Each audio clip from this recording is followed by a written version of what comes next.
Chapter 1 He only fails when has with you. In the winter of the 20th year of Shendira, within the confines of the familiar state. So Qingyu's complexion waisishan, her spirit wandwery, as pounded forcefully onto Lacador. 3 days prior upon learning of her grandmother's illness, she returned home at a visit, only to find herself confined in and she stepped into the room she occupied before her marriage. For 3 days she had neither food nor water, and in the bidding cold of winter, her body could no longer withstand the strain. Awavio funius is urged within su Qingyu. Clang. The crisp sound of a lectern echoed from outside, and the door creaked open, revealing an unexpected visitor. Cousin, what are you out owing here? The newcomer was Chang Rujin, Addiston cousin of su Qingyu. Chang Rujin's mother washerant, and Thitwo had been residing in so household. Moreover, Chang Rohan was holding a 2-year-old child, a child su Qingyu had never seen before, and Chang Rujin was unmarried. Yet the child's features bore an uncanny resemblance to her husband, Shen Zhao. Cousin, stop wasting your efforts, y'all will never leave with his rumorous bandshave come with that doctor, Chang Rujin said, her voice low as mute expression evident in her face, she hadling awaited this day, her patience nearly exhausted. Su Qingyu cast a colon see Chang Rujin husband, whom do you offer to a husband, do have no shame, your infatuation is futilely a will never enter Shen familidor. Even if I were it, you could never marry into Shen family. The Shen family's loftista does was not something a tiro fat traitor like Chang Rujin called espirito, to marry a illegitimate wife was utofte question even to be concubine, she was unworthy.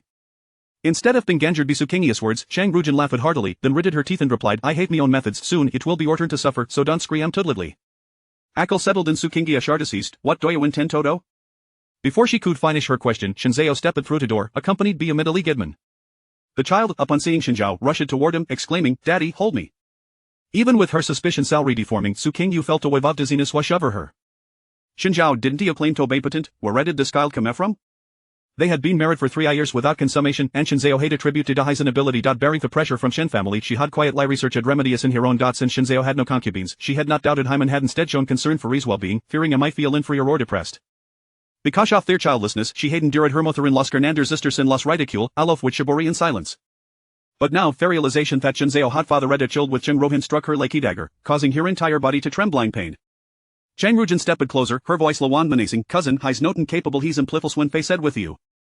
Aside from my urnable birth as Marquis' daughter, what do you possess the tilak, if not for our family background, how cold you ever be shown of you?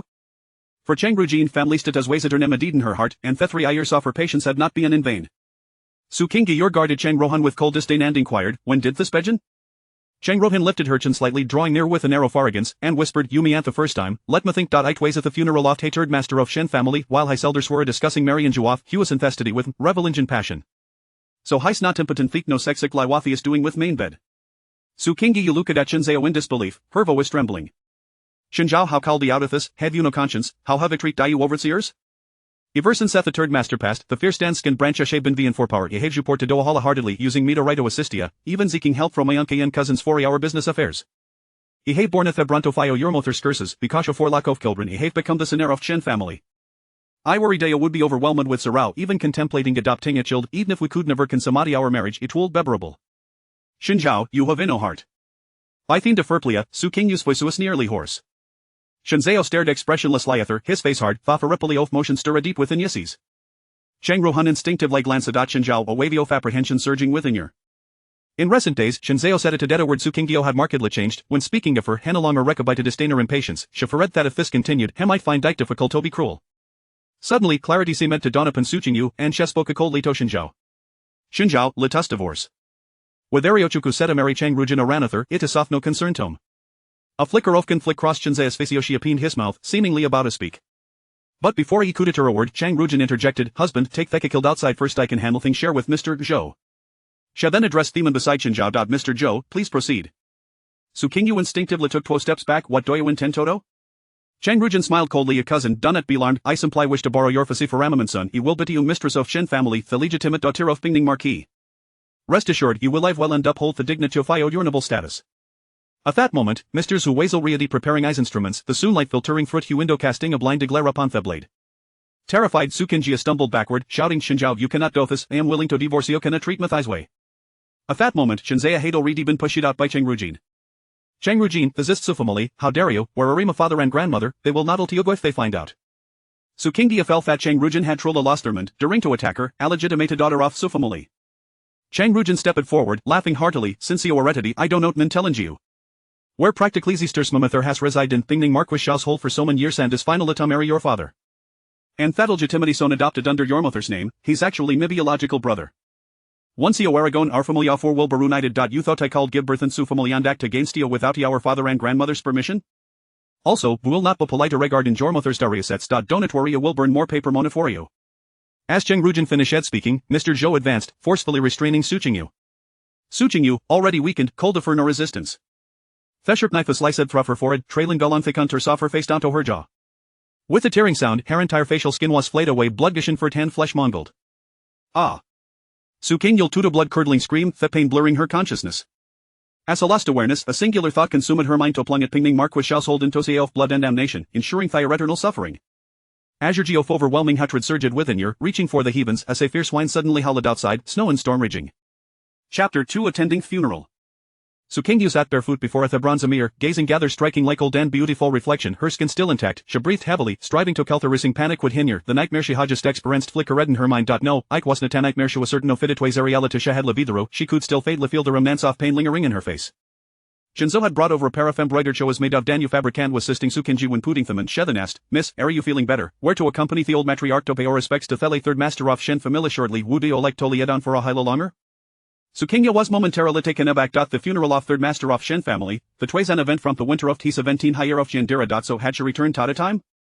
Was heaven displeased with her foolishness and decided to intervene? Maintaining her composure, Su Qingyu commanded, prepare me simple, unadorned outfit shall go to sung hahalatans. Theed's Third Master Shen family was Shinzeo's uncle, despot Hizioth, Hahado ready entered the cabinet, yet Mathisen timely enduring a return trip to the capital, ambushed be bonded and falling into a bully, leaving no behind. In her previous life it was at the funeral of Third Master that the 12 familia shed set the date for their marriage. Since Shinzeo was observing gay period of mourning, the Shen family had decided that would wed within Andrades, allowing them to marry amid the mourning period. According to Cheng Rujin, Shen Shinzea had become engaged on the very day of the funeral. A flicker of ruthless determination crossed Su Qingyu's eyes. Today, Shu will present Shinzeo and Cheng Rujin with a grand gift. Shinzo helped Su Qingyu select a whitey satin skirt and jacket, topped with a peery white fox fur cloak, and adorned only with a warm jade hairpin. Having just experienced a light snowfall, Theblu's stone path was coated with a layer of frost. Jinzu carefully assisted her mistress, guiding her slowly along the covered corridor towards Songha Hall. Along the side of the corridor, numerous gold plum trees were in bloom, clusters of vibrant red flowers blooming perfectly. As Su Qingyu contemplated the visit to the Shen family, she entered Songha Hall at a leisurely pace. After passing fruit hand Teruman into Theban Kithal, two minds dressed in light-colored, entwined pattern skirts in light lift the curtain and bowed to her. Upon entering, she navigate around the panel, sees an ill welcome a screen crafted from purple sandalwood and inlaid with white ajad, and beheld delicate Lohan positioned with a window. Fielder Lai matriarch of Sufamily, in her 50s, sat upon it, clad in a dark silk robe ned with auspicious lauds, a gold hair pincet with emerald perchadate of her head. Thought she had passed her 50s, her eyes remained deep and piercing when her expression was stern. It could render breathless. Grandmother, I hope you are well. As Su Qingyu completed her greetings, she heard footsteps behind her. Her cousin, Cheng Rujin, entered the room. Greetings, grandmother. Greetings, cousin. Convention dictated that Cheng Rohin should address the matriarch's great aunt, but out of kindness the matriarch had allowed her to call her grandmother, just like the other sisters. Cheng Rohin hailed from facade hand was shorter than Su Qingyu, her voice excessive and delicate, her snowy white fur cloak framed asmal face, innocent and harmless, that evoked a desire to protect her and no how looked upon her. Su Qingyu instinctively clenched her fists, wishing she could tear the hairpin from her head and plunge it into Cheng Rujin's face, personal appealing away her skin. Yet she managed to smile and replied, cousin, y'all look lovely today, your makeup is exquisite, clearly the result of careful preparation. Words were spoken without intent, but Cheng Rohin meant to flinch at them. Cheng Rujin foreseed a smile, either to par careless in accompanying grandmother would not want to bring shame upon the family. Ash spoke, her hands unconscious like wisted together, her head lowered, her voice growing softer. Cheng Rohin had always embodied a profound sense of inferiority, a poignant reminder of her status as a dependent. At that moment, even if the matriarch felt dissatisfaction, she still comforted her, saying, there is nothing wrong with the attire, but the trobiplum lusum hairpin on your head is not key to fitting a shoe dremovite. Turning her gazito Su Qingyu, she complimented, Qingyu's attire and make appear just right, sufficiently dignified without being overly ostentatious. Cheng Rujin also glanced at Su Qingyu, biting her lower lip, her eyes shimmering with unshed tears. In the past, Su Qingyu would have offered a few words of comfort, but now shimmer like a stackled glance at her demeanor frosty. Cheng Rohin removed the red plum lusum hairpin, contemplating for a moment before he'll sew ping away the bright lipstick from her lips. After a woodly changes, the matriarch noted that the time was drawing near, prompting her to change into a more resumed outfit. A warm sedan car awaited them in the corridor, and the maid and servants lifted it, escorting the matriarch and Fitwayan lady Estatua Wagatito board the carriage. The horse-drawn carriage draped in a zircloth and adorned with a luxurious canopy, awaited outside the concgate, where thestward Suzhong stood ready. Madam, there are too many carriages in Juchu street today, I would be best for auto share a carriage with Fitwayan lady is for mutual support. The matriarch nodded in agreement that his wives were going to pay our respects sincerely and who must not attract undue attention. In truth, they could not afford to be ostentatious. Despotet su family still holding gay title, they were far from Shen family standing. One said hey trieved tamoriciate and they courage the matriarch ternento su Qingyu with a serious expression. Today, you must conduct yourself well and denture thought no embarrassment befalls su family this marriage must no ten counterraina complications. Su Qingyu glanced at Cheng Rujin postface wastance and respectful plead yes granddaughter understands. As the carriage entered Juchu Street, its speed noticeably slowed. Through the gaps in the carriage curtains, Su Qingyu caught sight of Shen family's entrance, a sea of white worries of virile gentlemen were welcoming wests. Fortunately, since the third master was Obamornet for 49 days, visitors would not tell come on the same day otherwise, they might have found it impossible to navigate Juchu Street. The carriage entered through a stern corner gate and proceeded towards the inner courtyard. The number of women visiting Shen family was few, all related to them be marriage. The matriarch had brought Su Qingyu along to a arrangement with Shen family. At the second gate, the second mistress of Shen family, Madam Yang, along with her maids and servants, was to read a Greek guests. Upon seeing the matriarch of Su family, she hurried forward to assist her. Anthus arrived. This morning, our matriarch was still speaking of you itis fortunatio como can offer her some comfort. Fetwo familia shadis light acquaintance before the Shen family rosito prominence, which established their kinship. Thesoft sedankar away to them in the inner courtyard, Thethri eve temaclimate in Tuthi chair, heading towards the residency of Shen matriarch, Qingyu Wanju. The Shen family was affluent, ranking among the most distinguished in the capital. Just observing the intricately carved purple sandalwood sedanka revealed the type was not something an ordinary family could afford. Thicker tenepered toba made off tifamus's applaud patterned silk, and the top off hecker waist adorned with luminous spirals, exuding indolence. Su Qingyu was well aware of Shen family's extravagancy and remained indifferent to it. However, Sitingan Thekar, Cheng Rohensius would end in astonishment, her heart racing, and her resolve to marry and touch Shen family solidify it even further. One said he sedankar kama to halt, the maid sand matron stepped forward, assisting their respective mistresses with utmost diligence. As Su Qingyu stepped out of Tecker, her gaze fell upon the azure cloud patterned fabricofa robe. She slowly lifted her head on light of fine Shinzeo Shen's face, and instinctively clenched her fists. Yet, as Shinzeo turned to look her, she skillfully lowered her gaze, concealing the hatred within. Qingyu, my sister, you have arrived, grandmother was just speaking of you. 18-year-old Shinzhao, clad in mourning gatter, stood there awaiting her just as she had in her previous life. Su Qingyu returned the greeting, her lips forcing a fin smile. Cheng Rohan suddenly stepped forward, graceful bending ethuist, her figure redelicatant. Ash spoke, her voice was so sweet tangential that it could stir the depths of Onchiart. Igritia, brother Shinzhao. Chapter 3 A glance and a smile. Shinzhao paid no heed to Cheng Rujin, instead approaching the old matriarch's sedan chair, offering a superficial support, entirely adopting the demeanor of a younger member of the family. Lady Chen, the matriarch of the Shen family, came forth to greet her. Aunt has arrived, please come in. It has been quite some time since I last saw that girl Qingyu. She is indeed growing more exquisite by the day. As Su Qingyu met Lady Chen's concerned gaze, a cold sneer formed within her heart. She found Lady Chen's demeanor utterly repugnant. Their betrothal had been arranged a decade ago when the two families' elders were still alive, but as the Shen family's power surged in recent years, Lady Chen began to contemplate withdrawing from the engagement, casting her disapproving glances, convinced that Su Qingyu was unworthy of Shinzhao. In her previous life, following the untimely demise of old Master Shen, Lady Chen's attitude towards her had shifted drastically, as if she were a different person altogether. At that time, Su Qingyu had foolishly believed that Lady Chen had finally recognized her merits and accepted her. Little did she know, it was all merely a guise for manipulation. With old Master Shen's sudden passing, the first and second branches of the family had no time to mourn, immediately plunging into a fierce struggle for power and wealth. Not only did Su Qingyu hail from a Marquis family, but she also possessed a maternal line of imperial merchants, making her the very ally Shinzhao required at that moment. Lady Chen's facade was simply an attempt to solidify the marriage arrangement. Upon entering the banquet hall of Qingyuan residence, they found the old matriarch seated on the heated kong by the window, clad in plain garments, her eyes swollen and red. Seeing Su's matriarch enter, she hastily had her attendant assist her in rising, stepping forward to grasp Su's hand. Sister-in-law, you have come, please, take a seat. Su's matriarch helped her to sit down and consoled, sister, take heart.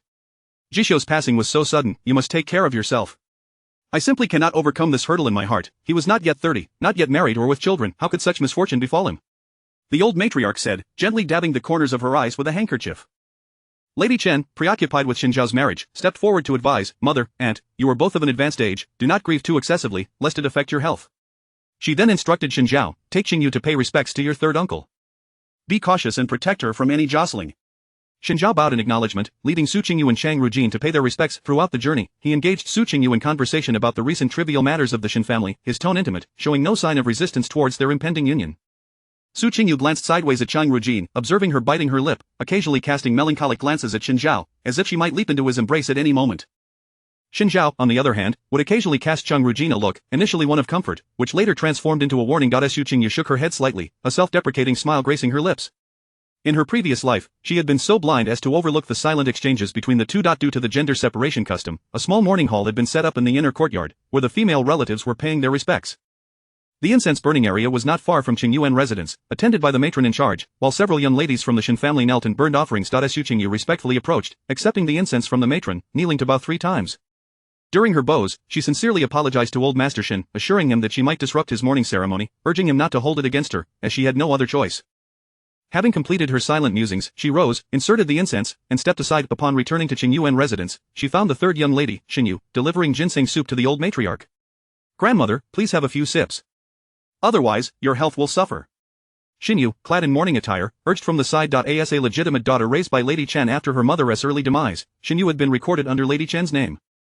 In her previous life, Qingyu had befriended Su Qingyu, often speaking up for her, even daring to confront Lady Chen. However, after Old Master Shen's death, the first and second branches had been embroiled in fierce power struggles. Yet, combined, neither branch could match the capability of Old Master Shen, and the family faced a series of calamities, teetering on the brink of collapse. 6 months prior to Su Qingyu's murder, Qingyu was married off to the Duke of Duan as his secondary wife, a man in his 40s, with a harem of no fewer than dozens of concubines. Su Qingyu had pleaded with Shen Zhao several times to change the family's decision, but to no avail. During that time, the old matriarch had been gravely ill, often in a stupor, leaving Lady Chen to wield unchecked authority, resulting in Qinyu's marriage to the Duke. The old matriarch had not consumed the soup and instructed Qingyu and Shen Zhao, "You two take the young ladies of the Su family downstairs to converse, do not neglect them." Qingyu and Shen Zhao bowed in agreement, leading Su Qingyu and Chang Rujin out of the main room. Given the morning occasion, it was not a typical gathering, and the group refrained from light-hearted banter, opting for a refined flower hall to engage in idle conversation. "Bring forth the finest purple bamboo shoots. Sister Qingyu delights in them." Shen Zhao's lips parted to speak, his enchanting peach blossom eyes intently fixed on Su Qingyu. "Thank you, brother Shen Zhao, I am touched that you remember my fondness for purple bamboo shoots. Oh, by the way, I fear my cousin may not be accustomed to them," she replied for reasons unknown. Shen Zhao blurted out, "Also, bring another pot of osmanthus tea, with a spoonful of linden honey." Upon realizing his words, he froze, instinctively glancing at Su Qingyu, who had already turned to converse with Qingyu, allowing him to breathe a sigh of relief. Chang Rujin, who had previously appeared distressed, instantly transformed, smiling as she said, "Thank you, brother Shen Zhao." Once the servants had served the tea, Su Qingyu looked at Chang Rujin's flower tea and remarked, "Is it common knowledge among the Shen family's servants that you have such preferences, cousin?" Qingyu, having missed Shen Zhao's earlier comments, expressed her astonishment. "What manner of drinking is this? I have never encountered it before." Su Qingyu explained, "My cousin is from Jiangnan and prefers her flower tea on the sweeter side, which we always keep stocked at our residence." Qingyu grew more suspicious, muttering, "Is Miss Cheng's reputation so renowned that even the servants in our household are aware of it?" Shen Zhao felt a surge of panic and hastily clarified, "I previously heard Sister Qingyu mention it, and I simply instructed them earlier." Realizing he could not linger further, fearing Su Qingyu might uncover the truth, he stood and said, "I must return to my study to compose a memorial for my uncle. Yuer, please attend to our guests." Barely a tea's worth of time later, after Shen Zhao's departure, Chang Rujin pressed her hand to her forehead, whispering, "I feel a bit dizzy, may I rest in the guest room for a while?" Chapter 4. Exposing infidelity. Qingyu was not well acquainted with her, only knowing that she was a cousin from the Su family. Upon hearing this, she promptly instructed her maid by her side, "Take Miss Su to the guest room to rest and ensure she is well taken care of." The maid then led Chang Rujin away, leaving only Qingyu and Su Qingyu in the room. Su Qingyu's eyes were cast down, somewhat cold. In her previous life, she had failed to notice Shen Zhao's peculiarities. Shen Zhao had lingered for nearly half an hour before departing, and it was only after his exit that Chang Rujin complained of dizziness. When she saw Chang Rujin again, it was already 2 hours later at the banquet, by which time her marriage to Shen Zhao had already been arranged. Qinyu's mood was somewhat somber as she grasped Su Qingyu's hand and said, "Sister Su, why do you think my third uncle has passed away? He was the most talented person I knew, full of brilliance and capable of governing the realm. Heaven truly is blind." Su Qingyu patted her hand in a gesture of comfort, replying, "You must also take care of yourself. We need to look after the old lady. I've noticed she has become quite haggard. This blow has been too great for her." Qingyu nodded in agreement, saying, "Indeed, the burden of the family was borne by my third uncle, and now that he is gone, although the household remains intact for now, I fear," she trailed off, and Su Qingyu adeptly shifted the subject. After a while, Su Qingyu calculated that enough time had passed and suddenly spoke up, "My grandmother mentioned that I might be arranged to marry the eldest son. There is something I wanted to ask him, but I forgot." Qingyu playfully blinked, exclaiming, "That's easily remedied. We can simply go to the study and find him." Su Qingyu sat up straight, inquiring, "Is that permissible? Would it not be against propriety?" She continued, "How about we inform the old lady and have her send 2 matrons with us? We can pretend we are merely passing by. I only need to ask him 2 questions. Qinyu's eyes brightened at the suggestion. "That sounds splendid. Your adherence to decorum will surely earn grandmother's approval." Su Qingyu's intention in doing so was to extricate Qingyu from this matter. To catch the act of infidelity, she required witnesses, yet having an unwed young lady like Qingyu testify could ruin her reputation. The matrons serving the old lady Shen were the most suitable candidates. Before long, Qingyu returned with 2 matrons, introducing them to Su Qingyu. "These are Matron Zhao and Matron Hua, who will accompany us to explore the estate."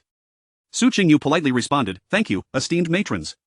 She understood that both were favored attendants of the old lady Shen and carried significant weight. The two matrons courteously returned the greeting and led Su Qingyu and Qingyu toward Shen Zhao's study. The Shen family was affluent, and their gardens were both grand and exquisite. The group navigated through the flower gardens and over the rock formations adorned with plum trees before arriving at the entrance of Shen Zhao's study. The two young servants stationed at the door, upon seeing the approaching group, were startled and hesitated to alert others. "Matron Hua, what brings you here? The eldest master is not in the study. Do you have something to tell me?" The clever young servant Yuang Bao stepped forward, smiling and raising his voice deliberately. Matron Hua furrowed her brow, asking, "What is happening? Where is the eldest master?" Those who served the old lady Shen were astute and could sense that something was amiss. Matron Hua and Matron Zhao exchanged suspicious glances, and before they could react, the sounds emanating from the study were utterly scandalous. "Brother Shen Zhao, do you truly intend to marry her? You love me. Dear sister, I must marry her. Her uncle is a royal merchant, which is of great benefit to me." Following that, there were intermittent sounds of gasping and lewd remarks from the man. The group outside was left in shock, and Su Qingyu felt a cold sneer within her. It was her first time hearing such sounds from Shen Zhao. She suddenly felt relieved, grateful that Shen Zhao had always claimed to be impotent and that they had not consummated their marriage. Otherwise, the disgust would have been unbearable. The expressions of the two matrons had already changed, and they hurriedly urged, "You two young ladies should step outside." Su Qingyu looked at Matron Hua, her eyes misting over with shock and anger. Without a word, she turned and hastily exited, her voice trembling as she fought back tears. The matrons, understanding the gravity of the situation, quickly followed Qingyu out. However, Su Qingyu moved swiftly and entered the banquet hall first. Upon entering the room, she flung herself into the arms of the old lady Su, exclaiming, "Grandmother, Wu, I do not wish to marry anymore." Her outburst left the two elder ladies and the first wife, Madam Shen, momentarily stunned. The old lady Su quickly inquired, "What has happened? What is the matter?" Su Qingyu sobbed, unable to articulate her distress, but fortunately, the two matrons soon arrived. Matron Hua gestured for the maidservants to leave before softly saying, "Old lady, madam, the eldest master is in the study with a young lady. I did not dare to intrude and do not yet know who is inside." By chance, Miss Su was passing by and overheard everything. As this revelation sank in, the expressions of everyone in the room shifted dramatically. The old lady Su furrowed her brow in silence, casting a glance at the old lady Shen, clearly seeking an explanation from the Shen family regarding this incident. She gently rubbed Su Qingyu's back, helping her to sit up and wiping the tears from her face. As Su Qingyu's tears were genuine, she wept for her past ignorance and for the unrestrained freedom of her current life. She lifted her gaze to the old lady Shen, who was evidently furious, declaring loudly, "Bring those two scoundrels before me. I will personally demand an explanation from Shen Zhao for his audacious behavior." Had it not been for the funeral of the third Master Shen today, Su Qingyu would not have stumbled upon this matter, which would have been a trivial affair for the Shen family. It was perfectly normal for the legitimate eldest son to take a concubine, as long as he did not grant her status before the legitimate wife entered the household or impregnated her. It was not considered scandalous. However, to engage in such behavior so soon after the passing of his uncle would render both the Shen family and Shen Zhao the laughingstock of the capital. Since the founding of the Dazhou dynasty, the emperor had ruled with filial piety, and should this affair become public, Shen Zhao's future could be jeopardized. The two matrons hurried off to fetch the individuals involved, and the old lady Shen turned to the old lady Su, assuring her, "Sister-in-law, rest assured, the Shen family will provide an explanation for this matter." She comforted Su Qingyu, saying, "Dear child, it is unfortunate that you witnessed such an unsavory incident. This is Shen Zhao's fault, and I will not let him off lightly." She then instructed Madam Shen, "Summon the eldest and second sons, some decisions require their input." Before long, the eldest master Shen Zhihang and the second master Shen Zhishu entered the room. Shen Zhihang immediately knelt on the floor, pleading, "Mother, it is my failure in raising my son, please punish me." Madam Shen, however, was unwilling to accept blame, muttering indignantly, "I suspect this may not be entirely Shen Zhao's fault. Perhaps it was some vixen from the household who climbed into his bed. It could also be that he was drugged. This requires thorough investigation." The old lady Shen's expression darkened as she forcefully struck the wooden table, exclaiming, "Flies do not swarm a seamless egg. If your son were to adhere to propriety, would such a disgraceful incident occur?" The son was the lifeblood of Madam Shen, and she could not tolerate anyone speaking ill of Shen Zhao. She interjected, "Mother, please calm your anger. Our Zhao is the legitimate grandson of the Shen family, and there are many eyes upon him." Remembering the potential consequences for her son, Madam Shen lashed out, "We shall soon discover which wretched girl dared to commit such an outrageous act. I will tear her apart. It must be one of those shameless hussies, eager to climb the social ladder," she remarked without restraint, her words rather unrefined. The old lady Shen frowned in disapproval, admonishing, "Silence, and let the eldest rise." No sooner had she spoken than Matron Hua re-entered with the two individuals in question. "Old lady, we have brought the person who was in the study with the eldest master. It is the cousin from the Su family." Chapter 5. The broken engagement. The moment these words left Granny Hua's lips, the first to change her expression was old Madame Su. However, before she could react, Shen Zhao and Chang Rujin were brought in. Due to the suddenness of the situation, the two could only be described as having hastily donned their garments. Shen Zhao, with his handsome features and status as the legitimate eldest grandson of the Shen family, typically exuded the demeanor of a refined young nobleman. Yet now, kneeling on the ground, his azure cloud-patterned robe hung loosely on him, his hair disheveled, and his face filled with fear and anxiety, he bore no trace of the former grace of a Shen family scion. In contrast, Chang Rujin appeared somewhat more composed, even taking the time to smooth her disordered hair. Su Qingyu scoffed quietly. Did Chang Rujin truly believe that being discovered would enable her to seamlessly marry into the Shen family? Indeed, Chang Rujin held such hopes, convinced that this incident might pave a path for her, given that the Shen family owed the Su family an explanation. At worst, she could take Su Qingyu's place and marry in. Even if she could not be the principal wife, becoming a concubine would suffice. After all, a concubine in the Shen household would enjoy a status more elevated than that of the matriarch of an ordinary family. In time, should she bear a son or daughter, elevating her status would not be out of the question. With this thought, Chang Rujin felt considerably relieved. Noticing the room was shrouded in silence, with no one speaking, she crawled forward a couple of steps, kneeling on the ground, and with a trembling voice said, "Old madam, the eldest young master and I are truly in love. I beseech you to bless our union. I do not seek a formal title, only the chance to remain by his side." Old Madam Shen frowned but remained silent, while old Madam Su slightly closed her eyes, clearly reaching the peak of her agitation. Su Qingyu rose and approached Chang Rujin. A slap, a resounding slap landed squarely on Chang Rujin's face. Following this, Su Qingyu, with a mournful expression, stated, "You and the eldest young master share mutual affection. You could have arranged for both families to discuss this matter. What day is today, that you would act so recklessly? The funeral of Third Master Shen has stirred the court and the Commonwealth, with officials mourning in the front courtyard. Do you not realize that if this matter reaches the outside, the Shen family will be shamed, and it will impact the eldest young master's career? If you truly care for him, you ought to consider his well-being. How could you allow him to commit such an unfilial and unjust act?" After delivering this admonition, Su Qingyu knelt before old Madam Shen, saying, "I have misled my cousin, and I beg for your understanding. Since they are indeed in love, I ask that you annul my engagement with the eldest young master." Old Madam Shen regarded Su Qingyu with a glimmer of appreciation. This young girl, despite her tender age, spoke and acted with remarkable propriety. This slap, coupled with her astute words, neither came across as arrogant nor lost the dignity befitting a legitimate daughter. The matriarch of the Shen family ought to be just so. As for the one kneeling on the ground, old Madam Shen did not spare her a glance. She gestured for Granny Hua to help Su Qingyu to her feet, softly saying, "You may rise. We still need to discuss this matter with your grandmother." At this moment, old Madam Su regained her composure and was quite pleased with Su Qingyu's response. She cast a cold glance at Chang Rujin, her disdain unmistakable. Su Qingyu stood beside old Madam Su, anticipating how the Shen family would proceed. The engagement must be annulled, and she intended to trample on the couple as she did so. After pondering for a moment, old Madam Shen addressed old Madam Su. "This is indeed a mistake on the part of our Shen family. Might you grant us another chance? I truly have taken a liking to this girl. As long as the engagement remains, feel free to voice any demands you may have." Su Qingyu was taken aback. What did old Madam Shen mean, refusing to annul the engagement? She opened her mouth to speak, but old Madam Su interjected first. "Sister-in-law, both families share responsibility in this matter. My granddaughter is also a reflection of my inadequate guidance. Now that such a disgrace has occurred, I am deeply ashamed. Given that Rujin and the eldest young master have already shared intimate moments, this matter, even though old Madam Su understood that, due to Chang Rujin's status, she could not marry into the Shen family, she was still unwilling to let go and sought to probe the Shen family further. After all, aside from marrying into the Shen family, Chang Rujin had no other path available to her. If the two cousins could each assume a role, one as the principal wife and the other as a concubine, it could be a solution. Old Madam Shen initially smiled faintly, contemplating for a moment before stating, "I propose that the Shen family cannot allow Qingyu to suffer in vain. The betrothal gifts will double from the original list. Furthermore, by the year's end, we can facilitate the return of your second master to the capital. Once these two youngsters marry, the management of the inner household will be entrusted to Qingyu. Regardless of whether there are children, for the next 5 years, Shenjiao will not take a concubine. If after 5 years there is still no news, we will consider a secondary wife, with any children recorded under Qingyu's name. As for this young lady from the Su family, we are willing to secure a courtyard for her to cultivate herself at the Guoguang temple." Another silence fell. Chang Rujin's face turned ashen with fear, while the Shen family members awaited old Madam Su's response. For old Madam Su, the conditions proposed by the Shen family were indeed alluring, particularly the prospect of returning the Su family's second master to the capital, which was akin to grasping her Achilles' heel.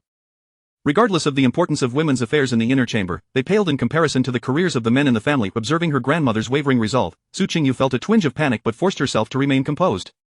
After a moment, she spoke up, "Old madam, the eldest young master has stated that he wishes to marry me because he can make use of my uncle. With such intentions, how could I dare to wed him?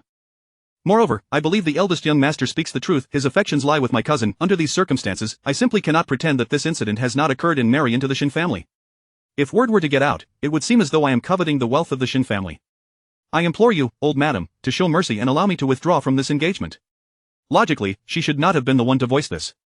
Yet, if she remained silent, she feared her grandmother would make a decision. Gritting her teeth, Su Qingyu delivered her words, watching how old Madam Shen would respond. Upon hearing this, Madam Chen shot Chang Rujin a glare and retorted, "It is all her doing, leading Zhao astray. He has always been the most well-behaved. How could he suddenly act in such a manner? And as for that talk about using people, Qingyu, you must not believe it. That is merely your cousin's jealousy over your promising engagement, seeking to cause you trouble. By withdrawing from the engagement now, you would be playing into her hands."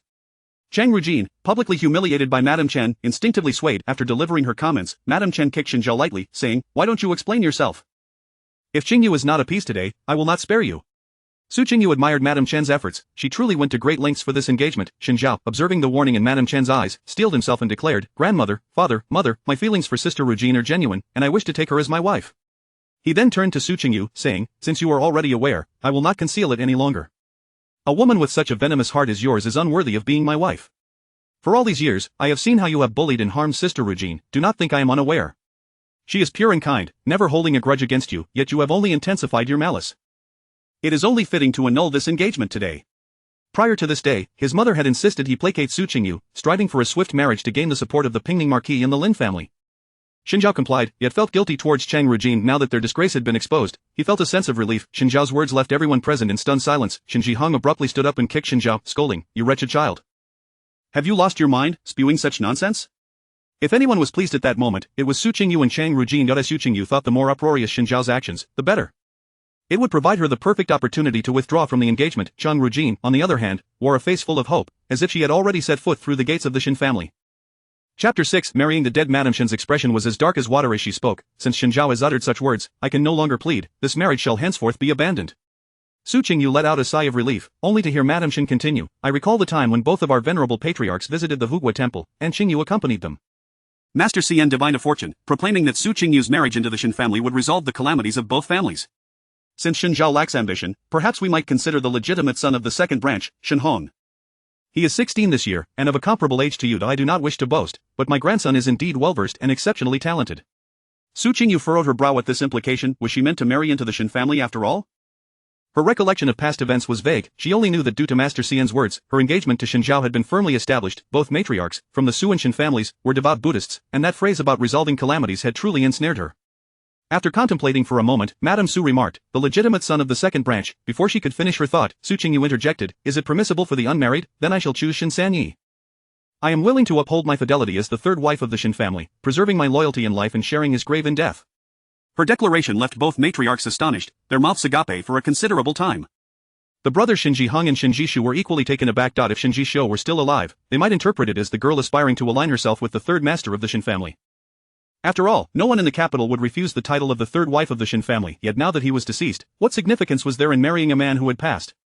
However, Su Qingyu had her own intentions. She recalled that in her previous life, 100 days after Shen Sanye's death, the Shen family arranged a posthumous marriage with the daughter of a small merchant, keeping her in the three-compound residence in the western part of the city.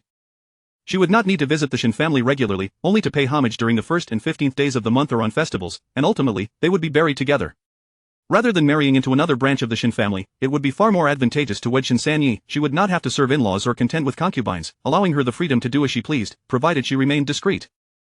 Thus, she could hardly conceive of a more suitable husband. The first to speak was Madame Su, who looked disapprovingly at Su Qingyu. "This is utter nonsense. What is your status to be matched in a posthumous marriage?" Although such arrangements were not uncommon in the capital, they were typically reserved for daughters of lesser families. Families of their standing would not willingly offer a daughter for such a union, even if sending her to a temple for cultivation. Madam Shen also displayed her disapproval, stating, "This is unacceptable. It would be too much of a sacrifice for you had the third master still been alive. I would naturally consent, but now that he is gone, how will you spend the remainder of your days?" Su Qingyu thought to herself, were he still alive, she would not marry him at all. The deceased were untroubled, incapable of betrayal, and would not add to her burdens. Her earlier mention of marrying Shen Sanyi had been a fleeting thought, yet the more she contemplated it, the more favorable the arrangement seemed. Understanding that her marriage would require her grandmother's approval, she leaned in and whispered in Madame Su's ear, "Grandmother, this match can indeed be arranged. Although Shen Sanyi has passed, his name still holds weight. A posthumous marriage to another would be disgraceful, but this is Shen Sanyi. Should the Shen family express any desire to arrange a marriage for Shen Sanyi, I am certain many in the capital would be eager to respond. Moreover, by doing so, the Shen family would effectively owe us a debt. A single debt can yield countless advantages. Don't you agree, grandmother? Sacrificing my own interests for the greater good of the Su family is worth it." Every word Su Qingyu spoke was in consideration of the Su family, indicating her willingness to make personal sacrifices for their benefit. Madame Su, already overwhelmed with emotion, found some sense in Su Qingyu's reasoning after a moment of contemplation. "Since Qingyu is willing, I shall not object, but how pitiful for my granddaughter," she lamented, dabbing at the corners of her eyes with a handkerchief. Seeing this, Madam Shen quickly offered consolation. "Sister-in-law, this matter is a debt owed by the Shen family to you. Henceforth, our families shall be one." Shen Zhao had not anticipated that Su Qingyu would rather wed a ghost than marry him. This, in fact, suited his desires perfectly, allowing him to devote himself entirely to Cheng Rujin. "Grandmother, now that her marriage has been settled, what of my engagement to Rujin?" Shen Zhao tentatively inquired. Upon hearing him mention Chang Rujin, Madam Shen's temper flared, and she commanded, "Bring the eldest young master down and have him kneel before his uncle's spirit. He is not to rise without my order." Xin Zhao was promptly taken away. Madam Shen then turned to Chang Rujin, stating, "This girl is beyond my control, she must be taken back under your guidance." No concessions were made regarding Chang Rujin's entry into the Shen family. Madame Su understood that this matter would require careful deliberation. Nonetheless, given the current circumstances, the Shen family would inevitably allow Chang Rujin to enter, though it would take time. The two families had tacitly acknowledged Su Qingyu's marriage to Shen Sanyi, after which Chang Rujin was taken to a secluded chamber, watched over by Madame Su's trusted maid, Shi Chun. Soon after, the two families began discussing the specifics, and Su Qingyu felt it inappropriate to linger. Madame Shen instructed her maid, Han Shui, to take Su Qingyu to find Qingyu. As they left Qingyu on residence, Su Qingyu, accompanied by her maid Pearl, followed closely behind Han Shui. "Miss Su, please come this way." As they passed through a small garden, Su Qingyu's eyes flickered. How was it that a strange man was entering the inner quarters of the Shen family? Curiosity piqued, she stole a few glances, and in that moment, her breath caught, her fists clenched. It was none other than Mr. Zhou from her previous life, the very man who had conspired with Chang Rujin to undermine her. Finding an excuse, she sent Han Shui away and instructed Pearl, "Wait for me at that pavilion over there. I will check on something and return shortly." With that, she made her way in the direction where Mr. Zhou had departed. Fortunately, she was quite familiar with the Shen residence and adept at avoiding the bustling servants. Soon catching sight of Mr. Zhou, he walked along a narrow path and entered the moon gate leading to the western courtyard. The western courtyard was where Shen Sanyi had resided during his lifetime. Su Qingyu had often managed trivial matters in his study in her past life. Driven by a desire to uncover the truth about Mr. Zhou, she followed him without a second thought. However, as she trailed him, she soon lost sight of him. While searching for the man, she suddenly spotted 3 or 4 young servants approaching, prompting her to push open a nearby door and slip inside. Upon entering, she realized she had stumbled into Shen Sanyi's small study. At that moment, a man in his 30s was seated behind the writing desk, clad in a dark blue robe, a black fox fur cloak draped beside him. The two exchanged startled glances, each recognizing the surprise mirrored in the other's eyes. Su Qingyu furrowed her brow. Was this man a friend of Shen Sanyi? Perhaps he had come to reminisce in the study? His demeanor suggested he held a position of significant authority. After a moment of mutual astonishment, it was the man who broke the silence first. "What makes you wish to marry a dead man?" His voice was deep and soothing, and upon closer inspection, a hint of amusement danced at the corners of his mouth. His gaze upon Su Qingyu held a tender, almost paternal warmth, tinged with an imperceptible curiosity. Chapter 7 Adoption. A beautiful thought. Su Qingyu was taken aback by his question, her mind racing to devise a suitable response. Who was this man, to possess knowledge of matters that had only recently been settled between their families? Yet, she could not honestly admit that she had taken an interest in the deceased Third Master Shen. Individuals of his stature often had particularly keen insights. She dared not reveal any hints of her thoughts, fearing it might stir up unforeseen complications. With the Shen family's servants still lingering outside, she needed to keep this man calm. After a moment's contemplation, she delicately produced a handkerchief to dab at the corners of her eyes, which were devoid of tears. "I have admired Third Master Shen for a long time. In life we could not share a bed, and in death, we should share a grave," Su Qingyu lamented, her tone steeped in desolation, presenting a visage of profound sorrow. A declaration of admiration ought to suffice to deflect his inquiry, for no one would dare to interrogate a young lady about her affections. Upon finishing her statement, she cast a sidelong glance at the man's expression. Initially, he furrowed his brow, his features momentarily contorting before swiftly returning to a placid demeanor. His long, articulate fingers instinctively tapped upon the surface of the Nanmu desk, adorned with a string of aged sandalwood prayer beads around his wrist, suggesting they had seen many years. "He is an exceedingly dull fellow, and quite advanced in age. What is there to admire?" Su Qingyu was momentarily taken aback, yet, what concern was it of hers? A deceased man need not be entertaining, nor youthful. Nevertheless, she replied, "You don't understand. If he were truly undesirable, how could so many in the capital aspire to be the third lady of the Shen family?" This was indeed the truth. Third Master Shen's popularity in the capital eclipsed that of several princes. As she spoke, her gaze drifted outside, and upon seeing that the courtyard was now empty, she exhaled softly. Turning back, she stated, "I have troubled you, sir, I shall take my leave now." With that, she opened the door and departed. After a short while, the study door creaked open once more, and a young man dressed as a servant entered.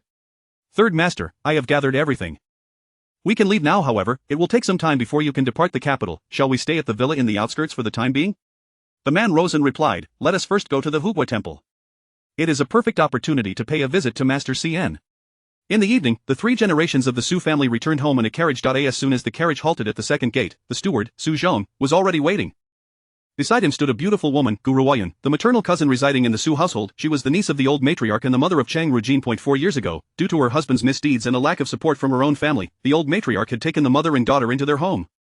Dressed in an exquisite embroidered gown of golden thread, Gu Ruoyan wore a full set of delicate hair ornaments. Despite being in her 30s, her skin was as smooth as jade, and her face bloomed like a peach blossom, exuding a friendly demeanor. "And, the ancestral hall preparations are complete, and the clan elders and relatives have gathered, awaiting your return to finalize the heir's documentation," Gu Ruoyan said, beaming as she linked arms with the old matriarch.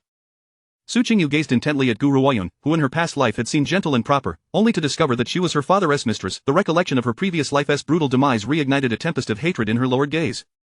Gu Ruoyun smiled at Su Qingyu. Is this child truly so overjoyed that she has lost her senses? From today forth, your mother will have a legitimate son, and you will have a true brother to rely on. Su Qingyu recalled her brother, who was registered under her mother's name in her past life, a cold smile gracing her lips. Su Yuancheng, now 5 years old, had entered the household 4 years ago, the son of a concubine taken by Su Qingye during his official post in Jiangnan. Later, when Su Qingye was transferred to Shenzhou, the concubine perished during childbirth there.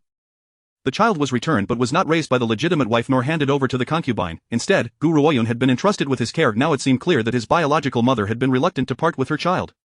Su Qingyu strained to recall the timeline of the Cheng family's downfall. If Su Yuancheng's birth date was accurate, then this child must have been conceived while Gu Ruoyun was still with the Cheng family. A bitter smile played on her lips as she thought, adoption, how naive though her mind harbored such thoughts. She merely replied, what you say is true, aunt, let us proceed at once. The warm sedan chair carried them to the Su family ancestral hall, located in the northwest corner of the estate, through a grove of plum trees, finally arriving in the courtyard of the ancestral temple.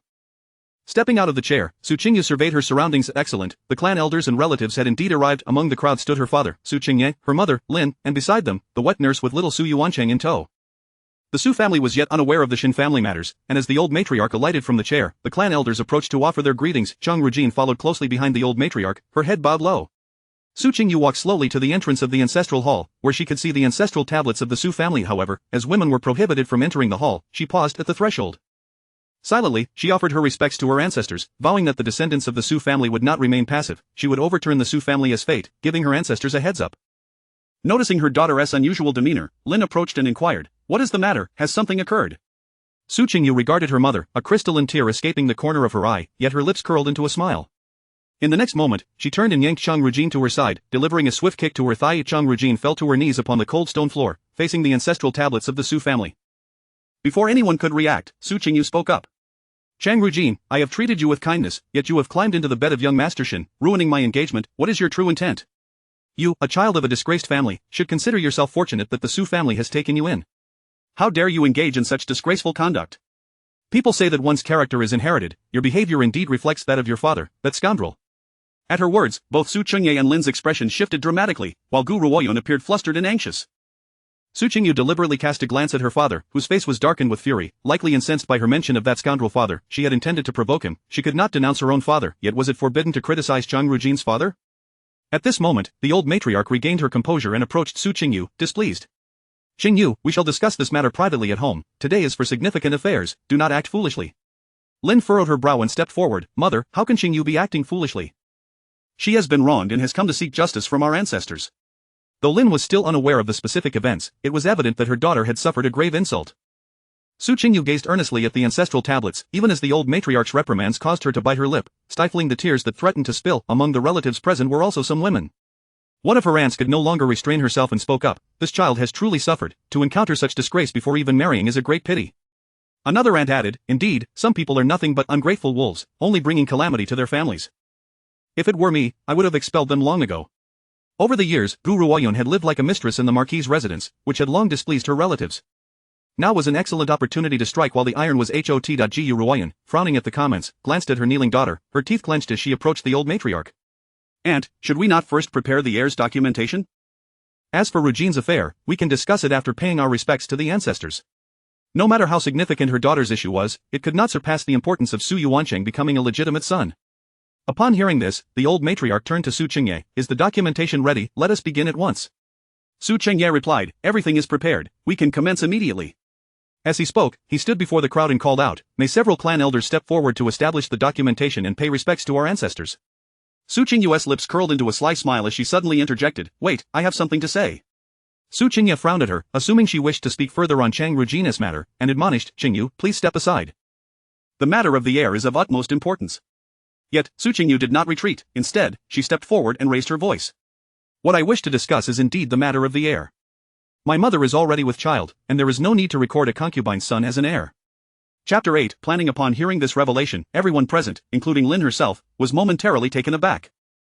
She is with child, how could she be unaware of such a significant development? Su Qingyu could not help but recall her previous life, when her mother discovered her pregnancy shortly after adopting Su Yuanchu. Tragically, she suffered a miscarriage merely a month after Su Qingyu's marriage, and her health deteriorated thereafter, leading to her untimely demise within a few months. Reflecting on it now, that child may have been doomed simply for obstructing Su Yuanshu's path.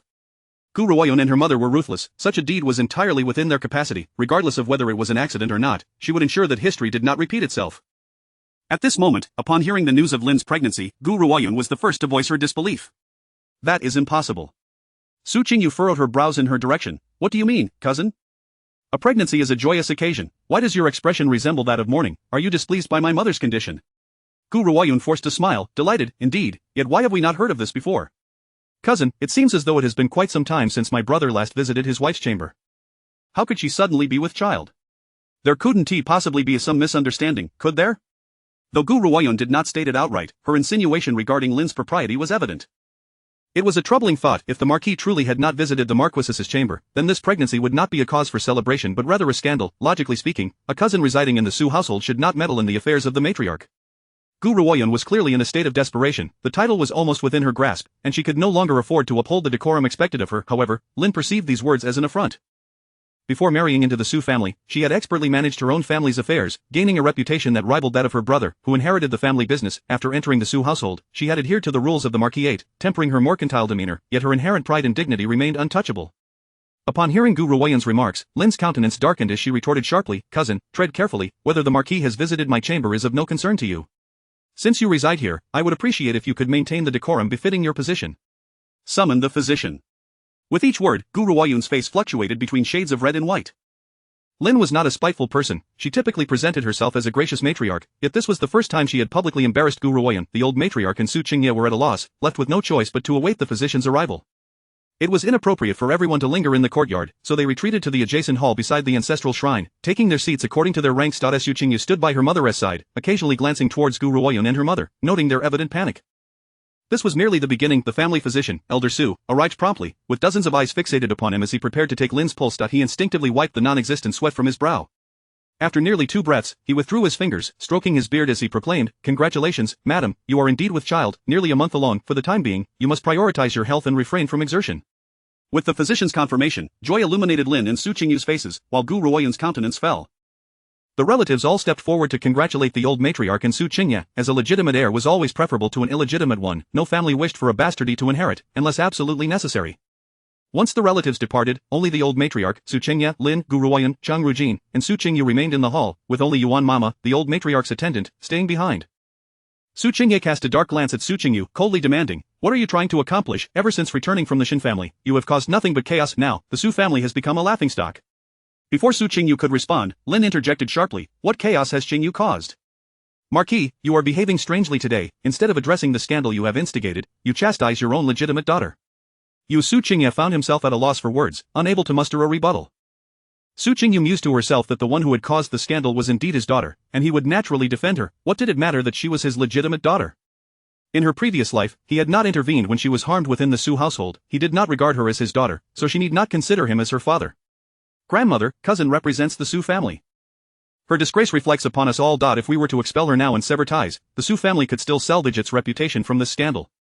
Leaning closer to the old matriarch, Su Qingyu whispered, her words stirring something within her. The old matriarch instinctively glanced at Su Qingyu, clearly contemplating Su Qingyu's suggestion. Everyone present had naturally heard her words, and Gu Ruoyun anxiously turned to Su Qingyu. "Cousin," without a moment's hesitation, Su Qingyu replied sternly, "that is out of the question. My uncle has done me great favors in the past. Now that he has but this one cousin left, I must ensure her safety. I cannot be the one to betray my kin." Were it not for her knowledge of the truth, Su Qingyu might have been tempted to erect a monument to his loyalty. His words sounded noble, yet Su Qingyu remained unconvinced. Continuing, she stated, "If father wishes to avoid being perceived as ungrateful, must he risk the entire Su family? Before long, this incident will circulate throughout the capital. Father currently holds the esteemed position of third-rank minister of the Ministry of Revenue. There are undoubtedly political rivals within the court. Should the censors catch wind of this and submit memorials of impeachment, how will father respond? Moreover, the Third Master Shen has already departed. The Shen family faces numerous enemies in court. Might those who seek to undermine the Shen family not seize upon this incident?" In her previous life, Su Qingyu had tirelessly assisted Shen Zhao with external matters, gaining considerable insight into the intricacies of court politics over the years. Her words fell like a stone into a still pond, causing both the old matriarch and Su Qingyu to change their expressions. For any family, matters of the court were always of utmost importance. At that moment, Gu Ruoyun appeared terrified, as if one foot had already been thrust outside the Su family gates. Should this young lady utter another word, she would surely be expelled. She could not afford to be cast out, she still needed to secure a promising future for her son and daughter. Biting her lip, determination flickered in Gu Ruoyan's eyes as she knelt before them. Cousin, if my presence truly jeopardizes the Su family, I am willing to depart. Allow me to return to my hometown in Fujian. I wish to visit the grave of my late husband and ask him why he left me alone. Upon hearing this, a complex emotion washed over Su Qingye's face. He gestured for Yuan Mama to assist her in standing, then spoke solemnly, I have already stated that my cousin cannot be sent away, everything shall remain as is. As for the marriage with the Shen family, I will seek an opportunity to inquire with the Shen family patriarch. Su Qingyu, upon hearing Su Qingye's words, felt no anger. It was as she had anticipated. Gu Ruoyan would not be easily dismissed from the household. Her statements had merely served to gauge the standing of Gu Ruoyan and her son in Su Qingye's eyes. Father, grandmother, there are far too many troubles within the family, and my mother's pregnancy is precarious. I wish to send her to the hot springs in the western suburbs for a while. As for the mundane matters of the household, I will take over the management in her stead. Recalling the impending turmoil in 2 months and its potential impact on the Lin family, Su Qingyu felt an urgent desire to assume control over her mother's dowry. Surely, starting to plan now would not be too late. Chapter 9 of The Benefits of Marrying the Dead. Su Qingye had prepared a plethora of words, eagerly anticipating Su Qingyu's continued arguments. However, Su Qingyu abruptly shifted the topic, leaving Su Qingye somewhat taken aback. He instinctively inquired, to the hot spring estate, is it not suitable to nurture the child within the manor? The hot spring estate that Su Qingyu mentioned was a dowry property of the Lin family. The estate not only boasted hot springs but also cultivated a variety of fresh fruits and vegetables. Each year, during the festive season, the Su family would present these fresh produce as gifts, enhancing their reputation. Most importantly, the staff attending to the estate were all servants of the Lin family. Seated nearby, Lin Shi, still preoccupied with her daughter's marriage prospects, hesitated upon hearing that her daughter was to go to the hot spring estate for her pregnancy. Qingyu, I cannot simply abandon you in the manor. Su Qingyu softly urged, Mother, nothing is more important than your health. The hot spring estate is warmer than the manor, and it has all the vegetables and fruits you enjoy. Being there will surely uplift your spirits, which is best for the child. She then turned to the matriarch, Grandmother, it is not easy for mother to conceive this child.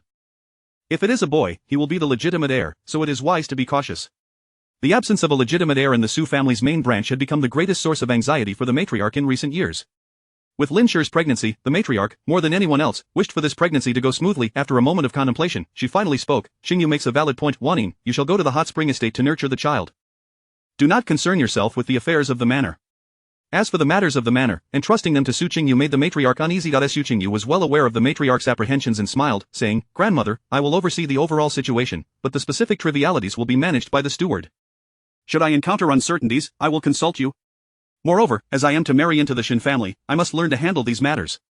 Lin Shi and Su Qingye were unaware of Su Qingyu's impending marriage to the third master of the Shen family, and their expressions were filled with astonishment upon hearing her words. Su Qingyu then elaborated on her situation with the Shen family, detailing how Chang Rujin had climbed into Shen Zhao's bed and how, out of desperation, she had agreed to marry the third master of the Shen family. As Su Qingyu spoke, Lin Shi's countenance grew increasingly grim. She cast a cold glance at Gu Ruoyan and gritted her teeth, saying, I took you in out of kindness, yet you have raised such a calamity. Fearing her mother's anger, Su Qingyu whispered in a tone only the two of them could hear, Mother, I have my own thoughts. Please do not be angry. We can discuss this when we return home. Lin Shi stood up, casting another look at Su Qingye, her tone carrying a warning, Lord, I implore you to handle any unknown individuals in this manner. Otherwise, do not blame me, the head matriarch, for being unkind. Although Lin Shi hailed from a merchant background, the expenses of the Marquis' residence had relied on her dowry enterprises over the years. Thus, despite the harshness of her words, Su Qingye had no choice but to endure them. If it had not been for the second master of the Su family, Su Chengyan, gambling away hundreds of thousands of taels and embezzling substantial amounts of silver which led to his impeachment, the Su family would not have sought to wed Lin Shi. After the two families were united, the Su family borrowed 300,000 taels from the Lin family to cover Su Qingyan's debts and navigate the political landscape, thus preserving their official positions. Considering the well-being of her daughter and granddaughter, the Lin family had not intended to demand repayment, and that debt still lingered on the books of both families. Su Qingye felt a lack of confidence in front of Lin Shi, thus he seldom ventured into the main courtyard. This time, Lin Shi's pregnancy was a result of his drunken folly last month when he sought her out in a daze. Let us settle this matter, I shall take my leave now, for the events of this day have given me a headache, the matriarch concluded, supported by Yuan Mama, as she departed in a warm sedan chair. Su Qingyu accompanied Lin Shi back to Zy courtyard, while Chang Rujin returned to her residence, Qingyun Pavilion. Su Qingye, on the other hand, stealthily made his way to Gu Ruoyan's residence, Xiaohua Hall. Gu Ruoyan entrusted her child to the wet nurse and dismissed the servants. Cousin, when will I be able to stand by your side openly? I am weary of living under the shadow of others, and as for Yuan Che, he is the rightful heir of the Marquis' residence. Gu Ruoyan's relentless questioning seemed to be her only means of quelling the unease within her heart. At 36, Su Qingye possessed a handsome visage and a tall stature, clad in a light blue robe with a narrow waist sash, a fine longevity jade pendant adorned his waist. He stood with his back to her, gazing out the window. After a prolonged silence, he finally spoke, I could tell my wife to take you as a concubine, but if you are concerned about the children's marriages, they can all be registered under her name. Additionally, I possess a small amount of private property, which I will bequeath to Yuan Che and Rujin. Gu Ruoyun's brows furrowed. This was not the response she sought. If she had desired to be a concubine, she would not have waited until now. This was what Su Qingye had promised her, and it was her due. If cousin insists on saying this, I shall go speak to the lady. Yuan Che is my child, and Rujin is also your child. Furthermore, about that incident from years ago, Su Qingye's expression darkened, and he sternly admonished, do not speak foolishly. Seeing Gu Ruoyun's eyes glisten with unshed tears, he softened his tone. Ruoyun, you must give me some time. The Marquis' residence relies entirely on my wife's enterprises at present. I need time to prepare. Though it was an explanation, impatience seeped into his voice. Gu Ruoyun had been adept at navigating such matters during her years by Su Qingye's side. Stepping closer, she wrapped her arms around Su Qingye's waist, pressing her cheek against his chest. Cousin, I was merely anxious. I will heed your wishes. Yet, in her lowered gaze, a flicker of ruthlessness crossed her features. After Su Qingye departed, Gu Ruoyun summoned the head maid, Yuadao, and quietly inquired, I recall your cousin is responsible for the carriages and horses in the outer courtyard. Within Ziwei courtyard, Lin Shi sat on the warm kong by the window, a bowl of warm chicken soup at her side. Su Qingyu understood that the most challenging hurdle in this marriage was her mother's approval. While the matriarch could be swayed by the allure of benefits, her mother genuinely sought what was best for her. Noticing Lin Shi's silence upon entering, Su Qingyu cautiously spoke, Mother, I would much rather marry the third master of the Shen family than Xin Zhao. And even if I were to marry someone else, how could I be certain he would not turn out to be another Xin Zhao? To be confined in the inner chambers, vying against concubines and currying favor with a mother-in-law, is truly less preferable than marrying the deceased third master of the Shen family. Moreover, the third master has sacrificed himself for the country, and the emperor has posthumously conferred a title upon him. Although I will merely be the nominal third madam of the Shen family, both the court and the Shen family will surely extend their favor towards me. I suspect that in a few years, the Shen family will adopt a child for me, ensuring I am not left without support in my old age. As for wealth, the dowry you provide is more than sufficient for my lifetime's needs. Is this not a good life? Chapter 10 Punishment. Lin pondered over her daughter's words, contemplating each phrase with great care. She was no ordinary woman. Her insight and perspective surpassed that of the typical young lady. As she reflected on the day she wed into the Su family, she suddenly found merit in her daughter's assertions. Though her fate diverged from that of most women, she lived with a freedom that many could only envy. Yet, her daughter was merely 15. What would happen if she encountered a suitor who captured her heart? If that day were to come, she would devise a plan for her daughter. With this thought, Lin lifted her gaze and smiled, saying, Then let it be as you wish. Fortunately, the old matriarch of the Shen family is kind-hearted and will not make things difficult for you. Life is not easy. Pursue whatever you desire. Mother, I may lack many skills, but I can certainly ensure you will want for nothing throughout your life. Su Qingyu suddenly felt tears welling up in her eyes. If only her mother had been present in her previous life. She shifted her position, leaning against Lin's side. Mother, you should stay at the hot spring villa tomorrow, and I will borrow a doctor from my cousin to come and ensure your pregnancy goes smoothly. Lin turned to look at her indulgently. You are to be married in 100 days. I should remain at home to handle these matters for you. Su Qingyu shook her head. There is no need. It's not as if I am marrying a living person. There is no need for elaborate ceremonies. Mother, your priority is to nurture your child and give birth to a legitimate heir. That is the most pressing concern. Moreover, what if someone in this household wishes to harm you? As the mother and daughter conversed, their maid, Bai Lu, entered the room. Madam, dinner is ready. You may dine now. Lin inquired, have you prepared the dishes that the young lady enjoys? Is there mullet and pine nut stir-fried chicken? Su Qingyu quickly interjected, Mother, I will be vegetarian for this 100 days. She then instructed Bai Lu, please have the kitchen prepare some candied mustard greens and a salad of bamboo shoots, without any meat oil. Tomorrow, I shall accompany you to the villa, and the day after is the 7th day of mourning for Master Shen. I must also go to the Guigua temple to perform a ceremony for him. Shen's family would also conduct their own mourning rituals, but she felt it was only right to express her own sentiments. Having taken her position as his wife, she ought to contribute in some way. Lin nodded approvingly, what you are doing is correct. Having made a decision, one must bear the corresponding responsibilities. After Su Qingyu had accompanied Lin through dinner, she returned to the Baishuwei pavilion, where it was already the early hours of the night. The head maid in charge of jewelry in the small storeroom, Hupa, came to help Su Qingyu remove her hairpins. Su Qingyu cast a casual glance at her and suddenly asked, what has become of the rare calligraphy album by Yan Jinqing that my cousin sent last month? Please bring it to me. Hupa was taken aback and replied, Miss, that album has been borrowed by the cousin. Su Qingyu's expression darkened, and as she examined her hair in the mirror, she asked, did you consult me about this? She let out a cold snort, borrowed? Has Chang Rujin ever returned anything she borrowed from me? Hupa, frightened, quickly knelt down and explained, I thought that since you rarely practice calligraphy, I could not refuse when the cousin asked. Su Qingyu, with a cold gaze through the copper mirror, replied, you could not refuse? When did you become the one to make decisions for me? In her previous life, many of her jewels and unique possessions had mysteriously found their way to Chang Rujin. At that time, she had believed that Chang Rujin and her maternal cousin sincerely cared for her, turning a blind eye. She recalled that before her marriage in her past life, Hupa had been taken by Chang Rujin to serve her. It seemed that this maid had long harbored ulterior motives or sought to play both sides. Standing tall, Su Qingyu looked down at Hupa. Please make a list of all items borrowed by the cousin. As Hoopa began to compile the list, Su Qingyu lit some sandalwood incense, and the delicate blue smoke spiraled upwards, creating a tranquil atmosphere. Jinju entered with hot tea and fruits. Having been active outside, Su Qingyu felt both exhausted and drained. She picked up a piece of sesame cake, took a small bite, and sipped the hot tea. Then, she frowned at the teacup. Is this not the Zijue bamboo shoot tea? Su Qingyu's favorite tea was Guzhu Zijue, known for its clear and mellow flavor. However, this cup. She heard Jinju softly say, "Miss, this is the Taiwan chrysanthemum tea, it cools the body." Su Qingyu found it amusing. Did this maid think she was stubbornly masking her discomfort? Bring me the Zijue tea. This is not to my taste. Seeing this, Jinju removed the tea and exited. Su Qingyu wiped her hands and looked at Hoopa, who had approached with the paper. Have you written everything down? Hoopa quickly replied, yes, I have noted everything. Su Qingyu took the paper and glanced over it. Items included a cloison box, a gold hairpin inlaid with agate plum blossoms, a shell hairpin from overseas, a cat's eye stone pin, Yan Jinqing's calligraphy album, and an ancient medical text. In total, nearly 20 items. After reading, she set the paper aside and coldly regarded Hoopa. Do you have any other dealings with the cousin? I will only ask you this once, and you had best speak honestly. Hoopa quickly shook her head. No, I have no private dealings with the cousin. It is just that. Just what? Su Qingyu pressed coldly. Hoopa took a deep breath and replied, the cousin's head maid, Yushio, often comes to find me. Sometimes she inquires about the missus' affairs, bringing food each time and occasionally even gifting me jewelry. I felt embarrassed and may have said something I should not have. Su Qingyu pondered silently, while Mame interjected, how could you do such a thing? The miss has treated you well, and we have received ample rewards from the household. Last year, when your parents fell ill, it was the miss who arranged for a doctor to provide medicine. Mame was straightforward and spoke without holding back. What have you disclosed? Su Qingyu asked in a frosty tone. Jinju returned with a fresh cup of Guzhu Zijue tea, and Su Qingyu picked up the cup, gently tracing the lotus and entwined branch patterns on its surface. Hoopa recalled and said, there were 2 occasions when the miss invited Shen to the flower festival. She asked when it would be and who would be attending. And she also inquired about what the miss had been saying and doing. Most of the time, I deflected her questions, but when she pressed, I answered a few. Su Qingyu lowered her gaze, recalling the 2 prior occasions she had invited Qingyu to the flower festival, during which Chang Rujin had made excuses to tag along, and Xin Zhao also attended.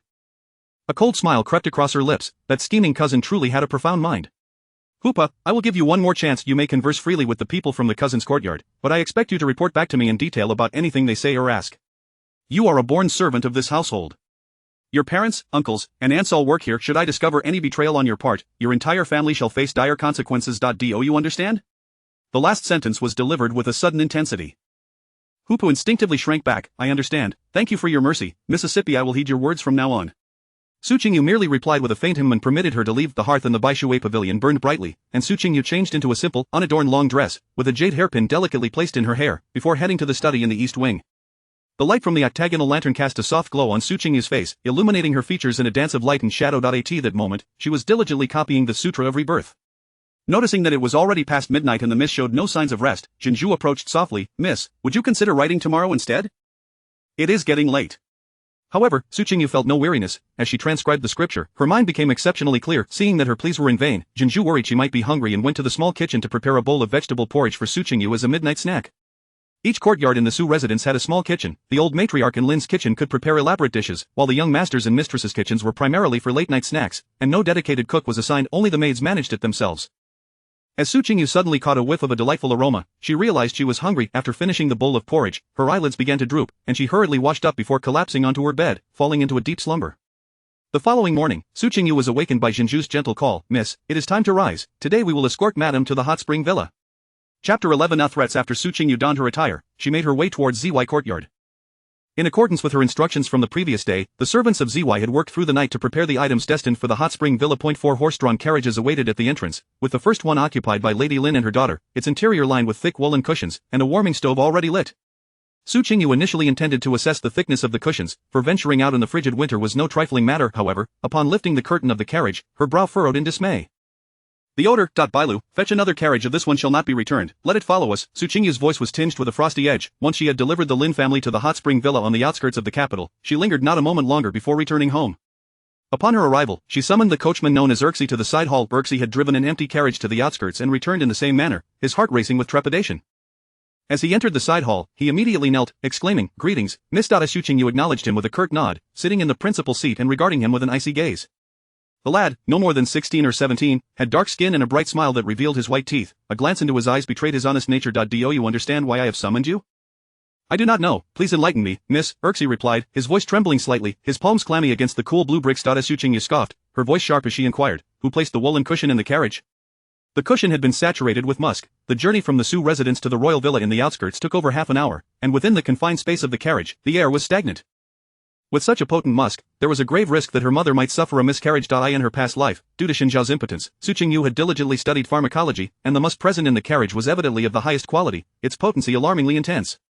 Gu Ruoyun was evidently willing to invest heavily. Her suspicions regarding Gu Ruoyun's role in her mother's premature labor grew ever stronger. At the mention of the woolen cushion, Erxie visibly trembled. Miss, I was wrong. I beseech you to punish me. Su Qingyu slammed her palm upon the Nanmu table and reprimanded sharply. Speak. With stammering breaths, Erxie divulged the truth. It appeared that the maid Yuetao, who served Gu Ruoyun, was his cousin and also his betrothed. The previous night, Yuetao had taken the woolen cushion and musk to Erxie's home, and the two had been engaged until the early hours. Erxie understood that such an action was tantamount to plotting against his mistress, yet Yuetao had assured him that should the lady suffer a miscarriage, no one would care to investigate, and the cushion could be disposed of without a trace. Yuetao had even bestowed upon him 10 taels of silver, which would enable him to marry her in style. The situation aligned closely with Su Qingyu's suspicions, and she quietly instructed her attendant Pearl, investigate where their contract of servitude is. Pearl nodded and left to inquire. Within the span of a tea's brewing time, Pearl hurried back, reporting, Miss, I have discovered that Yuetao's contract is with the matron of the extended family. All the servants of Xiaohua Hall have their contracts with her. As for Erxie, he was not sold into servitude. This was in accord with Su Qingyu's expectations. The contracts of the maidservants in the Su household were retained by their respective mistresses. She then whispered a few more instructions to Pearl, who nodded and departed. Su Qingyu lifted a celadon teacup, sipping thoughtfully before stating, Are you aware of the grave implications of attempting to harm your mistress? Should this evidence and your testimony reach the Ministry of Justice, you shall find no escape. Erxie was already fearful. Having never committed an offense, he had spent the night restless after the musk incident. Hearing Su Qingyu's words intensified his dread. 10 taels of silver had cost him his life. Miss, I swear I shall never do so again. I implore you to spare my life. With no alternative, Erxie could only plead for mercy, his forehead bruised from bowing repeatedly.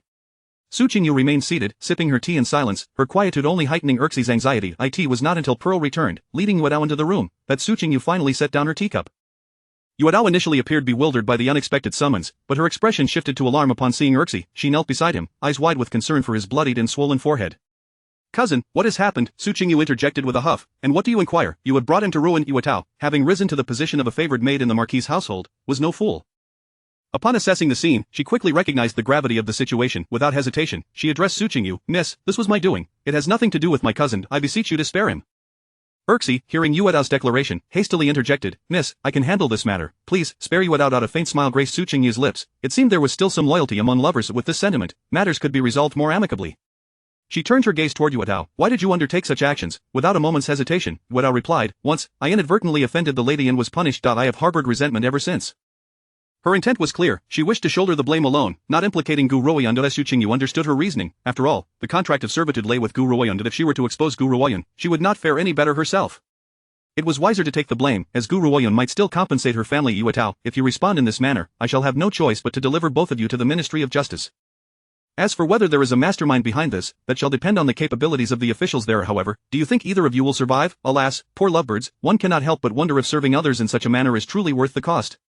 Yuetao knelt, biting her lip, her face drained of color, until Su Qingyu spoke again. Pearl, go to the Ministry of Justice and report this matter, stating, before she could finish, Yuetao interjected, I shall confess, miss, I shall tell all.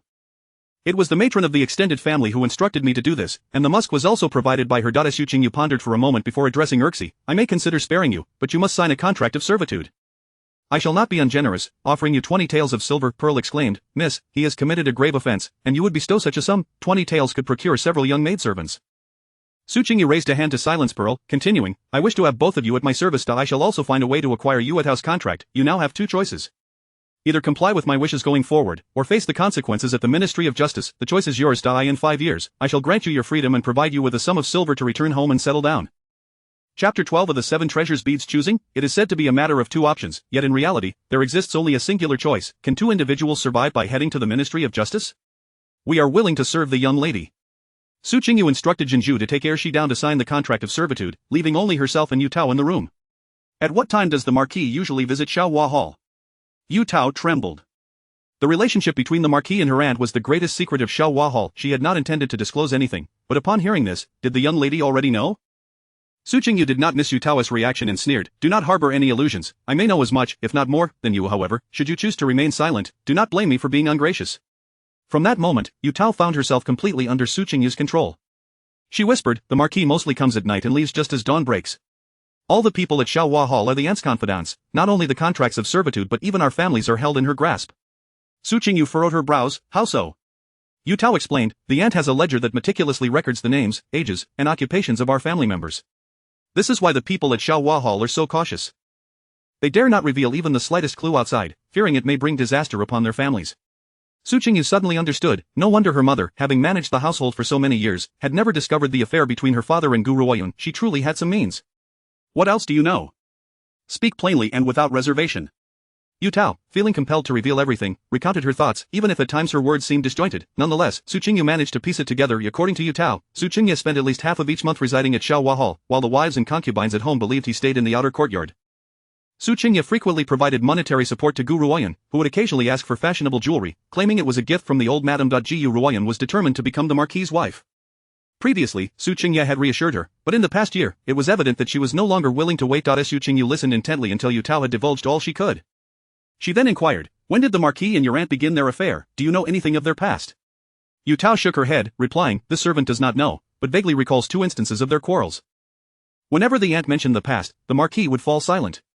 Su Qingyu's eyes flickered. The past, could it be that her father still had some leverage in Gu Ruoyun's hands? After dismissing Yu Tao, Su Qingyu sat in the side hall, lost in thought for a considerable time. Currently, the matter between her father and Gu Ruoyun had not yet come to light. Should she expose it publicly, her father might very well take her as his wife. It would be wiser to observe the situation. The more Gu Ruoyun desired to become the Marquis' wife, the more anxious she would become, and the more likely she would err. With her mother safely nurturing her pregnancy at the hot spring villa, Su Qingyu planned to resolve the Gu Ruoyun mother-daughter duo within the 3 months leading up to her own marriage. Miss, Arshi's contract of servitude has been signed and I have secured it. Jinju entered and spoke softly. Su Qingyu nodded, rising to her feet, summoned 2 sturdy maids. We are going to fetch items from the cousin. Jinju's eyes brightened at the command, her excitement palpable. Almost skipping, she dashed into the main room. Jadeite, come quickly. We are going to retrieve items from the cousin. The 4 personal maids attending Su Qingyu included Jinju and Amber, both born within the household and responsible for her daily needs, while Jadeite and Agate were gifts from her third cousin, tasked with ensuring her safety. Jinju was lively, while Jadeite was more composed. Casting a glance at Jinju, she chided, there is no need to be so exuberant over merely retrieving belongings. If outsiders were to see, they might think we are bullying the cousin. It is simply a matter of reclaiming the young lady's belongings. It hardly warrants such a fuss, Jinju replied with a smile. Indeed, Jadeite is right, these are our possessions, and it is only proper we retrieve them. She specifically chose 2 robust-looking maids to accompany Su Qingyu to Qingyun Pavilion. Upon entering, they found Chang Rujin in the room, fuming with anger. Today's events had caught her off guard, leaving her in a state of great agitation, rendering everything unpalatable to her. Upon seeing Su Qingyu enter, she snapped, what do you want? Su Qingyu stood at the doorway, arms crossed, handing the list to Jinju. Follow this to find everything, not a single item is to be missed. If anyone obstructs you, strike them without hesitation. After issuing her orders, she turned her gaze to Chang Rujin. If my cousin has taken my belongings without remembering to return them, I have no choice but to demand them back myself. Chang Rujin glared at her, eyes wide with fury. I haven't taking your belongings. You come here without any evidence to search my things? Perhaps your maid sold you out?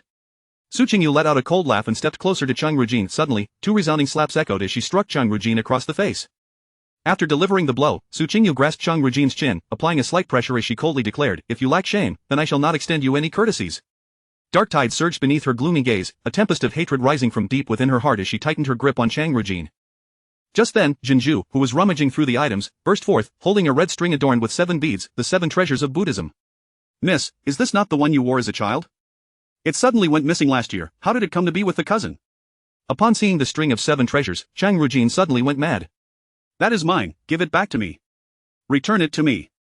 It belongs to me, and has nothing to do with you, hand it over. Chapter 13 of The Enchanted Elder Brother. As Chang Rujin lunged towards her, Su Qingyu deftly evaded, seizing the string of beads to examine it closely. She was certain that this was the very string of 7 treasure beads she had worn in her childhood, an item she had cherished for over a decade, instantly recognizable upon touch. Typically, a common household would not string 7 beads on a red cord in such a manner. This string was a gift from Master Cien during her visit to Hugua Temple, who had instructed her to wear it continually, claiming it would protect her from calamity. Since last year, it had gone missing. At that time, she had scoured Bishi Pavilion with her servants to no avail. Chang Rujin reached out once more to snatch it away, exclaiming, give this to me. You already possess so many fine things, is it too much to ask for just this? It belongs to me. Su Qingyu tucked the beads away and replied coldly, the number of treasures I possess is none of your concern. You shall not lay claim to what is mine. With that, she forcefully shoved Chang Rujin, sending her tumbling onto a small couch. Each encounter with Chang Rujin stirred a deep-seated animosity within her, a desire to inflict harm that she could scarcely contain. Were it not for the decorum of the Su household and the eyes of many upon them, she might have acted on her impulses long ago. However, she found solace in the notion that a slow, painful process could be more torturous than a swift strike. While the pearls and jade accompanied others in their search, the maidservants of Qingyu Pavilion remained silent, too timid to utter a word, standing by in trepidation. Chang Rujin, with tears glistening in her eyes, feigned vulnerability. Cousin, I was wrong regarding young Master Shen. I shall never dare again. Might you grant me this string of beads? Su Qingyu furrowed her brow, pondering why Chang Rujin, who had shown no reaction to the multitude of items uncovered, was so fixated on this particular string. Her instincts whispered that there was something amiss that she did not yet grasp. As Chang Rujin lunged for it again, Su Qingyu retaliated with another push, watching as Chang Rujin stumbled towards the door, only to be caught by a figure. Su Qingyu, what are you doing? The newcomer, a youth of 17 or 18, clad in a pale blue robe adorned with bamboo leaf patterns, bore a striking countenance. His reproach carried an air of disdain, but when he turned to Chang Rujin, his gaze softened with admiration. Su Qingyu recognized him as her half-brother, Su Yuankai, the son of concubine Shui and the eldest illegitimate child of Su Qingye. Concubine Shui had once been Su Qingye's maid, later elevated to concubine status after Lady Lin's arrival. Over the years, concubine Shui had not hesitated to undermine Lady Lin, employing various tactics to vie for favor, ultimately giving birth to a son and a daughter, the latter being 14-year-old Suihui. Cousin, this is not Rujin's fault. It is entirely my own. Chang Rujin immediately turned sweetly submissive upon seeing Su Yuankai, her eyes shimmering with unshed tears. Witnessing this scene, Su Qingyu felt a wave of revulsion. After all, he was her brother by the same father. Su Yuankai, this matter does not concern you. Do not feign ignorance here. Su Qingyu, I am your brother. How can you speak to me in such a manner? You bully such a fine girl as Rujin. You are utterly overbearing. With his words, Pearl stepped forward, irked, and said, Young master, there are distinctions between legitimate and illegitimate children. Your words are somewhat excessive. The mention of lineage caught Su Yuankai off guard, allowing Chang Rujin to regain her composure. She moved closer, clutching the pale sleeve of his robe. Brother, please do not let our dispute affect your relationship with cousin. Today's incident is indeed a disgrace for me, and Rujin's humiliation is only to be expected. Su Yuankai could not abide seeing Chang Rujin wronged, his eyes flashing with anger as he glared at Su Qingyu. Rujin is not the sort of person you claim. It seems you are the one scheming against her, poor girl, so young and innocent, unaware of the malice in the hearts of others, still defending you. Su Qingyu, incensed, laughed derisively. Su Yuankai, I do not fault your blindness. After all, I have been blind myself. Comfort her as you wish, but I have no time to waste here. Pearl, have you gathered everything? We shall depart. As Su Qingyu and her servants made their exit, she overheard Su Yuankai's voice behind her. Cousin, do not weep. This is not your fault, you have merely fallen into someone else's trap. Su Qingyu shook her head, a faint smile gracing her lips. Before they could reach Bishi Pavilion, they encountered concubine Shui, who was bringing refreshments to Su Qingyu, accompanied by her maidservants. May the eldest young lady fare well. Concubine Shui inclined her head slightly, paying her respects to Su Qingyu. She wore a gown of last year's fashion, and her jeweled hairpin bore signs of age, indicating her diminishing favor over the past year. Su Qingyu approached and helped concubine Shui to her feet, saying, I just returned from my cousin S. It seems my brother is now aware of that disgrace. Alas, he remains ensnared in his own bliss, unable to see the truth. Concubine Shui's expression shifted at these words, yet she forced a smile. Your brother is kind-hearted. Perhaps he fears for your cousin's feelings. Su Qingyu offered a faint smile and cast her gaze towards Xiaohua Hall in the distance. In terms of selecting an heir, I have always believed my brother to be the most suitable. I wonder what father thinks, insisting on establishing Yuanche, a mere 5-year-old child. What potential could he possibly possess? The matter of succession weighed heavily on concubine Shui's mind. Hearing Su Qingyu's sentiments, she instinctively began to twist her handkerchief. Now that is resolved, with the lady expecting, such matters are no longer pressing, concubine Shui remarked casually, yet her thoughts remained preoccupied. Su Qingyu, however, shook her head. What you suggest is premature. We do not yet know whether the child in Mother Wu was a boy or a girl. I genuinely believe my brother is the right choice. I merely wish to remind you, it is wise to prepare in advance. As I am to be wed, I will still require assistance from my maternal family in the future. Consider this a means of fostering goodwill with you. Before concubine Shui could respond, Su Qingyu had already turned to leave. After walking a few paces, she heard concubine Shui grit her teeth. Call the young master back. I have matters to discuss with him.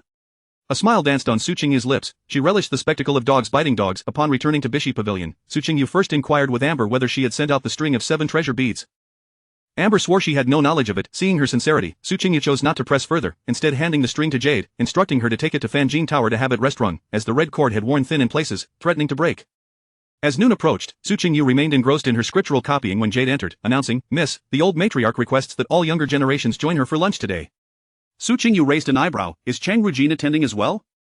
Jade shook her head. She has not been invited, only the eldest young master, the 3rd young lady, the 4th young lady, and you.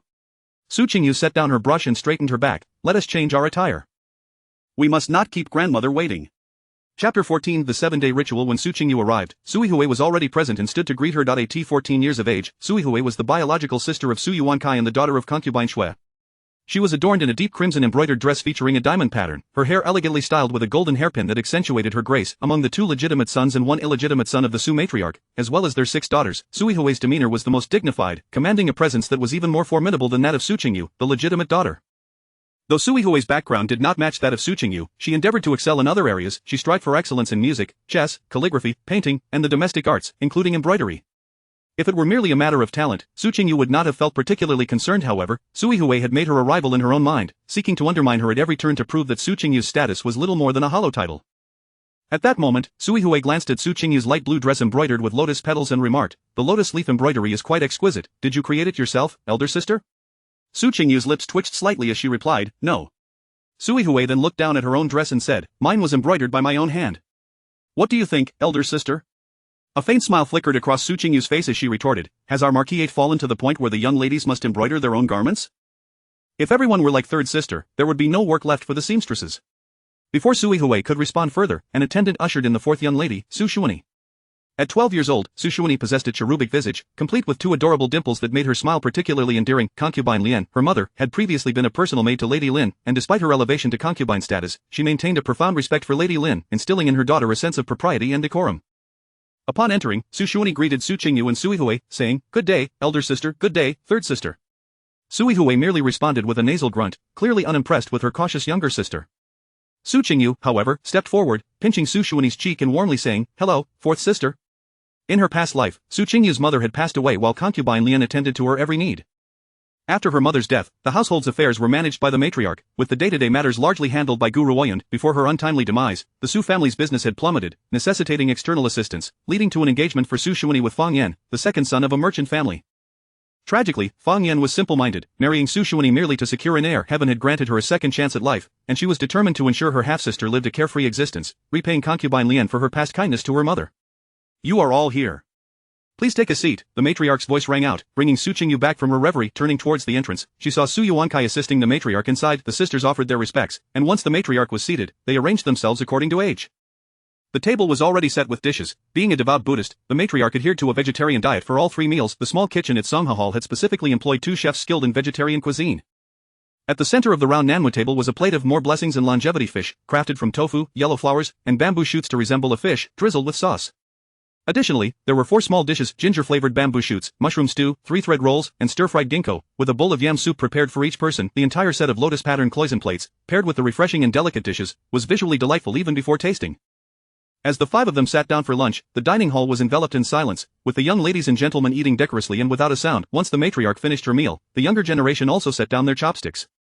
An attendant approached to assist the masters with rinsing their mouths and serving tea. After the meal, they moved to the side to enjoy tea, and Su Qingyu spoke up, "Grandmother, tomorrow I shall go to Hugua Temple to hold a 7-day ritual for Master Shen." Without a moment's hesitation, the matriarch replied, "Go ahead. Lady Shen will be pleased to know of your dedication." Su Qingyu lowered her gaze, remaining silent. In her previous life, she had not believed in ghosts or deities, only to discover that people could indeed transform into malevolent spirits.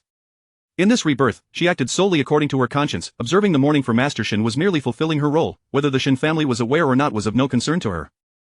Upon hearing Su Qingyu's intention to visit Hugua Temple, Su Yuankai's thoughts stirred, and he suggested, "Grandmother, why not allow my cousin to accompany her for some respite? I saw her this morning, and her eyes were swollen from crying."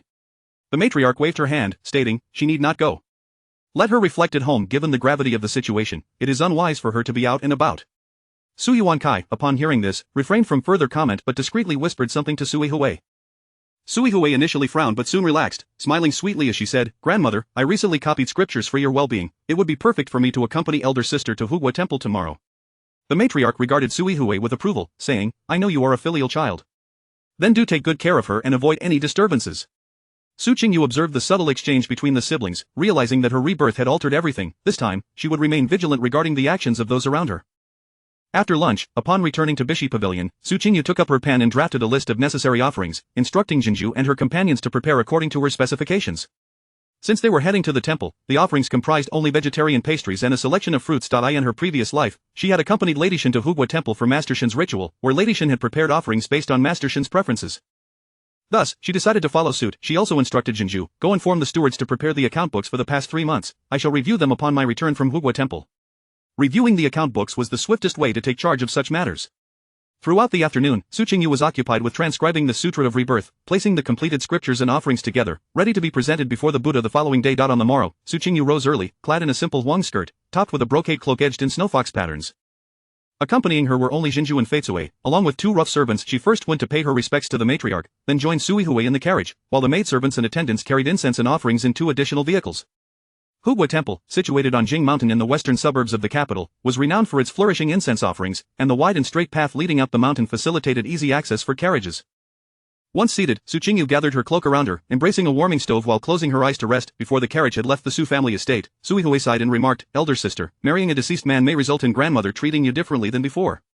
Though tinged with a hint of sympathy, her words bore an unmistakable undertone of schadenfreude. Chapter 15 Master Cien. The old lady has always assessed the young women in the household based on their worth, with the most direct measure being the families into which they are married. With the departure of Master Shen, the deceased can hold no value. Qingyu did not even lift her eyelids, her voice icy as she remarked, "Perfect, you can now surpass me.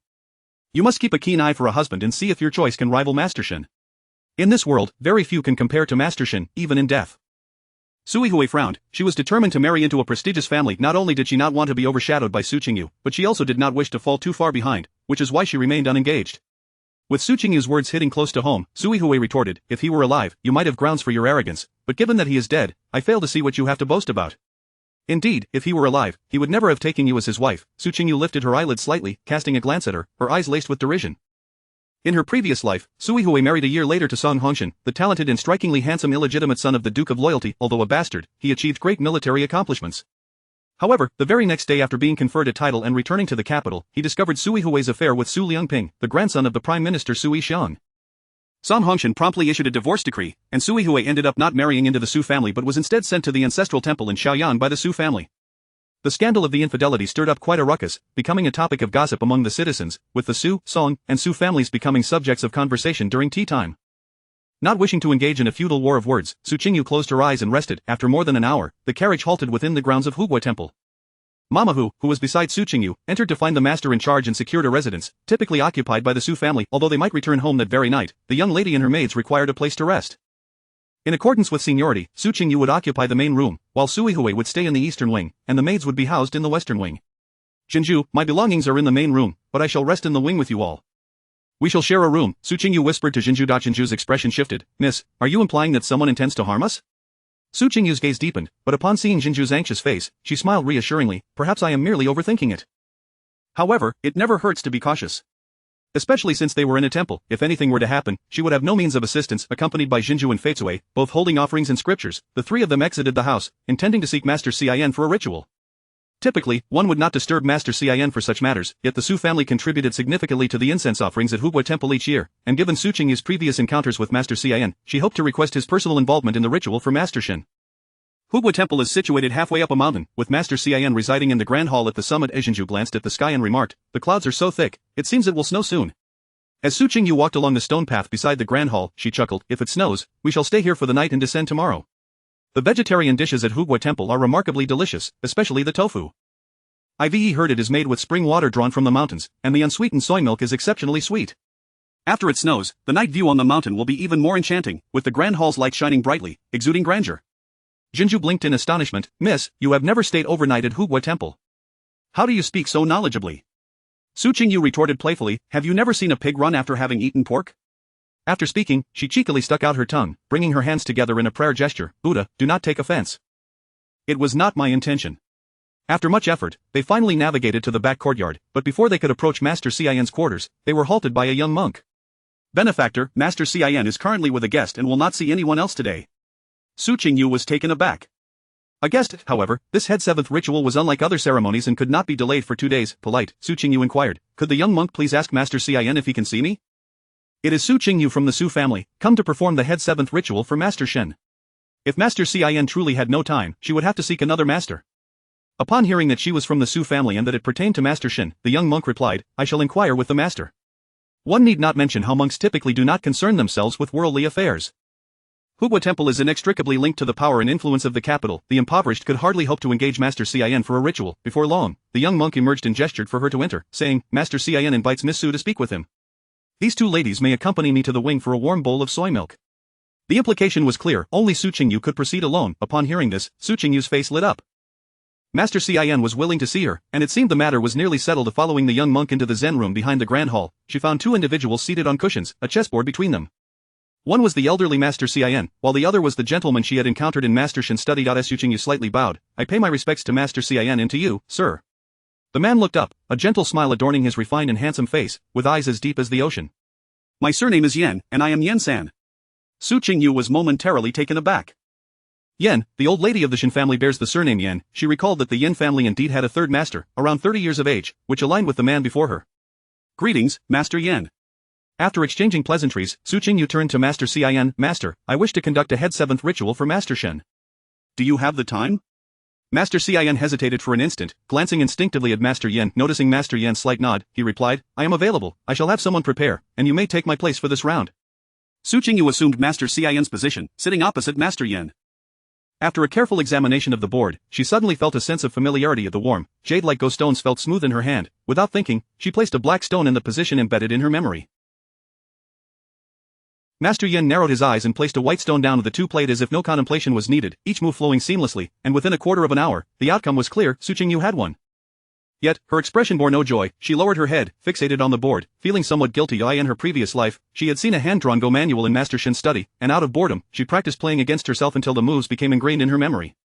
This match was undeniably a result of her unfair advantage. Miss, your skill in Go is commendable. Shall we play another round?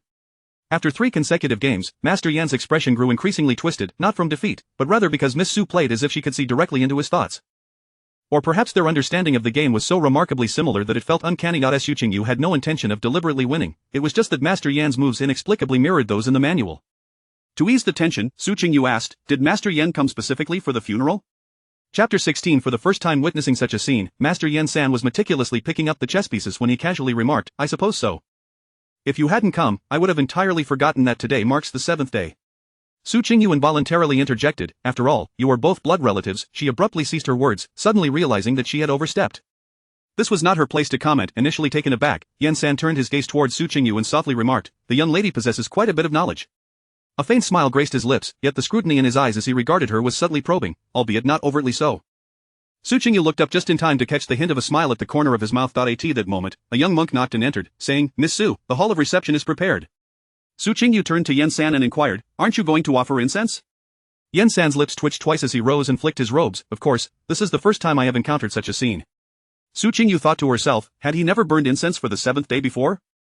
Inside the hall of reception, a golden Buddha statue stood majestically in the center, flanked by flickering candlelight. 108 monks were seated on either side, with a long table placed in the middle, before which lay a cushion adorned with golden lotus patterns. Qingyu and Yufei approached with offerings and scriptures, and Su Qingyu received the offerings, inquiring with Master Cien before arranging them on the long table. The scriptures were laid at the feet of the Buddha statue. Just as the scriptures were placed, Yen-san reached out and took them down, standing there to peruse them. Su Qingyu furrowed her brows, feeling that his demeanor was somewhat disrespectful. After all, these were offerings meant for the Bodhisattva's enlightenment. Why was he so casual about it? Yen-san remarked as he scanned the text, the strokes are forceful, yet the final flourish lacks a certain finesse. Su Qingyu smiled slightly and replied, neither the Buddha nor Master Shen will hold it against me. Sincerity is what truly matters in such matters. After a moment's thought, she added, thank you for your guidance, Master Yen. She was aware of the imperfections he pointed out, yet writing was an art that required substantial practice. It could not be perfected overnight. Seeing him place the scriptures back, Su Qingyu resumed her task of arranging the offerings: chestnut cake, peach kernel pastry, southern date cake, pine nut pastry, and tongue seed cake. Each type was meticulously arranged in sets of 5, perfectly aligned. Even the edges of the pastries were neatly positioned. Noticing that there were still pastries in the box, Yen-san inquired, what is contained within? Qingyu replied, our young lady, fearing they might break, prepared an extra 2 of each. Yen-san suddenly swallowed hard, bending down to take a bite of the chestnut cake. The fragrant taste revealed that only a hint of sugar had been added, which was to his liking. After consuming a piece, he cast a lingering glance at Su Qingyu. However, Su Qingyu did not return his gaze. Instead, she dutifully knelt, bowing and offering incense. After rising, she looked at Yen-san and asked, aren't you going to offer incense? Yen-san raised an eyebrow, stepped forward to light a stick of incense, and bowed, yet his demeanor conveyed a sense of perfunctory obligation. While the monks continued to chant scriptures for Master Shen, the snow began to fall heavily outside, the howling wind echoing through the air. Though it was just past noon, the sky had turned dark and oppressive. With no further duties to attend to, Su Qingyu planned to return and rest, yet the heavy snow suggested that the journey might be arduous. As she hesitated at the entrance of the grand hall, Yen-san said, I have arranged for a vegetarian meal. It's in the adjoining meditation room. If Miss Su does not mind, please join me. Su Qingyu, not wishing to be overly formal, nodded and replied, "Then I shall impose upon you, Master Yen. I apologize for the intrusion. I am conducting a ritual here, and it may disturb your meal," he murmured as he made his way toward the meditation room, muttering under his breath, "I might as well listen. It would be a shame to waste these scriptures." Inside the meditation room, 4 vegetarian dishes and 2 bowls of soy milk were laid out, while Jinju and Yufei were invited to dine in another room. Su Qingyu and Yen San sat across from each other. She first lifted the soy milk and took small sips, feeling warmth spread through her after a couple of swallows. Outside, the daylight faded, leaving only the sound of falling snow. The candlelight illuminated the delicate features of the young lady, her countenance exquisite and alluring. "When the snow ceases, I shall send someone to escort you home," he remarked, noticing her glance toward the outside. Su Qingyu was not particularly eager to return, rather, she felt a sense of unease regarding Sui Hui's ascent to the mountain, suspecting that there was an ulterior motive behind it. Hearing Yen San's words, Su Qingyu reined in her thoughts and focused on her meal. Shortly after, someone entered and whispered, "Third Master, the carriage is ready, we can depart early tomorrow morning." After the person left, Su Qingyu casually asked, "Are you returning to your hometown, Third Master?" The Yen family's ancestral home was in Jinling. If he had come for the funeral, he would indeed be heading back. Yen San replied, "I am going to the northwest, I shall return to the capital in 2 or 3 months. He paused before adding, "I will certainly be back before the 100th day. The 100th day would mark the date when Su Qingyu was to marry into the Shen family. Suddenly, Su Qingyu's chopstick slipped from her fingers, clattering against the edge of the Celadon Bowl. 2 months later, a calamity would strike the northwest, with earthquakes in Gansu and Shaanxi, and avalanches in the Tianshan Mountains, plunging the entire region into despair. Gu Ruoyun, at that time, would be managing the Su family's affairs, profiting immensely from the national disaster, even betraying the Lin family, leading to their ultimate ruin. Recalling the devastation that had befallen the capital and the entire North Jili region, Su Qingyu felt a lingering chill. In January, avoid the territories of Gansu and Shaanxi, she advised softly. She could not turn a blind eye to suffering, regardless of whether he believed her or not. She felt compelled to issue a warning. Even if he were to meet his demise in the northwest, she would have done her utmost.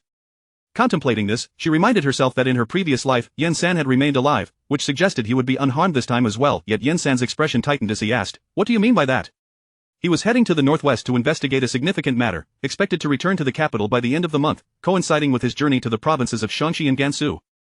Taking a deep breath, Su Qingyu pondered her response. She could not reveal that she had been reborn. She wouldn't disclose such a truth even to those closest to her. Though her heart raced, her expression remained calm. Yen San continued to scrutinize her, observing her deep in thought for a moment before she spoke. "In my youth, I once dreamt of a book that foretold of a cataclysm in the provinces of Shaanxi and Gansu in January of the 18th year of the Xuande reign, resulting in countless casualties. Such matters are better believed than dismissed," she stated with an air of tranquility, as if it were merely a casual comment. However, Yen San had previously caught a glimpse of the complex emotions swirling in her eyes: fear, hatred, scheming. Since the day this young lady had barged into his study until their current encounter, he found her increasingly inscrutable. Very well, he would have to wait until his return from the northwest to investigate further. Outside, the wind and snow abruptly ceased, and Jinju suddenly entered, leaning in beside Su Qingyu and whispering, "Miss, I just returned to check. The eldest master has arrived and is currently with the third young lady." Chapter 17. A familiar aroma of medicine. Su Qingyu's brows fluttered slightly as she rose to her feet, addressing Master Yen San with a polite, "The snow has ceased outside. I shall not intrude any longer. I take my leave." However, Master Yen San called out to the entrance, "Wenju, escort Miss Su back." The youth named Wenju accompanied Su Qingyu to the courtyard's entrance, departing only after ensuring that the mistress and her maid had entered. Upon returning with Jinju and Feitsue, Su Qingyu proceeded directly into the main chamber. She instructed Jinju to convey to Suihue that, given the treacherous weather, they would be staying the night at Hugua Temple. When Jinju returned, she spoke softly, "Miss, the third miss did not permit me entry. The eldest young master is likely still in her chamber." At that moment, Su Qingyu was seated in a lotus position on her bed, cradling a cup of hot tea. Hearing Jinju's report, a faint smile graced her lips. "Jinju, did you ever climb through a window in your youth?" Jinju, taken aback, watched as her mistress descended from the bed and pushed open the back window of the meditation room. Feitsue gasped in alarm, "Miss, this is not permissible. What kind of young lady from a Marquis' household climbs through windows? The thought of it spreading would be scandalous." Feitsue, usually composed, appeared quite pale from fright. In contrast, Jinju was far more exhilarated, exclaiming, "The window is not high. I used to climb trees when I was younger." With that, she followed suit and climbed out. Observing this, Feitsue leaped out as well, showcasing a nimbleness that surpassed both of them. Once outside, Su Qingyu peered through the back window, noting the dim glow within the room and the silhouette of a figure lying on the bed. The three of them stealthily made their way from the back of the main house, intending to return quietly to the west wing. Yet, after only a few steps, Su Qingyu halted and turned in the opposite direction. Jinju and Feitsue exchanged confused glances but dared not question her. Trailing closely behind, beneath the back window of the east wing, Su Qingyu crouched at the ledge, listening intently to the sounds within. After waiting for a tea's worth of time without hearing anything, she wondered if they might have retired. Just as she was about to turn away, Suihue's voice broke the silence. "Brother, has the person you sought arrived? What do you want me to do?"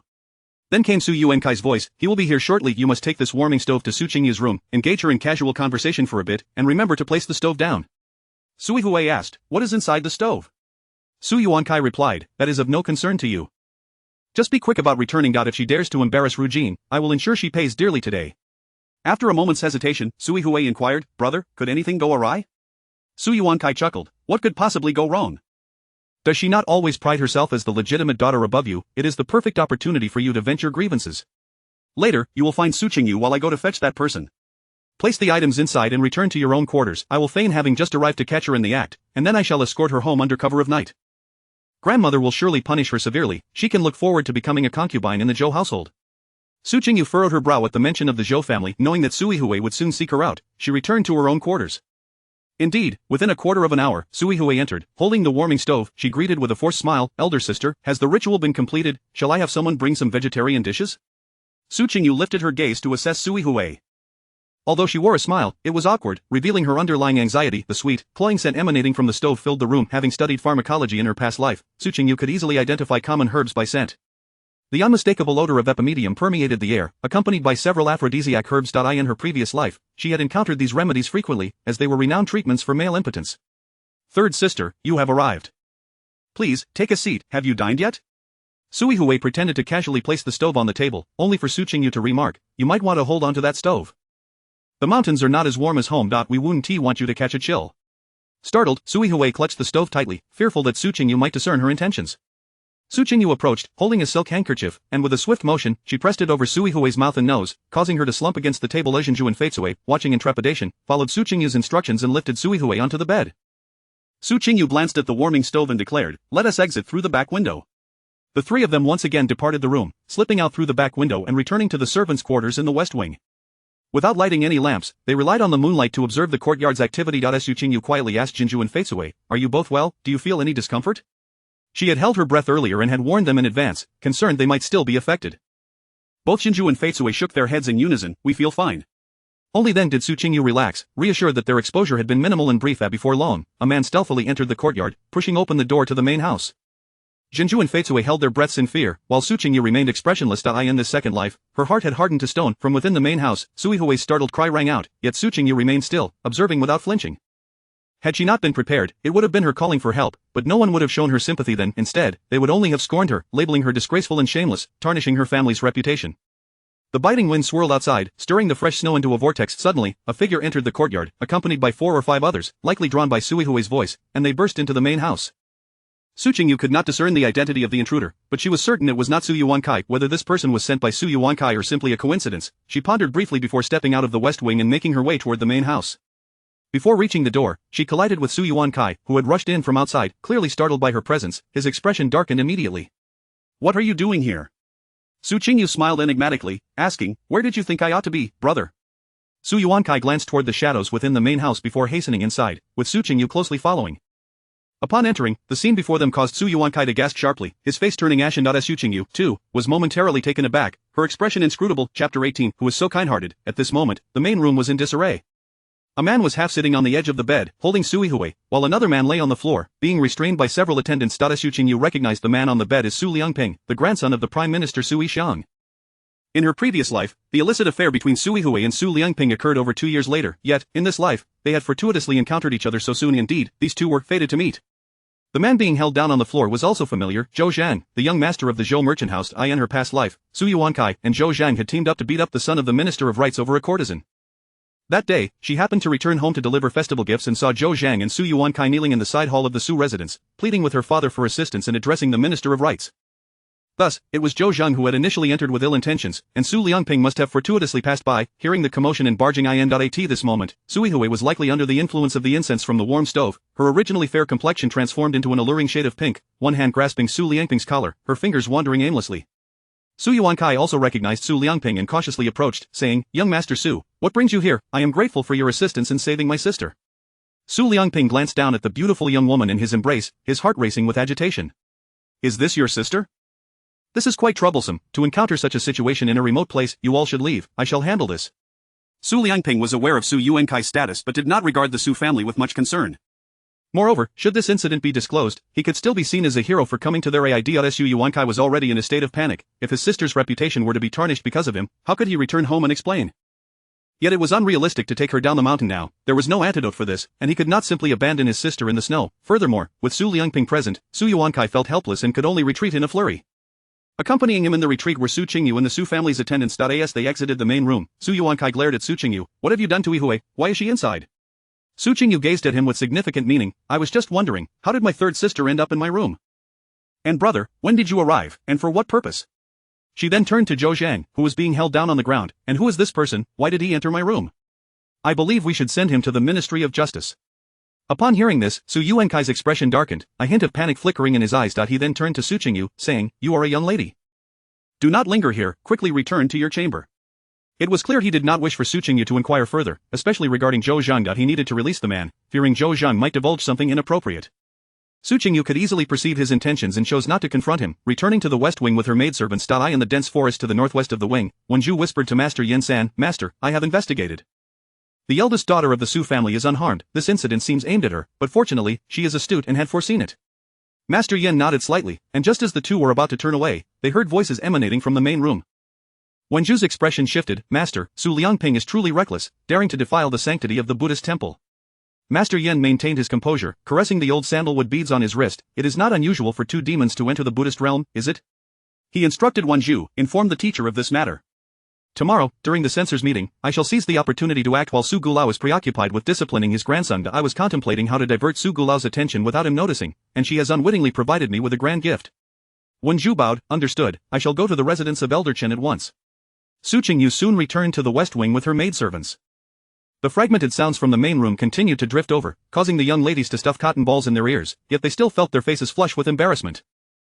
Fortunately, they were all quite fatigued from the day, and eventually dozed off. The next morning, Su Qingyu was awakened by the sound of crying. The cold weather made her reluctant to rise from her warm bed, so she instructed Pearl to investigate the commotion. Before long, Pearl lifted the curtain and entered, standing at the door for a moment to dispel the chill from her body before approaching the bedside. Miss, I found out that last night, young Master Zhou left. Half an hour ago, young Master Su exited the main room, and a maidservant helped Third Miss change her clothes. Currently, Third Miss is crying with the eldest young master. Su Qingyu responded with an instructing Pearl, once she stops crying, please ask the eldest young master when we can return home. Jadeite entered with warm water to assist Su Qingyu in freshening up. Miss, I sent old Madam Hu to fetch breakfast. We shall have some simple soy milk and pancakes. Su Qingyu was not particular about food. To her, warm soy milk and plain pancakes made from spring water were already delightful. After she and her maidservants had breakfast, Su Yuankai's response came through, stating that they would return home immediately.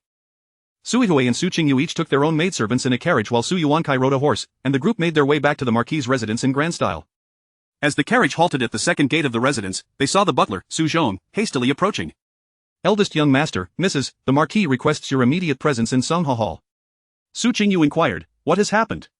Su Zhong instinctively glanced at Su Yihui before explaining, today, during the morning court, the Marquis was impeached by the censorate.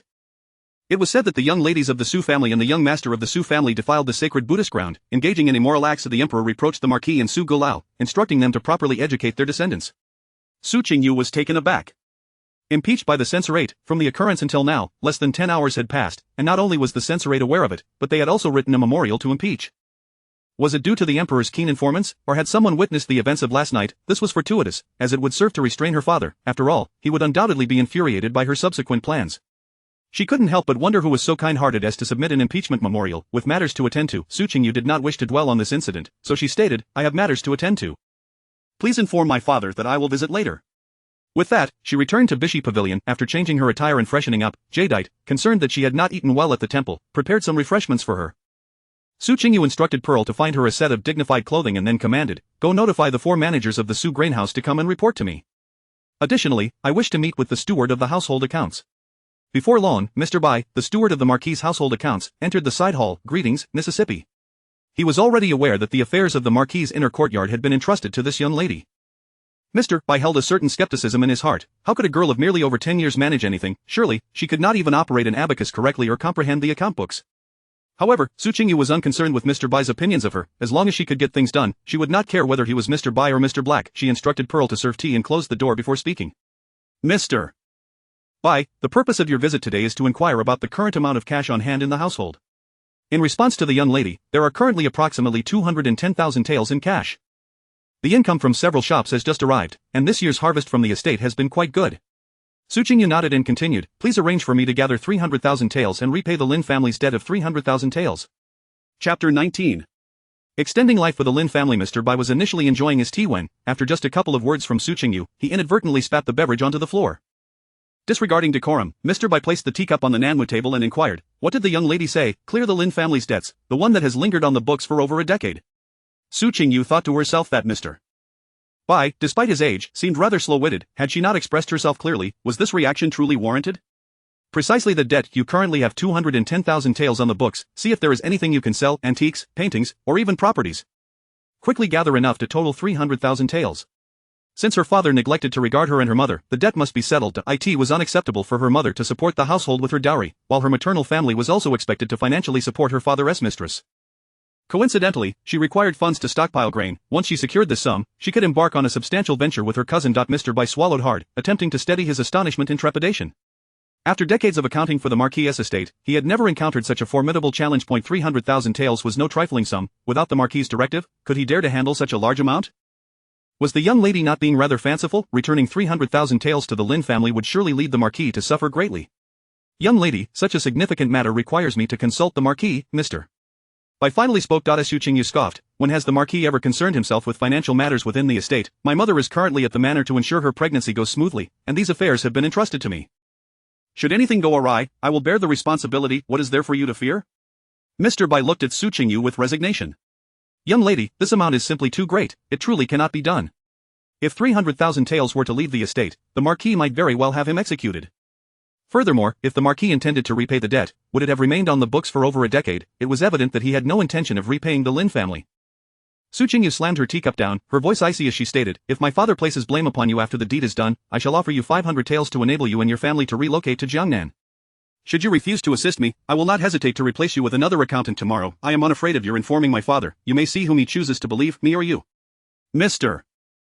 Bai was momentarily taken aback, his face contorted with conflict. The young lady was merely in her teens, yet her methods were more ruthless than when the mistress managed the household. This left him feeling inexplicably uneasy. Faced with two paths, he found himself compelled to make a choice. Su Qingyu, unhurried, quietly sipped her tea, not sparing Mr. Bai a glance. After some time, Mr. Bai finally stirred, the corners of his wrinkled lips twitching. "Then, what shall we sell, young lady? The properties may not be readily saleable, but the antiques and paintings do hold some value." Over the past few years, the silver on the books had never exceeded 300,000 taels. Whenever there was a hint of surpassing that threshold, the Marquis would procure antiques or rare books. On several occasions, the mistress had been visibly displeased but had refrained from voicing her frustrations, mindful of the Marquis' reputation. Su Qingyu contemplated briefly before declaring, "Let us sell the antiques and paintings. Select those that are valuable and easily sold. I shall grant you 2 to 3 days to gather the 300,000 taels." Mr. Bai pondered for a moment before responding, "Very well, we shall heed the young lady's wishes. When the time comes, the necessary documents will require your signature." Su Qingyu smiled, "Of course, rest assured, I shall not make it difficult for you." Mr. Bai thought to himself, is this not making it difficult? It seemed that with the young lady taking charge, the very atmosphere of the household had shifted. After bidding farewell to Mr.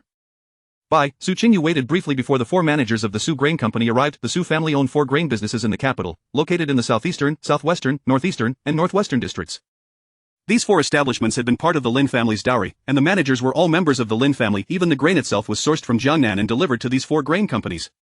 In essence, these businesses were akin to a laying hen gifted from the Lin family to the Su family. They merely needed to collect the eggs without any further concerns. All profits accrued belonged to the Su family, with the Lin family having no claim to a single coin. As the Lin family was one of the largest grain merchants in the southern province, these 4 shops had an excellent reputation in the capital, yielding annual profits exceeding 100,000 taels. Lin Sheng was the manager of the Western District grain shop and also acted as the head manager for all 4 establishments. In his 40s, he sported a tuft of goat's beard. Su Qingyu greeted Lin Sheng and the others with courtesy, offering them fine tea and engaging in polite conversation before inquiring, "Manager Lin, how much rice do we currently have in our warehouses and shops in the capital?" Without a moment's hesitation, Lin Sheng replied, "There are still 30,000 pickles of rice in the warehouse, and we expect an additional 20,000 pickles by the end of the year." Clearly, these figures were second nature to him, requiring no deliberation. Su Qingyu frowned slightly. 30,000 pickles, the deficit was far too great. After further inquiries regarding sales and warehouse capacities, she dismissed the managers. Once the managers had departed, Su Qingyu rose. "Jinju, prepare the carriage. I must go find my second cousin." She then asked, "What news from Songhang? Is there any update?" Jinju replied, "The 3rd young lady and the eldest young master did not visit Songhang. Anshue took the 3rd young lady back to Furong Courtyard, claiming she needed to rest first and would discuss these matters later. Although the Marquis is angry, he has not made any further comments." Su Qingyu did not dwell on it, assuming Anshue was merely concerned for her daughter. In the afternoon, within the flower hall behind the Lin commercial house, Su Qingyu listened to her second cousin Lin Wenbai's incessant prattle. "Such a significant matter, and you did not come to discuss it with us?" Marrying a dead man, what are you thinking? Whether it be Master Shen or the Emperor, once dead, they hold no value.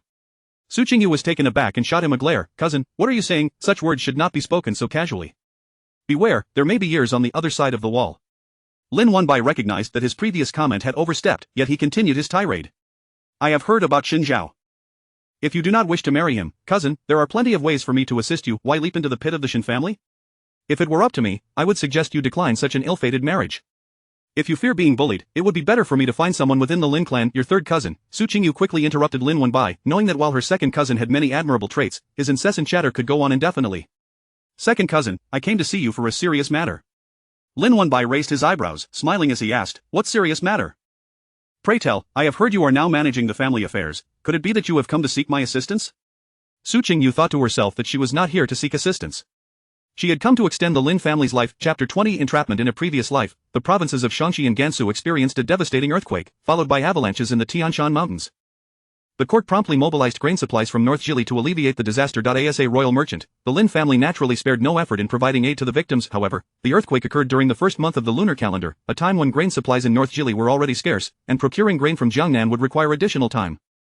At that juncture, my mother was gravely ill, and all affairs of the Marquis fell into Gu Ruoyun's hands. One day, Gu Ruoyun unexpectedly sent 5,000 shur of rice to the Lin family, claiming it was sourced from local farmers, even as the price of rice in the capital had skyrocketed from 1 to 3 taels per shur to 16 taels per shur. The Lin family rejoiced at the news, as the court had been pressuring major royal merchants to contribute to disaster relief. Upon receiving the grain, the Lin family quickly distributed congee and rations, yet that very batch of grain led to the tragic deaths of thousands of victims. My uncle personally came to the capital and liquidated a substantial portion of the family's wealth to salvage the Lin family from ruin. In the aftermath, Gu Ruoyun remained kneeling before the Lin family, and my uncle suspected she too had been ensnared in a scheme, choosing not to pursue the matter further. In her previous life, Qingyu believed her cousin was merely misled, but upon reflection, it was evident that someone had conspired with Gu Ruoyun to target the Lin family. This was undoubtedly not a plot orchestrated solely by Gu Ruoyun. There must have been others intent on bringing the Lin family to ruin. The discomfort of having hidden enemies while remaining exposed was palpable, necessitating constant vigilance against unseen threats.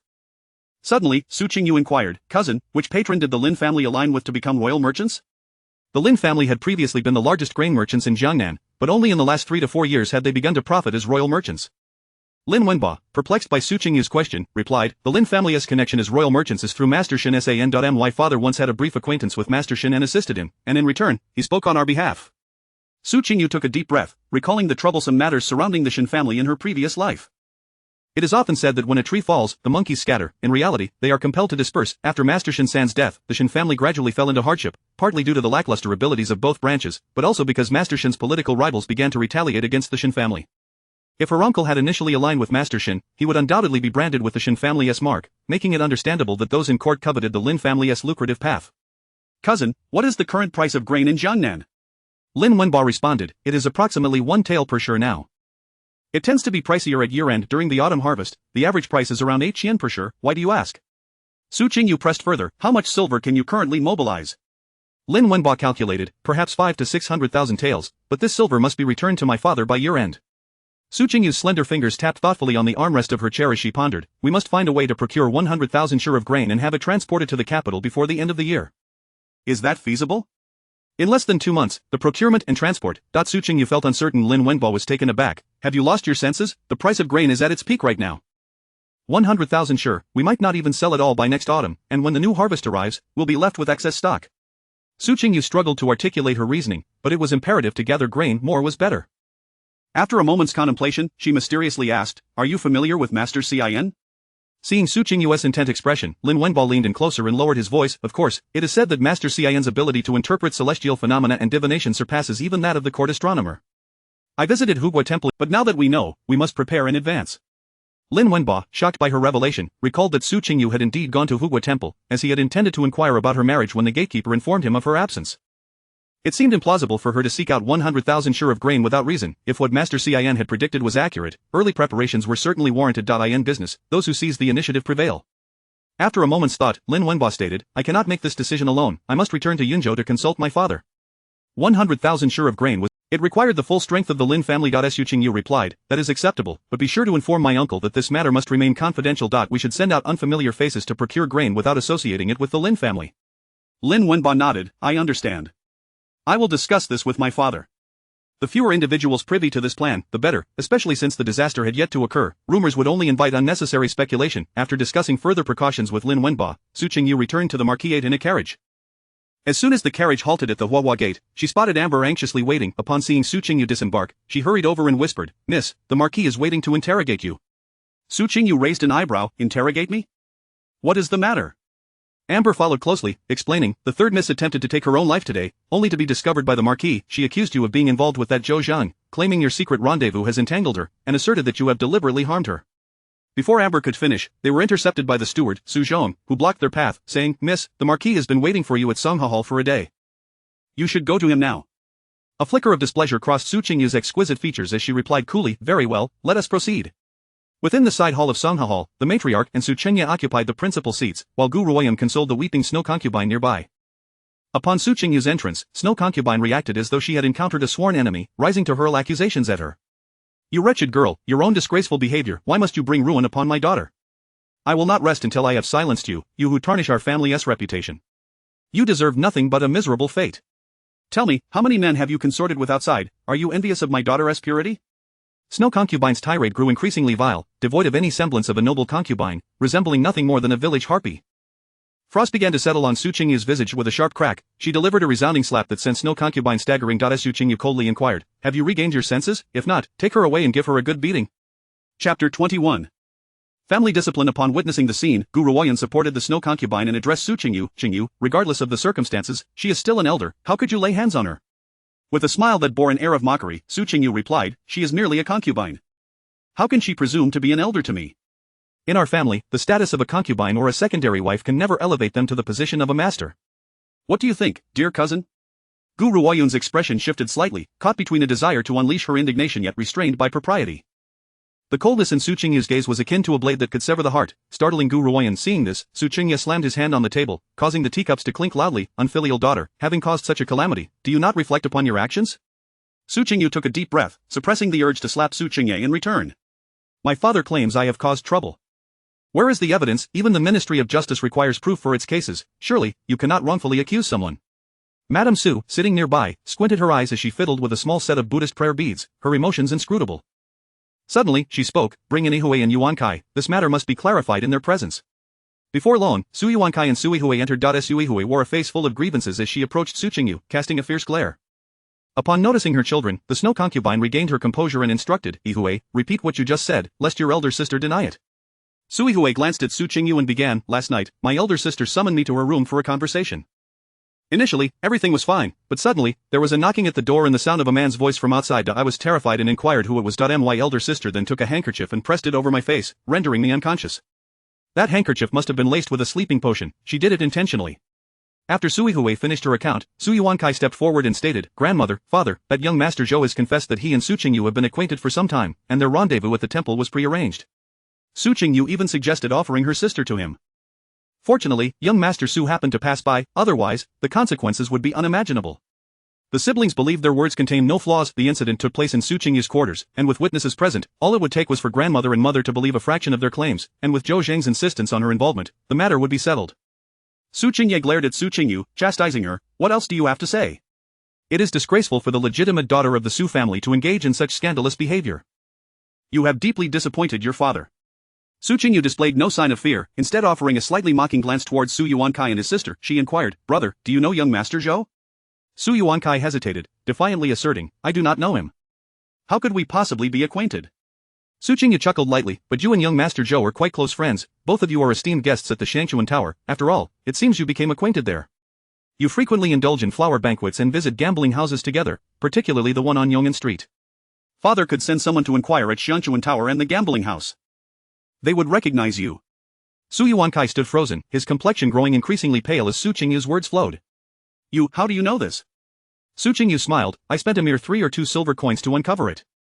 This information was something she had learned in her past life, never expecting it to be useful today. "Brother, given your friendship with young Master Zhou, were you not together when you ascended the mountain? Why did you go up the mountain?" Before Su Yuan Kai could explain, she raised her voice, "Bring forth the evidence." Fei Sui entered, carrying a warm stove and presented it to Su Qingyu, which was unmistakably the one Su Yihui had lost. Sui Hui's eyes widened in disbelief. She had thought it forgotten in the carriage, never realizing it had ended up in Su Qingyu's possession. Su Qingyu placed the warm stove on the table between Su Qingye and Madame Su and continued, "This stove is wrapped in brocade embroidered with lotus leaves. I had someone inquire, and it matches the stitching of my third sister's personal maid, Cui Lu. Moreover, this stove was procured during the onset of winter, and each one is uniquely designed, with records in the household accounts. A doctor could still discern its nature. Father, grandmother, after concluding the ritual yesterday, I returned to my quarters feeling unnerved by the woods behind the main residence. I sought refuge in the side room to share space with Pearl. I was unaware of why my third sister ventured into my chamber, nor how young Master Zhou found his way into my room. I implore father and grandmother to investigate thoroughly or send young Master Zhou directly to the Ministry of Justice. I, too, wish to understand why he entered my room in the dead of night and who tampered with my sister's incense burner." Upon concluding her remarks, Madame Su ceased playing with her prayer beads, her sharp gaze fixed upon Su Yuankai and Sui Hui. Su Qingye wore a look of disbelief, his expression dark and foreboding. The snow concubine cast furtive glances at Madame Su, clearly terrified, while Gu Ruoyun hung her head, profound disappointment flickering in her eyes. Su Qingyu, aware of their mixed sentiments, showed no interest in probing further, merely turning to Su Qingye to question, "Father, how do you intend to handle this situation? I hold no ill will towards Zhou Zhang.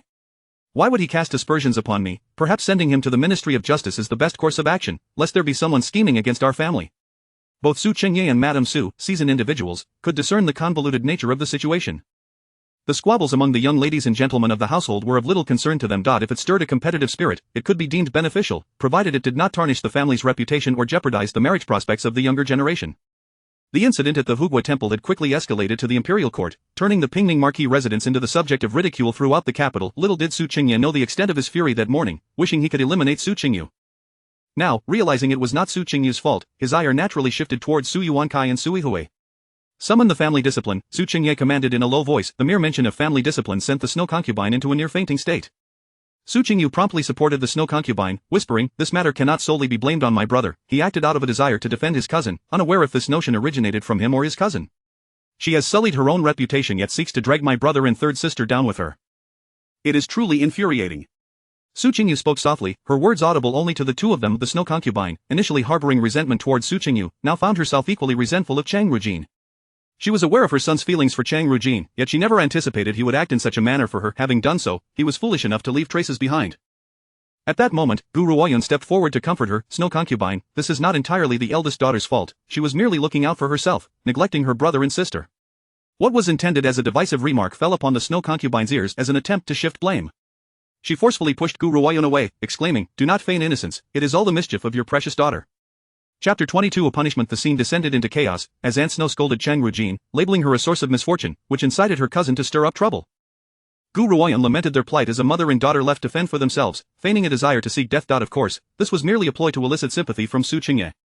However, at that moment, both Su Qingye and the old lady wore grim expressions. Chang Rujin was of the Su family's bloodline, and Su Yuankai was effectively her elder brother. If Su Yuankai harbored ulterior motives, then the mother and son exchanged a knowing glance, silently acknowledging their shared concern. As Gu Ruoyun grappled with Aunt Snow, the steward entered bearing the family's disciplinary whip. The Su family's discipline was represented by a whip, said to have been used by the first-generation Pingning Marquis during the era of the founding emperor, and it had endured for 3 centuries.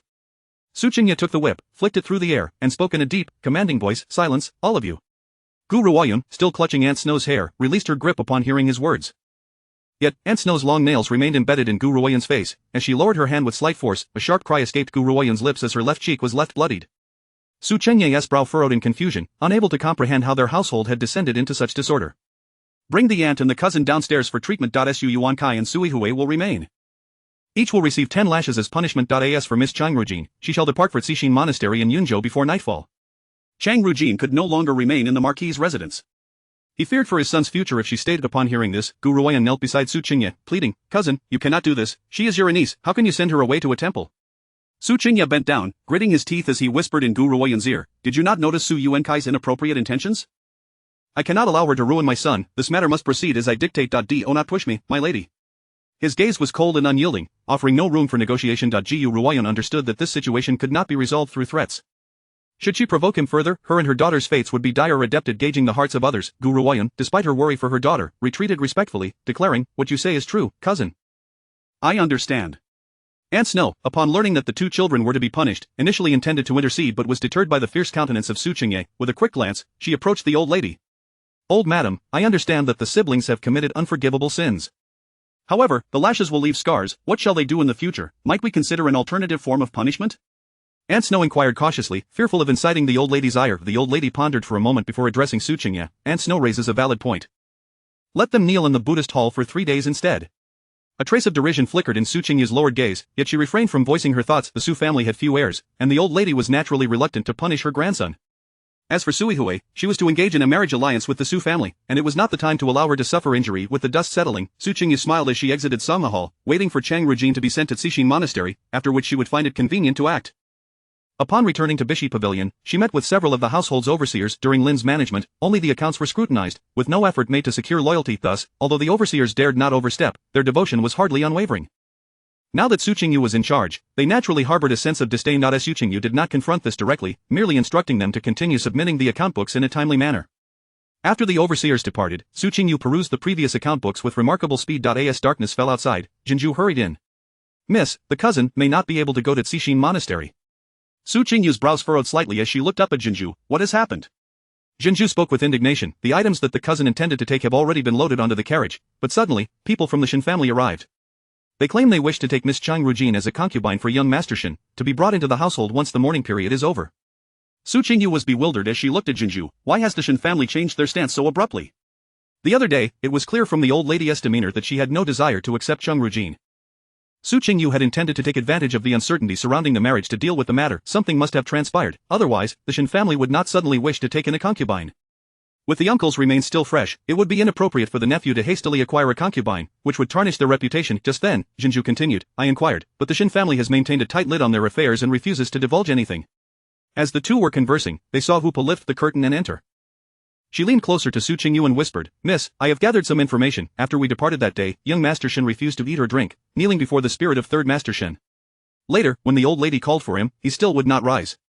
Outsiders believe young Master Shen is dutifully mourning his uncle. In reality, he is using this as leverage to force the family to accept the cousin. Word has it that since today, he has not only refrained from food and drink but has also been continuously kowtowing, causing his forehead to bleed and terrifying the old lady, who then sent someone to our household. Su Qingyu looked at Hupa. How did you find this out? Wasn't it said that the Shen family kept their mouths tightly sealed? Hupa lowered her head submissively. The servant who serves tea in the outer courtyard is my cousin. This information was conveyed by the steward of the Shen family to the Marquis. Since the last incident involving the calligraphy, Hupa had been exceedingly cautious in her duties. Su Qingyu nodded in satisfaction. You did well, Hupa. Wear that golden plum blossom hairpin, and take 5 taels of silver for your cousin. Grateful for the reward, Hupa added, when I arrived, the Marquis had already instructed that the cousin's belongings be returned. Unfazed by the sudden turn of events, Su Qingyu merely instructed her attendants to keep an eye on Chang Rujin before continuing to review the account books.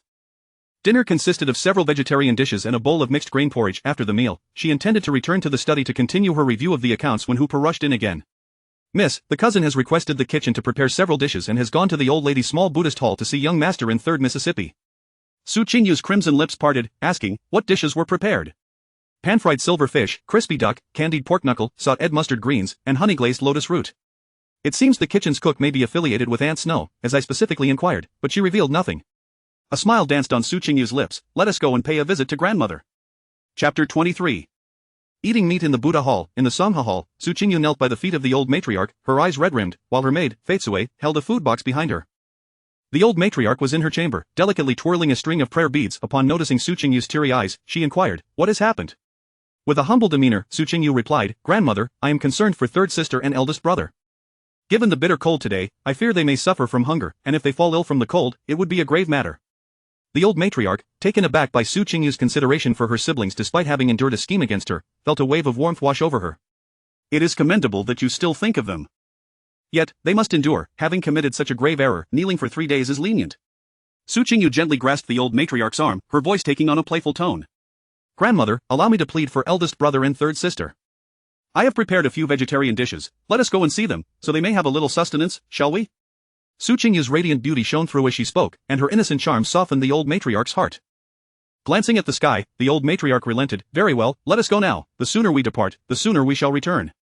With a smile, Su Qingyu assisted the old matriarch to her feet, and together they made their way to the Buddha hall in the back courtyard of Sangha hall. As they pushed open the door to the outer chamber of the Buddha hall, laughter and chatter could be heard from within, the voice of Chang Rujin ringing out. Cousin, do try this crispy duck. I had the kitchen fry it a little longer just for you. Third cousin, this silver fish is specially prepared for you. Do taste it and let me know if it suits your palate. Then came Su Yuenkai's voice. Thank you, cousin. It is fortunate to have you thinking of us. That's Su Qingyu. Next time, I will ensure she has no opportunity to rise again. The old matriarch's face darkened, and she strode into the hall. Inside, the three were seated on the floor, Su Yuankai and Sui Hui with grease glistening on their lips at the matriarch, who typically offered incense and prayers early in the morning and refrained from visiting in the evening, was met with the surprised gazes of the three kneeling figures. Her fierce glare made them instinctively retract their necks. Zhang Rujin was the quickest to react, hastily kneeling and pleading for forgiveness. Grandmother, please quell your anger. This is my fault. I forgot the rules of the Buddha Hall in my concern for the cold and hunger. I accept any punishment you deem fit. I shall not protest. Su Yuankai and Sui Hui quickly followed suit, kneeling beside her without even wiping the grease from their mouths, yet, their pleas lacked the sincerity of Zhang Rujin's, especially Su Yuankai, who swallowed his mouthful of meat even as he begged for mercy. The old matriarch's chest heaved with fury as she commanded her chief maid, Jichuan, go and inform the Marquis, summon the ancestral family law today. I shall have these three miscreants punished in the Buddha Hall. Su Qingyu, supporting the old matriarch, gently rubbed her back and soothed, Grandmother, do not be angry. Cousin also cares for eldest brother, but she simply forgot our Su family's rules. After all, she is not a true member of the Su family. One can understand her lapse. The old matriarch recalled Zhang Rujin's background and felt a flicker of disdain arise within her. Having once thought the girl clever and sensible, she now saw her as lacking discernment. Rujin, you are to become a concubine of the Shen family. Though you are not a daughter of the Su family, you have grown up here. Once you are with the Shen family, you must not act in such a manner again, lest you bring shame upon our household. The old matriarch's deliberate emphasis on Zhang Rujin's outsider status was intended as a reprimand, reflecting her reluctance to acknowledge her as one of their own. Zhang Rujin knelt with her head bowed, biting her silver teeth in frustration, loathing Su Qingyu. If not for Su Qingyu, how could her grandmother have arrived at the ancestral hall at this moment? Yes, grandmother, I shall not dare again.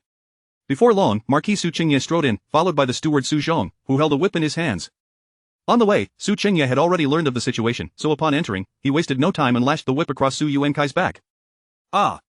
Su Yuankai cried out in agony as blood welled from his back. A rush of vengeful satisfaction coursed through Su Qingyu, leaving her feeling utterly exhilarated. After delivering 3 lashes, Su Qingyu finally ceased his punishment. Su Yuankai, unaccustomed to such retribution, knelt at Su Qingyu's feet, clutching his legs and begging for mercy. The old matriarch stood silently to the side, her eyes narrowed as she continued to twirl the small prayer beads. Once Su Qingyu halted, she spoke, it is not appropriate to strike young ladies. Let these two kneel here for 3 days. Yuan Mama, you shall personally oversee them, no food is to be given, and they must not be allowed to slack off. Ensure they kneel properly for 3 days. Punishment by kneeling in the Buddha Hall was a common disciplinary measure within noble households. While ordinary kneeling allowed for occasional breaks, this time, the old matriarch's wrath permitted no leniency. Kneeling for 3 days in the dead of winter could very well cost one half their life.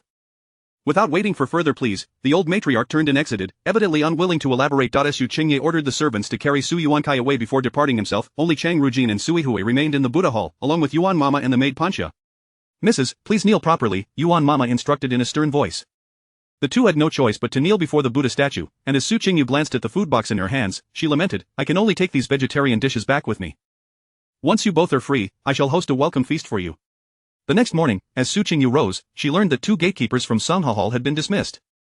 She smiled faintly. It was time for some housecleaning. After breakfast, she visited the old matriarch to pay her respects and then summoned her mother's maid, Lin Er, to enter. Lin Er, in her 40s, managed the family's other dowry properties aside from the shop, such as the rural estates and urban properties, all under her careful supervision.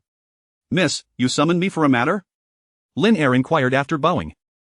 Su Qingyu gestured for her to sit, ordered tea, and then quietly said, Uncle Lin, I need your assistance. Please find a discreet and clever individual to go to Xuanfu and investigate something. Noticing the seriousness in Su Qingyu's tone, Lin Er's expression turned grave. Miss, please give your orders. Su Qingyu continued, I suspect Su Yuanjia is not my father's blood. Father brought this child back from Xuanfu, and the concubine named Mou was taken in when he was sent away. I would like you to help me uncover whether Mou was indeed pregnant and the details of the childbirth. Since they claim Su Yuanjia was born of the concubine Mou, she would turn the tables and see what they had to say in the end. Lin Er's expression shifted, this matter is of great significance. I shall personally make a trip to Xuanfu, claiming there are family matters to attend to. Su Qingyu contemplated for a moment before responding, that would be prudent. Uncle Lin is meticulous in his work, and I shall rest easy knowing you are handling it. She added softly, if it turns out this child was not born of Mou, the evidence must be documented on paper, and whoever can bring it back is preferable. Do not worry about expenses. Take ample silver with you. And remember, regardless of what you uncover, you must return before the new year. Chapter 24 of The Fluffed Peacock. After Lin Er departed, Su Qingyu had yet to take a sip of tea when Mr. Bai from the accounts office arrived. Miss, we have sold 2 calligraphies from the previous dynasty. The buyer has offered 100,000 taels of silver. Here is the contract. Please affix your seal and signature. Mr. Bai was evidently cautious, fearful that the blame might fall upon him if things went awry. Su Qingyu perused the document swiftly, finding no discrepancies, and then produced her seal to imprint her handprint. Very well, have you prepared the 300,000 taels in banknotes for me? Mr. Bai stroked his beard thoughtfully and replied, Miss, you must first retrieve the IOU before I can hand over the banknotes. Su Qingyu presented the debt note to Mr. Bai, instructing him to record it. In truth, although the debt was accounted for in the Su household, the IOU had long since been in the Lin family's possession, who had no intention of reclaiming the funds. Prior to the Lin family's trip to the hot springs, Su Qingyu had secured the IOU for herself. I will go prepare the banknotes and deliver them to you shortly, Mississippi. Before long, Mr. Bai personally delivered the 300,000 taels in banknotes, stating, Miss, after returning this sum to the Lin family, our household may find itself lacking sufficient funds for purchasing New Year goods. Su Qingyu remained unfazed, responding nonchalantly, it matters not. We shall manage according to the funds available. After a moment's contemplation, she added, in the future, the accounts pertaining to my mother's dowry must be kept separate from those of the Marquis' household. The expenses of the Marquis' household can no longer rely on my mother's dowry assets. She intended to delineate the accounts, making it known to the members of the Marquis' household that their years of prosperity were supported by whom, lest their newfound wealth cloud their judgment. Mr. Bai was momentarily taken aback, then sighed inwardly. This task was becoming increasingly arduous. Without relying on the lady's dowry, would the members of the Marquis' household be left to fend for themselves? However, Su Qingyu was unperturbed, merely adhering to the established protocols of bookkeeping. Who could reproach her for this? As for whether her grandmother's blood-swallowed delicacies could still be afforded, or if her younger sisters could continue to adorn themselves with jewelry, such matters did not concern her. Having scrutinized the internal accounts for 2 consecutive days, Su Qingyu had gained a comprehensive understanding of the household's affairs. The manor had been remarkably quiet these past few days. The 2 young ladies remained in the Buddhist hall in penance, the eldest son was bedridden from a beating, and the various masters wore expressions of displeasure, causing the servants to conduct their duties with utmost caution. Only in Su Qingyu's Bai Shui pavilion was the atmosphere relatively relaxed. When Jinzhu learned of some news outside, she rushed in to report. Miss, it is said that our cousin's wife has been kneeling before the old lady all morning, beseeching her to release our cousin, but the old lady sent her away. Jinzhu could not help but stifle a laugh as she spoke. Su Qingyu shook her head, her phoenix eyes twinkling with mirth as she chided Jinzhu, you ought to learn from Fei Chui and exhibit a bit more composure. Such impulsiveness will not serve you well when you marry. Jinzhu, who had been beaming moments ago, instantly flushed with embarrassment. What are you saying, miss? I have no intention of marrying. I shall serve you for a lifetime. Su Qingyu, however, pondered over the management of her household and resolved to find reliable companions for her maids. The 2, each with their own thoughts, fell into a sudden silence. Miss, the Su family has sent a proposal for the 3rd miss to wed the 6th young master of the Su family, Fei Chui announced as she entered, shattering the tranquility. Su Qingyu withdrew her wandering thoughts and remarked casually, it has been nearly 3 days since this matter arose. The Su family arrives to propose now, indicating a lack of sincerity. Logically, after the incident involving both families was reported to the court, the Su family should have dispatched someone that very afternoon. Their delay of 2 to 3 days suggested dissatisfaction with the match, yet a compulsion to proceed, given its prominence at the imperial court. Nevertheless, for the Su family, an alliance with the Su family was indeed a fortuitous event. Currently, Su Yixiang, the esteemed tutor of the emperor, had presided over the cabinet for over a decade, gaining the emperor's utmost trust. Su Lianping, who had successfully wooed Su Yihui, was Su Yixiang's illegitimate grandson, addressed by all as the 6th young master. The news of the engagement between the Su and Su families spread rapidly throughout the Marquis' household. The following day, Su Yihui and Chang Rujin were released, and Su Yihui, having changed her attire, made her way to Bai Shui pavilion. Dressed in a peach red gown adorned with golden phoenix tails and wearing a jeweled hairpin, she entered with her chin nearly raised to the heavens. Observing Su Yihui's demeanor, Su Qingyu could not fathom why, but the image of a fluffed peacock from the Shanhai Jing flashed through her mind. She tilted her head to gaze at the intricately carved beams, striving to suppress her smile. Seeing Su Qingyu fiddling with a warm jade hairpin, Su Yihui approached, taking the pin to inspect it, her eyes glinting with palpable jealousy. How was it that Su Qingyu always effortlessly acquired such exquisite items? As these thoughts crossed her mind, a smirk of disdain crept onto her lips. This trinket hardly merits your admiration. The Su family's betrothal gifts, I assure you, far surpass its worth. In truth, the Su family had yet to finalize the betrothal, and her remark was merely a ploy to undermine Su Qingyu. In Su Yihui's estimation, the Su family's betrothal gifts would undoubtedly be impressive. Feigning astonishment, Su Qingyu replied, the Su family truly cares for 3rd sister. This hairpin was a coming-of-age gift from my uncle, valued at approximately 8,000 taels of silver, including material and craftsmanship. If the Su family's betrothal gifts contain items of such value, then surely 3rd sister's betrothal would be the most esteemed in the capital, Su Yihui retorted, momentarily taken aback by the revelation that the hairpin was worth over 8,000 taels. Surely, even if the Su family were to marry a principal matron, they would not bestow such an extravagant hairpin. The higher the status of a family, the more stringent their customs. For instance, the Su family allocated 20,000 taels for the dowry of a legitimate daughter, while a concubine received only 10,000. Furthermore, contributions from close relatives were calculated separately. When Su Qingyu married, her mother, Lin, would provide her with a portion of her own dowry, and her maternal family would also contribute a considerable sum for her wedding gifts. In contrast, Su Yihui, lacking the support of a wealthy maternal family, would find her dowry somewhat meager. At that moment, the more Su Yihui gazed at the hairpin, the more resentment brewed within her. Why was she a concubine? Why did she lack a prosperous maternal family? As these thoughts consumed her, her grip on the hairpin loosened, allowing it to slip from her fingers. A glimmer of excitement flickered in Sui Hui's eyes. If she could not possess the 8,000 tael hairpin, then neither should Su Qingyu. She refused to believe that if it broke, Su Qingyu could demand compensation, that if she were forced to do so, she would seek solace from her grandmother, arguing that no matter how important money was, it should not come at the expense of familial bonds. As the hairpin neared the ground, Fei Chui, who had been attending nearby, swiftly bent down and caught it just in time. Third Miss, do exercise caution. Should it break, how would you compensate for the betrothal gifts? Fei Chui's tone was cool as she carefully retreated to safeguard the hairpin. Chapter 25 Cooking in person. Sui Hui left the Bishi Pavilion with a breath of determination, heading straight to the Shueshan courtyard where Aunt Shui resided. Aunt, how much will my dowry be when I marry? Sui Hui inquired eagerly as soon as she entered. Aunt Shui pondered for a moment before responding. The dowry for a legitimate daughter in the household is 20,000 taels, while for a concubine daughter, it is 10,000 taels. We shall prepare accordingly. The mistress has gone to nourish her pregnancy, but I will inform the Marquis that your dowry will be personally arranged by me, and I shall select the finest offerings for you. However, Sui Hui protested, a mere 10,000 taels cannot suffice. Aunt, do speak with father and see if he might grant me a more substantial dowry. It would give me confidence when marrying into the Su family. The eldest daughter-in-law of the Su family is a legitimate daughter of the Duke of Duan's estate. It is said that she was married with a grand bridal procession worth 10 miles of red silk. With my dowry of 10,000 taels, how could I not be bullied by my sisters-in-law? Upon hearing this, Aunt Shui's expression grew solemn. It was indeed unfortunate that Sui Hui's lineage was less than favorable. Had she been born into a better family, there would be no concerns regarding dowries. Although the Su family adhered to such traditions, Sui Hui's reasoning held merit. After all, the Su family was among the highest echelons of power in the current dynasty. A more generous dowry would not be unreasonable and might even benefit the Marquis' career in the future. With this thought, Aunt Shui felt a renewed sense of determination. What if she was a concubine? As long as her daughter married well, the family would surely regard her with greater esteem. Hui, I shall discuss this matter with your father. You shall not be sent off in a shabby manner. Seeing Aunt Shui's firm resolve, Sui Hui felt a sense of reassurance. She envisioned the day when she would don a splendid bridal headdress. The Su family had recently arranged the marriages of 3 daughters, 2 of which were scandalous affairs, and the other involved a union with a deceased man. Consequently, the family had been particularly discreet, with even Su Qingyu seldom indulging in social drinking, returning directly to the estate after court. Su Qingyu had been reviewing the accounts of various courtyards for several consecutive days but had found no one to reprimand and had not inquired further. The various stewardesses, who had previously been anxious, now sighed in relief, speculating whether the eldest young lady simply could not comprehend the accounts. That morning, as Su Qingyu was preparing to send clothing to the Lin family at the estate, Fei Cui entered with a report. Miss, Lady Zhao of the Weiguagong Manor has arrived, stating she is here to discuss the marriage details with the Shen family. Lady Zhao was the younger sister of the late Lady Shen, and given that the Shen family was still in mourning, her visit was quite reasonable.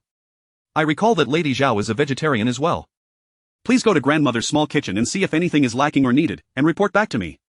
Once Fei Cui departed, Su Qingyu instructed Agate, select a modest yet elegant outfit for me. She anticipated that her grandmother would request her to pay respects to Lady Zhao, so it was best to prepare the appropriate attire in advance to avoid any potential faux pas. Just as Su Qingyu finished changing, Fei Cui hurried back in. Miss, trouble has arisen. 2 cooks in the old lady's small kitchen have fallen ill with stomach issues. Should we find a vegetarian chef? Although the head cook in the main kitchen could manage, the dishes would lack finesse. Under ordinary circumstances, it would not have been an issue, but with guests present today, any lapse in culinary standards would reflect poorly on Su Qingyu, the lady of the house. With a slight furrow of her brow, Su Qingyu's expression darkened. I shall take a look. She found it too coincidental that as Lady Zhao entered the estate, the cooks fell ill. If this were a deliberate act, bringing in 8 more cooks would be futile. Stealthily, Su Qingyu entered the small kitchen through the side door of Songha Hall, only to find the kitchen in utter disarray. Several matrons, typically responsible for washing and chopping vegetables, stood idly, unsure of what to do upon seeing Su Qingyu. They seemed to gain a sense of purpose. The eldest young lady has arrived. What shall we do? Su Qingyu surveyed the room and then gently rolled up her sleeves. You all may leave. Madam Wang, standing to the side, interjected with a smile, Miss, perhaps we should hire a vegetarian chef after all. If we delay the old lady's lunch, we cannot bear the consequences. Su Qingyu shot her a cold glance. I can manage. You all may leave, it will suffice for me and Pearl to handle it. Seeing her determination, Madam Wang continued with a sycophantic tone, you wish to do it yourself? Then let us stay to wash and prepare the vegetables, otherwise, I fear, Su Qingyu cut her off sharply. Leave, if grandmother's lunch is delayed, I shall take full responsibility. Madam Wang exchanged glances with the other matrons, all wearing expressions of amusement as they exited, muttering, it's not that we're unwilling to help. Just don't blame us if anything goes awry. Pearl, indignant, remarked, Miss, these people are too much, serving the old lady does not grant them the right to act so arrogantly.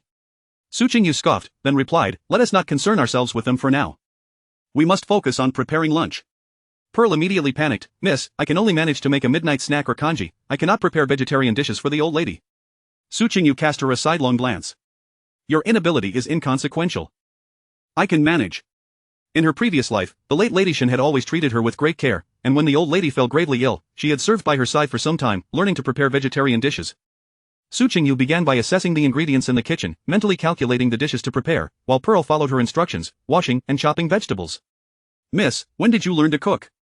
You do it quite adeptly, and that flower-shaped radish looks lovely, Pearl remarked, her mood lifting as she admired the decorative radish flower. Su Qingyu replied, don't be too quick to rejoice. First, you must find some pure vegetable oil, these oils are mixed with animal fats. Chapter 26, The Dish That Cannot Be Eaten. Qingyu was momentarily taken aback and stepped closer to the jar, inquiring, how did you discern that, miss? To my eyes, it appears no different from the usual plain oil. Su Qingyu, pressed for time, offered no explanation, merely instructing, just tell them that you are overwhelmed here and need to summon help. The amount of plain oil I require is not substantial, procure a smaller porcelain bottle to conceal and bring it back discreetly, ensuring no one detects any irregularities. She added, furthermore, please fetch me an outfit.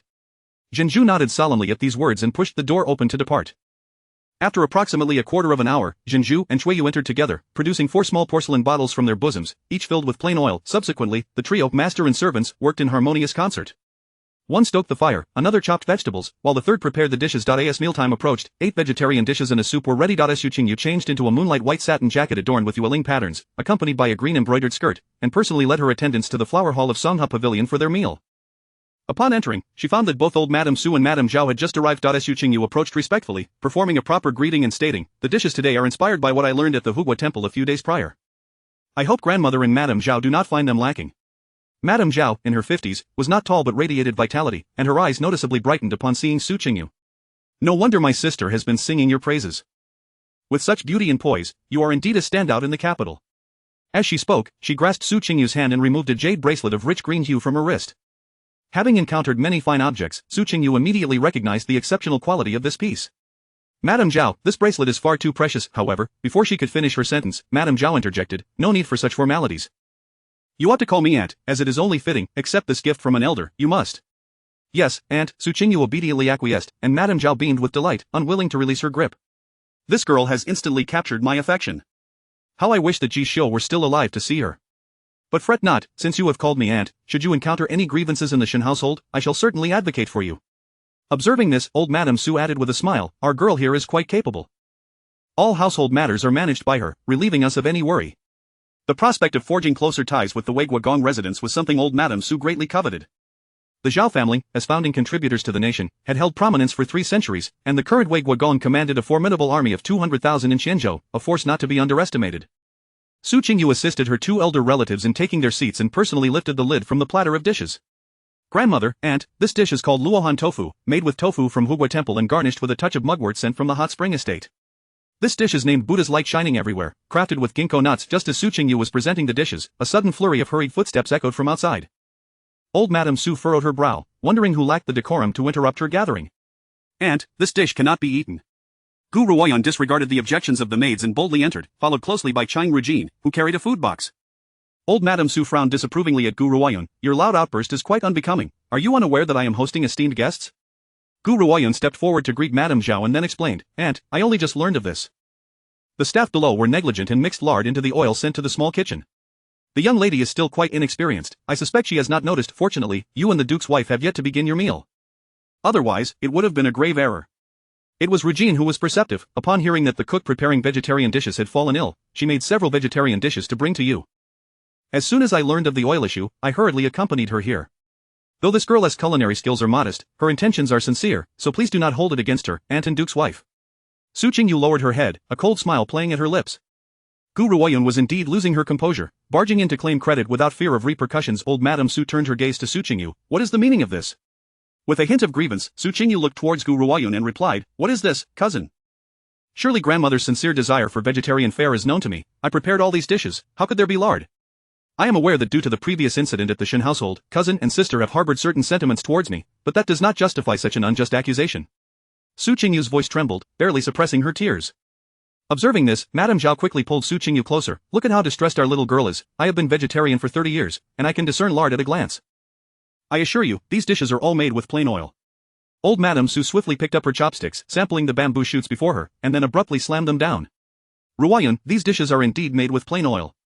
There is not a trace of lard. What is the meaning of this uproar? Gu Ruoyun exclaimed, that cannot be true. Madame Zhao's brow furrowed as she turned to old Madame Su, who is this? Seeing Madame Zhao's inquiry, Gu Ruoyun hurriedly stepped forward, old madam, I am Gu Ruoyun, and this is my daughter Rujin, who is also to be wed into the Shen family. We will be relying on Madame Zhao's care in the future. Rujin, quickly pay your respects to your aunt. As Chang Rujin stepped forward, Madame Zhao interjected, no need, as a concubine, do not attempt to claim kinship with me. One must act in accordance with their status, speak appropriately, and it is best not to overstep. Madame Zhao then turned to old Madame Su, saying, we ought to exercise caution, lest we allow insignificant individuals to bring trouble upon our household. Old Madame Su, feeling humiliated, forced a smile and replied, you speak wisely. She then shot a glare at Gu Ruoyun, why are you still here? Thus, Gu Ruoyun, along with Chang Rujin, left Songhe Pavilion in disgrace. Su Qingyu remained with the two elder ladies, sharing the meal, and after tea was served, the two matriarchs began discussing marriage matters. A single remark from Madame Zhao left Su Qingyu utterly dumbfounded. Chapter 27 Managing the Household. Although Zhixiu has departed, the third madam of the Shen family cannot be wronged. The western courtyard, where Zhixiu once resided, has already begun to undergo renovations, and Qingyu shall move into the western courtyard upon entering the manor, free from the constraints of the first and second branches. Su Qingyu found herself momentarily frozen in place.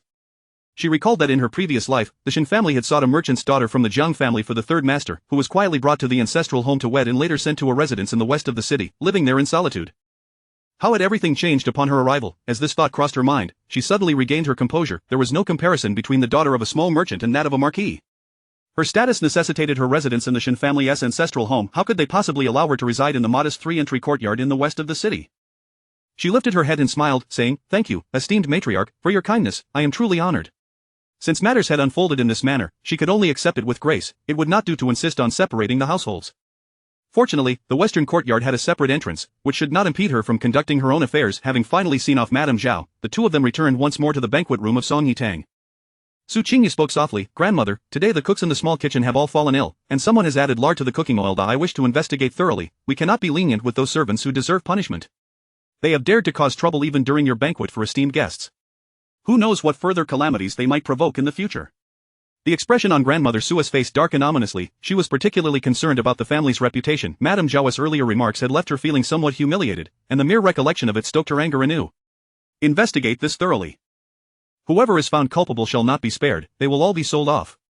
If you find it difficult to be ruthless, come back to me, and I shall deal with them myself. Su Qingyu chuckled lightly. There is no need to trouble grandmother. I will be marrying into the Shen family, and I must learn to handle these affairs myself. If you can trust me, I shall take full responsibility. Grandmother Su replied with conviction, you may take charge. Do not fear. Even if there are minor missteps, I will always be here to support you. In these past days, the household had been plagued by one troubling matter after another. The old matriarch suddenly realized that her legitimate granddaughter was far superior to the others. Previously, she had thought Sui Hui to be dignified and Chang Rujin to be endearing. However, after observing them lately, she found them to be nothing more than pretentious, embroidered pillows. Having received the matriarch's approval, Su Qingyu rose and exited the main courtyard, heading towards the small kitchen at the back.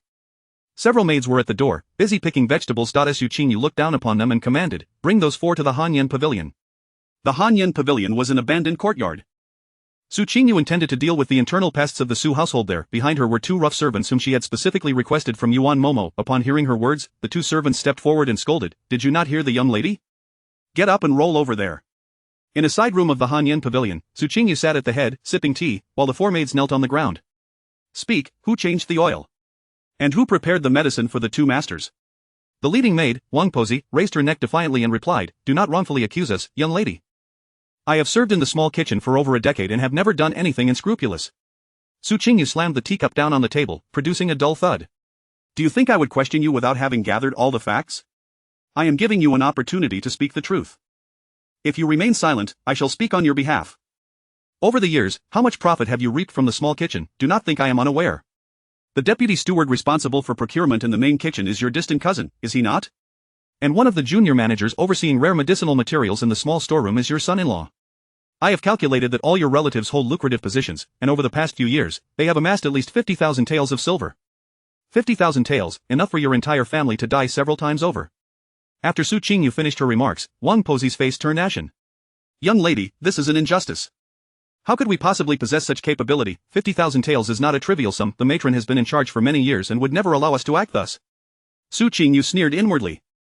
They could not possibly have consumed such a vast sum alone. The bulk of it had likely found its way into Gu Ruoyun's pocket. In recent years, her mother had devoted most of her energy to the family business, while Gu Ruoyun had assisted with the affairs of the inner courtyard. Her mother, wishing to maintain harmony at home, had turned a blind eye to many matters. However, whatever wealth the Su family had lost to Gu Ruoyun must be returned to her. Su Qingyu rose, approached Wang Pozi, and leaned slightly closer, speaking coldly. Are you still unwilling to speak? If you do not, I can arrange for your entire family to be sold off to the most sordid and wretched places. Wang Pozi trembled on the ground. The young lady's words chilled her to the bone.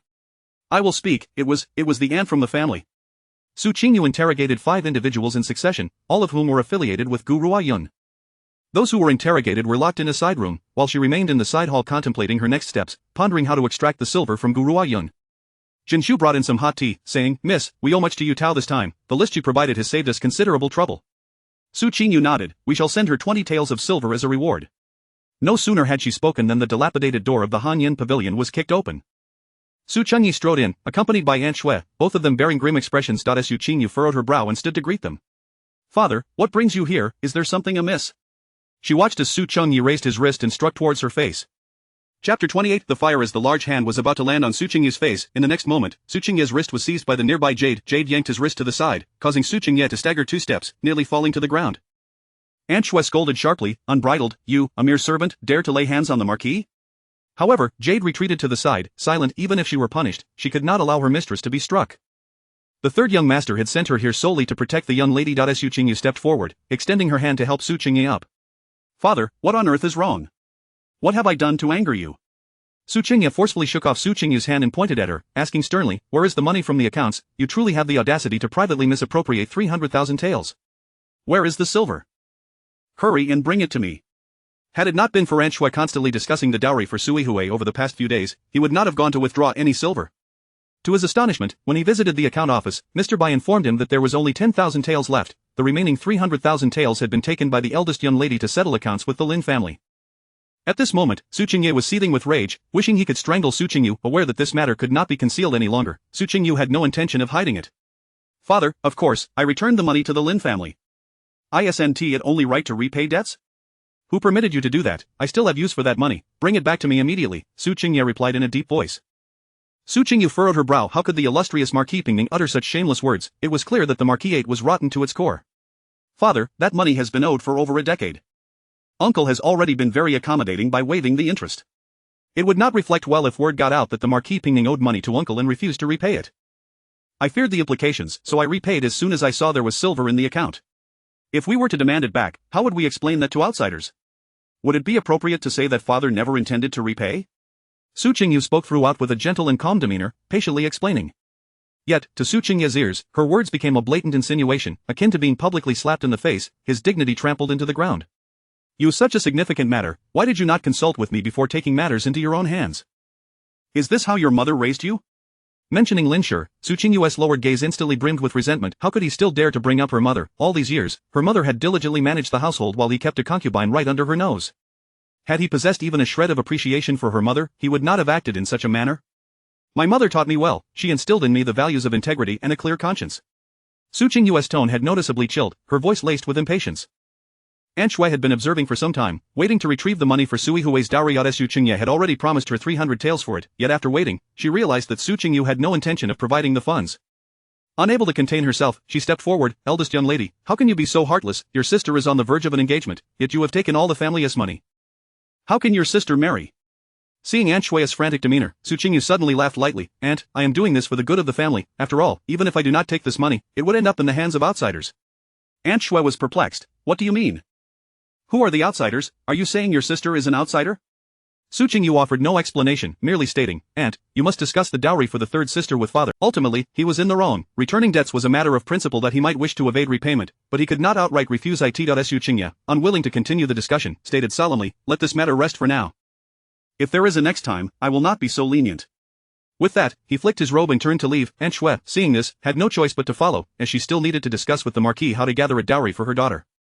After sending the two away, Su Qingyu sat down again, exhaling deeply, and sipping her tea. After a day of turmoil, she felt quite fatigued. Pearl entered quietly, saying, Miss, the blood swallow from the old Madam's side has been cut off. She has already learned about the 300,000 taels and is said to be in a great rage. Su Qingyu raised an eyebrow. Let her be angry, for she had anticipated this outcome the day she took the silver. However, this presented a good opportunity. A thought flickered through Su Qingyu's mind as she summoned Jade closer. Go find you a Tao, tonight. Jade nodded, saying, I'll remember, Mississippi. Rest assured, I will handle it well. Su Qingyu looked at Jade, recalling Jade's obsession before her demise in her previous life, and spoke softly, once I am married, I will allow you to return to the Lin family. Jade was taken aback, then lowered her head, saying, I am the eldest young lady's person. I will follow you for life. Su Qingyu said no more, giving Jade a few more instructions before rising to return to the Bishi Pavilion that evening. Until the moon hung low over the willow branches, Su Qingyu remained in her brocade jacket, seated in the banquet room, showing no intention of retiring to wash up or rest. Pearl and the others did not press her, knowing that Miss had important matters to attend to that night. After a considerable time, Agate rushed in. Miss, there's a fire over there. We must hurry out. Agate, ever impatient, was eager to drag Su Qingyu to witness the commotion. Amber promptly brought over a cloak, carefully fastening it around Su Qingyu before saying, there's no need to go too early. It would seem insincere if we arrive too soon. She then inquired of Agate, have the old madam and Aunt Shui been informed? Agate replied, messengers have been sent, the household servants have also gone to extinguish the fire. Su Qingyu acknowledged with a sound, and after preparing herself, she led the others towards Xiaohua Hall. Upon exiting the Bishi Pavilion, they could see flames shooting high from the direction of Xiaohua Hall, and the entire Marquis had fallen into chaos. The matrons were rushing about conveying messages, while the young servants hurriedly gathered firefighting tools to rush towards Xiaohua Hall. Su Qingyu walked at a leisurely pace, so by the time she arrived, Aunt Shui and Aunt Lian were already present. Aunt Shui, followed by Sui Hui, stood with a hint of resentment, while Aunt Lian approached to greet Su Qingyu, eldest young lady, greetings. Su Shuani also properly saluted, elder sister, greetings. Su Qingyu helped Aunt Lian up. Aunt, you do not look well. Have you not rested enough? I have some wild ginseng, I will have someone send it to you later.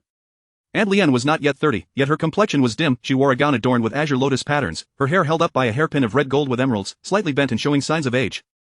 Standing next to Aunt Shui, she appeared several years older than her. Thank you for your concern, eldest young lady, such precious items would be wasted on me, it is better to reserve them for the madam to restore her health. Suddenly, standing beside Aunt Lian, Su Shuani's small face tightened, her fists clenched as she said, elder sister, even if those items are given to Aunt, they will. Before Su Shuani could finish her sentence, she was interrupted by Aunt Lian. Be quiet. This is not a place for you to speak. Chapter 29 What distinction lies between this and caught in the act? Upon witnessing the scene, Su Shunsei fell silent, her slightly chubby face remaining taut.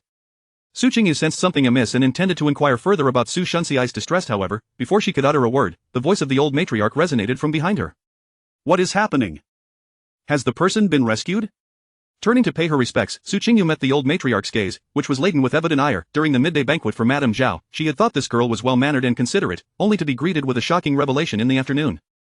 300,000 taels of silver had been silently diverted, yet, now was not the time to discuss such matters. The mere thought of her son potentially being trapped inside sent the old matriarch into a frenzy, causing her to tremble uncontrollably while grasping Yuan Momo's hand. Feigning ignorance to the old matriarch's expression, Su Qingyu stepped forward to offer a semblance of support, stating, Grandmother, do not worry, the servants are extinguishing the flames. She then turned to a nearby servant, asking, have you notified father? This matter requires his oversight. The old matriarch's brow furrowed with anxiety as she replied, your father may not be within the estate, focus on extinguishing the fire first. At that moment, the Xiaohua Hall was still engulfed in flames, the womenfolk standing outside with faces etched in concern, while servants occasionally stepped forward to report. Shang Rujin rushed over, crying out for her mother and attempting to dash inside, only to be restrained by two matrons. In stark contrast, Su Qingyu maintained a calm demeanor, the glow of the fire reflecting in her eyes, merging with the enigmatic light within. Suddenly, Faitsui appeared silently beside her, nodding slightly. A cold and elegant smile graced Su Qingyu's lips. The thrill of reclaiming debts was indeed delightful. As the flames began to subside, the fourth young master, Su Yuansa, was carried out by his wet nurse. The old matriarch hastily instructed someone to summon a physician and arranged for Su Yuansa to be taken to Songha Hall. Just as he was being carried away, two figures emerged from the main room of Xiaohua Hall, draped in soaked blankets, with bare thighs visible through the fabric. Upon witnessing this, the old matriarch urgently whispered to Yuan Momo, quickly take them away, do not let them be discovered. The two figures, bent over and cloaked in blankets, were indistinct, leading many to believe they were Gu Ruoyun and her maid. However, Su Qingyu suddenly exclaimed, Father, what are you doing here, are you unharmed? She ran forward and pulled back the blanket covering their heads. Su Qingyu's face flushed crimson, wishing he could vanish into the ground. What difference was there between this and being caught in the act? The most astonished were Aunt Shui and Aunt Lian, who could scarcely fathom that the Marquis and the residing cousin had become entangled. Aunt Lian, accustomed to submission, lowered her head in silence, shielding Su Shunsei's eyes, yet Aunt Shui could not contain her rising fury, sarcastically remarking, cousin-in-law truly possesses remarkable skills, no wonder the Marquis visits the inner quarters less and less, as it appears you are the cause. What is this? If word got out, people would think our family has no decorum, with cousins engaging in such clandestine affairs. Shang Rujin, standing to the side, was also taken aback, but dared not utter a word. After all these years of tranquility, why had chaos suddenly erupted? Culminating in this discovery, she realized with a start that since the funeral of Master Shen, everything had spiraled out of control. As Aunt Shui continued her veiled accusations, the old matriarch, who had previously narrowed her eyes, abruptly opened them wide. Silence. Startled, Aunt Shui fell silent, though her gaze toward Gu Ruoyun was rife with disdain and animosity. The old matriarch pondered for a moment before reaching a resolution. Gu Ruoyun, being a widow, could easily be taken as a concubine, although she was part of a disgraced family. That incident had occurred years ago and should no longer pose an issue. Just as she was about to speak, someone from inside Xiaohua Hall suddenly emerged, carrying items. Old matriarch, young lady, these are the valuables we managed to salvage. There are several more boxes that can be retrieved shortly. The servant's words captured everyone's attention. Valuables. During the time when the Cheng family was exiled, all their assets had been seized by the state. When Gu Ruoyun was rescued through Su Qingye's connections, she had not even had money to buy clothing. Where could these valuables have come from? Even if she had been in the Su residence for a few years and received gifts from the old matriarch during festivals, it wouldn't amount to this much. Su Qingyu approached, directly opening two boxes, one filled with silver, the other containing exquisite antique jewelry, each piece a masterpiece.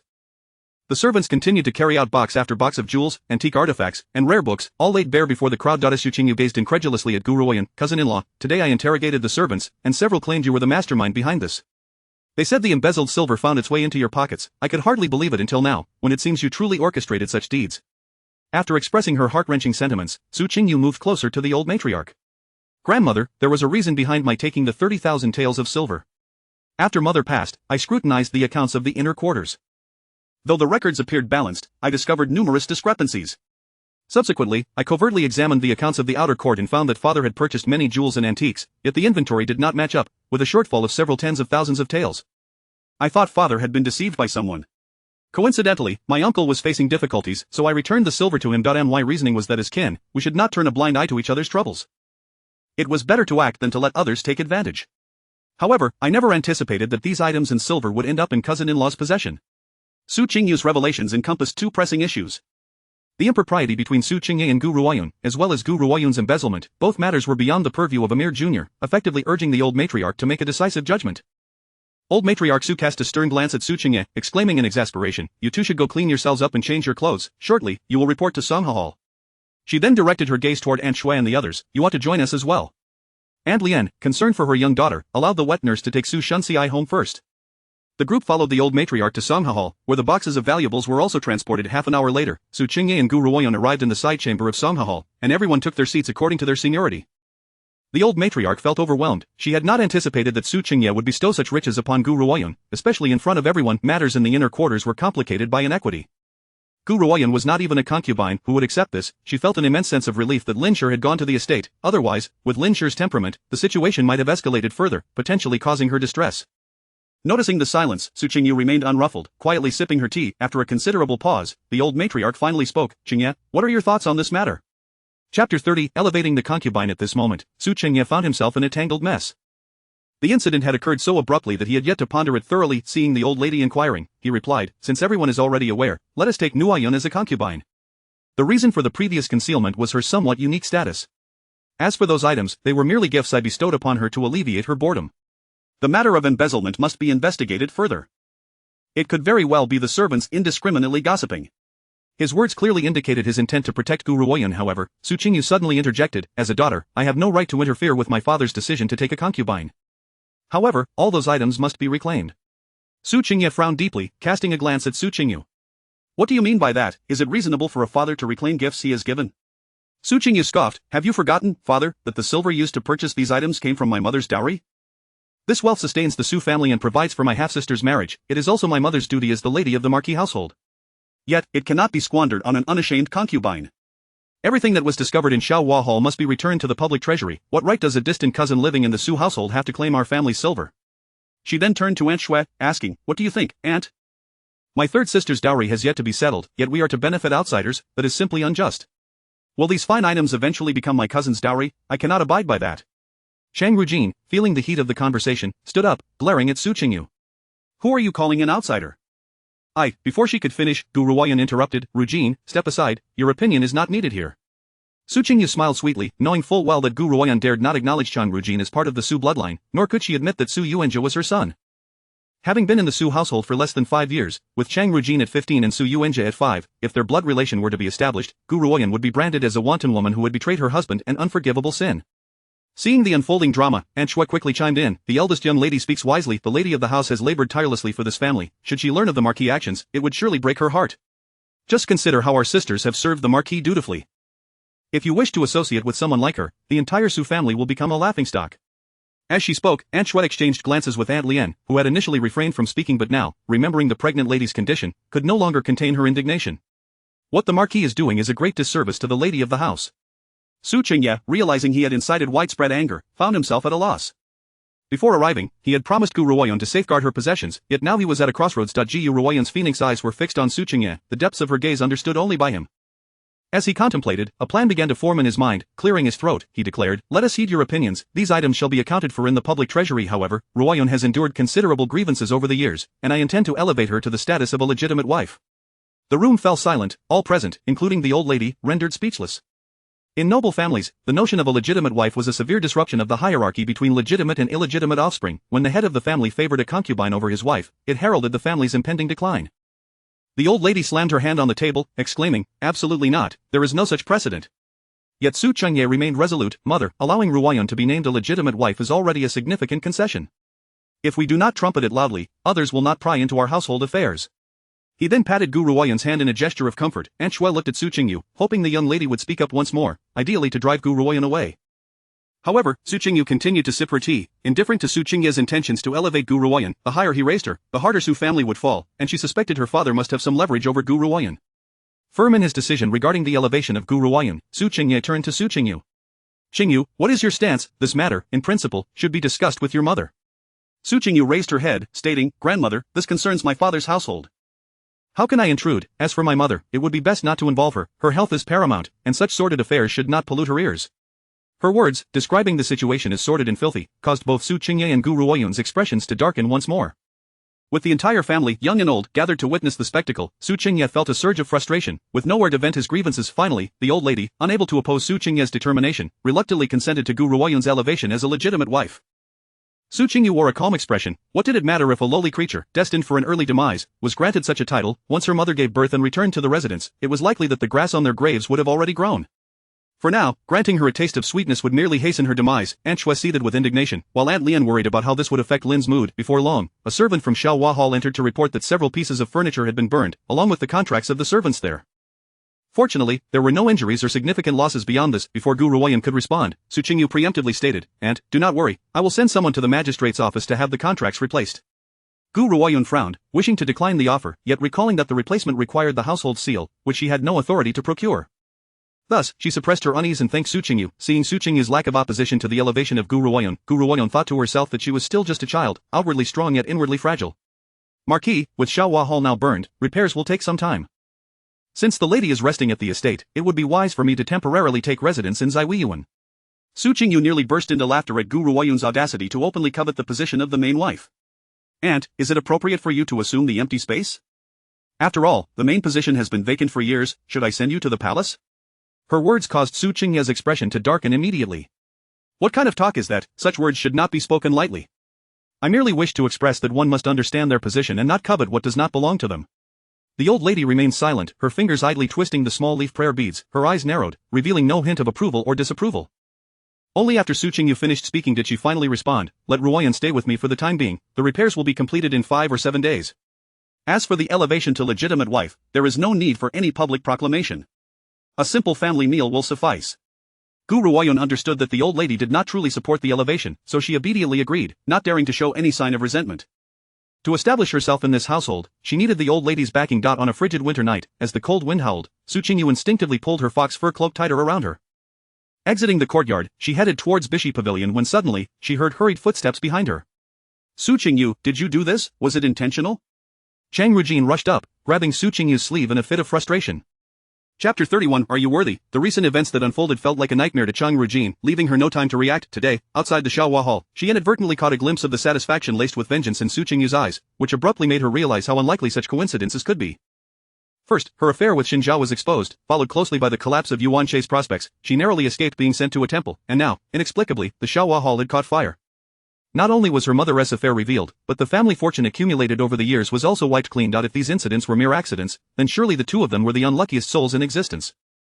Su Qingyu turned to Chang Rujin, shaking off her grasp. "Cousin, you seem to be increasingly ignorant of propriety, even forgetting to address me as elder cousin?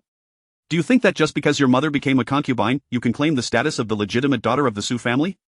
Chang Rujin's usually enchanting eyes were now filled with a venomous glare as she fixed her gaze on Su Qingyu.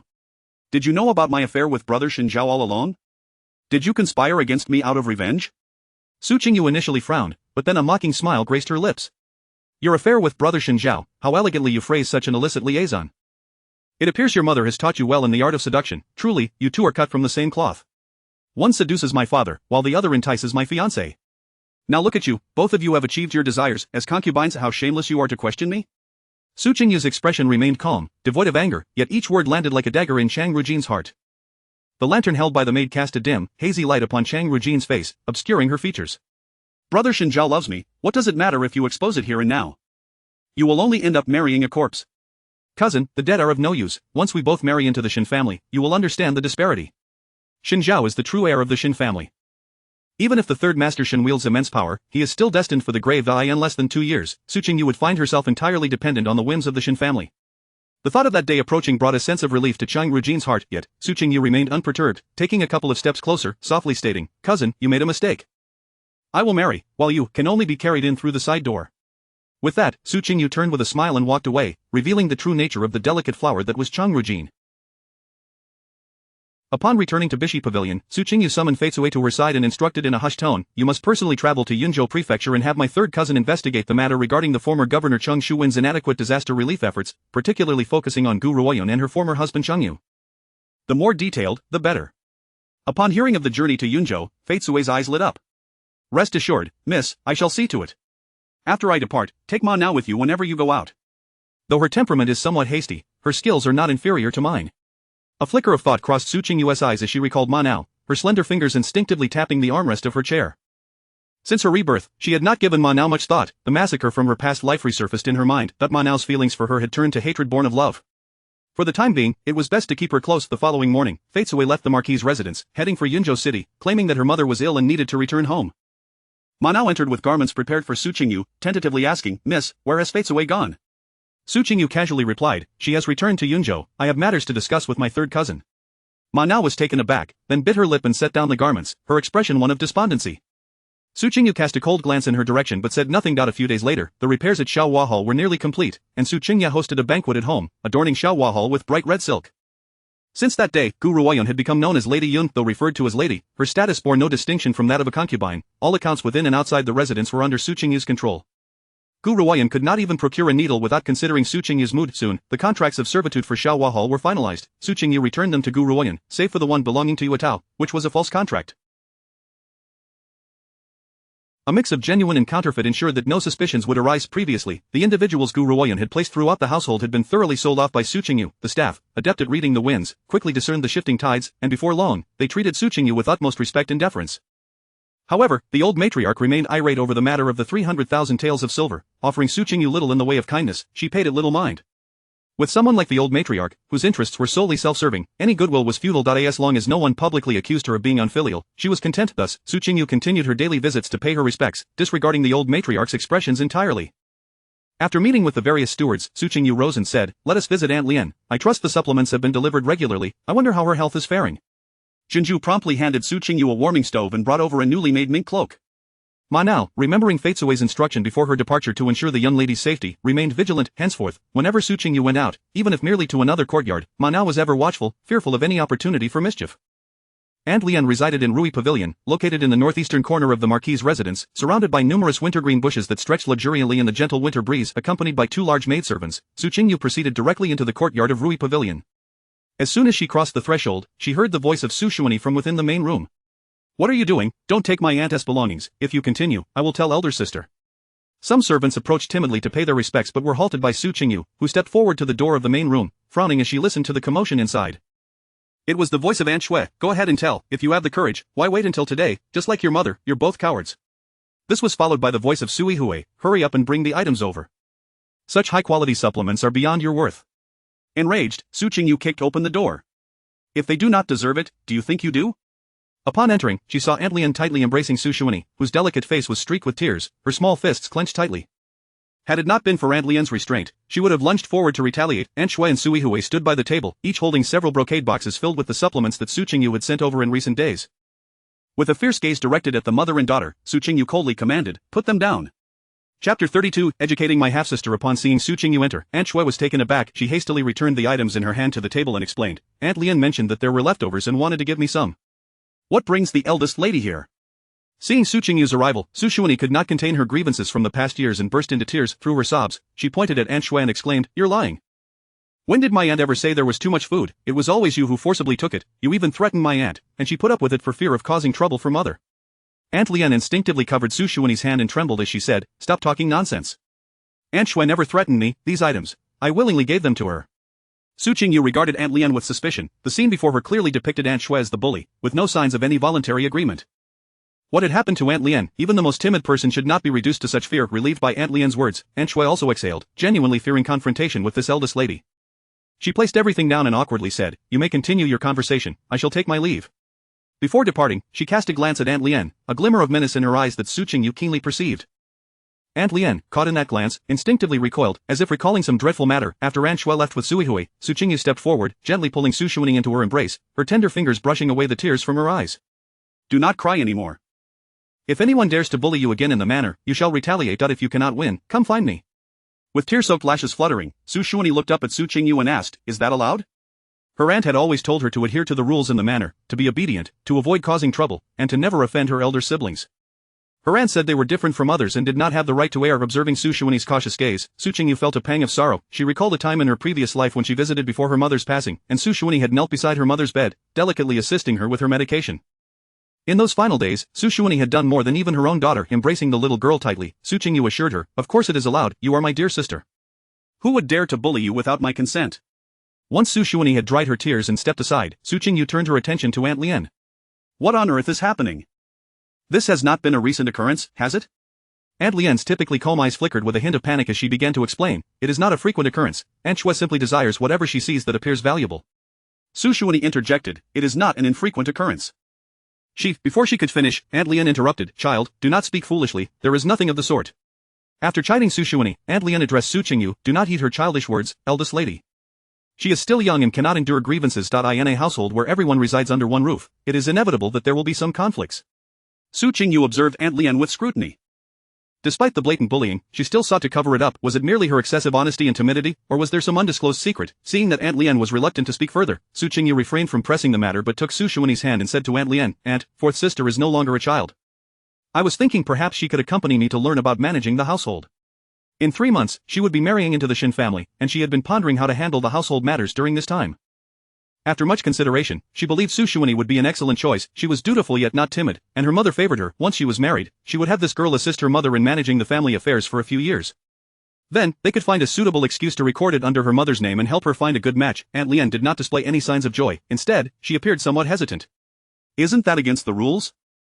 After all, she is a concubine's daughter. Aunt, I wish to learn household management from my elder sister. If I succeed, it will ensure a better life for you. Before Aunt Lien could finish her thought, Su Xuanyi spoke up. The little girl, still bearing traces of baby fat, appeared plump and cherubic, yet her gaze was resolute as she looked earnestly at Su Qingyu. Elder sister, I want to learn accounting and household management from you. I will study diligently. Su Qingyu embraced her and gently pinched her cheek. Very well then, starting tomorrow, after breakfast, come to the study in Bihue Pavilion to find me. Su Xuanyi nodded vigorously. I will remember and be sure to arrive on time every day. On their way back to Bihue Pavilion, Su Qingyu quietly asked Pearl, Have you heard anything about Aunt Shui bullying Aunt Lien before? Pearl shook her head. I have not heard of such a thing. If it were common knowledge, the madam would certainly inquire about it. Su Qingyu pondered Pearl's reasoning. Indeed, if rumors had spread, their mother would not remain indifferent to Aunt Lien's plight. Why then did Aunt Lien endure this humiliation? Unable to comprehend the situation, Su Qingyu's mind was awash with confusion, and she failed to notice someone blocking her path. Qingyu, I sent someone to the storeroom to fetch blood swallow today, but the staff there refused to give it to me. Previously, the people from my courtyard collected it monthly without any obstruction. Su Qingyu's scattered thoughts were interrupted, and she finally noticed Gu Ruoyun approaching. Blood swallow, only the legitimate mistress of the house is entitled to consume blood swallow. Neither Aunt Shui nor Aunt Lien holds such privilege. Su Qingyu's tone was frigid, not sparing Gu Ruoyun a single glance, yet Gu Ruoyun pressed on, The doctor advised that my health is poor, and I should regularly consume blood swallow. Both the matriarch and the Marquis are aware of this. Are you implying that the eldest lady is deliberately making things difficult for me? Su Qingyu let out a cold laugh. Deliberately making things difficult? You are not worthy of such attention. In the past, you were a distant relative in this household, and thus you enjoyed the best of everything. Now, however, you are merely my father's concubine, and your treatment must naturally align with that status. It cannot be compared to the past. With that, Su Qingyu attempted to stride past Gu Ruoyan, only to pause after taking 2 steps. Without looking back, she said, your present circumstances will dictate your daughter's future in the Shen family. You both are fated to inherit the same plight. Fuming, Gu Ruoyan stormed back to Xiaohua Hall, smashing half of her bedroom in her fury. In the entire Xiaohua Hall, only the head maid, Lru, dared to enter and offer comfort, for she had been by Gu Ruoyan's side since childhood and was her most trusted confidant. Madam, do not be upset. The eldest young lady will soon be married, and your bright days are yet to come. Gu Ruoyan tightened her lips, gritting her teeth as she replied, Lru, go inform Zhou Buren that I accept his proposal. Chapter 33. The Su family's betrothal Lu Ru was taken aback and softly inquired, he has been refused by the madam so many times, how is it that she suddenly agreed? Gu Ruoyan, with her fair fingers caressing the intricate patterns of the celadone lotus teacup, exuded a piercing glint from her eyes.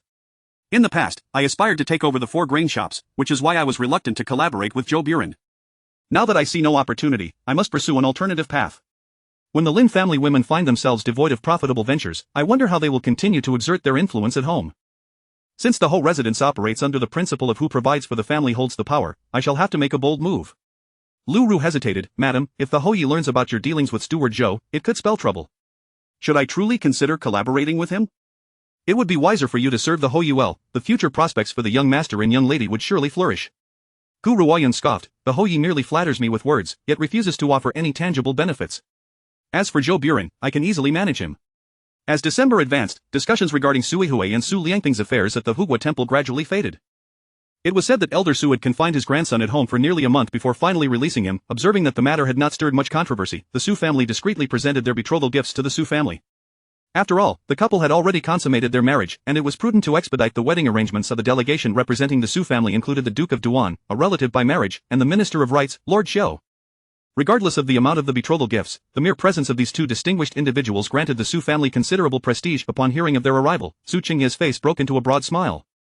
The exchange of betrothal gifts took place at the main hall's entrance, and Su Qingyu hurried over, eager to oversee the careful inventory of the gifts for proper storage. As the gifts were brought into the Su family compound, the courtyard filled to the brim.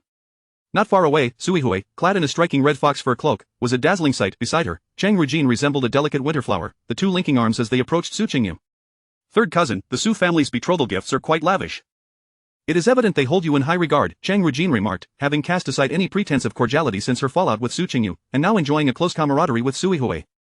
The words sparked delight in Sui Hui, her chin nearly lifting to the level of her forehead. Inside, the Duke of Duan exchanged a few pleasantries with Su Qingye and the elder matriarch before presenting the list of betrothal gifts. Su Ho, esteemed elder, Elder Su places great importance on this marriage.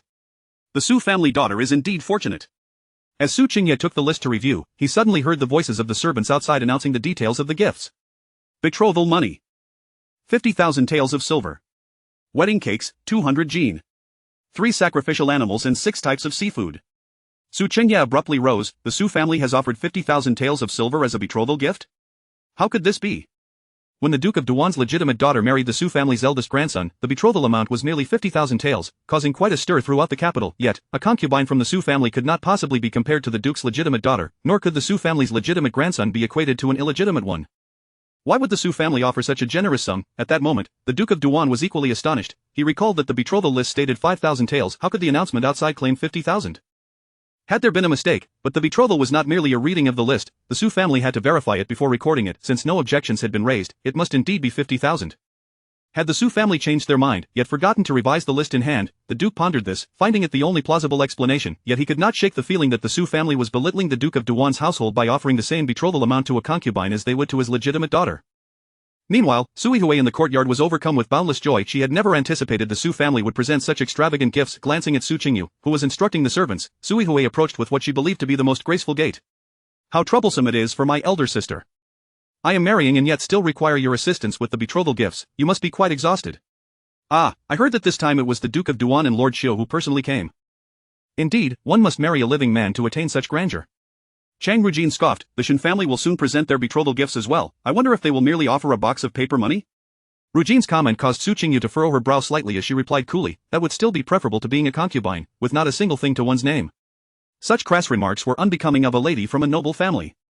Yet, upon uttering them, Su Qingyu felt an inexplicable sense of satisfaction. The maidservants and young attendants around them averted their gazes, their lips tightly pressed. Suddenly, someone let out a suppressed laugh, and soon laughter echoed, only to quickly revert to silence. Zhang Rujin's face flushed with indignation, and she huffed, I wonder if my cousin will still be laughing when she receives her own betrothal gifts. With Master Shen gone, what valuable gifts could the Shen family possibly offer you? You have become worthless to them. Rujin consoled herself with this thought, believing that even as a concubine to Shen Zhao, she was better off than Su Qingyu, the dead man's wife. Sui Hui observed the dowry being brought in, her chin slightly raised in an air of arrogance that surpassed even Su Qingyu's as the legitimate daughter, affecting an air of magnanimity. She declared, if my elder sister ever requires assistance, feel free to seek me out at the Su family. I shall not stand idly by. Su Qingyu chuckled derisively, third sister, you are marrying the Su family's illegitimate son, not elder Su himself. Did she truly believe that the inept Su Lianping could achieve anything of significance? The Su family was renowned, but that did not guarantee Su Lianping's success. Rendered speechless by Su Qingyu's retort, Sui Hui huffed, you are just envious. If you had the capability, you would also have the Shen family bestow such a lavish betrothal gift upon you. At this moment, the servant announcing the betrothal gifts was nearly hoarse, having only read a fraction of the list. The Su family's offerings, upon listening, were evidently chosen with great care. Each item was of the highest quality, the exquisite paper from Xuanxu, the precious agarwood from Guangfu, the vermilion from Chenxi, the amber from Yunnan. None were mere tokens. Inside, the Duke of Duan's expression had twisted into one of confusion. None of the gifts matched those listed. What was the Su family's intent? Su Qingye, supporting the elder matriarch, stood at the entrance of the main hall, his smile unwavering as he observed the lively scene of the betrothal. Regardless of the circumstances, it was a good thing that the Su family valued Sui Hui. Each betrothal gift required inspection by the Su family's steward before being officially recorded. Suddenly, Su Qingyu's gaze fell upon a delicate box made of sandalwood, which contained a pair of jade rui embellished with 5 blessings. The remarkable aspect of these jade rui was that when brought together, a hint of red could be seen at their very center. Su Qingyu narrowed her eyes. She distinctly remembered seeing this pair of jade rui with the old lady Shen in her past life. How could they now be included in the betrothal gifts from the Su family? She was certain it was the same pair, for such an exquisite item was exceedingly rare, and it was unlikely another identical set could be found. Wait, bring that pair of jade rui over for me to examine. The servant, Su Qingyu, picked up the jade rui, scrutinizing it closely from its texture and details. She was convinced it indeed belonged to the old lady Shen, but how could the Shen family's possessions end up in the Su family's betrothal gifts? This item had remained with the old lady Shen throughout her past life, or had the discrepancy arisen? While Su Qingyu was lost in thought, Sui Hui unexpectedly approached from behind, elbowing her sharply. Ah! Su Qingyu was caught off guard and lost her balance, the jade rui slipping from her grasp and flying through the air. Chapter 34 The Family Law. Just as the jade pendant was about to fall to the ground, agate swiftly rushed forward, bending down to catch it with great haste. Su Qingyu let out a sigh of relief, glad that the precious item was unharmed. However, Sui Hui suddenly stepped forward and slapped agate across the face, exclaiming, what do you think you are, who permitted you to touch my betrothal gift? She then cast a sidelong glance at Su Qingyu, adding, sister, was this intentional? Are you envious of my advantageous marriage and therefore trying to ruin my betrothal gift? Su Qingyu looked at Sui Hui in confusion and replied coldly, what nonsense are you spouting? The jade pendant is perfectly fine. And on what grounds do you strike my servant? At that moment, the entire courtyard fell silent due to the sisters' dispute, prompting Su Qingye, the old matriarch, Prince Duan, and Lord Qiu to emerge. Sui Hui, tearfully running up to Su Qingye, pleaded, father, elder sister intends to marry a dead man, how could she touch my betrothal gift? What is her true intention? She continued, and that lowly maid of hers also grabbed my jade pendant. If the Su family finds out, they will think ill of our family. With a stern expression, Su Qingyu replied to Sui Hui, I have never heard of such a rule, who decreed that servants cannot touch betrothal gifts. If it were damaged, I would naturally compensate you, but now that it remains intact, cease your unreasonable fuss. She added, besides, you bumped into me from behind just now, or I would not have lost my grip. Sui Hui, upon hearing this, began to cry pitifully, father, I did not bump into her. If you don't believe me, ask cousin Rujin. At this, Zhang Rujin stepped forward and stated, I was with third cousin the entire time, she indeed did not touch elder sister. She continued, however, elder sister seemed quite displeased while inspecting third cousin's betrothal gift. Perhaps she was simply momentarily confused, let grandmother excuse her this once. While appearing to plead for Su Qingyu, this statement inadvertently solidified the notion that Su Qingyu was envious of her younger sister and intentionally damaged the betrothal gift. Observing the situation, Su Shanxi, who had been quietly taking notes, hurriedly stepped forward. Father, grandmother, I witnessed third sister collide with elder sister, and I can testify for her. Sui Hui frowned at Su Shanxi, who was usually timid and averse to trouble. She wondered what had emboldened her today. She shot Su Shanxi a glare, saying, you have no say in this matter, step aside. Immediately, Su Qingye gestured for a servant to pull Su Shanxi to the side. Logically, since the jade pendant was unharmed, Su Qingye should have intervened to defuse the sisters' minor quarrel. However, harboring grievances towards Su Qingyu due to the substantial sum of 30,000 taels, he sought to take this opportunity to reprimand her, reminding her who truly held authority within the Marquis. This legitimate daughter had been excessively presumptuous of late, and he was eager to find an opportunity to chastise her. Furthermore, with Sui Hui having garnered the Su family's favor, he found himself leaning more towards her. This matter is Qingyu's fault. She has brought disgrace to both the Su and Su families in front of so many people. A family law must be upheld. Su Qingyu furrowed her brow, incredulous that she would be punished under family law for a jade pendant that remained undamaged. The Su family's ingrained snobbery was evidently passed down through generations, deeply embedded in their very essence. Agate, maintaining her composure, inched closer to Su Qingyu, determined to defend her mistress should anyone dare to harm her. While Su Qingyu awaited the steward to bring the family law, Su Qingyu stepped deliberately towards him, speaking in a tone only he could hear. If you wish to strike me, then do so. However, I cannot guarantee that there will be food on the table tomorrow, but if I am to suffer, your concubines and children shall not fare any better. Do you think uncle would react favorably upon learning that you struck me for the sake of a concubine's daughter? Su Qingyu had long believed that her father's rise to the position of Minister of Revenue was directly linked to his inability to discern matters clearly. Even now, he regarded her mother's marriage to him as a lofty union, looking down upon the Lin family's merchant origins. Little did he realize that without the Lin family's support, the Su family would have likely fallen into disarray long ago, lacking even the funds to maintain connections. Currently, the household's finances and business affairs were under her control, yet he sought to invoke family law over such trivial matters. Su Qingyu scoffed internally. What was wrong with allying with the Su family? They could elevate his position or sustain the entire household. He seemed to have forgotten that it was the Lin family who had aided him with funds when he ascended to the role of Minister of Revenue.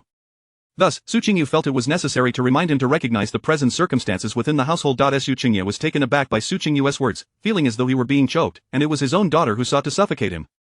Enraged, he hissed, "You wretched child, I am your father, you and your mother depend on me, not the Lin family."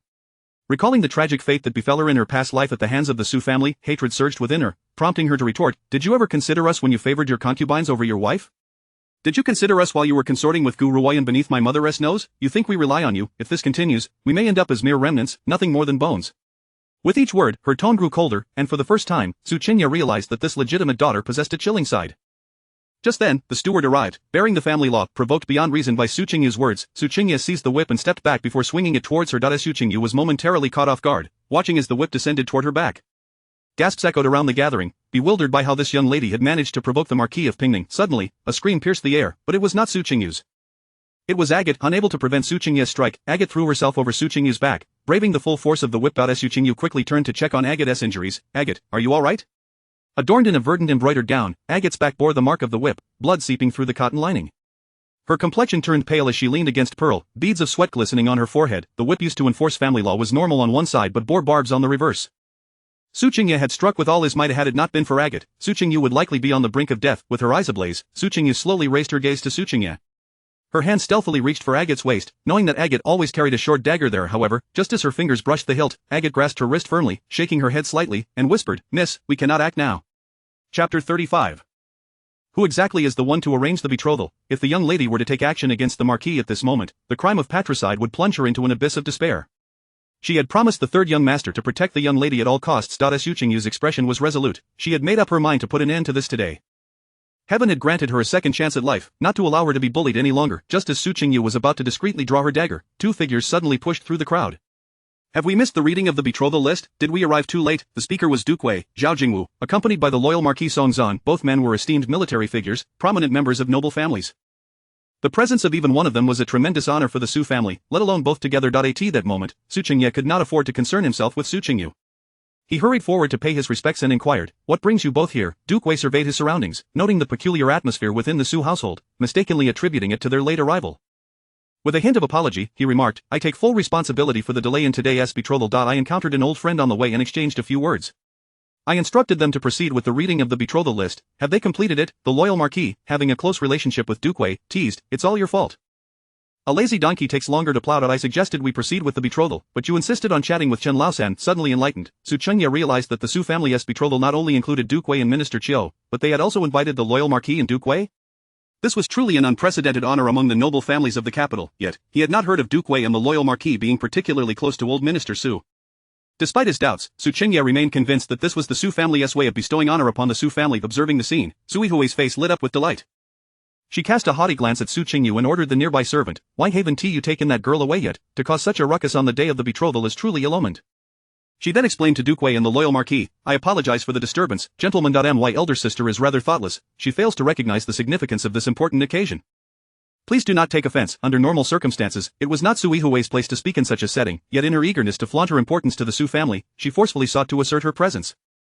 Before Duke Wei could respond, Sui Hui raised her voice again, "Father, perhaps we should send the elder sister home. The more I think about it, the more I feel it brings ill fortune." She is to marry a deceased man. It would be best if she kept her distance from my betrothal. I fear her presence may bring bad luck, which would reflect poorly on the Su family. Duke Wei's expression suddenly turned strange as he regarded Sui Hui. What did you say? Marrying a deceased man is ill-omened. Sui Hui thought to herself that since Duke Wei was here to assist the Su family with the betrothal, he naturally considered everything in their favor. Noticing Duke Wei's somber demeanor, she felt a surge of satisfaction, convinced that he too believed this matter offended the Su family's sensibilities. Should this escalate, it was possible that her father might confine Su Qingyu to her quarters or at the very least reprimand her, leaving her humiliated before everyone. With this thought in mind, Sui Hui retorted to Duke Wei, my elder sister is promised to the third master of the Shen family. On such a joyous day, for her to take charge of counting the betrothal gifts, is that not deliberately seeking misfortune? My father reprimanded her a couple of times, and she took offense, bringing her maid along to make a scene. Truly, I apologize for the disturbance, gentlemen. I shall have her return home at once.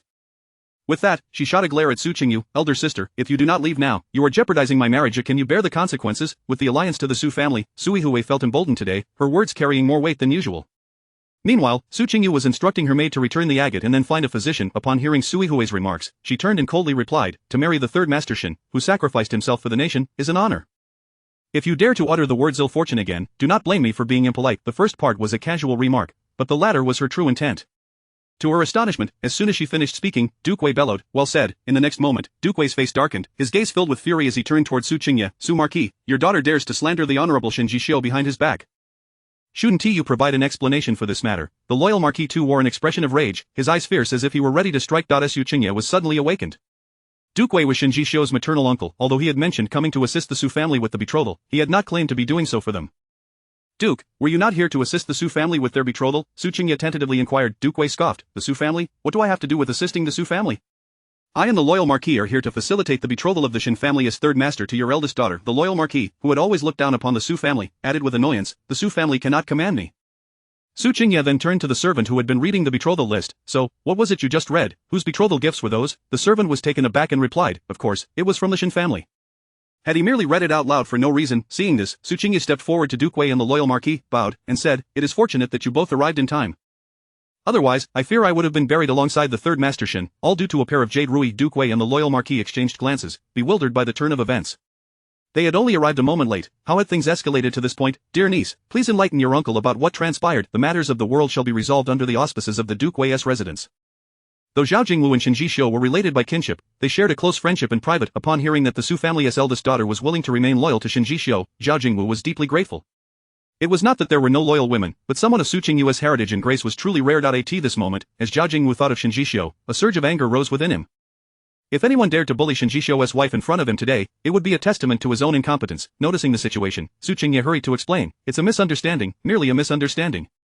Qingyu, it was my fault earlier. Fortunately, your maid is loyal. I shall reward her handsomely. The old matriarch stepped forward to persuade. Qingyu, let us focus on the important matters at hand. We can discuss these issues behind closed doors. Su Qingyu bit her lip, her eyes glistening with unshed tears, feigning strength while clearly troubled. She gratefully addressed Duke Wei. Thank you for your concern, your grace. These are merely trifles from within the estate, and I would not wish to waste your time. Her demeanor only served to infuriate Duke Wei further. It was evident that this young lady was being coerced by the Su family and dared not speak out. This matter must be clarified today, before the loyal Marquis and I entered. What on earth transpired at the Su household? You are not only the legitimate daughter of the Su family but also the betrothed wife of the Shen family as third master. How can you allow anyone to bully you? Chapter 36. Support. Standing by the side, Su Shuni wore a tense expression. Noticing her elder sister remained silent, she grew anxious. It was evident to her that the two newcomers had the authority to speak on her sister's behalf. If her sister continued to remain quiet, what would happen when these two dignitaries departed? At the age of 12, Su Shuni clenched her fists, her gaze growing resolute. She broke free from the grasp of the maid and rushed to stand before the Duke of Wei, stating, Your Grace, many people are bullying my elder sister. My third sister claimed that this is her betrothal gift, mocking my elder sister for marrying a dead man, and saying that marrying a corpse serves no purpose. Later, when my elder sister glanced at that jade rui, my third sister pushed her, but the object remained unbroken. Yet, father blamed my elder sister and threatened to punish her. If it weren't for the loyalty of the agate, my elder sister would likely have been beaten to death by father by now. I wish to ask your grace, is it justifiable for my elder sister to be mistreated merely because she is to marry a deceased man? Su Qingyu lowered her gaze, a glimmer of amusement flickering in her eyes. Had the circumstances been more appropriate, she would have applauded Su Shuni. She had not anticipated Su Shuni would step forward. She had intended to hold her ground a while longer before speaking. However, the impact of Su Shuni's words, as an onlooker, far surpassed her own, particularly the last statement, implying that one deserves to be bullied for marrying a dead man, effectively trampled upon the dignity of the Shen family and Lord Shen. Indeed, the Duke of Wei's expression darkened further as he turned his gaze towards Su Qingyu. Prince Bingning, you owe this Duke an explanation. How is it that, after Ji Shou's departure, his betrothed is subjected to such humiliation by your family? This matter must be clarified. The Shen and Zhao families will not rest until it is. Lord Zhongyi, Song Zhan, echoed with a cold snort, nor will my Song family stand idly by while Lady Shen is oppressed. Both men, seasoned warriors from the frontier, exuded an imposing aura, causing the members of the Su family present to shrink back in fear.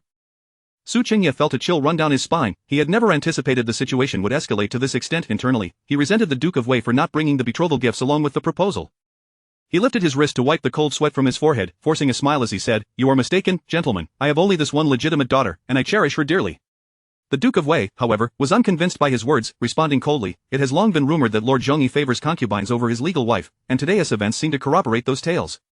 I will certainly submit a memorial to the throne, seeking justice for Ji Xiu. He sacrificed himself for the nation, yet his betrothed is subjected to such indignities. This is a grave disservice to loyal subjects. I must also inquire of Prince Pingning, had Ji Xiu lived, would you still bear this countenance?" Sui Hui, caught between shame and anger, stood aside with a flushed face, loathing the crowd. The contrast between her previous glory and her current embarrassment was stark. Hearing the Duke's words, she could not help but mutter, Lord Shen would never marry her if he were alive. Yet, the courtyard was silent, rendering her murmurs particularly clear. Before the elders of the Su family could rebuke her, the Duke of Wei had already picked up a whip from beside him, and with a sharp crack, struck Sui Hui across her back. "Ah! When did it become the prerogative of a concubine to interrupt while I am speaking?" Sui Hui's startled scream merged with the Duke's reproach. Su Qingyu, incensed at the Duke's actions against the Su family, dared not show his displeasure outwardly and could only seek to ease the tense atmosphere. "Your Grace, please do not be angered. I shall discipline this wayward daughter sternly upon our return. Additionally, might I invite you to the hall for a cup of tea? Qingyu, you are the finest tea brewer. Prepare a pot of maojian for our esteemed guests." In that moment, Su Qingyu's demeanor towards Su Qingyu was almost pleading. The Duke of Wei understood that he had come to propose, not to engage in conflict. Even while supporting Su Qingyu, he needed to maintain decorum, ensuring the Su family did not lose face. As Su Qingyu extended a hand to ease the tension, the Duke followed suit, smiling at Su Qingyu, "Then I shall request a cup of tea from you, my dear niece. I hope you do not find us a bother." Su Qingyu replied with a smile, "Certainly not, I only hope you do not find me lacking." She then instructed those around her to prepare in the small tea room. The matriarch signaled for the betrothal gifts to be recounted, and with the assistance of several stewards, the courtyard once again brimmed with a festive atmosphere. Sui Hui initially intended to have the servants assist her in applying medicine, but before she could take more than a few steps, she heard someone call out, "The betrothal gifts from the Su family have arrived." Inside, the Prince of Duan could not help but twitch his lips, pondering the absurdity of the situation. Nonetheless, the proceedings must continue, and he said, "Since we have already read the major items from the Shen family's betrothal gifts, let us move to the side for the exchange while we read the Su family's list. This way, we can return home sooner." The members of the Su family had no objections, and the Duke of Wei concurred. The courtyard became divided into two groups for the exchange of betrothal gifts, and although busy, it remained orderly. Upon hearing that the Su family's gifts had arrived, Sui Hui halted, intending to listen before leaving. The voice of the young servant rang out. "Betrothal gold 5,000 taels of silver. Sweet pastries. 100 jin. 3 sacrificial animals and seafood 4 carts." Enduring the searing pain in her back, Sui Hui listened to the announcements, feeling only an intensified ache throughout her body. The Shen family's betrothal gold amounted to 50,000 taels, while the Su family's was a mere 5,000. The disparity was stark. Her previous mockery and derision of Su Qingyu now echoed painfully back at her. Chang Rujin cautiously advised from the side, "Third cousin, do not be upset. Material possessions are inanimate, while people are alive. As long as young Master Su dotes on you, what is there to fear?" Sui Hui's face turned pale, breathing heavily, and she cast a venomous glare at the distant Su Qingyu before fainting directly into the arms of her maid. From afar, Su Qingyu glanced at the unconscious Sui Hui, concealing the fury in her eyes, and entered the main hall with a smile while holding the tea. Soon, the betrothal gifts from both families were exchanged, and Su Qingyu, fully alert, bid farewell to the departing guests. Worried about the injury to the agate, Su Qingyu, seeing that matters had settled, turned to head towards the inner courtyard. Behind her, Su Qingyu barked, "Stop right there, I have yet to hold you accountable for today's events." Chapter 37. Inform me upon passing. Even if the Shen family valued Su Qingyu during the betrothal, it could not alter the grim reality of her marrying a deceased man. Su Qingyu found little utility in this daughter of his. In contrast, Sui Hui, who was to wed into the Su family, held greater potential to bolster the family's fortunes. Su Qingyu halted her steps, yet did not turn back. She merely stated coldly, "I wish to return and check on my maid father. You should also visit third sister. It would be unfortunate if a scar were to mar her marriage prospects." With that, she strode away without a backward glance. In the guest chamber of the Baishui Pavilion, Ma Nao was reclining against Jinjua's shoulder, taking small sips of medicine. Upon seeing Su Qingyu enter, both Ma Nao and Jinju attempted to rise to pay their respects, but were halted by her gesture. "Do not move. Drink your medicine properly. Does your body still ache?" At that moment, Ma Nao was clad in a thin nightgown, yet the charcoal brazier in the room kept the chill at bay. Hearing Su Qingyu's inquiry, Ma Nao smiled and replied, "It no longer pains me, Miss. Do not worry, I am tough-skinned and strong-boned, I shall recover swiftly." Su Qingyu gazed at Ma Nao with a complex expression, recalling One incident countered another. Had they truly settled their debts? Noticing Su Qingyu's dazed gaze, Ma now assumed she was still concerned and comforted her. Miss, there is no need for worry. This is what I ought to do. A third young master instructed me to protect you at all costs.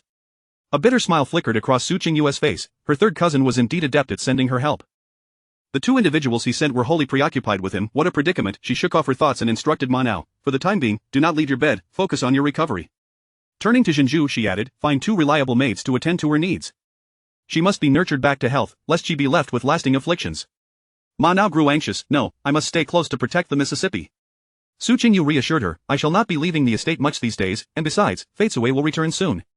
As the three of them conversed, Amber suddenly rushed in, hastily parting the curtains. As she rubbed her hands together to warm them, she reported, Miss, news has come from Furong Courtyard. It is said that Third Miss has developed a fever and has been speaking nonsensically. Recalling the lash delivered by the Duke of Wei, Su Qingyu understood the gravity of the situation. Both she and the Third Miss had endured similar punishments, yet the Duke of Wei, being a martial man, wielded far greater strength than Su Qingye. Moreover, Suihui, being coddled, would likely be even more severely affected by her anger.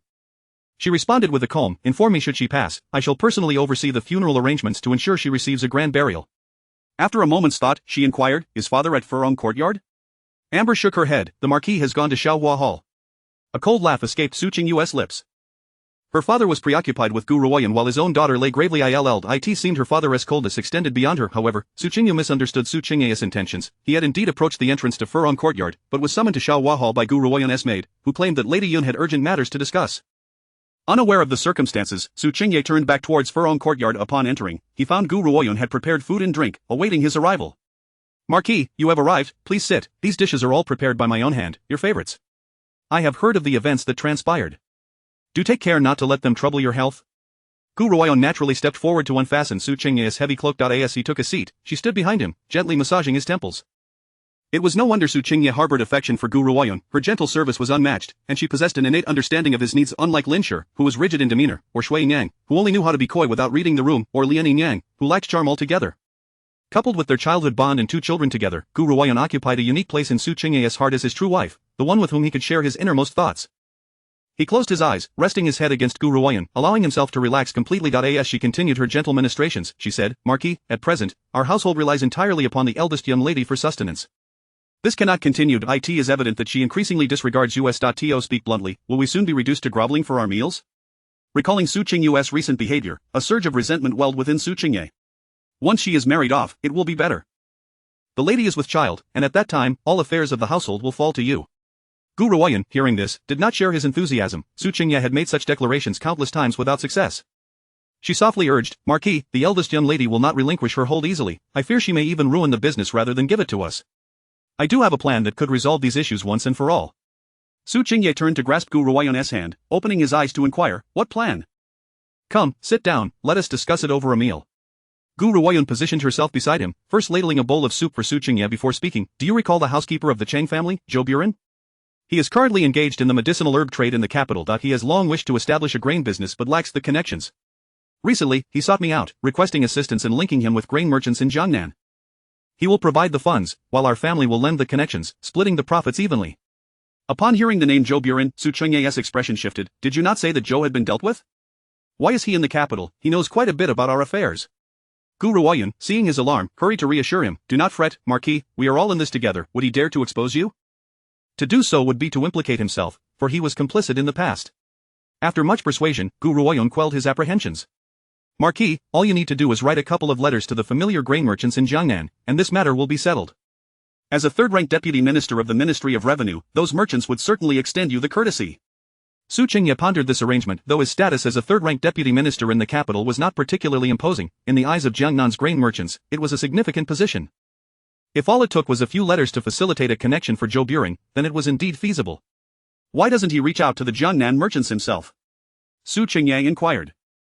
With a gentle smile, Gu Ruoyan picked up a piece of meat with her chopsticks and explained, presently, the grain supply in northern Jili is monopolized by the Lin, Shang, and Feng families. He has already approached Jiangnan's merchants, yet they refuse to engage with him. Crossing industries is akin to crossing mountains. If he wishes to enter the grain trade, he must rely on you to guide him. We shall not compete with those imperial merchants. We only need to replace the Su family's grain businesses, and I have already devised a plan. Seeing Su Qingye still lost in thought, Gu Ruoyan rose and seated herself in his lap, wrapping her arms around his neck. Marquis, cease your contemplation. Send out the letters today. It will not be long before we begin to see profits. At that point, we need not rely on the whims of the lady or the eldest young lady. I have grown weary of living under their thumb. Chapter 38. The enemy of my enemy is my friend. Su Qingyu gently grasped Gu Ruoyun's chin, teasingly remarking, "Very well, after we finish our meal, I shall write a letter." Upon hearing Su Qingyu's acquiescence, Gu Ruoyun's face instantly brightened with joy. Just as she was about to extricate herself from his embrace, Su Qingyu firmly held the back of her head, his lips descending upon her vibrant red ones. Half an hour later, Gu Ruoyun reclined against the headboard, her fair neck adorned with scattered marks. "My lord, shall we pay a visit to Yihui?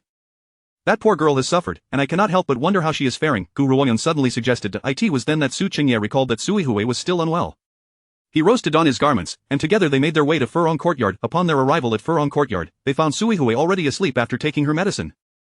The physician assured them that she was not in mortal danger but required diligent care. Concubine Shui, still grappling with the reality of Gu Ruoyun's new status as a legitimate wife, maintained a cool demeanor even as Gu Ruoyun expressed her concern for Su Yihui in gentle tones. Undeterred by Concubine Shui's indifference, Gu Ruoyun softly urged Su Qingyu, "My lord, you should return to rest. I will remain here this evening to look after Yihui." Su Qingyu replied, "That is agreeable. Should anything arise, have someone inform me." After bidding farewell to Su Qingyu, Concubine Shui coldly remarked, "You have displayed your virtue well, you may return now." Yet, Gu Ruoyun sat down by the window on a small couch, smiling as she said, "Has Concubine Shui not yet realized? We are all beholden to the eldest young lady's whims. There is no need for you to compete with me. I pose no obstacle to you. Perhaps you should contemplate how to secure a more substantial dowry for the third young lady and how to acquire more assets for the eldest young master." Concubine Shui was momentarily taken aback by Gu Ruoyun's words and retorted, "It has nothing to do with you." The thought that the Marquis had secretly favored Gu Ruoyun all these years, and now she had attained the status of a wife, left her infuriated. No matter how she regarded Gu Ruoyun, it was with disdain. Even though she knew Gu Ruoyun spoke the truth, she could not muster a kind tone. Gu Ruoyun, unfazed, sighed and said, "I am aware that you harbor resentment towards me. I, too, have my troubles having stumbled into such a family. I was nearly exiled after finally finding a place to settle. What choice do I have? If not me, it would be someone else. Can the Marquis truly be without women by his side?" Reflecting on Gu Ruoyun's words and recalling the matters concerning the Cheng family, Concubine Shui felt a flicker of empathy. "But you have indeed earned your place. You are now a legitimate wife." Concubine Shui remained fixated on Gu Ruoyun's status. Gu Ruoyun chuckled softly and replied, "With the lady of the house present, what difference is there between me and a concubine? I am worse off than you. At least you possess the title of a legitimate concubine, while I am deemed nothing. The eldest young lady has even scolded me as an unashamed mistress." Had Gu Ruoyun adopted an air of superiority as a legitimate wife, Concubine Shui might have disregarded her. However, with Gu Ruoyun lowering her stance, Concubine Shui's animosity began to dissipate. Noticing Gu Ruoyun mention being scolded by Su Qingyu, she instinctively offered a few words of consolation. "The eldest young lady does not merely scold you. She looks down upon us as well. After all, she is the legitimate daughter of the Marquis' household. Our lowly status cannot compare." Gu Ruoyun responded, "I accept her scorn, but you must consider that your Yihui is to marry into the Su family. Today, she has demeaned Yihui in such a manner, I truly cannot bear to witness it. The enemy of my enemy is my friend." Thus, a thawing of relations occurred between Gu Ruoyun and Concubine Shui due to Su Qingyu's actions. The two conversed in hushed tones well into the night, and by the time Gu Ruoyun took her leave, Concubine Shui affectionately referred to her as Sister Yun. As time swiftly passed, the month of December arrived. At the beginning of each month, the 4 grain shops of the Su family would deliver the previous month's profits to the Marquis' household. Su Qingyu had been eagerly awaiting this sum, intending to use it to cultivate connections in the officialdom by year-end. However, by the 3rd day of this month, the funds had yet to be deposited. He thus sought out Su Qingyu directly, entering with a pointed inquiry, "Why have the funds from those grain shops not yet been deposited? Have you pressed them?" Su Qingyu was currently instructing Su Xuanyi on how to compile accounts and swiftly identify discrepancies. She was pleasantly surprised to discover that Su Xuanyi grasped arithmetic exceptionally well and was quite perceptive. Over these days, she had devoted herself to teaching her younger sister. In less than a month, Su Xuanyi had made rapid progress, able to assist in verifying accounts and adeptly operating the abacus. Upon hearing Su Qingyu's inquiry, Su Qingyu lifted her head from the pile of account books and answered, "Those grain shops are part of our mother's dowry. Logically, the profits derived from the dowry belong to my mother as private property. The prior misunderstanding has been addressed, and I have instructed that the ownership be respected henceforth." Su Qingyu was rendered speechless with anger for a time, finally managing to retort, "Are you no longer a daughter of the Su family? Must you sever ties over such a trifling sum?" His tone had softened considerably, revealing his urgency for the funds, yet, Su Qingyu remained unmoved, insisting that she was merely adhering to the rules, having not violated any family regulations. As for the family's financial shortfalls, that was a matter for the head of the household to consider. Providing for the family was the man's responsibility. Su Qingyu found himself humiliated by Su Qingyu's words, his old face burning with shame. Though it was true that the Marquis' household utilized the Lin family's dowry, he was still the head of the Marquis' household, and none dared to speak so brazenly before him. You are just like your mother. They say merchants are cunning and heartless, and it appears to be true. Having experienced a life-and-death ordeal in her past life, Su Qingyu felt nothing but endless resentment towards those in the Su family. No matter what Su Qingyu said, it stirred no emotions within her. If my mother were truly cunning and heartless, it would be preferable. Alas, she was simply too loyal. Had her mother been devoid of feelings, she would not have been confined to this inner courtyard for over a decade, nor would she have met an untimely and unjust end in her previous life. Su Qingyu wished to say more, but Su Qingyu had already lowered her head to resume her tasks, prompting him to angrily toss aside his robe and exit the study. Once Su Qingyu had departed, Su Xuanyi let out a sigh of relief. You scared me to death. Su Qingyu turned to her and asked, what are you afraid of? Afraid of father? Su Xuanyi nodded. Eldest sister, are you not afraid? Father's stern expression is quite terrifying. Su Qingyu wrapped her arm around Su Xuanyi's shoulders, gently massaging her, and softly said, as long as you are strong enough, you need not fear anyone. Su Xuanyi nodded, albeit with a hint of confusion, committing the sentiment to memory. In the evening, Faitsue returned to the Marquis' household, braving the wind and snow. Su Qingyu met with Faitsue privately in the East Wing's banquet room. You must have had a hard journey. Did you see cousin San? What did he say? Chapter 39. Did Gu Ruoyun send her a gift? Faitsue withdrew an envelope from her bosom and handed it to Su Qingyu, saying, this is what the third young master instructed me to deliver to you, Mississippi. He mentioned that this is all he has uncovered for the time being, but he will continue to investigate thoroughly. There is also another matter. I accompanied the second young master to the capital, and he asked me to inform you that the Lin family has managed to gather a total of 150,000 stones of grain, which has already arrived and been stored in the capital. Su Qingyu nodded, realizing that the amount exceeded her expectations by an additional 50,000 stones. She opened a letter from her cousin Lin Wuqing, which contained a detailed account of the events surrounding the Cheng family's exile. Years ago, Cheng Rujin's grandfather, Cheng Shuwen, served as the governor of Fujian, while her father, Cheng Yu, was the eldest son of the Cheng family, with all domestic affairs being managed by Gu Ruoyun, the matriarch. In the summer of the 12th year of the Xuande era, a devastating flood struck Fujian, leaving the populace in dire straits. The imperial court allocated funds for disaster relief and mandated Cheng Shuwen to procure grain locally in Jiangnan. Initially, the operation proceeded smoothly, with most of the displaced individuals being settled. However, the Minister of Revenue, Qin Zheng, unexpectedly conducted a covert inspection in Jiangnan and discovered that the grain procured by the Cheng family was of inferior quality but reported at the price of second-grade grain. Before Qin Zheng could conduct a thorough investigation, Su Qingyu, then serving as an official in Fujian, presented detailed evidence that directly implicated the Cheng family in embezzling disaster relief funds. Qin Zheng acted decisively and submitted a memorial to the emperor, resulting in the entire Cheng family being sentenced to exile. Due to his accomplishments in this affair, Su Qingyu was reassigned to Xuanfu to oversee military provisions and was brought back to the capital within a year. His ability to plead for leniency for Gu Ruoyun and her daughter stemmed from his significant contributions regarding the Cheng family's case. Su Qingyu vaguely recalled that Gu Ruoyun entered the residence 6 months after the Cheng family's downfall. During that time, she must have been giving birth. According to Su Qingyu's account, the concubine Mou conceived the child in Fujian and gave birth in Xuanfu, aligning perfectly with the timeline of Gu Ruoyun's circumstances. She was reminded of what Xuetao had said, that Su Qingyu seemed to hold some leverage over Gu Ruoyun. Could there be more to the Fujian incident than met the eye? Noticing Su Qingyu lost in thought, Faitsue remained quietly at her side, pondering the peculiarities of what she had witnessed upon entering the capital. Faitsue, you have traveled extensively, I have no further matters to attend to, so you may return and rest. Su Qingyu's words snapped Faitsue back to reality. Miss, today as I returned to the residence, I passed by our shop in the west of the city and discovered a new grain store had opened next door, named Zhou's Grain Store. I felt something was amiss and decided to check other shops, only to find that every establishment nearby had opened a Zhou's Grain Store. Su Qingyu was taken aback. How could such a significant development go unmentioned? You must send someone to inquire with Lin Shang and find out what is going on. No sooner had she spoken than Jinju entered, lifting the brocade curtain. Miss, the shopkeeper Lin Shang requests an audience. Su Qingyu instructed Faitsue to return and rest while she accompanied Jinju to the outer courtyard study to meet Lin Shang. Inside the study, Lin Shang paced anxiously. As soon as Su Qingyu entered, he spoke urgently, Miss, all of our neighboring shops have opened Zhou's grain stores. I suspect this is a deliberate attempt to undermine our business. Have you investigated? Who is the owner? When do they plan to commence operations? Su Qingyu took her seat at the main position, gesturing for Lin Shang to calm down and share his thoughts slowly. After sitting, Lin Shang accepted the tea Jinju offered and replied in a hushed tone, before coming to see you, I dispatched someone to investigate. As of now, it is known that this store is connected to the Zhou family. Is it the Zhou family that deals in medicinal materials? Su Qingyu inquired. Yes, that very same Zhou family. The individuals renovating the store have been from the Zhou family. Initially, I thought they were opening a medicine shop, but only today did they hang the sign indicating it is a grain store. Su Qingyu's slender fingers absently tapped the desk as she contemplated for a moment before stating, regardless of who is behind this, we shall conduct our business as usual. The profits we earn in the coming days are of little consequence, but we must keep a vigilant eye on our storeroom and shop to ensure no underhanded tactics are employed against us. Lin Shang interjected, the second young master mentioned that 150,000 stones of grain have arrived in the capital. If our business is impacted at this juncture, Su Qingyu waved her hand dismissively, I have my plans regarding that 150,000 stones, do not fret should anything arise, inform me promptly.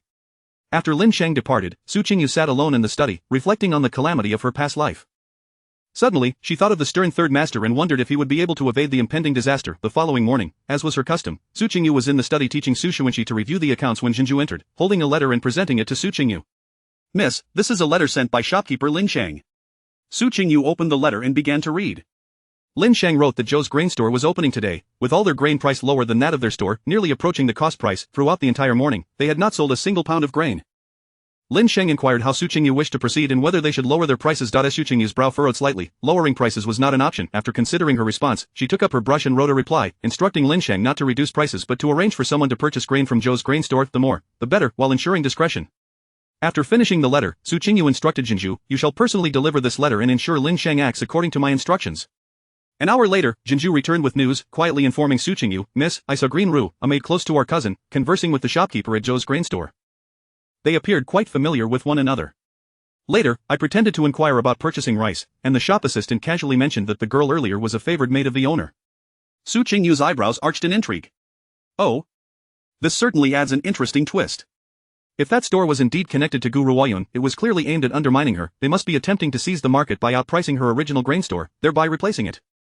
A smile crept onto Su Qingyu's lips as she mused that the 150,000 stones might not suffice. Gu Ruoyun was unwittingly offering her a gift. The next morning, Su Qingyu made an early visit to Songheng to pay her respects to the matriarch. Just as she entered, Gu Ruoyun arrived with Chang Rujin and Su Yuancheng. Gu Ruoyun's face was alight with joy, barely concealing her satisfaction as she gazed at Su Qingyu. At that moment, Su Qingyu's initial suspicion surged to a heightened certainty. The Zhou's grain store was undoubtedly a scheme orchestrated by Gu Ruoyun, though she remained uncertain if any other members of the Su family were involved. Upon seeing Su Yuancheng, the matriarch hastily embraced her grandson, instructing Yuan Mama, "Fetch a bowl of sweetened milk for him. He enjoys it. And serve a bowl of warm almond tea to our cousin as well." Su Qingyu maintained her composure, observing that the matriarch had consistently been indifferent towards her in recent days, neglecting to provide her with any provisions. Naturally, her visits were merely a facade of filial piety, a daily ritual of respect. Soon, the almond tea was presented to Chang Rujin, who, upon receiving it, suddenly frowned deeply. Without hesitation, she set down the delicate porcelain bowl and rushed outside. Su Qingyu listened to the sounds of retching emanating from outside, her expression inscrutable. Chapter 40. A pregnancy. As in her previous life, Chang Rujin must be pregnant, right? Indeed, the matriarch summoned a trusted doctor to confirm that Chang Rujin had been with child for over a month. Gu Ruoyun felt no shame whatsoever. Instead, her face radiated with joy. "Aunt, shouldn't we inform the Shen family about Rujin's pregnancy? They should come to fetch her." Old Madam Su pondered for a moment before replying, "Let us send someone to the Shen residence with the news." The old matriarch of the Shen family would certainly not allow her offspring to be born in the Su household. "Rujin, you should prepare." Both Gu Ruoyun and Chang Rujin were elated. Giving birth to the next heir of the Shen family was indeed a momentous occasion. With this child, Chang Rujin would secure her position within the Shen household. Upon exiting Songheng, Qingyu expressed her dissatisfaction. "Miss, we overlooked this matter initially. We should have administered a bowl of contraceptive medicine to Miss Biao." Su Qingyu, with a slight smile, chose not to respond. Since returning from the Shen family, she had contemplated this very issue but deliberately chose to ignore it, wanting to see if Chang Rujin would become pregnant as she had in her previous life. Did Chang Rujin believe that bearing this child would elevate her from a wild chicken to a phoenix? Su Qingyu intended to let her experience the rise to the heavens only to plummet into the depths of hell. "Qingyu, prepare the carriage. I need to visit the granary," Su Qingyu instructed. At this moment, the affairs of the granary were of utmost importance to her, and as for Chang Rujin, she needed to find an opportunity to strike decisively. Su Qingyu, accompanied by Qingyu and Feizui, boarded the carriage and headed toward the Su family's granary in the west of the city. Passing by Fanjin Tower, Su Qingyu recalled the string of 7 treasure beads and called out, "Stop the carriage. Let us see if the bead string has been repaired." The beads had been entrusted to Feizui for repairs, and they had agreed to collect them in half a month. However, Feizui had returned to Yunzhou, causing the matter to be delayed. Upon entering Fanjin Tower, a young attendant hurriedly approached. "Greetings, Miss Su, what brings you here today?" Su Qingyu was considered a major client of Fanjin Tower, as most of her jewelry had been crafted by the esteemed artisans there. Moreover, her generous spending and lack of pretentiousness earned her great respect from the establishment. Feizui inquired, "Has the string of 7 treasure beads I sent for repair been completed? We are merely passing by today and wish to collect it." The attendant replied promptly, "Yes, it has been repaired, personally attended to by Master Jean.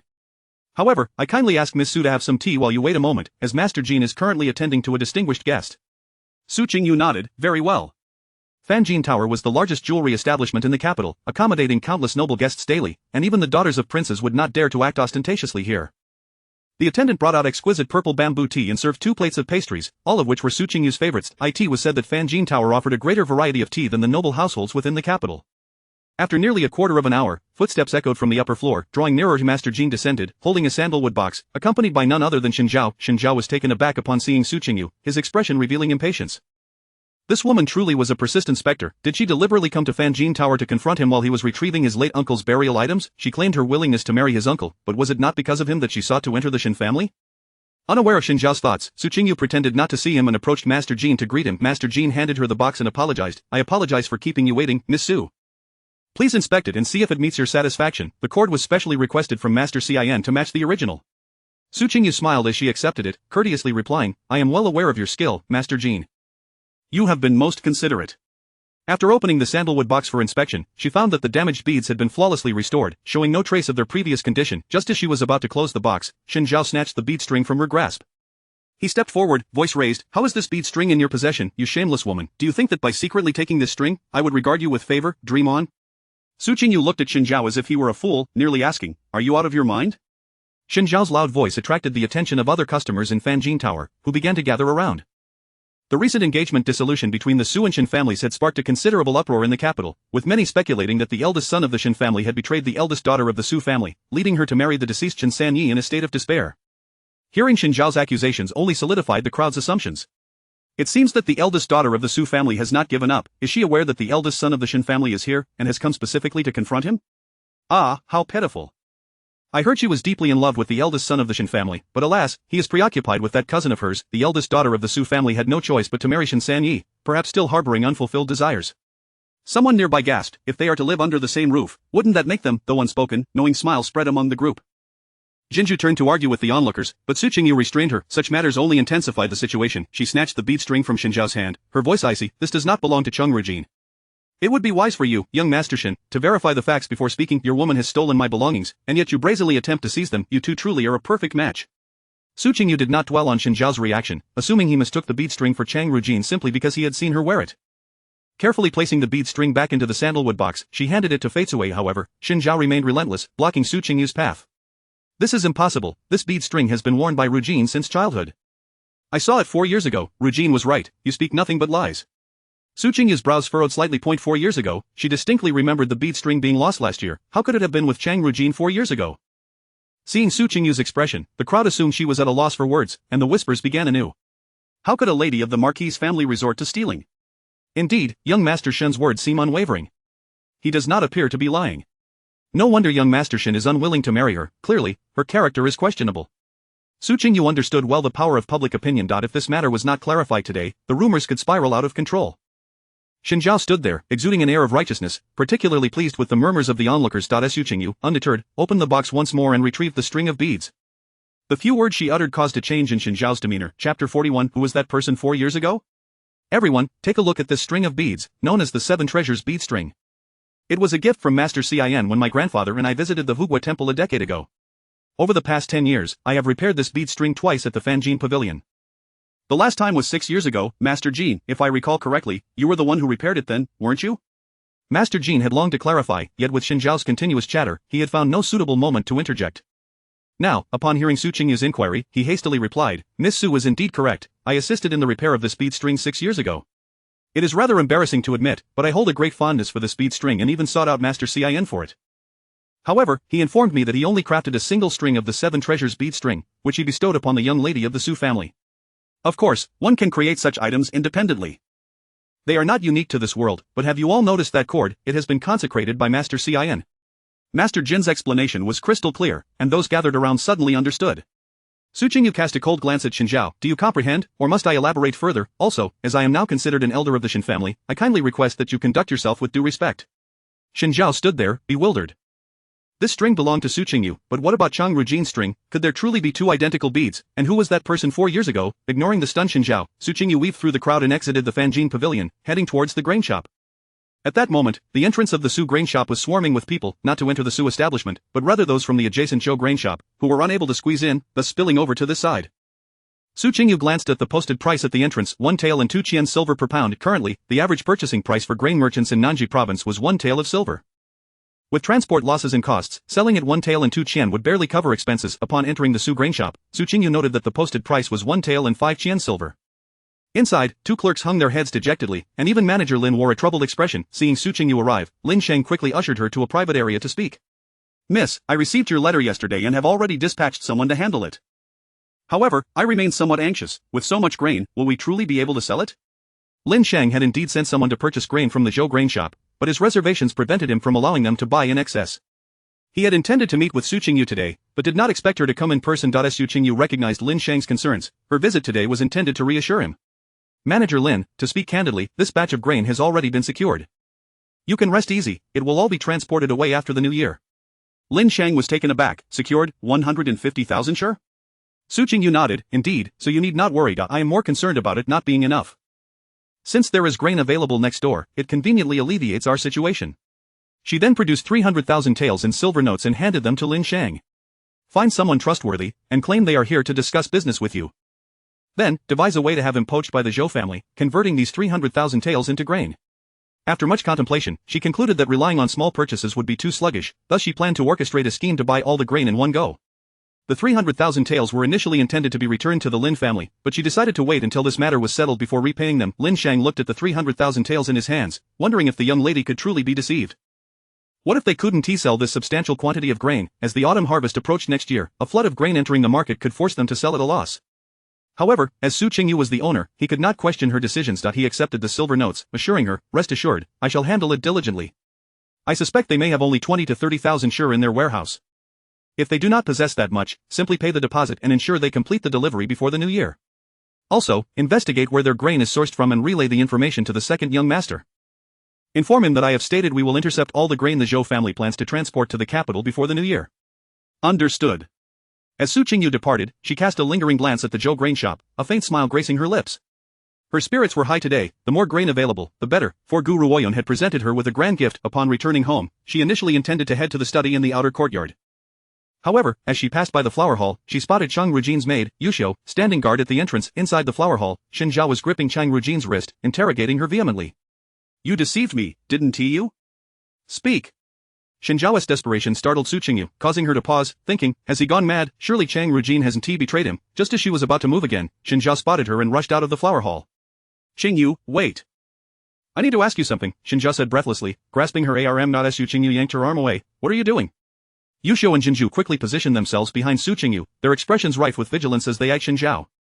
Xin Zhao attempted to approach Su Qingyu. I have a question for you. Did you visit the foot of Shishan in the outskirts of the capital 4 years ago?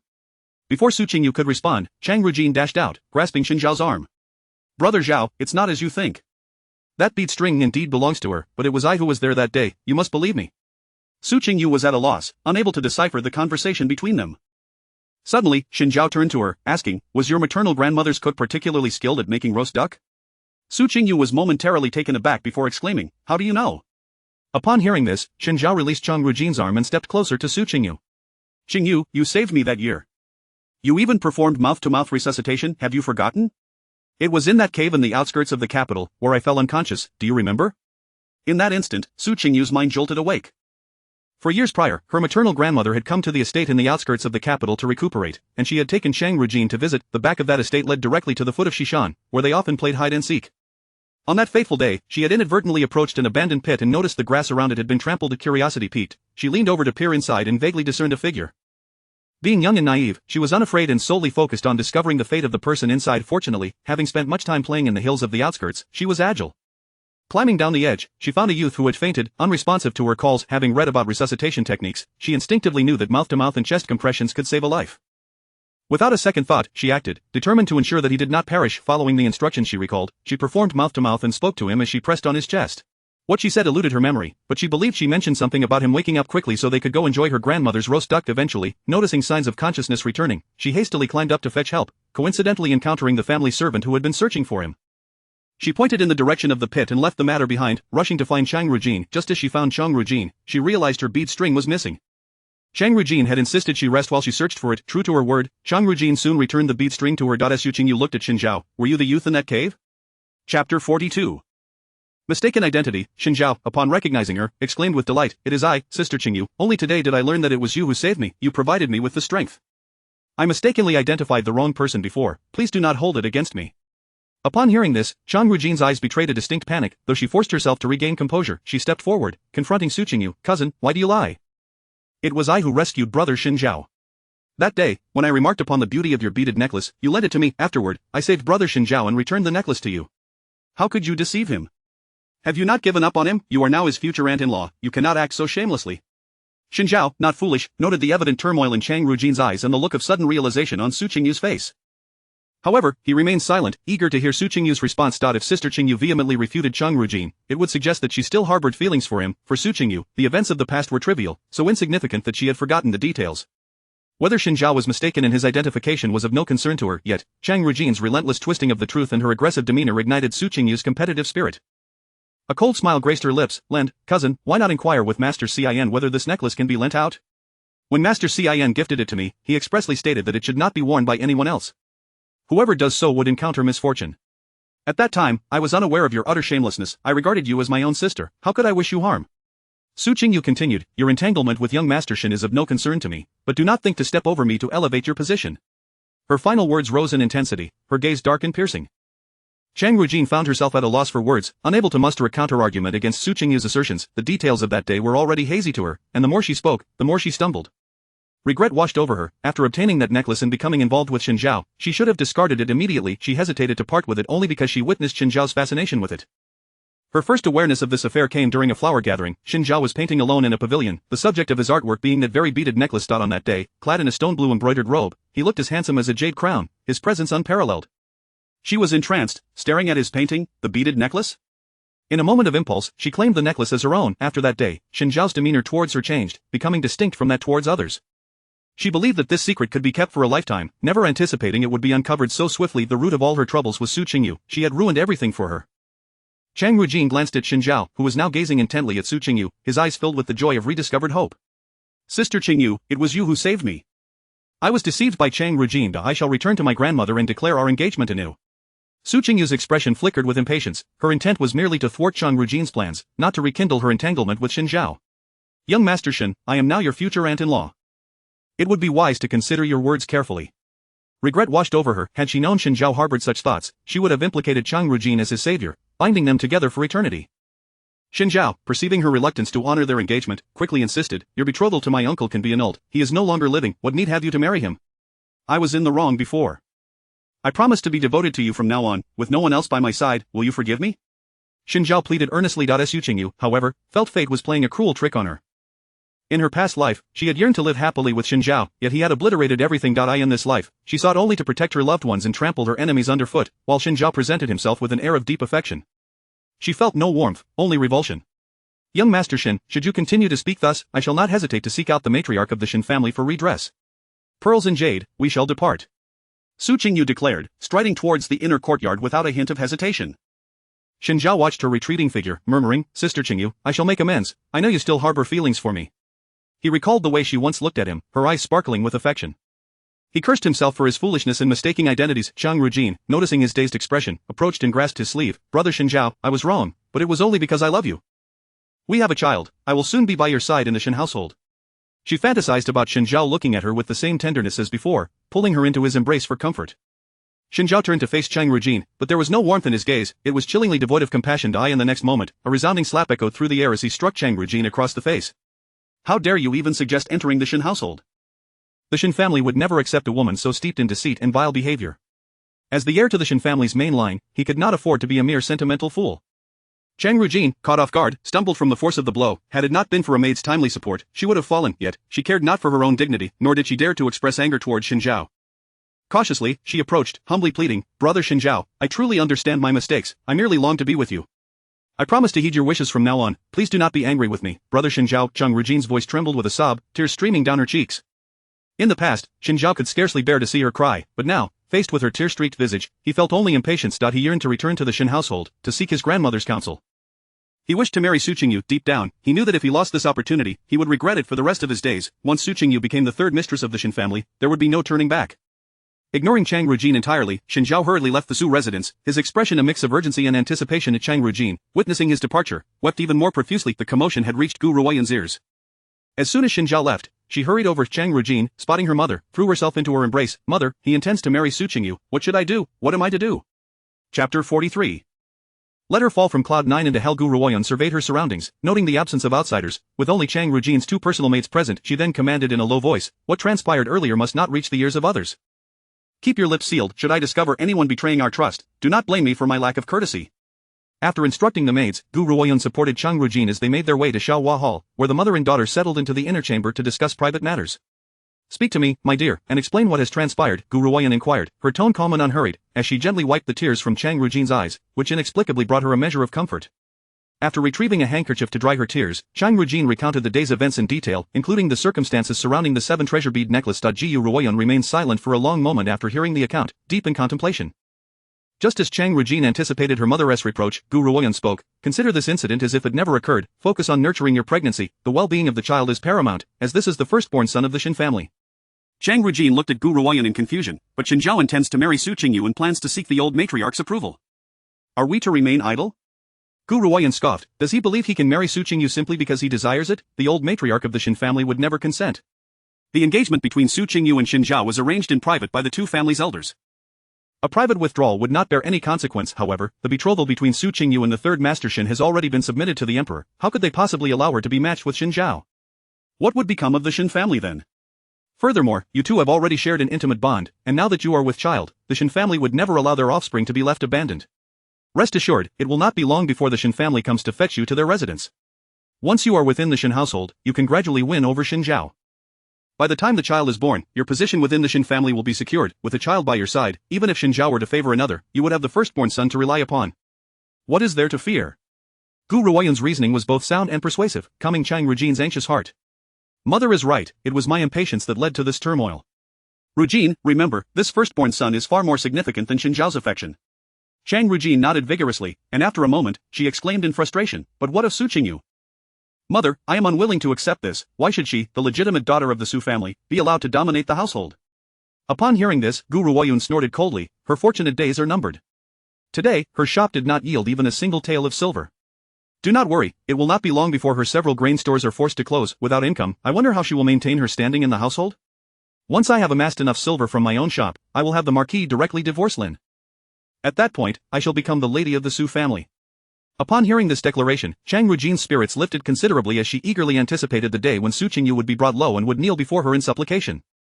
Meanwhile, Su Qingyu, the object of Chang Rujin's concern, was in the study of Bu Pavilion, pen in hand, writing something. Once finished, she handed the paper to Pearl, instructing, "Follow this prescription to procure the medicine, discreetly. Additionally, seek out a fine golden threaded soft pillow from the storeroom. The more exquisite, the better, and bring it to me." Pearl was perplexed but recognized the saffron in the prescription. "Miss, isn't this saffron known to induce miscarriage? Are you intending to?" Su Qingyu nodded. She must not bear the firstborn son of the Shen family. She would not allow Chang Rujin to have an easy time. Allowing her to give birth in her past life was a foolish oversight. In this life, if Chang Rujin wished to establish herself in the Shen family through the child, that was mere folly. In 10 days, the Third Master Shen's funeral would take place, and the Shen family would likely come to collect Chang Rujin before then. She intended to bring her crashing down from the heights of her aspirations to the depths of despair. Pearl soon returned with the medicine, and the pillow was procured from the storeroom, both of fine quality and appearance. The two worked together to conceal the powdered medicine within the pillow. Once everything was prepared, Su Qingyu instructed Pearl to return the pillow to the storeroom and to arrange for Yuetao to find an opportunity to mention it to Gu Ruoyun. As expected, within a couple of days, Gu Ruoyun went to the storeroom to take the pillow. 3 days later, the Shen family sent a small carriage to escort Chang Rujin to their residence.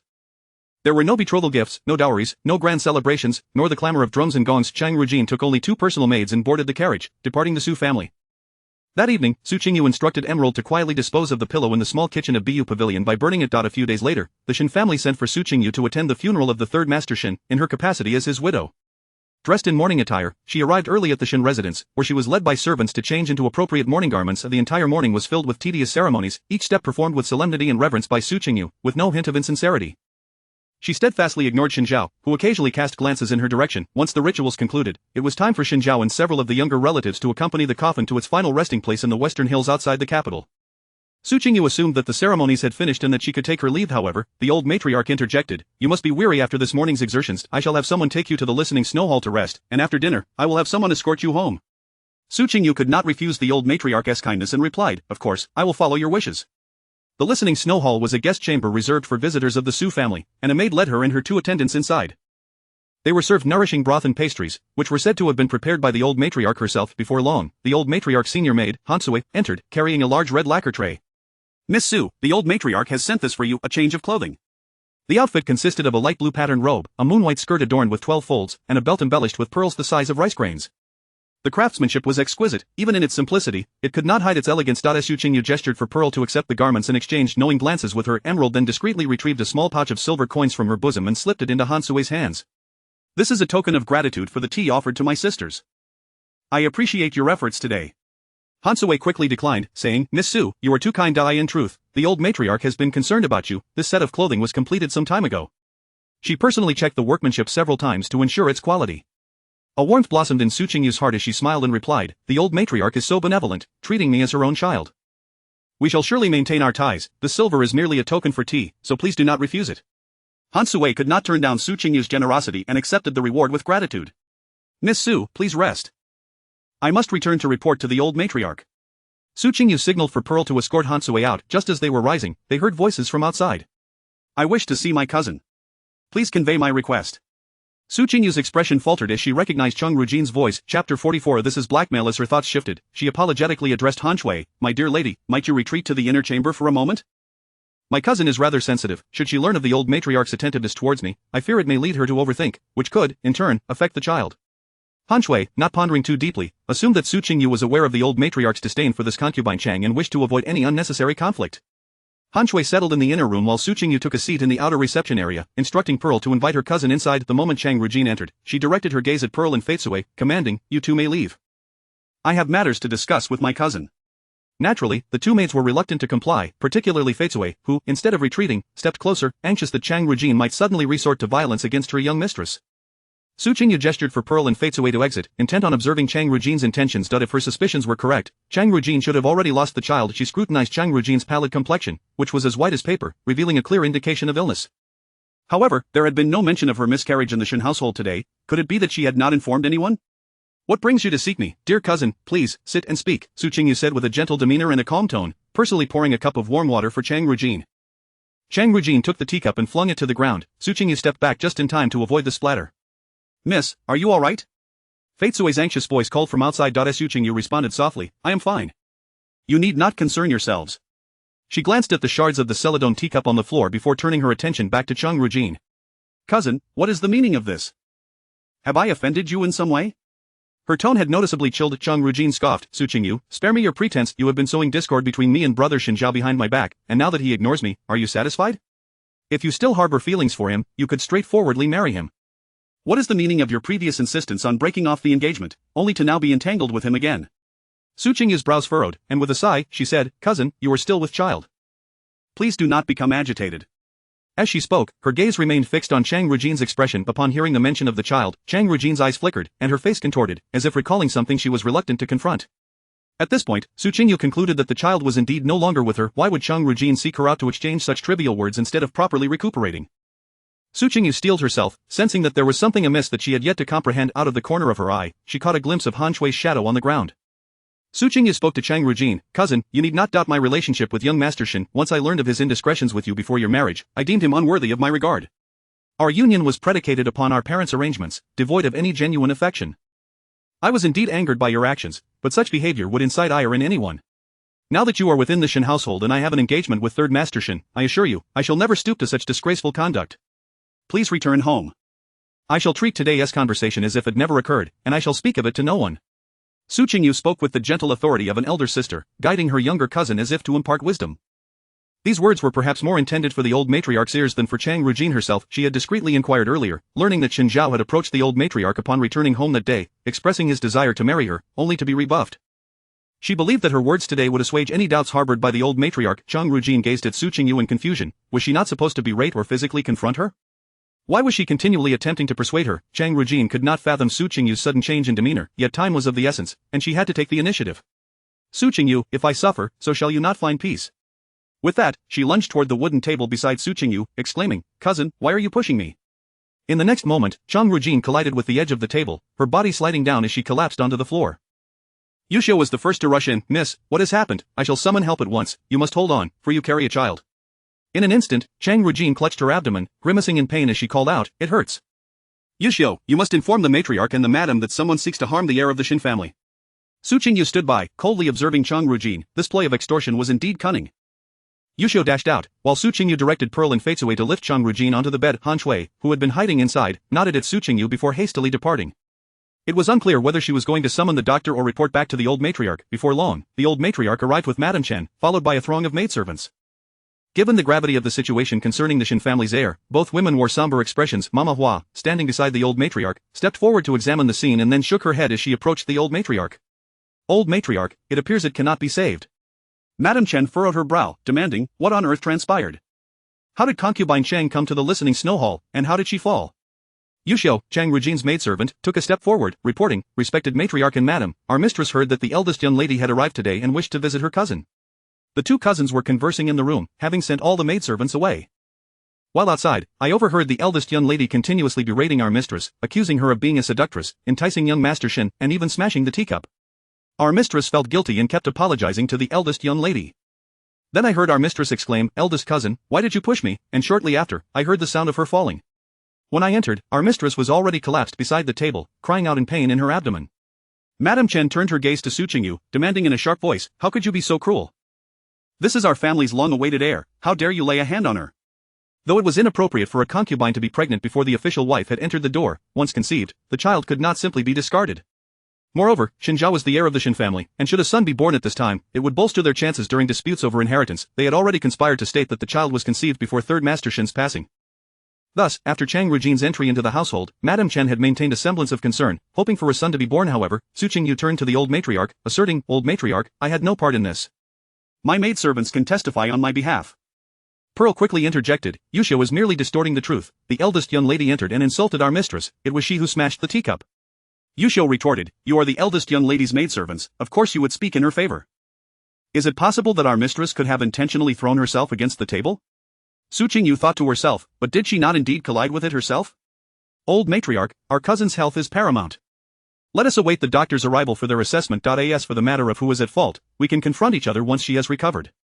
The old matriarch remained silent, seemingly lost in thought. Madam Shen, however, was relentless. Mother, how could someone like her be allowed to marry into the Shen family? I propose we annul the engagement and seek a more suitable match for him. Chapter 45. No pregnancy. Madam Shen was consumed by a seething hatred for Qingyu, her teeth gritting in frustration. Her son had become a mere shadow of himself due to this girl, and the once healthy child had been lost to her machinations. She was resolute in her determination to seek justice for her grandson. Even if a life could not be exchanged for a life, she would ensure that Qingyu would not emerge unscathed. Just as Madam Shen prepared to voice her grievances, the matriarch spoke in a firm tone, let us first await the physician's assessment. I have faith that Qingyu is not the kind of person to act in such a manner.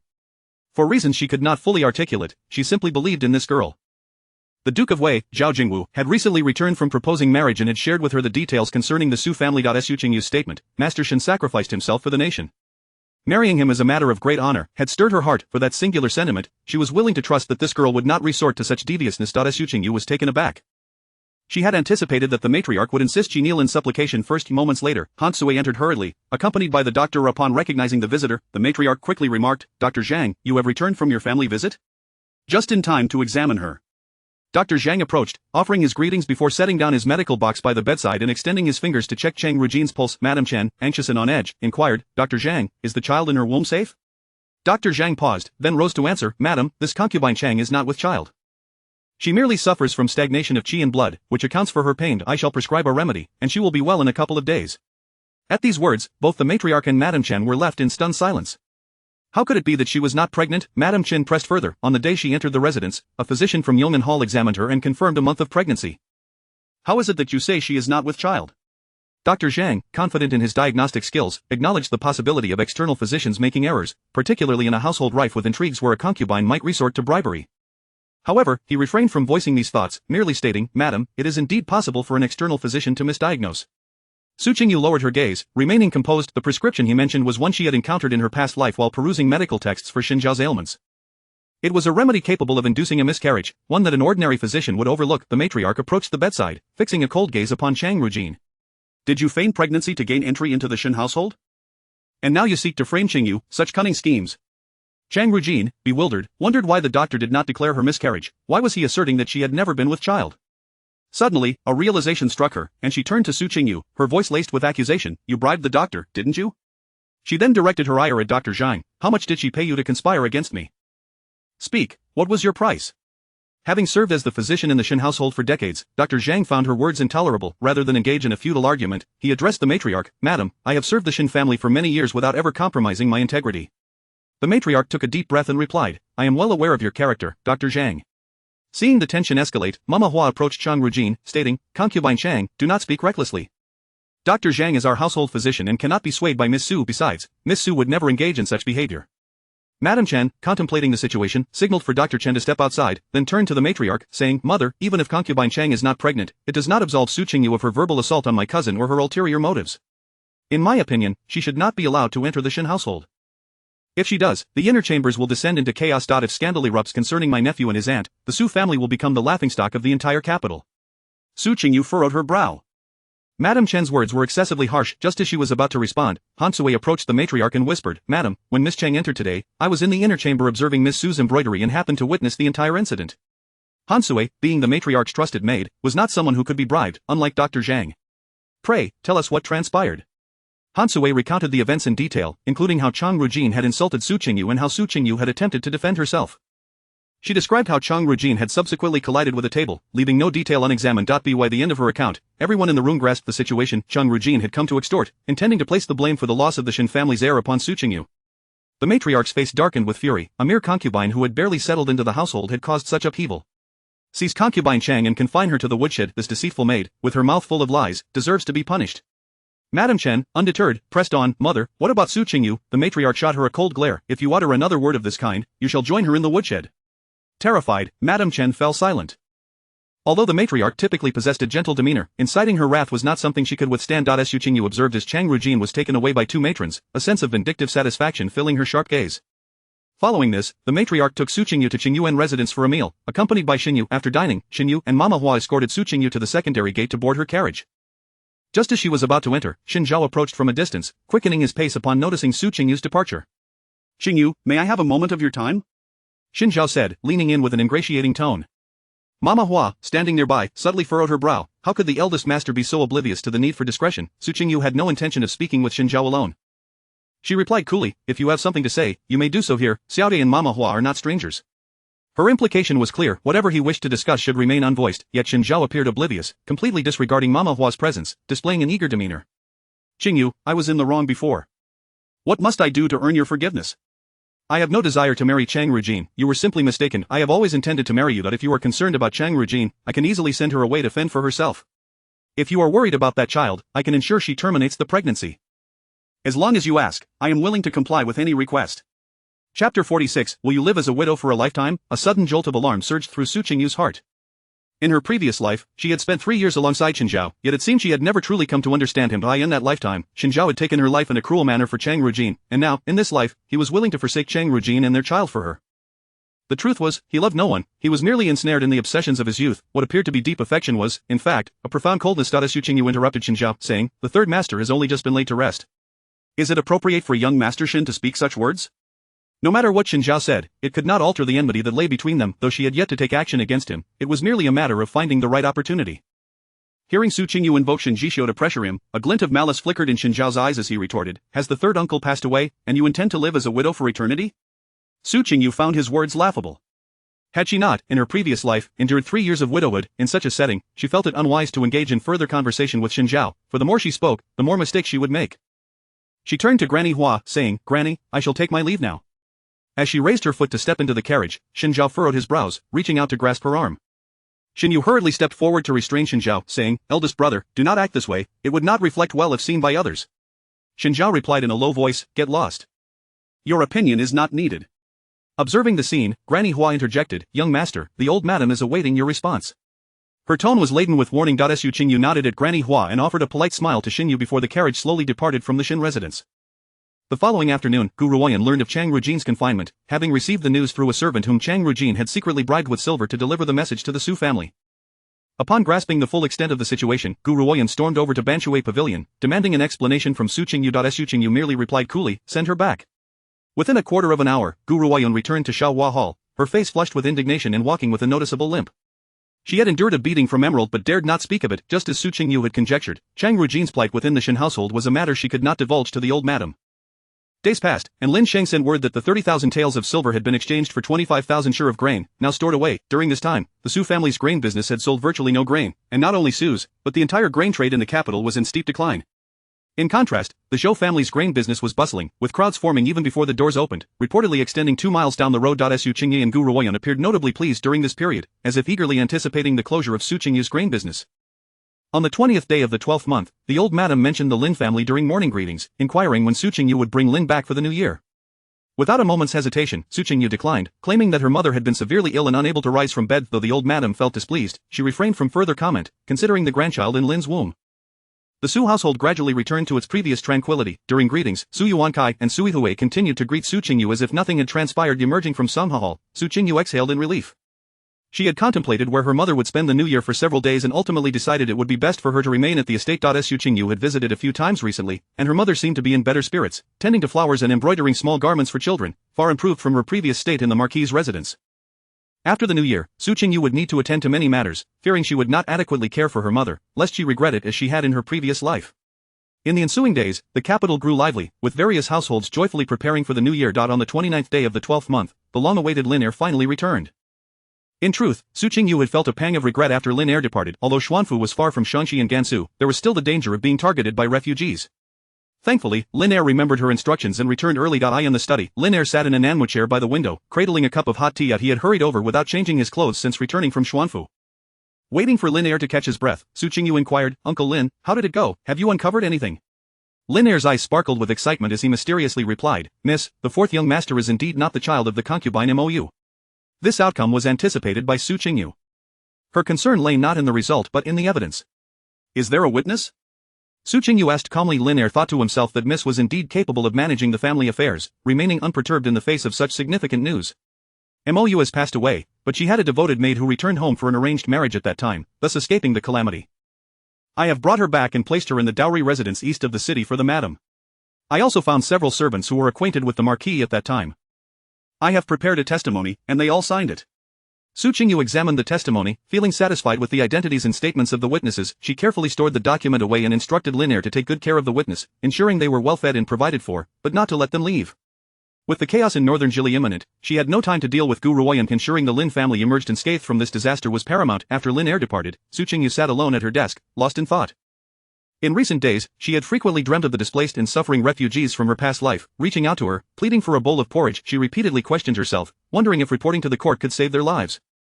Had she made the wrong choice? Yet she understood that no one would believe her if she reported it. The court would not relocate over 500,000 people from Shanxi and Gansu based on her mere words. The best she could do was to stockpile as much grain as possible, for a bowl of porridge might save a life when the time came. "Miss, the rewards for each courtyard have been distributed," reported Jinju as she entered. Su Qingyu snapped back to reality, replying, "Understood." On New Year's Eve, after attending to the affairs of the household, Su Qingyu went directly to the estate to celebrate the new year with Lin. Meanwhile, the Su family experienced the most meager New Year celebrations, with limited funds and significant expenditures for the holiday. Su Qingye was incensed and berated Su Qingyu in the residence. However, such matters did not concern Su Qingyu. Her sole desire was to spend quality time with her mother. This year, Lin Wenba had remained in the capital due to the grain situation, opting instead to go to the hot spring estate. The three of them celebrated the new year together, resulting in a lively and harmonious atmosphere. It was not until the third day of the new year that a steward from the Lin family knocked on the door early in the morning. "Second young master, cousin, an urgent message arrived last night regarding an earthquake in Shanxi and Gansu. This morning, the grain prices in the capital have surged to 3 taels per share. Should we raise our prices as well?" Before Lin Wenba could respond, Su Qingyu interjected, "We will not open today. The second young master and I need to discuss this further." The steward glanced at Lin Wenba's expression before complying, "Understood, cousin." Once the steward departed, only Lin Wenba and Su Qingyu remained in the flower hall. Lin Wenba anxiously asked, "Cousin, what shall we do? Are we not selling the 150,000 share of grain?" Chapter 47. The people in a state of panic. Su Qingyu replied, "Of course we will sell, but not in that manner." As soon as news of the earthquake in Shanxi and Gansu reached the capital, the grain merchants promptly realized that grain would soon be in short supply. Upon opening the market that morning, they collectively raised prices. On the first day, the price was 3 taels per share, and by the second day, it had skyrocketed to 5 taels. As grain merchants raised their prices, the populace began to panic, rushing to purchase grain, and soon the entire capital was enveloped in turmoil. The responsibility for disaster relief fell squarely on the shoulders of the Prime Minister, Su Yixiang. The first course of action taken by Elder Su was to crack down on several major grain merchants, accusing them of maliciously inflating prices. With the Lin and Su families at the forefront, each of the major merchants contributed 30,000 share of grain and 500,000 taels of silver to quell the government's wrath. Half a month later, displaced refugees began to flood into the capital, but by then, all the grain from northern Jili had been sent to the northwest for disaster relief, plunging the capital back into chaos. It was only at the end of the lunar month that grain from Jiangnan finally arrived, alleviating the unrest. Lin Wenba remained perplexed. Then how should we sell? Su Qingyu pondered. Cousin, do you think today's price of 3 taels will hold tomorrow? Lin Wenba affirmed, it will undoubtedly rise. Anyone with eyes can see that northern Jili is in dire need of grain. It may even reach 10 taels. Su Qingyu inquired further, now that our nation faces calamity, if we raise our prices, will the court not target us? When public outrage ignites, we grain merchants will be seen as the culprits. At that point, any profits we have made will likely need to be returned double. Lin Wenba, not a naive youth, had been stationed in the capital for years and understood the intricacies involved. In times of national disaster, the primary force behind disaster relief was merchants like them. This was both a duty they owed to the people and a means to maintain good relations with the government. Su Qingyu's concerns were valid. Following the trend of price increases could lead to uncontrollable chaos. Seeing that he understood, she added, Cousin, this time we do not seek to profit significantly, we only wish for the Lin family to avoid retribution from the court. While Su Qingyu's situation was manageable with only 4 grain businesses, the Lin family's extensive holdings could potentially draw scrutiny, resulting in significant consequences. Lin Wenba nodded slightly and inquired, then how shall we sell? Selling at a fair price would offend all the merchants in the capital. The current situation was vastly different from when the Zhou family had lowered prices. Previously, when the Zhou family reduced the price of grain by 3 Cien, the merchants in the capital had already voiced their grievances. In this context, if the Su and Lin families sold at a fair price, they would undoubtedly face inquiries from the merchants. Su Qingyu contemplated, I have an idea. The two conferred for nearly half an hour before rising to bid farewell to Lin, returning to the city together. Upon entering the city, Lin Wenba's carriage turned to head back to the Lin family business, for he had numerous matters to attend to. Su Qingyu instructed the driver to take her to the shop in the west of the city. As Su Qingyu gently lifted the carriage curtain, it seemed as though the entire capital had come to life. The streets were thronged with people, and outside every grain shop, regardless of size, long queues had formed. Zhenju peered through the gaps in the carriage, exclaiming, Miss, doesn't this look terrifying? Have the people of the capital gone mad? Su Qingyu's expression hardened as she gazed outside. This was merely the beginning. In the month to come, the capital would grow increasingly chaotic. The carriage halted in front of the Su family's grain shop, while the Zhou family's shop was bustling with customers, advertising a price of 3 taels per share. At that moment, the manager of the Su family grain shop, Lin Shang, had just received word from the Lin family's steward that all Su and Lin grain businesses would be closed for the day. The queuing citizens watched the Su family shop, hoping to confirm the price before lining up to purchase. However, to their astonishment, instead of a price announcement, they were met with the shop's closure. As Lin Shang prepared to shut the doors, someone shouted, Are you not opening today? Standing at the entrance, Lin Shang clasped his hands together and replied, Apologies, everyone, we are closed for business today. At that moment, a figure emerged from the Zhou family shop, forcefully pushing through the crowd at the entrance of the Su family shop, suddenly shouting, Is the Su family waiting for prices to rise? Do you have no conscience? Yes, is the Su family hoping to sell at a higher price later? Others echoed loudly. Lin Shang could only respond vaguely, regarding the prices, you will have to wait until tomorrow when we open to find out. The crowd erupted, you are just waiting for prices to rise. I will never buy from your shop again.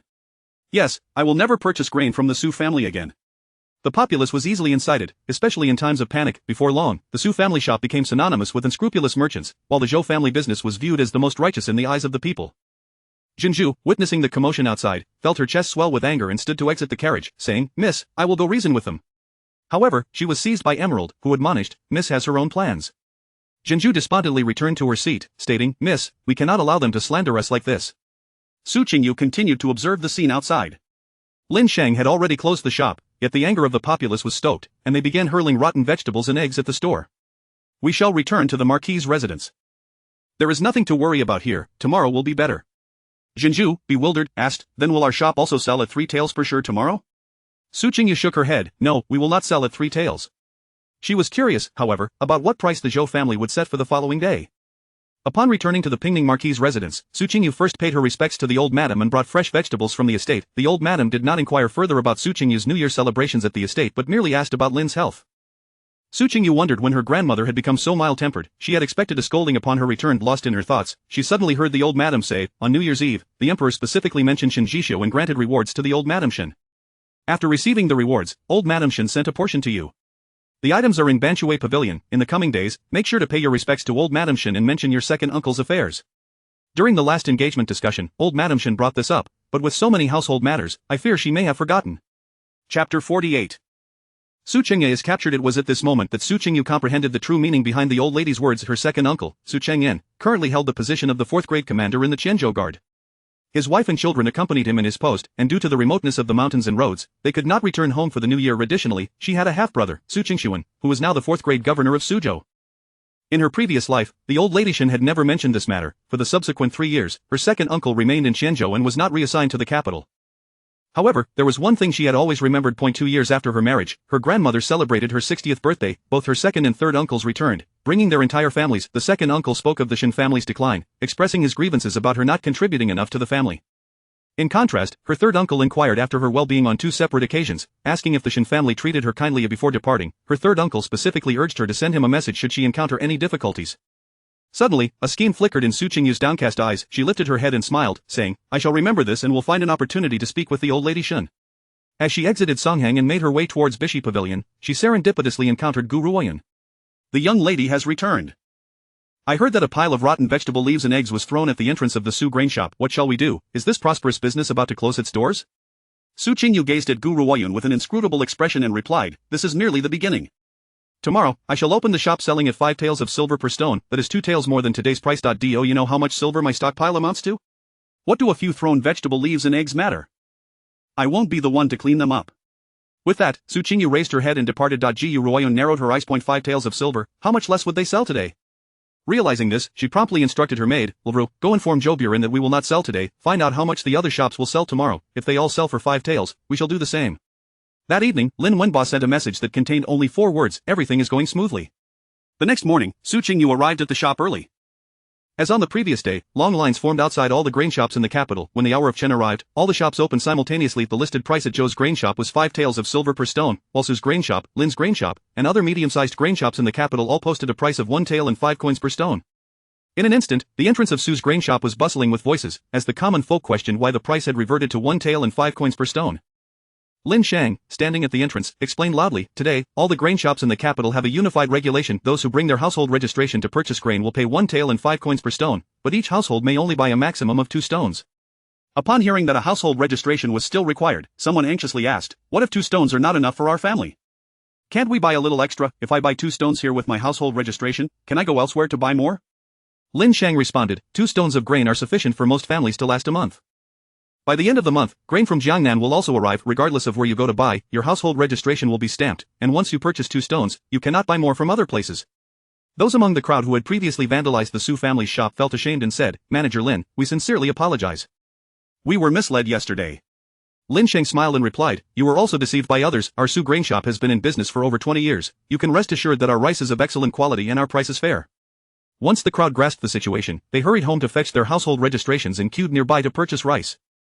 Compared to the chaos of the previous day, the capital had regained its orderliness. The managers of several Zhou grain shops rushed back to the Zhou family in a flurry, eager to consult with Manager Zhou. However, before Manager Zhou could ascertain the situation, the Zhou grain shop was sealed by the officials of Shuntian Prefecture, charged with maliciously inflating prices. It was reported that Zhou Buren, the owner of the Zhou grain shop, was also taken to Shuntian Prefecture for questioning. At the moment the seal was affixed, the common folk erupted in cheers. Su Qingyu and Lin Wenba were enjoying tea in a small hall at the back of the shop when the jubilant shouts from outside startled them. "Cousin, how did you manage to persuade the merchants and the Fong family?" "I never anticipated it would go so smoothly," they all agreed. Lin Wenba replied, "I simply relayed to them what you had said to me. They are quite astute and did not hesitate to agree." The head of the Fong family happened to be in the capital and took the lead in approaching Elder Su. Elder Su expressed satisfaction with our strategy. Elder Su indicated that in the next couple of days, the court is preparing to address the price-gouging grain merchants. After meeting with Elder Su, the Fong family and the merchants are extremely grateful to me. Additionally, the court has requested that we provide a portion of our grain for disaster relief. I recall your instruction that the capital's granaries can only spare 200,000 stones. Su Qingyu inquired, "Did they believe it?" Lin Wenba chuckled softly and said, "Why wouldn't they? The Fong family can only contribute 150,000 stones, and the merchants even less, only 100,000 stones. What we are providing is indeed the surplus." After pondering for a moment, Su Qingyu remarked, "Before the grain from Jiangnan arrives, the grain supply in North Jili will surely be tight. Subsequently, the court will also extract grain from these major grain merchants, each time, just align with those few families and maintain a posture of barely managing, never give the impression that we are wealthy and overflowing with grain." Lin Wenba nodded in agreement, "I understand what to do.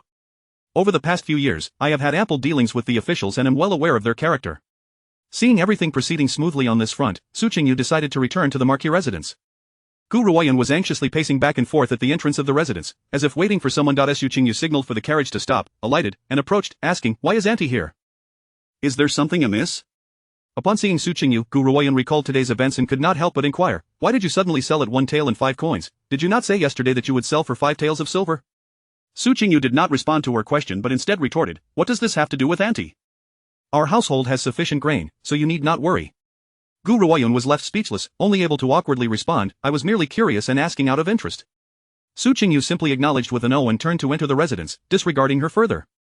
Gu Ruoyun waited a considerable time before finally receiving news from Lebru. Madam, Zhou Buren has been taken away by the officials of Shuntian Prefecture. Were not those few families saying yesterday that they would sell for 5 taels today? How has everything changed? Gu Ruoyun pressed. Lebru spoke in a hushed tone. It is rumored that young Master Lin was continuously moving between the Fong family and the merchants yesterday. It should be his doing. Gu Ruoyun clenched her fists tightly, gritting her teeth as she muttered, Su Qingyu, you shall pay for this.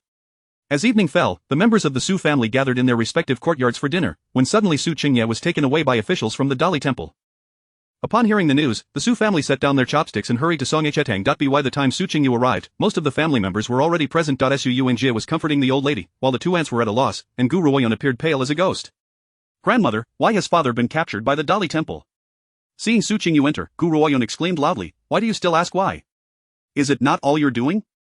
You schemed against the Zhou family, and now Zhou Buren has implicated the Marquis. Was this intentional? Did you deliberately frame your father? Chapter 49 Assisting you in obtaining Su Qingyu. Upon hearing Gu Ruoyun's words, the other members of the Su family also turned their gazes towards Su Qingyu. The elderly matriarch seated at the head of the table wore a frosty expression, her piercing eyes fixed intently upon her. Su Qingyu looked at Gu Ruoyun in astonishment, asking, what do you mean by that, cousin? I fail to comprehend your words. What does this have to do with my father? The Zhou Grain Company was shut down for price gouging. How can you possibly accuse me of scheming? Gu Ruoyun pointed an accusatory finger at Su Qingyu, hurling curses, you little wretch, I refuse to believe you are unaware of the Zhou family's connections to the Marquis. You vile creature, you are undoubtedly wishing for your father's downfall. Su Qingyu regarded Gu Ruoyun with icy disdain and commanded, Feizui, take this person out and give her 10 lashes. Asa concubine, how dare she insult a legitimate daughter? Who granted her such audacity? Feizui entered and seized Gu Ruoyun's wrist, single-handedly dragging her out to the courtyard without assistance. Soon, the anguished cries of Gu Ruoyun echoed through the yard. Anne Shui, who had intended to interject, promptly clamped her lips shut and refrained from uttering a word. The matriarch did not utter a single word of protest, rather, her fingers moved faster over her small Buddhist prayer beads. Su Qingyu stepped forward, speaking softly, Grandmother, the matter of the Zhou family being investigated has nothing to do with me. You are well aware that I have little involvement in the shop. Most of the time, it is my second cousin who oversees it. As for my father's relationship with the Zhou family, I am even less informed. Why was my father arrested? What did the Dali Temple say? Upon hearing this, the matriarch set down her prayer beads and replied, the Zhou Grain Company has half of its shares held by the Su family, and your father secretly sought out grain merchants from Jiangnan. Now, Zhou, the owner, has implicated your father, claiming that the Dali Temple's reason for arrest is collusion between officials and merchants, manipulating grain prices, which has caused chaos in the capital. Su Qingyu's expression shifted. The court aimed to frighten others as a warning. It was likely that several cabinet elders had not anticipated that they would capture such a significant figure as the Marquis of Pingning. She feigned sudden realization and continued, how did my father come to know this Zhou owner? Did he facilitate connections? Could there be a hidden scheme at play? My father has never shown much interest in business. Why would he suddenly open a shop? The matriarch's countenance darkened as she replied, it was your cousin who orchestrated this, she was the one who introduced this Zhou owner to your father. This was also why the matriarch did not intervene when Su Qingyu struck Gu Ruoyun. She too was incensed by Gu Ruoyun's actions. Su Qingyu exclaimed, cousin is foolish, my father holds an official position, how could he possibly engage in collusion with merchants? It would be utterly unworthy to risk the Marquis for a mere sum of silver. From the side, Su Yuankai cast a disapproving glance at Su Qingyu, unable to tolerate her self-satisfied demeanor. He brusquely remarked, sister, do not dwell on such matters, you must urgently seek out old Madam Shen and find a way to extricate our father. As soon as Su Yuankai spoke, everyone turned their hopeful gazes towards Su Qingyu. Despite the usual bickering among the family, for these individuals, Su Qingye was the very foundation of the Marquis. At this moment, they were united in their singular focus on rescuing Su Qingye. However, Su Qingyu did not immediately agree to this course of action. Instead, she stated, elder brother is mistaken, we absolutely must not approach the Shen family. Su Yuankai scoffed, I suspect you are reluctant to exert yourself for our father, or perhaps you fear that seeking help from old Madam Shen will cause you to lose face in the Shen household. The old matriarch interjected, Qingyu, your elder brother speaks truth. This is not the time to worry about appearances, even if you must kneel and plead, you should solicit assistance from the Shen family. Su Qingyu inwardly scoffed, maintaining a facade of gentleness. Grandmother, it is not that I am unwilling to help. If I could save my father, I would gladly sacrifice myself. However, grandmother, consider this: Master Shen has already departed, how much capability does the Shen family truly possess now? I heard today that the disaster relief efforts are entirely under the purview of Elder Su. Given that third sister has connections with the Su family, would it not be better to approach Elder Su? Elder brother, you have a legitimate relationship with young Master Su, making this an opportune moment for you to make contact with the Su family. You may even gain Elder Su's favorable attention. The matriarch's eyes brightened at this suggestion, stating, Qingyu makes a valid point, approaching the Shen family now is indeed less effective than directly appealing to Elder Su. Meanwhile, Sui Hui raised her chin slightly, seemingly having already positioned herself as a heroine of the Su family. Upon hearing that this matter required his attention, Su Yuankai grew somewhat flustered. Am I to seek out young Master Su, is that feasible? He was acutely aware of his own capabilities, unless Elder Su were blind, he would never be regarded with favor. Anshui, exasperated by his lack of resolve, remarked, You are the eldest son of the Marquis, with your father in trouble, it is your duty to navigate these waters.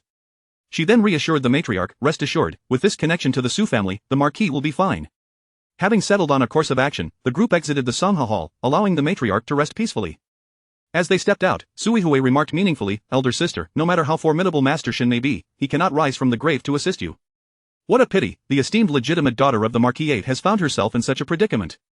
Su Qingyu responded with a serene smile, The matter concerning my father rests entirely on third sister's shoulders. If the Su family values her, they will surely offer assistance. Sui Hui scoffed, as if that needed saying, The Su family will not stand idly by. Su Qingyu replied, Then I shall await third sister's good news. At that point, you will be the foremost benefactor of our family, both my father and grandmother will undoubtedly regard you with greater esteem. Sui Hui cast a disdainful glance at Su Qingyu, then adjusted her cloak and strode away. Miss, are you not providing an opportunity for young Master Su and Third Miss to shine? Pearl remarked indignantly as she watched Sui Hui depart. A smile played on Su Qingyu's lips, Shine, Su Yuankai will never attain such prominence, he cannot even gain an audience with Elder Su. Pearl was puzzled, how can that be, are we not kin, as you said, young Master Su is indeed the elder brother of young Master Su. Su Qingyu walked towards the direction of Bishi Pavilion and continued, Indeed, we are kin, but young Master Su himself holds little standing within the Su family. His in-laws hardly possess that kind of influence. Elder Su has 7 sons and 18 grandsons. Su Liangping is not only a subordinate son but also lacks any notable talent, how could Elder Su possibly regard him highly? Moreover, if the Dali Temple's officials were not operating under Elder Su's orders, how could they dare to apprehend my father? If someone else had given the order, it would be a direct affront to Elder Su. However, if Elder Su were overseeing the matter, it would be a matter of impartiality, sacrificing familial ties for the greater good. During this unique period of disaster relief, Elder Su would not jeopardize his standing with the emperor for the sake of Su Qingye. Trading a relatively insignificant son of a concubine for a good reputation would undoubtedly be a shrewd transaction. In the days that followed, Su Yuankai repeatedly claimed to be in discussions with the Su family. However, to Su Qingyu's knowledge, he had not even crossed the threshold of the Su residence. One day, old Madam Shen unexpectedly sent a carriage to the Su family, stating that she wished to invite Su Qingyu for a conversation at her residence. Upon arriving at the Shen household, the first words from old Madam Shen were, Qingyu, you need not worry about your father's situation. I have already enlisted the Duke Wei to intercede on his behalf. He will be released shortly. Su Qingyu, to be fair, she felt a deep sense of gratitude, old Madam Shen had done so much for her, yet, the thought that Su Qingyu would be released after such a short time left her feeling inexplicably frustrated. She could not reveal her true feelings and instead feigned overwhelming excitement. Is that true? How could I trouble you so? Old Madam Shen grasped Su Qingyu's hand, saying, You too, it has been several days, and you have not come to see me. I only learned of your father's situation yesterday from my eldest son. Su Qingyu chuckled awkwardly and replied, I did not wish to disturb old madam, fearing to intrude upon your peace. The old matriarch chided her playfully, stating that she was being overly formal and urged her to come to her whenever she faced difficulties.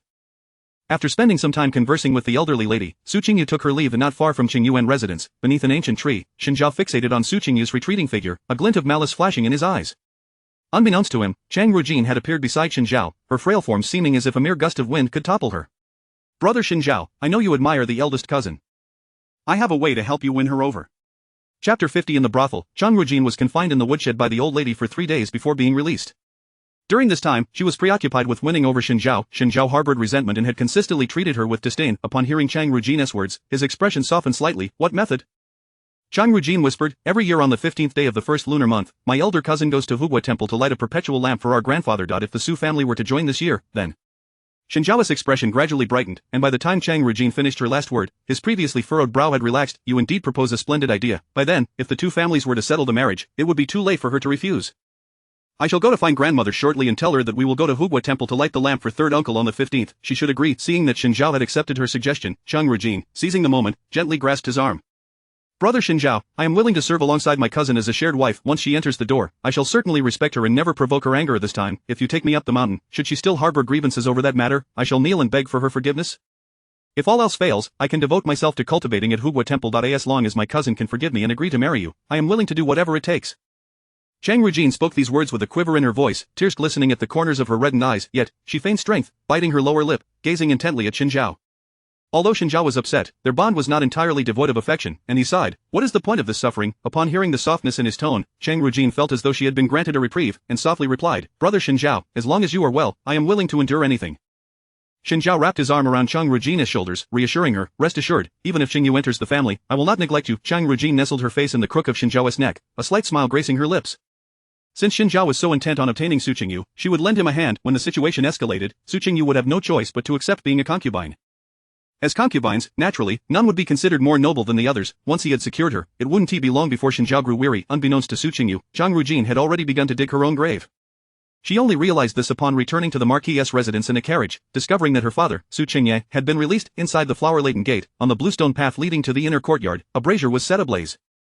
The members of the Su family surrounded Su Qingye, showering him with auspicious phrases as if they were free to dispense them. Ji Ruoyan held a brand new broom and symbolically swept it over Su Qingye while saying, Marquis, this time, Yuan Kai and Yihui have truly accomplished a great feat.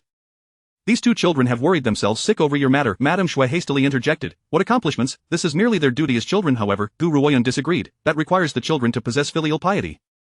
At that time, the old lady sent the eldest young lady to plead with the Shen family, yet the eldest young lady repeatedly declined. In my opinion, she simply does not regard the Marquis as her father and does not take it to heart. Su Qingye looked at Su Yuan Kai and Su Yihui with a sense of appreciation, saying, you two have worked hard. Your father is well aware. Su Yuan Kai appeared somewhat flustered, yet he feigned calmness, replying, it is my duty as a son.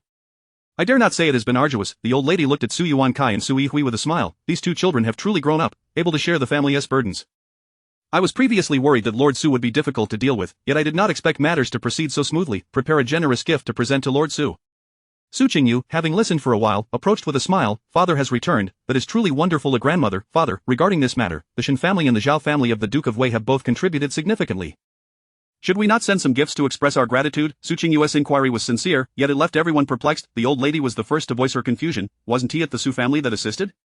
How does the Shen family come into play? Su Qingye also turned to Su Qingyu, instinctively believing that it was indeed the Su family that had provided aid. Didn't you refuse to seek help from the Shen family? How come you are now taking credit for yourself? Su Qingyu replied with a smile. I initially thought it would be more convenient to approach Lord Su, but seeing that my elder brother had not entered the Su household for 3 consecutive days, I grew somewhat anxious. Today, I intended to plead with the old lady Shen, yet when I arrived, I discovered that she had already sent the Duke of Wei to intercede. The old lady furrowed her brow, looking at Su Yuan Kai. You did not enter the Su household? Su Yuan Kai, already flustered, felt even more at a loss when Su Qingyu pointed this out publicly. I did not enter, but I did see young Master Su. I found him at the Nani Pavilion. Nani Pavilion was a renowned brothel in the capital, known for its male courtesans. Su Yuan Kai's encounter with Su Liangping at Nani Pavilion was quite intriguing. Su Yihui, perplexed, asked, what kind of place is Nani Pavilion? A tavern. Su Qingyu raised her head, suppressing laughter, eager to explain to Su Yihui about the nature of Nani Pavilion. However, she could not speak or clarify and had to feign ignorance. Su Qingye shot Su Yuan Kai an angry glare. There are young ladies present. What nonsense are you spouting? Realizing he had misspoken, Su Yuan Kai could only stand timidly to the side in silence. The old lady looked at Su Yuan Kai with disappointment. As the eldest son of the Su family, you cannot manage such a trivial matter, and you deceive the family. You have deeply disappointed me. She cast a cold glance at Su Yihui, her unspoken words conveying the sentiment. If the Su family holds you in such low regard, what use are you?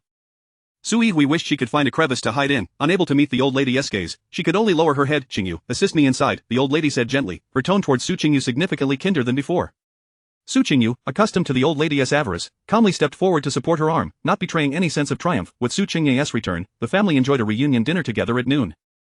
2 days later, Su Qingyu boarded a carriage to seek out Lin Wenbo, second cousin. Has that boss Zhou been released? He has been released, but he is not allowed to reopen his shop, Lin Wenbo replied, preoccupied with his abacus.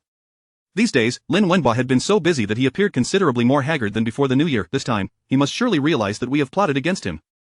We must keep a close watch on the shop and storeroom. If he resorts to desperate measures, setting fire or poisoning, our entire family could be buried alongside him. Lin Wenbo pushed the last abacus bead into place, noted down a figure, then lifted his head. Stretching his stiff neck, he spoke, the Zhou family is a minor issue, we simply need to be vigilant. There has been another matter recently that I have yet to discuss with you. Chapter 51. A chance encounter at the Guardian Temple. Su Qingyu casually picked up a piece of milfai and took a bite, inquiring, what is it? Noticing her second cousin's solemn demeanor, she surmised it was likely no trivial matter. Lin Wenbo pondered before responding, there are already individuals in the capital collecting grain from the common people, purchasing a share of grain at 4 taels of silver. Many households that bought 2 share of grain using their household registration have already sold it off, netting a profit of 5 taels of silver. Su Qingyu felt no surprise. Her initial intention was merely to quell the court's fury. Currently, the price of grain in the provinces surrounding the capital had surged to 7 or 8 taels per share, while in the capital, it was 1 tael and 5 Cien per share with household registration, and 5 taels without. It was evident that some were hoarding grain in the capital to sell in other provinces or directly transport it to the northwest. Presently, grain merchants dared not sell in excess. By noon, all grain shops in the capital would close their doors. After a moment's contemplation, Su Qingyu remarked, we need not concern ourselves with them. If they sell their grain, they will have nothing left to eat. The price of grain in the capital will soon rise again. We have done all we can, and the court will be hard-pressed to criticize us further. At this point, Su Qingyu, with a hint of astonishment, queried, Cousin, what do you think those people are thinking? Are they not afraid of their families going hungry? Lin Wenbao's face darkened slightly as he replied, I have indeed looked into this matter. Some spread rumors while collecting grain, claiming that grain from Jiangnan has already been transported here. They assert that it won't be long before prices return to normal. Su Qingyu replied solemnly, Isn't that spreading falsehoods? The previous shipments of grain from Jiangnan were intended for disaster relief in the northwest. The capital still has supplies to await. These individuals, in their relentless pursuit of profit, have truly lost all moral scruples. Lin Wenbao lowered his head, massaging his swollen forehead, fatigue etched on his face. Su Qingyu rose to take her leave, reminding him to get some rest before departing. On the 15th day of the first month, the price of grain in the capital had risen to 8 taels per share, and long queues formed daily just to procure it. However, this had little impact on the noble families of the capital. As was customary, many ventured to the guardian temple to pray and offer incense on this day. The Su family, as usual, saw the matriarch lead the ladies in the family to the temple by carriage. Peering through the gap in the curtains, Su Qingyu noted that the coming fortnight would be the most challenging for the capital, as refugees were soon to arrive. The carriage halted at the entrance of the guardian temple, where the Su family had reserved a resting courtyard in advance. As they approached the gate, they encountered the Shen family, also seeking entry. This inevitably led to a flurry of polite exchanges. As Su Qingyu glanced over and noted that the visitors from the Shen family included old Madam Shen, the eldest Madam Shen, the second Madam Yang, the third Miss Qingyu, the eldest young Master Shen Zhao, and Chang Rujin. Dear cousin, I must apologize for my previous behavior. It was indeed my fault. After reflecting on the matter, I realize I acted wrongly and should not have placed the blame on you. Chang Rujin stepped forward cautiously to apologize to Su Qingyu. Su Qingyu raised an eyebrow, surprised by Chang Rujin's apology. It was indeed a novel occurrence. However, if she believed it, heaven itself would surely strike her down. There is no need for apologies, dear cousin. It is quite normal for cousins to have some misunderstandings. Su Qingyu responded with an indifferent tone, brushing off the matter. Chang Rujin did not press further, but once Su Qingyu entered the room, she followed closely behind. Su Qingyu paused, furrowing her brow, and asked, Is there something you wish to discuss, cousin? Chang Rujin bit her lip, appearing torn between wanting to speak and hesitance. Seeing this, Su Qingyu decided to ignore her and turned to the basin to wash her hands. Chang Rujin, in a hurry, produced a pair of intertwined jade pendants from her bosom, offering one to Su Qingyu. Cousin, this is a jade pendant I have worn since childhood. Please accept this piece. If you are willing to reconcile with me, keep it. If you do not wish to forgive me, return it to me by evening, and I shall naturally understand your sentiments. With that, Chang Rujin hastily exited. Maneo, quick-tempered and straightforward, remarked, Miss, does this not signify that Miss Cheng has had a change of heart? Will you forgive her? At that moment, Feitsui entered with hot water and chimed in, How can one change their nature so easily? I only know that inherent dispositions are hard to alter. Su Qingyu, meanwhile, was examining the jade pendant, a mocking smile playing at her lips. She recognized it as a gift from Shen Zhao's maternal grandmother. What could Chang Rujin possibly mean by thrusting this into her hands? Regardless of her intentions, they were clearly not benevolent. Seeing her expression, Feitsui inquired, Miss, shall I return this to Miss Cheng? Su Qingyu smiled playfully, No need. I shall find it a suitable home. Once the group finished tidying up, they joined the matriarch to light the everlasting lamps. Taking advantage of a moment alone, Su Qingyu pulled Grandma Yuan aside. Grandma, I found this jade pendant. Please keep it safe for me. I will inquire who lost it before asking for it back. As she spoke, she handed the pendant to Grandma Yuan, who saw nothing amiss. If it belonged to some young master, it was wise of the young lady to avoid any suspicion. Very well, I shall keep it safe for you, Grandma Yuan replied. After lighting the everlasting lamps, Su Qingyu softly addressed her grandmother, Grandmother, I am going to recite scriptures for grandfather now. Behind her, Feitsui held a stack of Dizong Sutras, which Su Qingyu had painstakingly copied over the year. Su Qingyu shared a deep bond with her grandfather, so each year on the 15th day of the first month, she would light the everlasting lamps and recite scriptures for him for an hour. This had been her tradition for the past 8 years. The matriarch nodded. Go on, your grandfather never failed to care for you. Each time Su Qingyu recited scriptures, she would retreat to the less frequented Hall of Guidance, the same place where she had once performed rites for Shen Sanyi. This time, the trio headed there as usual, but upon reaching the entrance, Su Qingyu suddenly declared, Once we enter, you two should find a place to hide. I have a feeling that our encounter with the Shen family today is too coincidental. She had intentionally brought Feitsui and Maneo along, fearing the emergence of any uncontrollable surprises. Upon entering the grand hall, Su Qingyu knelt on the mat, with the copied scriptures placed before her. Once recited, these scriptures would be offered at the altar. Feitsui and Maneo swiftly leapt onto the beams, concealing themselves as they observed below. With utmost reverence, Su Qingyu gazed at the Buddha statue above, softly reciting the scriptures. After approximately a quarter of an hour, before she could finish the first round, footsteps echoed behind her. Turning her head, she was met with the sight of Shen Zhao and Chang Rujin entering together. Shen Zhao squatted beside Su Qingyu as he entered, softly saying, Qingyu, you should call off the engagement with third uncle. He is a dead man and cannot bring you happiness. Chapter 52. When he professed his admiration for you, Su Qingyu set aside the scriptures in her hand and inquired, Is your third uncle aware of your disparagement towards him? To speak frankly, during his lifetime, he was the pillar of the entire Shen family. Now that he has passed, do you think it acceptable to undermine him? Su Qingyu's voice was cold, imbued with a sense of disdain. Xin Zhao's expression shifted slightly before he quickly regained his composure. Sister Qingyu, I genuinely cherish you. Can you truly not forgive my previous transgressions? No sooner had Xin Zhao uttered these words than Chang Rujin knelt upon the ground. Cousin, please do not torment brother Xin Zhao any longer. I know you harbor feelings for him. It's merely a result of your anger over our situation. I promise I shall never vie for your affection again. Not if you find me displeasing, I can retreat to a temple for meditation. Cousin, have a little compassion for brother Xin Zhao. He loves you, you two should be together. Su Qingyu furrowed her brow, pondering how these two could speak so fervently. Their words almost persuaded her. Rising to her feet, she coldly declared, You may leave. Do not hinder me from reciting scriptures for my grandfather. The person I intend to marry is your third uncle. If you persist in this discourse, I shall have no choice but to seek the old matriarch's judgment. However, Xin Zhao interjected, you cannot wed my third uncle. You are merely using me to vent your frustrations, and we have already crossed certain boundaries. Fury surged within Su Qingyu, her cold gaze radiating icy brilliance. Young Master Shen, I was merely 11 then, innocent and naive. I would have sought to rescue even a dog. One sister may assist their uncle, and that is power. You are educated, you should understand this principle. Regret washed over her as she lamented why the heavens had not allowed her to be reborn at 11, so she could have simply buried that cave. A cold smile played upon Su Qingyu's lips. She had saved Xin Zhao's life once, yet he had caused her demise in a past life. These two lives, she would find an opportunity to reclaim. Seeing Su Qingyu's tone unwavering, Xin Zhao's eyes flickered with determination. Silently, he moved behind her and swiftly covered her mouth and nose with a handkerchief. As Su Qingyu collapsed to the ground, Xin Zhao retrieved a piece of paper from his bosom, while Chang Rujin produced a block of red ink, seizing Su Qingyu's hand to stamp a vivid handprint upon the document. Brother Xin Zhao, with this private engagement contract signed, she must acknowledge it. Xin Zhao tucked the paper away and spoke in a deep voice, lock the doors of this hall. Once the marriage is settled, allow her to leave. The two glanced around, confirming no unusual occurrences before exiting the hall, followed by the sound of the door locking behind them. As their footsteps faded, silence engulfed the hall once more. Suddenly, Su Qingyu rose, brushing off the dust from her attire. Just as she was about to summon Fatesui and Hoopa, a figure emerged from behind the hall. Dressed in a blue robe adorned with jade ornaments, he stood tall and graceful, gazing at her with a subtle smile. Su Qingyu's lips curved into a smile. Master Yen, you have returned? Thinking of how he might have evaded a calamity due to her words, an inexplicable joy welled within her. When did you arrive? Su Qingyu pressed further. Master Yen stroked his chin, his voice as clear as water flowing over stones. When he professed his admiration for you. Su Qingyu, suddenly recalling the connection between the gentleman before her and the third master of the Shen family, she felt compelled to clarify. She aspired to fulfill her role as the future mistress of the Shen household without giving them any reason to suspect her relationship with Xin Zhao. This Master Yen was the nephew of the old matriarch of the Shen family. A few careless words could lead to complications. Clearing her throat, Su Qingyu said, he is merely young and impetuous. It is understandable that he may have momentarily lost his way. Please do not take it to heart.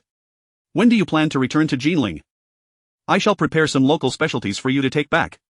Su Qingyu's enchanting eyes sparkled, a mischievous glint shimmering within, and Master Yan's brows furrowed slightly as he remarked meaningfully, why do I feel as though you are attempting to silence me?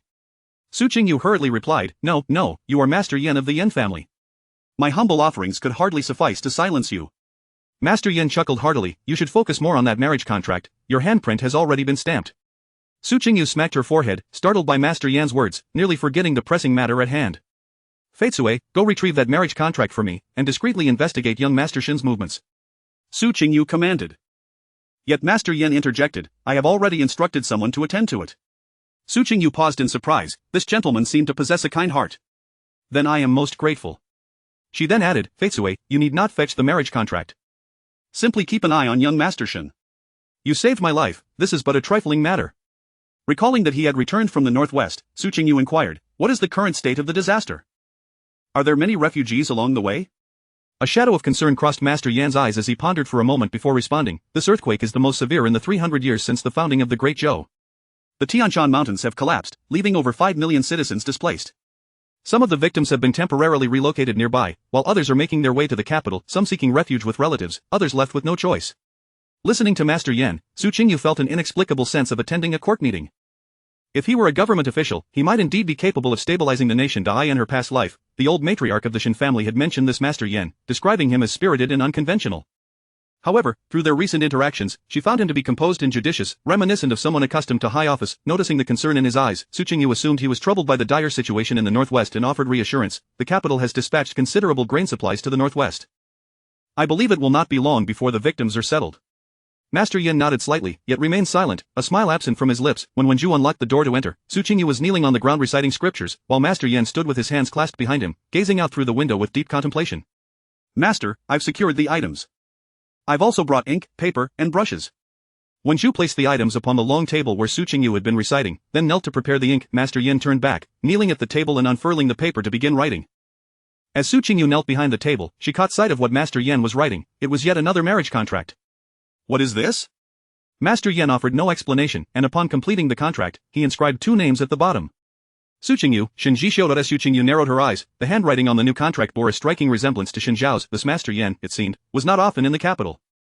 How could he so closely mimic Shen Zhao's script, or perhaps he possessed extraordinary talent in calligraphy. Once finished, Master Yin handed the paper to Wen Zhu, saying, "Deliver this back to Shen Zhao." His tone remained gentle, yet Su Qingyu detected an undercurrent of coldness in his words. Shortly after, Wen Zhu returned, whispering, "Master, the matter has been handled. Additionally, the person you wished to see has arrived." Upon hearing this, Master Yin stood to depart, and Wen Zhu presented him with a dark fox fur cloak. "I am going to meet someone. If you require anything, just send someone to find Master Cien, he knows where to find me." With that, he turned and exited. Su Qingyu was left puzzled. She hardly had any matters to discuss with him, did she? While she was lost in thought, Faizue suddenly entered, announcing, "Miss, young Master Shen has summoned the members of both the Su and Shen families, claiming that he has privately engaged you and intends for both families to renegotiate your marriage." Chapter 53. I testify for her. In Su Qingyu's mesmerizing eyes, a layer of coldness emerged, and agate leapt down from the beam, exclaiming, "This young Master Shen is utterly shameless to engage in such behavior." "He and the cousin are indeed quite well matched," remarked Jade, as she picked up the cloak and assisted Su Qingyu in donning it, her voice tinged with concern. "I fear that if this commotion continues, Mrs.'s reputation will be tarnished. If word of this reached others, they would simply label Shen Zhao as a youthful libertine, while the eldest lady would be branded as a seductress, especially given the familial ties of nephew and aunt." The coldness in Su Qingyu's gaze intensified. Her earlier hesitance towards Shen Zhao stemmed from a desire to address the matter only upon entering the Shen household. Little did she anticipate that a mere 7 treasure bead string would incite such turmoil. The trio of master and servants exited the reception hall, making their way to the courtyard where the Shen family resided. Within the main hall, 2 elderly matriarchs occupied the upper seats, while others were seated on either side, with Shen Zhao standing in the center.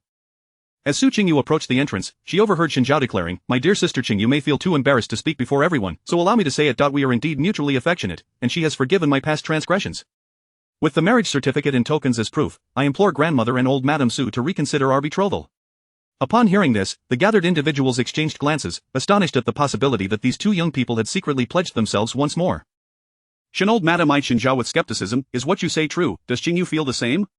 While she harbored no doubts about Su Qingyu's character, the complexities of love often presented the greatest challenges. Given their prior engagement, it was plausible that Su Qingyu, in her sorrow, had chosen to marry elsewhere, only to now regret her decision. If that were the case, the marriage would indeed require fresh deliberation, lest scandal erupt beneath the same roof. Meanwhile, Su old Madam felt a flicker of delight, believing that Su Qingyu's union with Shen Zhao would be preferable to a marriage with the deceased Third Master Shen. She turned to Shen old Madam, "Sister-in-law, what shall we do? Would it be appropriate to alter the marriage arrangement, especially in the eyes of the emperor?"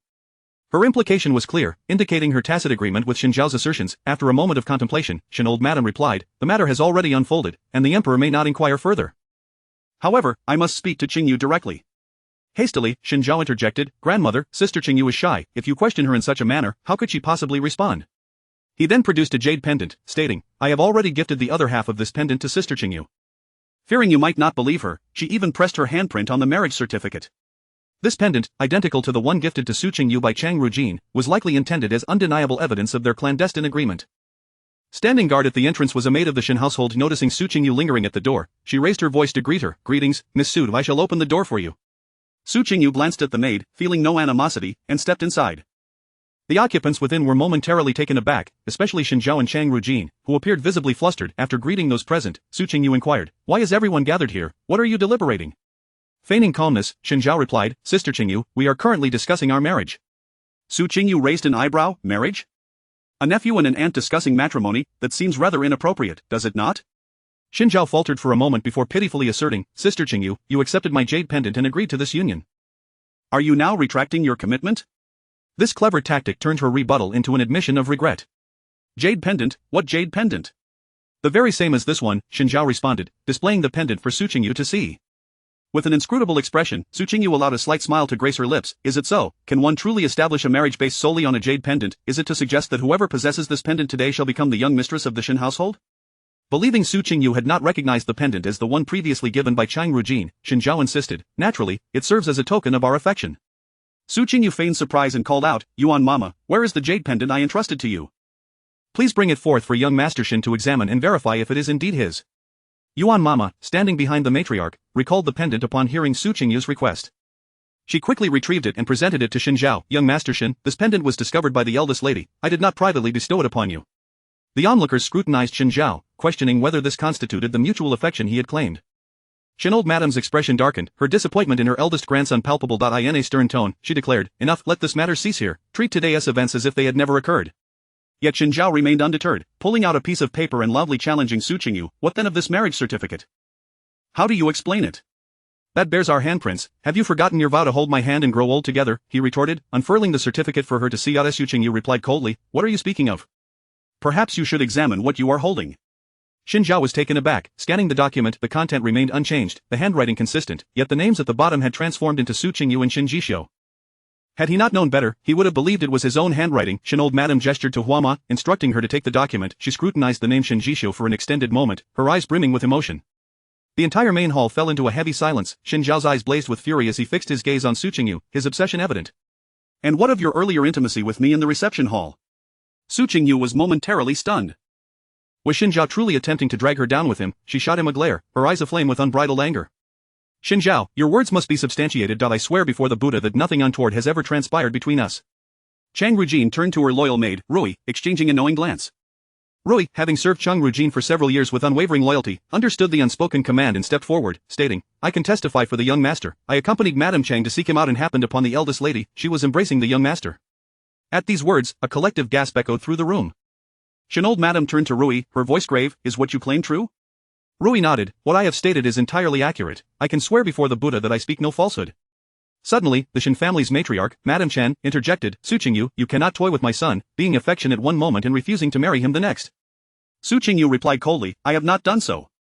Madam Shen scoffed, you deny it, but do you have anyone to vouch for you? Aside from your maid, is there anyone who can prove that Zhao is lying? Su Qingyu bit her lip, torn between seeking out the elusive Third Master Shen for corroboration. However, given his clandestine meetings, would calling him to testify only complicate matters further? Her indecision appeared, to the onlookers, as guilt. Madam Chen continued, since no one can attest to your claims, perhaps it is time for you to speak the truth. How did you entice my son? Speak.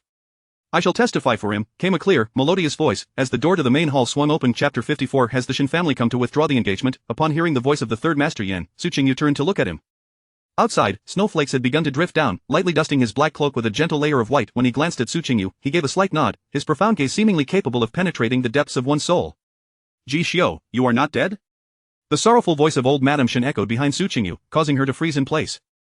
Immediately, members of the Shen family rushed forward, surrounding him with cries and inquiries. The mingling of sobs, comforting words, and various questions filled the air. Yet, Su Qingyu stood motionless, lost in thought as she gazed at him.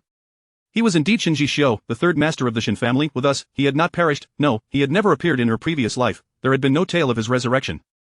Could it be that in her past life he had died in the northwest? Perhaps it was her words this time that allowed him to escape such a fate. What then would become of her plans for a carefree life, free from the burdens of serving a husband? Although life itself was a blessing, Su Qingyu felt her meticulously crafted plans had been thrown into disarray. After 2 months of vegetarianism, copying scriptures, and performing rituals, what was the meaning of all this?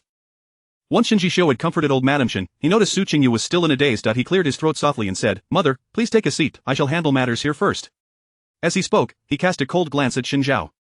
Xinyu, holding a handkerchief, bent down to console the tearful old Madam Shen, her own eyes brimming with tears. Old Madam Shen offered soothing words from the side, while others either sat or stood, each lost in their own thoughts. Shen Jishou removed his cloak and handed it to Wenju before taking a seat beside the 2 elder ladies. Previously, I encountered the eldest daughter of the Su family at the reception hall and did not witness the events that Shen Zhao described. Shen Zhao recounted anew what exactly transpired. A maid entered with freshly brewed tea, and Shen Jishou lifted the cup to take a sip. A flicker of struggle crossed Shen Zhao's eyes as he said, Third uncle, my feelings for Sister Qingyu are indeed mutual. Before he could finish, he found himself frozen under Shen Jishou's icy gaze. The oppressive voice resonated, rephrase. Shen Zhao instantly felt a cold sweat trickle down his back and, with a thud, knelt on the ground. Third uncle, it was merely my unreciprocated sentiment, all of this was fabricated by me. Shen Jishou acknowledged with a grunt, then coldly stated, once we return home, apply the family rules. The maid who testified shall be executed upon our return. He then turned to the 2 elder ladies, speaking in a consultative tone, Mother, Aunt, as the day grows late, shall we return to the capital? With just a few words, he resolved the uproarious matter. So much so that the crowd had yet to recover from the shock of his resurrection before they were preparing to leave. Su Qingyu, in a daze, climbed into the carriage, her mind awhirl. Miss, does that mean you are now the legitimate third mistress of the Shen family? Ma now asked eagerly. Fei Chui also looked at Su Qingyu. Miss, the wedding date was originally set for the 15th of the second month. Now that he has returned, will the date change? Su Qingyu peered through the slit of the carriage curtain at the scattered disaster-stricken people outside, replying, I do not know. Perhaps the two families will need to negotiate anew? The Shen family may be willing to betroth her to the deceased Third Master Shen, yet it was uncertain they would consent to her marrying the living one. With a sigh, Su Qingyu lamented that with the man's revival, complications had multiplied. After disembarking from the carriage, everyone proceeded to old Madam Shen's Sangha hall. The guests took their seats according to age, while maids served water for hand-washing and brought forth hot tea. Old Madam Su cast a complex glance at Su Qingyu before turning to Su Qingye. In your opinion, will the Shen family truly withdraw the engagement? Su Qingye's expression tightened as he pondered for a moment. It is uncertain. The living are not the same as the deceased. However, I can guarantee one thing: should the Shen family withdraw the engagement, the Su family shall not be at a loss. A wave of desolation washed over Su Qingyu. Whether for herself, the other young ladies in her family, or even the daughters of other noble families in the capital, they felt like mere objects, their worth periodically assessed by their families. Old Madam Shen then asked Su Qingye, given that Shen Jishio was previously the Minister of Revenue and thus your superior, can you not fathom his character? Su Qingye shook his head. How could I discern the temperament of someone who entered the cabinet before turning 30? After a brief pause, old Madam Shen spoke again. I recalled an old matter. Before Shen Jishio's incident, the Shen family was actually negotiating a marriage with Princess Chaoyun of the Shan County Prince's residence. It is said that Shen Jishio had not opposed this union. The families were about to combine their birth dates when news of Shen Jishio's accident arrived. Now that he has suddenly returned to life, could it be that the Shen family will revisit the proposal with the Shan County Prince's residence? Su Qingyu's expression shifted slightly. She was unaware of this detail. After marrying into the Shen family in her previous life, no one had ever mentioned it. However, even if the Shen family were to rekindle ties with the Shan County Prince's residence, it would not matter much. She could always withdraw from the engagement again. Having done so before seeing that no fruitful discussion emerged, old Madam Shen dismissed everyone but cautioned them not to speak out of turn until the Shen family provided any news. Upon exiting the Sangha hall, the snow had already begun to fall heavily outside. If my elder sister is rejected again, she may truly never marry. Will she be destined to a lifetime of solitude, accompanied only by the flickering of a lamp and the sound of chanting? Sui Hui's voice came from nearby, laced with unmistakable glee.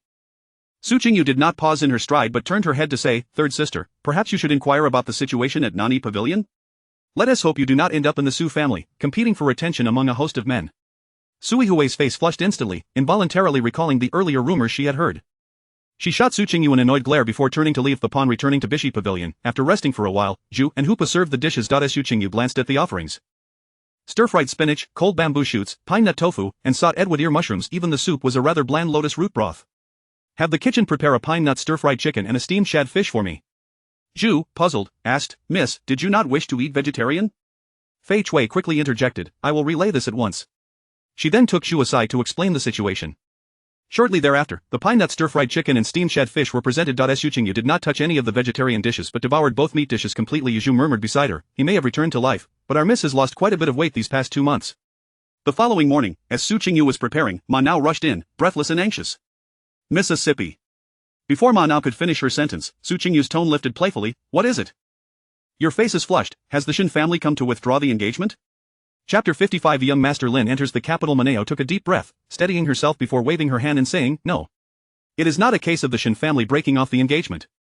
Rather, it is the third young master who has come to the capital. Su Qingyu was momentarily taken aback. My third cousin has come to the capital. Is there something amiss? Maneo began to explain. The second young mistress is with child, but it is said that her condition is not very favorable. She has been vomiting to the point of fainting. The family has decided to send the third young master to replace the second young master. Su Qingyu glanced at her reflection in the mirror and instructed, let us change attire. I shall go bid farewell to my second cousin. Nijin Zhu brought forth a pale green skirt, but upon seeing it, Su Qingyu remarked, let us choose a different color, something more vibrant would suffice. Ultimately, she settled on a deep crimson embroidered skirt adorned with lotus patterns, layered with a stone blue silk cloak. Given the recent unrest in the capital, both Feitsue and Maneo, who were skilled in self-defense, accompanied her whenever she ventured out. Maneo, usually disinterested in adornments, remarkably donned a golden hairpin today, while Feitsue maintained her usual appearance, though she occasionally appeared lost in thought. With a resigned shake of her head, Su Qingyu chose to feign ignorance of the two women's inner thoughts. Upon arriving at the Lin family's merchant residence, they found several carriages parked outside, with young servants busily loading items. Upon noticing Su Qingyu's arrival, someone stepped forward to greet her. Greetings, Mississippi. The second young master and third young master are conversing in the back hall. Su Qingyu nodded and entered, with Feitsue and Maneo each carrying a sandalwood box. How is my second cousin? Should we send for Dr. Chen to accompany her back? Su Qingyu inquired as she stepped inside. Dr. Chen was the physician the Lin family employed in the capital, previously sent by Su Qingyu to the estate to care for the second young mistress. Lin Wenba responded, Yunzhou is not devoid of physicians. There is no need to summon someone from the matron. Your second cousin is fine. The doctor says that after 2 months of vomiting, she will be well again. Upon hearing this, Su Qingyu felt a sense of relief and turned to the young man seated beside Lin Wenba, smiling as she said, "Greetings, third cousin, you must be weary from your travels." Lin Wuchan, in his early 20s, was a paragon of elegance, exuding a refined demeanor, clad in a moon-white brocade robe. He possessed an ethereal quality that he feigned annoyance, gazing at Su Qingyu. "Only now do you remember me after entering? Here I was, fretting about you, even bringing you a plethora of treats." Su Qingyu enjoyed a close relationship with her cousins and recognized Lin Wuchan's jesting tone, retorting playfully, "Of course, I must first inquire about my second cousin. She bears the weighty task of bringing forth heirs for our Lin family. The arrival of our third young master in the capital will surely keep countless young ladies awake at night," Lin Wuchan remarked, affectionately shaking his head and laughing. "You truly have a way with words. I cannot contend with you." Su Qingyu gestured for Feitsue and Maneo to bring the items forward, handing them to Lin Wenba. "Cousin, within this box is a set of headpieces and jewelry, along with a collection of rouge and powder from Huaxianglu, all for my second cousin. Please tell her that I shall visit when I have the time." Lin Wenba accepted the items without reservation, and after a few more exchanges of pleasantries among the trio, he took his leave in the carriage. In the study, Lin Wuchan and Su Qingyu sat across from each other. "Pray tell, what is the status of your marriage? I intended to come to the capital last year, but pressing matters have kept me occupied." Su Qingyu fiddled with the white jade paperweight on the desk, responding with a hint of resignation. "What can be done? We must await the Shen family's decision." It must be noted that the three brothers of the Lin family showered Su Qingyu with unyielding affection. However, when it came to sharing heartfelt thoughts, it was Lin Wuchan with whom she felt closest. Lin Wuchan shot her a knowing glance. "You did not discuss that significant matter with us at the time. It appears you have grown wings." I had intended to come to the capital to directly withdraw from the engagement, but unexpectedly, he returned from the dead, complicating matters. As they spoke, a steward knocked on the door and entered, stating, "Third young master, the grain price today is 10 taels of silver per stone, and refugees have begun to arrive in the capital." The steward's demeanor was markedly more cautious than when addressing Lin Wenba, for it was well known throughout the Lin family that while the third young master was gentle in nature, he could be unforgiving if one crossed his boundaries. After the steward departed, Su Qingyu remarked, "We should prepare to distribute gruel. The number of refugees will only continue to rise." Lin Wuchan stood and stepped out to give the steward a few instructions. Upon his return, he resumed the conversation about Su Qingyu's engagement. "Regardless of whether the Shen family breaks off the engagement, we should pay a visit to the Su family today. If you have any news, do remember to inform me." Unbeknownst to them, the matriarch of the Shen family was also in a state of anxiety. Since Shen Jisho's return the previous evening, she had yet to exchange a single private word with her son. She remained in the dark about his true feelings regarding the marriage. Compounding her concern was the news that spread throughout the capital overnight regarding the Third Master Shen's miraculous return. Early that morning, the Shen family's door received a basketful of invitations, with those in closer relations directly stepping inside to pay their respects. In the main hall of Qingyu residence, the old matriarch had only just enjoyed a moment of peace when Mama Yuan was massaging her legs. "Has Jisho returned from the palace yet?" Mama Yuan replied. "The third master likely has much to attend to today. Do not fret, my lady, matters must be dealt with one at a time. Now that the third master has returned, there is a solid foundation for our family affairs, and you can worry less." Since weeping the night prior, the old matriarch had not ceased smiling. The sorrow and repression of the past 2 months had suddenly vanished, and overnight, she appeared to have regained several years of youth. "My lady, the princess of Shanjun has arrived," announced the head maid, Han Shui. The old matriarch's expression changed, and she exclaimed, "Quickly, invite her in." The Shanjun prince was an esteemed title conferred upon a distant relation of the founding emperor, which had somewhat waned over the past century. However, the current Shanjun prince, Li Jingchuan, had married the emperor's younger sister, Princess Yangjia. Princess Yangjia, upon her marriage, had assumed the title of Shanjun princess, effectively elevating the status of the Shanjun princess residence. The match that had previously been discussed with Shen Jisho involved Princess Yangjia's eldest daughter, Princess Chaoyun. Madam Shen accompanied Princess Yangjia into the main hall of Qingyu residence, engaging in pleasantries. The old matriarch was already at the entrance to greet her, saying, "I offer my respects to the Shanjun princess." Just as the words left her lips, she was interrupted by Princess Yangjia. "My lady, you are too courteous. How could I accept such honor from you?" Once seated, Princess Yangjia began to converse with the old matriarch. "It is indeed a joyous occasion that Lord Shen has overcome his tribulations.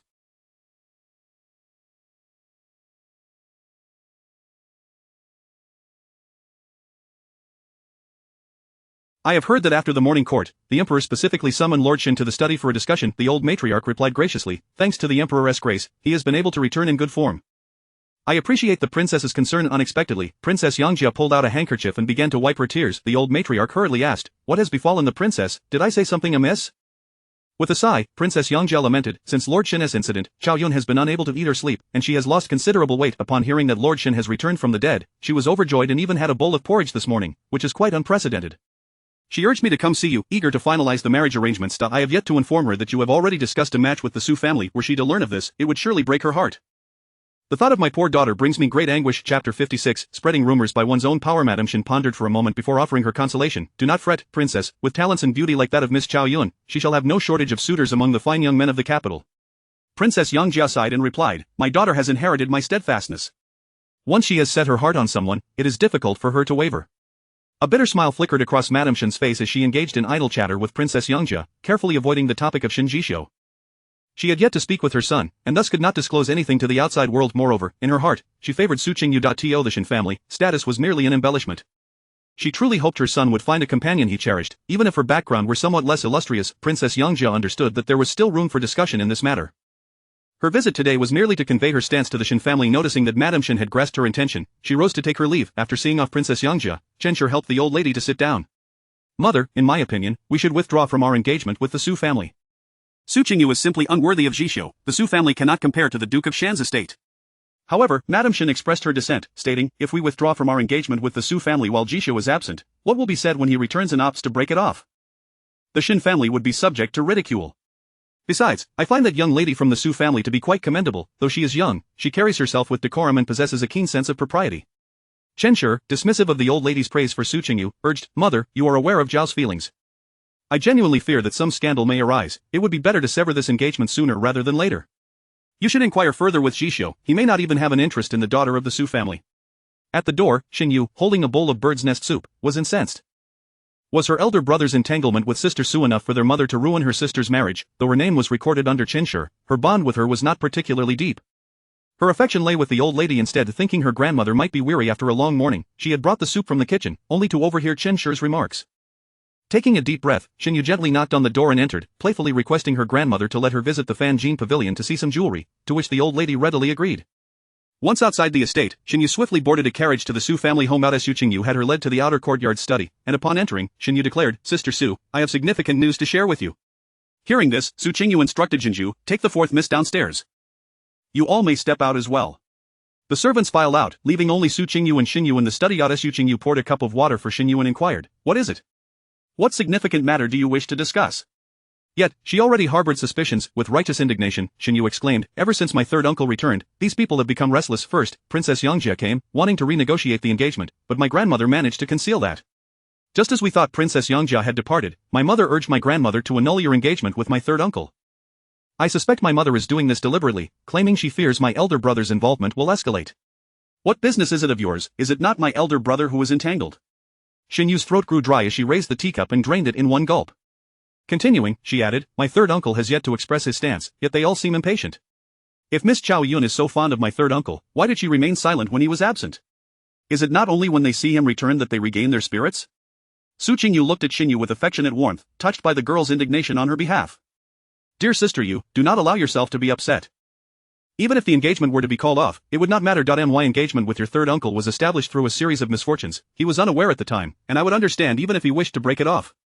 Su Qingyu had already prepared herself for the possibility of annulment. She had no intention of clinging to the power of Shen Sanyi. However, Qingyu retorted, that cannot be, we are already engaged, how can we annul it? Moreover, in the entire capital, I believe only Sister Su is worthy of my third uncle. Su Qingyu chuckled softly, you say that only because you have affection for me. Others may not share your sentiment. Suddenly, Qingyu spoke in a conspiratorial tone, yesterday at Hugua Temple, I observed closely, after entering the room, my third uncle cast several glances in your direction. He is not one to easily fix his gaze on others. When he returns home tonight, I must inquire what he truly thinks. Sensing Su Qingyu's worry, she comforted, Sister Su, rest assured, this marriage cannot simply be annulled at my mother's whim. Even my grandmother cannot dictate it, the final decision rests with my third uncle. Meanwhile, beneath the eaves at the back of the study, Sui Hui was nestled in a corner, eavesdropping on their conversation. She had planned to go out with a close friend when she spotted Qingyu entering Su Qingyu's study, with the maid sent out shortly thereafter. Suspecting the two were about to discuss something private, she quietly moved to the back of the study and indeed overheard their conversation. Qingyu spoke at length, and to her ears, it was clear the Shen family intended to withdraw from the engagement. In the span of 3 days, Sui Hui, relying solely on her own efforts, spread the news of the impending annulment between the Su and Shen families throughout the entire capital. The Shen family, however, remained unresponsive, neither annulling the engagement nor clarifying the rumors. Su Qingyu, on the other hand, paid no heed to the matter. The price of grain in the capital had surged to 15 taels per stone, and the number of refugees was increasing. She and Lin Wuchen were so busy that they scarcely had time to rest. While the Su family grappled with anxiety, a distinguished guest arrived at the Marquis residence. In the main hall, Madam Su was entertaining Princess Yongjia over tea, pondering the reason for her visit. The Su family had never had much interaction with the Duke of Shan's estate. Madam, I have come this time to discuss a matter with you, Princess Yongjia said after exchanging pleasantries. Madam Su smiled and replied, if there is something you wish to convey, Your Highness, please do not hesitate to send word, there is no need for you to come personally. Princess Yongjia, wearing a warm smile, responded, do not be amused. I have taken a liking to a daughter of the Su family and wish to propose a match for my fourth son. The fourth son she mentioned was Li Yunzhou, the fourth young master of the Duke of Shan's estate, the only illegitimate child of the Duke. Though he was of lesser status, Princess Yangjia regarded him as her own, treating him no differently than a legitimate son. Upon hearing this, Madame Su felt a surge of joy and inquired, "Which of our daughters does your highness wish to speak of?" Currently, the only unmarried daughter from the primary branch was the illegitimate Su Xuanyi. Could it be that Princess Yangjia had set her sights on a legitimate daughter from the secondary branch? If she had indeed chosen a legitimate daughter from the secondary branch, it would certainly facilitate matters regarding the return of the second son. Just then, Princess Yangjia stated, "I have my eyes set on your eldest legitimate daughter, Miss Su Qingyu." Chapter 57. A distinguished visitor. Lady Su was taken aback, gazing at Princess Yangjia, but she is already betrothed to the Shen family. Princess Yangjia sighed, "In truth, I have come today with the intention of offering my apologies. The Shen family has decided to renew the engagement with our esteemed Duke of Shanjun, yet they have been too embarrassed to convey this directly. I genuinely hold affection for your esteemed eldest daughter, which led me to contemplate a union with the Su family. I wonder if Lady Su harbors any disdain for my Li family?" Lady Su was momentarily stunned, unable to regain her composure, and could only force a smile as she replied, "How could we possibly harbor disdain? It is just that the Shen family has not come to communicate this personally. Would that not be somewhat inappropriate?" Princess Yangjia quickly clarified, "Lord Shen has unexpectedly returned to the capital, and the Shen family is inundated with affairs, thus they entrusted this matter to me. The Shen family has indicated that the betrothal gifts need not be returned, considering it compensation for the Su family. Additionally, regarding your second master's reassignment to the capital, you shall receive news within these 2 months, and he will be promoted by 2 ranks." Upon hearing these 2 conditions, Lady Su felt her thoughts stir. Yet, she still hesitated, stating, "This matter is beyond my authority, I must confer with my family first. Perhaps I could send someone to deliver a message to the princess tomorrow?" Princess Yangjia, eager to avoid further delays, smiled and suggested, "This is no trouble at all. Why not invite Lord Pingning over? We can address any concerns face to face. Rest assured, the betrothal gifts from our Duke of Shanjun to your esteemed daughter are most generous. I have already brought the document for the annulment from the Shen family, awaiting only the signature from the Su family. Once both families have dissolved the engagement, we shall come to propose marriage tomorrow." In her helplessness, Lady Su instructed Nanny Yuan, "Please invite the Marquis to come." At that moment, Su Qingyu, who was in the outer courtyard study calculating accounts, was also graced with the presence of 2 unexpected guests. Jinju entered to report that the third master wished to see her daughter. Su Qingyu instructed her to bring him to the study, only to discover that Lin Wuqing was following behind him. The man was clad in a dark cloak that enveloped him entirely, his head bowed low. It was only after he entered and removed his hat that Su Qingyu recognized him. "Master Shen? Are you incognito?" Shen Jishio offered a wry smile, saying, "I apologize for the sudden intrusion upon Miss Su." Su Qingyu scrutinized him for a moment and remarked, "How is it that after just a few days, Master Shen appears so haggard?" Realizing she may have overstepped, she felt a twinge of regret for her words, as their relationship had not yet reached such familiarity. Before Shen Jishio could respond, Lin Wuqing jested, "You see, he has hardly slept these past few days. If grain prices do not drop soon, he might truly perish for his country." Su Qingyu cast a suspicious glance between the two. "Are you quite familiar with one another?" Lin Wuqing teased, "Do not flatter me. This is none other than Lord Shen." Shen Jishio shot Lin Wuqing a glance and explained to Su Qingyu, "Indeed, we were acquainted prior, and we are somewhat familiar old friends." Understanding dawned upon Su Qingyu. It seemed the relationship between the Lin family and Shen Jishio was more complex than it appeared. No wonder there were past grievances against the Lin family. Moreover, her uncle had also been unwavering in his assistance to Shen Zhao in her previous life, perhaps not solely for her sake. Su Qingyu invited them to sit and instructed a maid to serve tea. "Pray tell, Master Shen, what brings you here? Surely it is not to personally annul the engagement." Su Qingyu teased, having discerned his purpose was related to the grain prices. Shen Jishio maintained a composed demeanor, unperturbed or embarrassed, and stated earnestly, "I am not here to annul the engagement." He elaborated, "The emperor has tasked me with a matter. I must, by any means necessary, reduce the grain prices in the capital within 3 days." Su Qingyu was taken aback. 3 days? Grain from Jiangnan requires at least half a month to reach the capital, does it not? The only means to lower prices would be to ensure adequate grain supply in the market. Shen Jishio nodded, "It is indeed too late for the grain from Jiangnan. The few grain merchants in the capital have minimal reserves, collectively insufficient to make a significant impact." Su Qingyu regarded Lin Wuqing with an inscrutable expression. It appeared that the third master had disclosed their family's circumstances to Shen Jishio. The intent behind Shen Jishio's visit was clear. He hoped she would release her reserves of grain to alleviate the crisis in the capital. For the Lin family, Shen Jishio was a vital ally, and they could not afford to disregard him. Su Qingyu lowered her head, pondering for a while before inquiring, "Can Master Shen guarantee that the grain in the capital will not be transported away by merchants? Once the prices drop here, merchants will swiftly buy up the grain and transport it to other provinces. At that point, the capital could become a wholesale center for grain in the northern Jili. The limited grain in her possession would barely suffice to lower the prices in the capital. If released into the broader northern Jili market, it would likely make no discernible difference." Shen Jishio spoke with conviction, "I have considered this. I will station personnel at all 4 gates of the capital to ensure that no grain is permitted to leave." The capital is the emperor's domain, and given the current turmoil, the emperor's face cannot be compromised. I shall only concern myself with the capital. In truth, lowering the grain prices in the capital was the most challenging task, due to the dense population and multitude of refugees. Though he was a member of the cabinet, he could not conjure grain out of thin air. Elder Su understood the difficulty of this task, which was why he had deliberately passed it to Shen Jishio. Su Qingyu tapped her youthful fingers against the table, contemplating for a considerable time before asking, "What is the highest price you can accept for grain in the market?" Shen Jishio pondered before replying, 1 tael and 5 Cien of silver. Su Qingyu shook her head, "That is unfeasible. This batch of grain was purchased at a high price towards the year's end, and the cost is not negligible." "Then what price do you propose?" Shen Jishio's lips curled into a faint smile. After calculating in her mind, Su Qingyu stated, 2 taels of silver per sure. We can coordinate with several grain merchants in the capital to unify the price. We shall retain only a small amount for disaster relief and kanji distribution, with the remainder available for market release. Shen Jishio readily agreed, "It is settled. We shall proceed at your quoted price." The three shared a knowing smile, and the matter was effectively resolved. Lin Wucheng glanced at Shen Jishio, having rendered such significant assistance, "Should not Lord Shen treat us to a meal?" Shen Jishio chuckled, "You are easily appeased. I shall remember this favor. Should the Lin family or Miss Su require my assistance in the future, please do not hesitate to ask." Su Qingyu contemplated suggesting the annulment of the engagement, but before she could articulate her thoughts, a knock sounded from outside the study. Moments later, Fei Zui rushed in, flustered.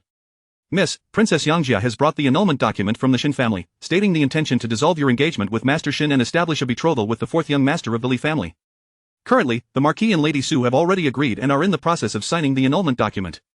Lin Wucheng frowned, rising to his feet as he turned to Shen Jishio. "Is Lord Shen taking advantage of our family while simultaneously humiliating my cousin? You truly are remarkable, having already secured a new match for my cousin." Chapter 58. "Have I just betrothed my unmarried wife?" Upon hearing this, Shen Jishio spoke in a low tone, "I am unaware of this matter. Where is she? Will lead the way." Lin Wucheng, observing the grim expression on Shen Jishio's face, felt a flicker of doubt in his heart. Could it be that he truly had no knowledge of this? The three of them proceeded to the main hall of the outer courtyard. Not far away, even from a distance, they could hear the sounds of cordial exchanges emanating from within. "Esteemed matriarch, Duke Su, from now on, we shall be one family. Your Highness, the honor is ours. To be able to forge an alliance with the Duke of Shanjun is indeed a great elevation for our Su family." Shen Jishio strode into the main hall, casting a cold glance over the gathered individuals, ultimately fixing his gaze on Su Qingye. "The Su family has formed an alliance with the Duke of Shanjun? Which young lady has been promised?" Princess Yangjia, along with Su Qingye and the matriarch, were momentarily taken aback by Shen Jishio's sudden entrance. As Su Qingye quickly bowed, "Lord Shen, what brings you here?" Princess Yangjia, intent on marrying her daughter to Shen Jishio, adopted an exceptionally gentle demeanor. "Lord Shen, how fortunate we are to have you visit today." Shen Jishio offered a respectful greeting to Princess Yangjia and the matriarch before stating, "Duke Su has yet to respond to my inquiry." At that moment, Su Qingyu and Lin Wucheng also entered, silently positioning themselves to observe the unfolding events. Realizing that the truth could no longer be concealed, Princess Yangjia stepped forward to explain to Shen Jishio, "Lord Shen, I have come to propose a marriage between the eldest daughter of the Su family, Su Qingyu, and the 4th young master of the Li family, Li Yunzhou." Upon hearing Li Yunzhou's name, Su Qingyu instinctively furrowed her brow. As a natural son of the Duke of Shanjun, Li Yunzhou had once been the envy of many, as his stepmother, Princess Yangjia, treated him as her own. However, in a previous life, it was Li Yunzhou and Song Hongshan, a natural son of the loyal and righteous Marquis, who achieved great feats together, vanquishing the Khitan forces that had long occupied the northeastern territories of the Great Zhou. Upon returning to the capital, Song Hongshan's first act was to divorce Sui Hui, who had been entangled in an affair with Su Liangping, while Li Yunzhou, upon his own return, declared a severance of ties with the Duke of Shanjun on the day of his investiture. It was then that the people of the capital realized that Princess Yangjia's kindness towards her natural son had been a mere fade. In truth, Li Yunzhou had endured bullying and mistreatment within the Duke's residence. The current emperor, incensed, imposed severe penalties on both the Duke of Shanjun and Princess Yangjia, subsequently granting Li Yunzhou a residence of his own. Su Qingyu's eyes narrowed slightly. Was Princess Yangjia intent on bringing her back to the Duke's residence to endure similar mistreatment?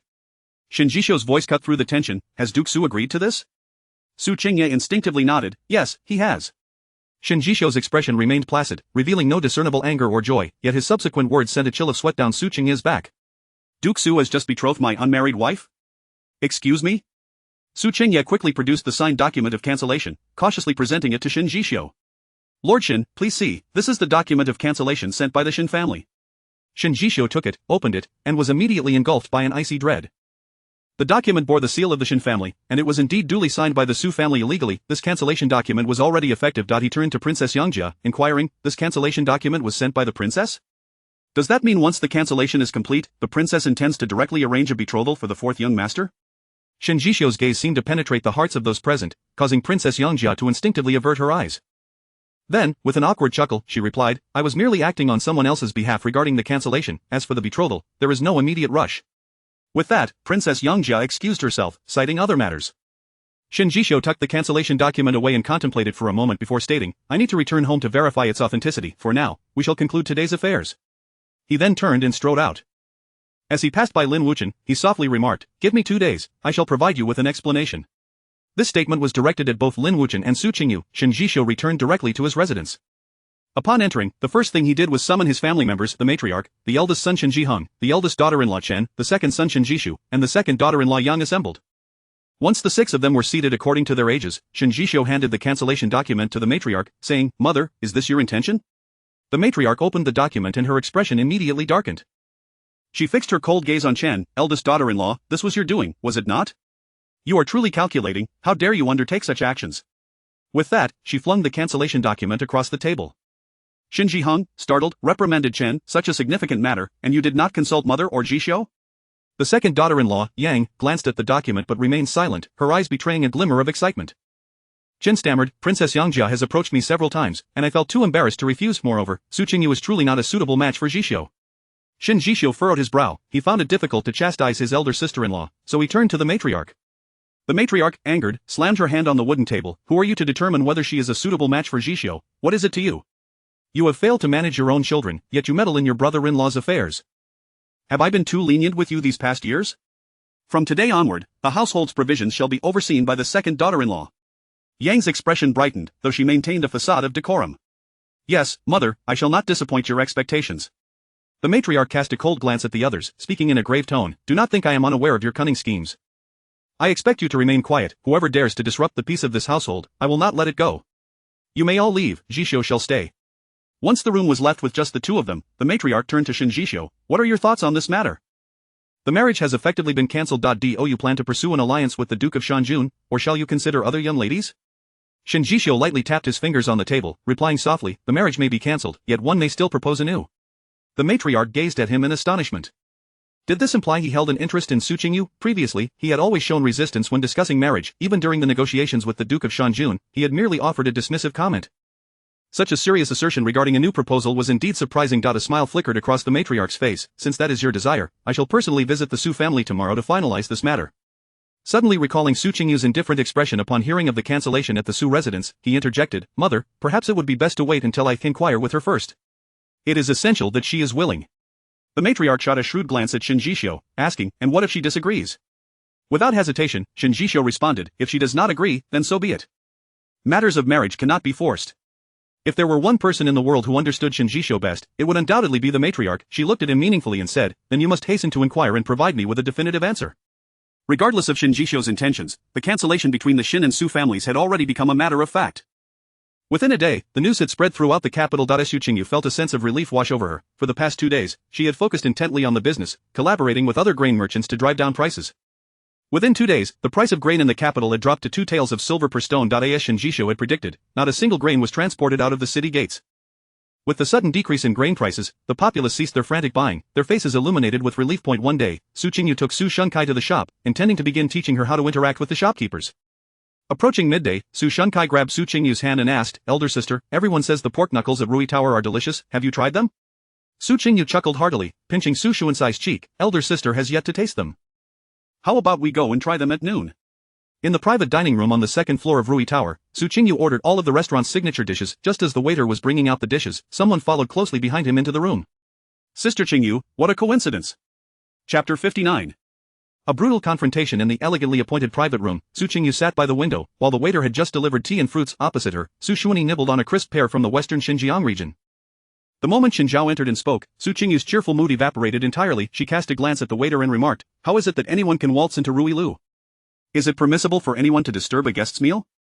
The waiter, frightened, retreated hastily. After all, the eldest son of the Shen family had arrived, and he was not one to be trifled with. Leaning against the doorframe, Xin Zhao crossed his arms and scrutinized Su Qingyu. Your engagement with my third uncle has been annulled. Why not marry me instead, and become my legitimate wife? Su Qingyu remained seated, her eyelids unlifted, and coldly replied, how could I possibly be worthy of someone as deceitful and treacherous as the eldest son of the Shen family? I have no intention of aspiring to be with you, Xin Zhao. However, you would be a perfect match for my cousin. After enduring Su Qingyu's scorn, Shen Zhao's expression darkened further as he huffed, "Do you really believe you can secure a good marriage? No one in the capital would dare to wed someone who has been jilted by the Shen family twice." Despite his repeated attempts to demean her, Shen Zhao's patience was rapidly dwindling. Su Qingyu, her thoughts stirring, replied with a sardonic smile, "Hasn't your family already found me a suitable match? The princess of Shan County has only just initiated her courtship." Shen Zhao, as if amused by her words, retorted with a hint of mockery, "The princess of Yangjia has no intention of marrying you. Her goal is merely to coax you into withdrawing your engagement, thus allowing Princess Chaoyun to wed my third uncle." Su Qingyu understood the implications, aligning with her earlier suspicions. Shen Zhao continued, "Your best option now is to marry me. You would still have the chance to become a legitimate wife." However, Su Qingyu was unwilling to engage further. Turning to Feicui and Mao Yan, she ordered, "Please escort the eldest son of Shen out." The emphasis on please was unmistakably pronounced, signaling a readiness for action.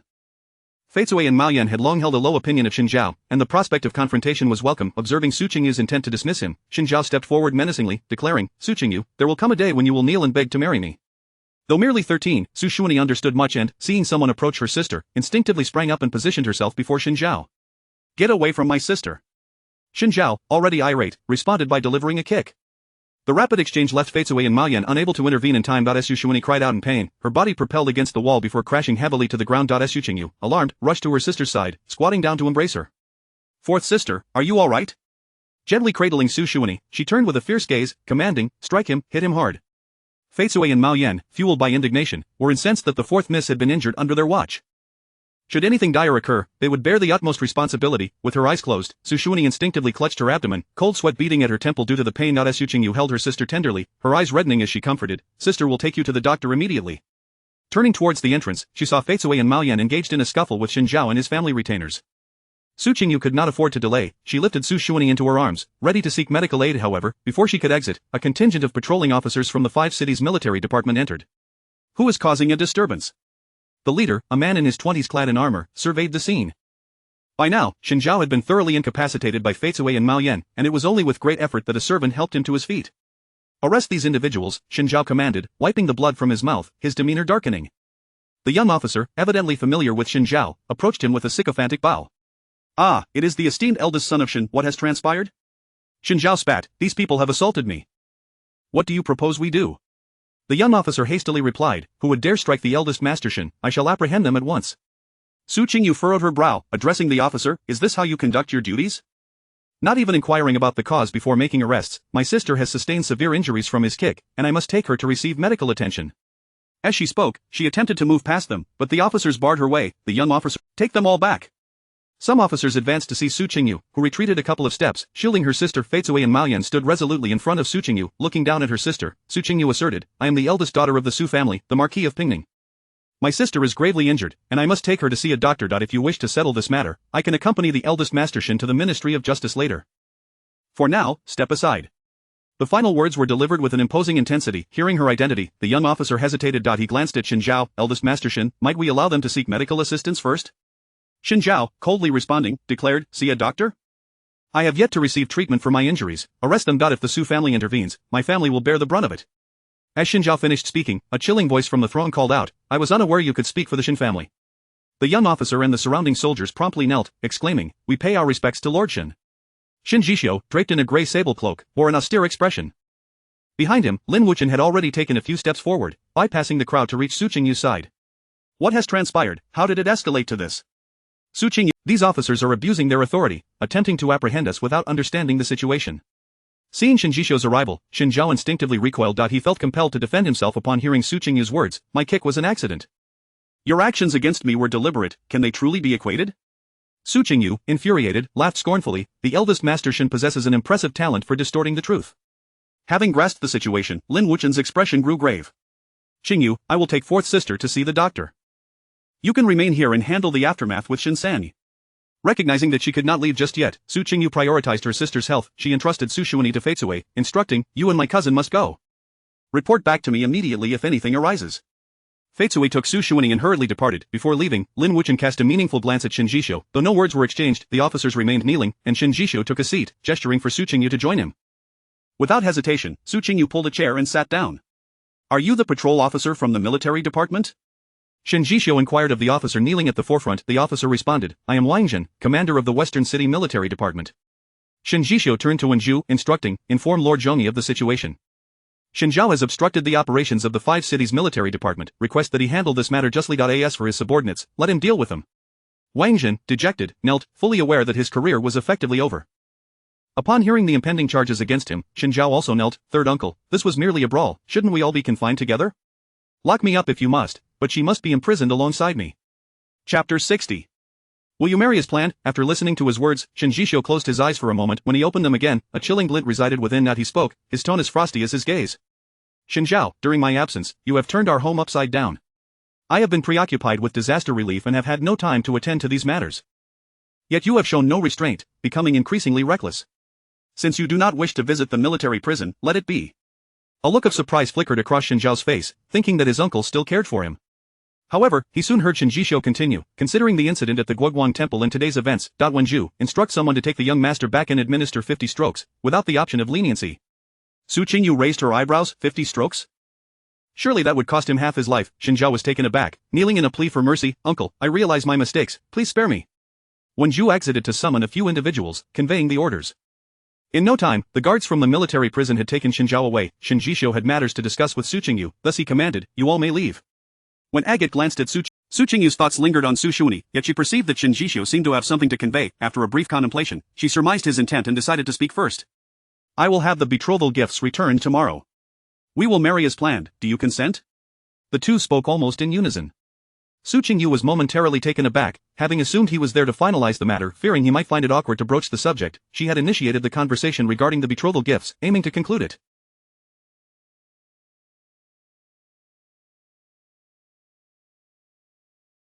Given her repeated entanglements with Shen Zhao in his presence, she believed he might also wish to call off the engagement. So what did he mean by marrying as planned? Su Qingyu felt somewhat flustered. We have already broken off the engagement. It cannot proceed as planned, can it? She asked softly. Shen Jishou remained silent for a moment before responding. An engagement can be reinstated. Moreover, the document of disengagement was forged by them and holds no validity.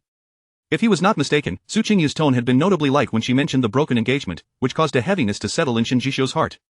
Though his words remained gentle and composed, Su Qingyu could easily detect the underlying chill. That he was angry, despite his demeanor appearing unchanged. Su Qingyu could sense his ire. She was puzzled. Was it due to her affair with Shen Zhao?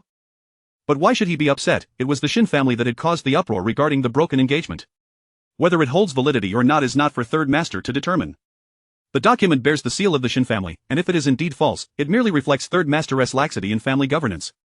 You have witnessed how the eldest son of the Shen family has repeatedly pursued me. Should I marry into the Shen family, I fear there will be unrest within the household. In that case, while you protect your own offspring, will the blame not ultimately fall upon me?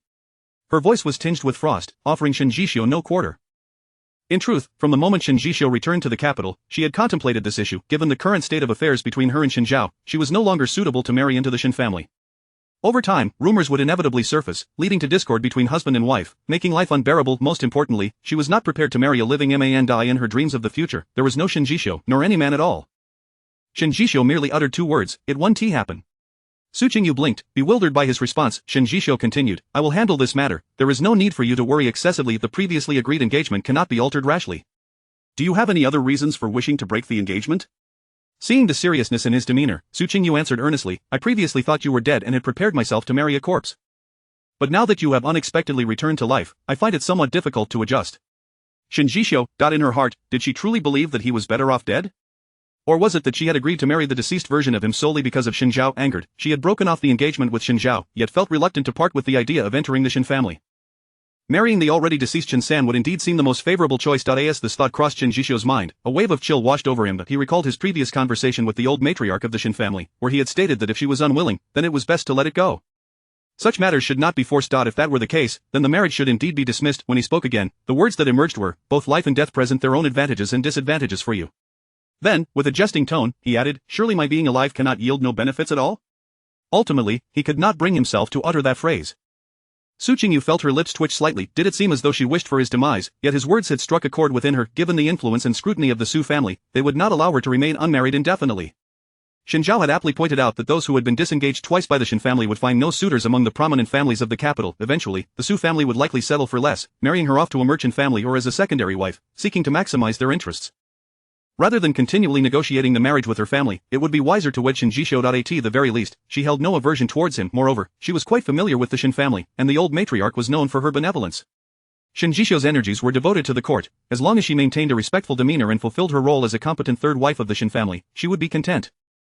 After weighing the pros and cons, Su Qingyu's mind began to clear. As she pondered whether there were any other aspects to consider, her gaze turned to the window, where her brow suddenly furrowed.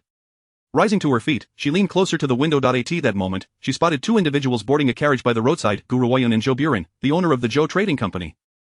Were they sharing a carriage? As she watched them depart in the carriage, Su Qingyu called out sternly, "Agate, go downstairs and follow that green-draped carriage. It carries my aunt and Zhou's master.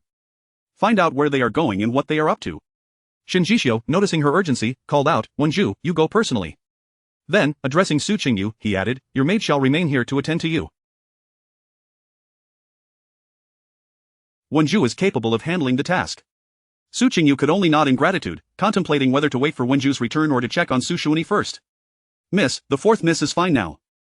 The second young master sent someone to say not to worry, she only suffered some superficial injuries. Agate suddenly reported from outside the door. Su Qingyu let out a sigh of relief. It was a comfort to know that her younger sister was well. The waiter gradually served the dishes onto the table, and upon catching the aroma of the braised pork knuckle, Su Qingyu felt her hunger pangs intensify. She reached out to grab a piece of the meat and brought it to her lips, the sheen of oil glistening on the corner of her mouth. After savoring the morsel, she recalled that her discussion with Shen Jishou was still unfinished. "Then we should take the opportunity to inform both families that the marriage shall proceed as originally planned." Shen Jishou was taken aback. Had she just agreed? Chapter 61, Does he like you? "Very well, I shall find a suitable day to send the betrothal gifts," Shen Jishou remarked, his voice still imbued with warmth and a hint of a gentle smile playing at the corners of his lips. Su Qingyu waved her hand dismissively, saying, "We have already exchanged betrothal gifts before, what is the need for another?" Yet, Shen Jishou recalled the recent rumors circulating in the capital and replied softly, "I will take care of these matters." Assuming they had reached a mutual understanding, Su Qingyu inquired, "Have you finished? May I eat now?" After a morning of tumult and a scuffle, her hunger was quite genuine. Shen Jishou gestured for her to eat, while he merely sipped a cup of clear tea, hardly touching his chopsticks. Today, Su Qingyu had ordered the signature dishes, all of which were meat-based. After a glance at the array of dishes on the table, Shen Jishou stood and walked to the door of the private room, instructing, "Please prepare an additional dish of stir-fried lotus root and a plate of spinach." Before long, the waiter brought forth the two vegetarian dishes.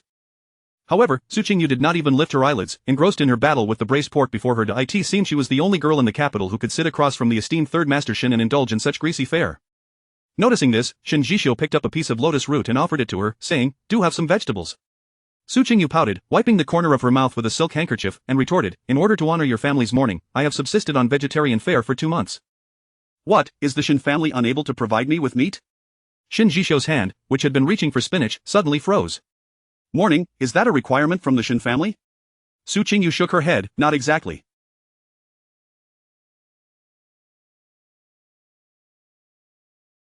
It is merely a matter of propriety since we are betrothed." Shen Jishou withdrew his chopsticks from the spinach dish and instead offered her a chicken leg. He then asked, "What else is required for mourning?" Su Qingyu began to count on her fingers. One must not wear bright clothing, adorn oneself with gaudy jewelry, or apply heavy makeup. Recalling the day she had transcribed scriptures at the Gui temple, prepared offerings, and conducted a ritual for him, Shen Jishou felt a sudden stir in his heart.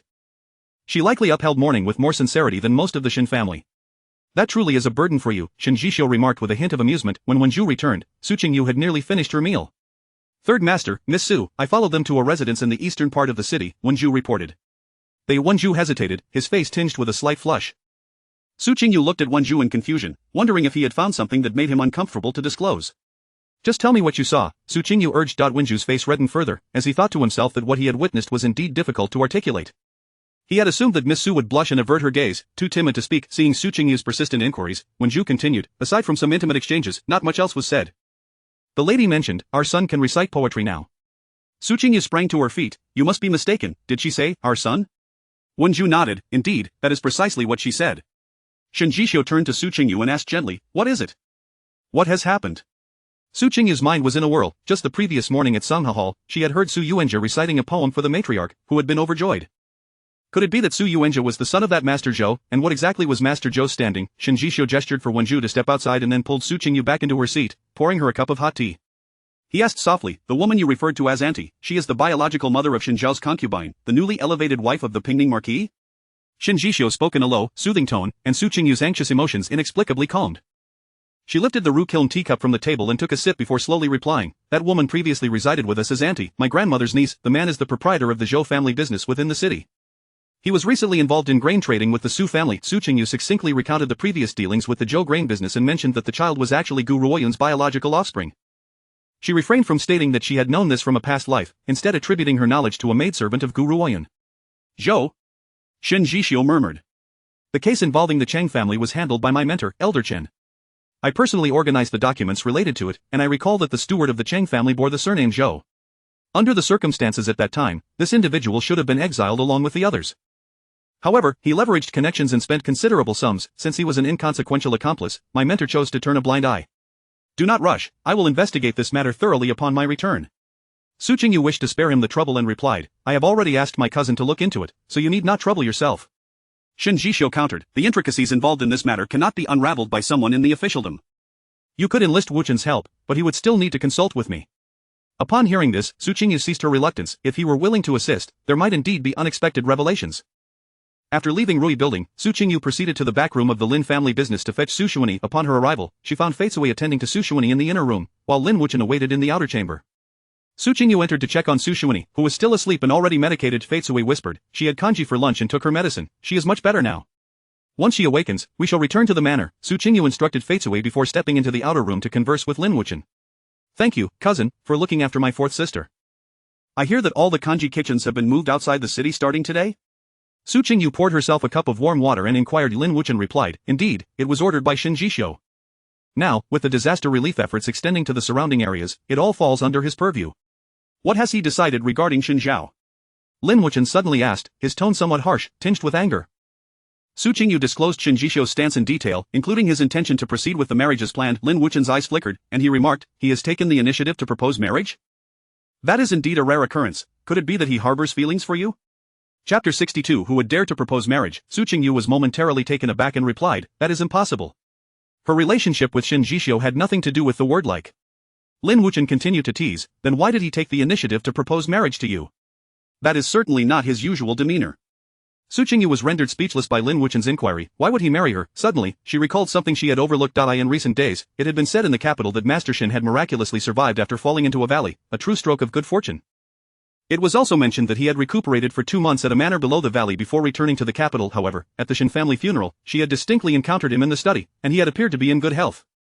Therefore, a faint suspicion began to form in Su Qingyu's mind. Was Shen Jishio perhaps afraid that she would disclose the truth of his feigned death? While she was lost in thought, Fei Cui emerged from the inner chamber and announced, Miss, the fourth miss has awakened. Shall we return to the estate now? Su Qingyu nodded and instructed, help the fourth miss into her clothes. Afterward, she cautioned Lin Wuchen, all the families are distributing porridge outside the city, we must be vigilant regarding safety. I have an idea, you should convey to Master Shen. Su Qingyu spoke with Lin Wuchen for a full quarter of an hour, and soon after, Fei Cui brought Su Xuanyi out. Su Qingyu approached and gently touched Su Xuanyi's face, asking, does it still hurt? Su Xuanyi shook her head, it no longer hurts, elder sister, do not worry. Suddenly, Su Qingyu took a step back, her gaze fixed on the brand new emerald green embroidered skirt adorned with lotus petals worn by Su Xuanyi. Where did you get this outfit? Lin Wuchen explained, her previous one was soiled, so I found a tailor and purchased this. Su Qingyu smiled appreciatively, you are indeed thoughtful, third cousin, thank you very much. Su Xuanyi also stepped forward to express her gratitude to Lin Wuchen, calling him third cousin. Before they departed, Lin Wuchen turned to Su Qingyu once more and said, the number of refugees outside the city has increased, should we not bring mother back, she is at the manor, and if anything were to happen, we would be unable to assist. Su Qingyu was suddenly alarmed.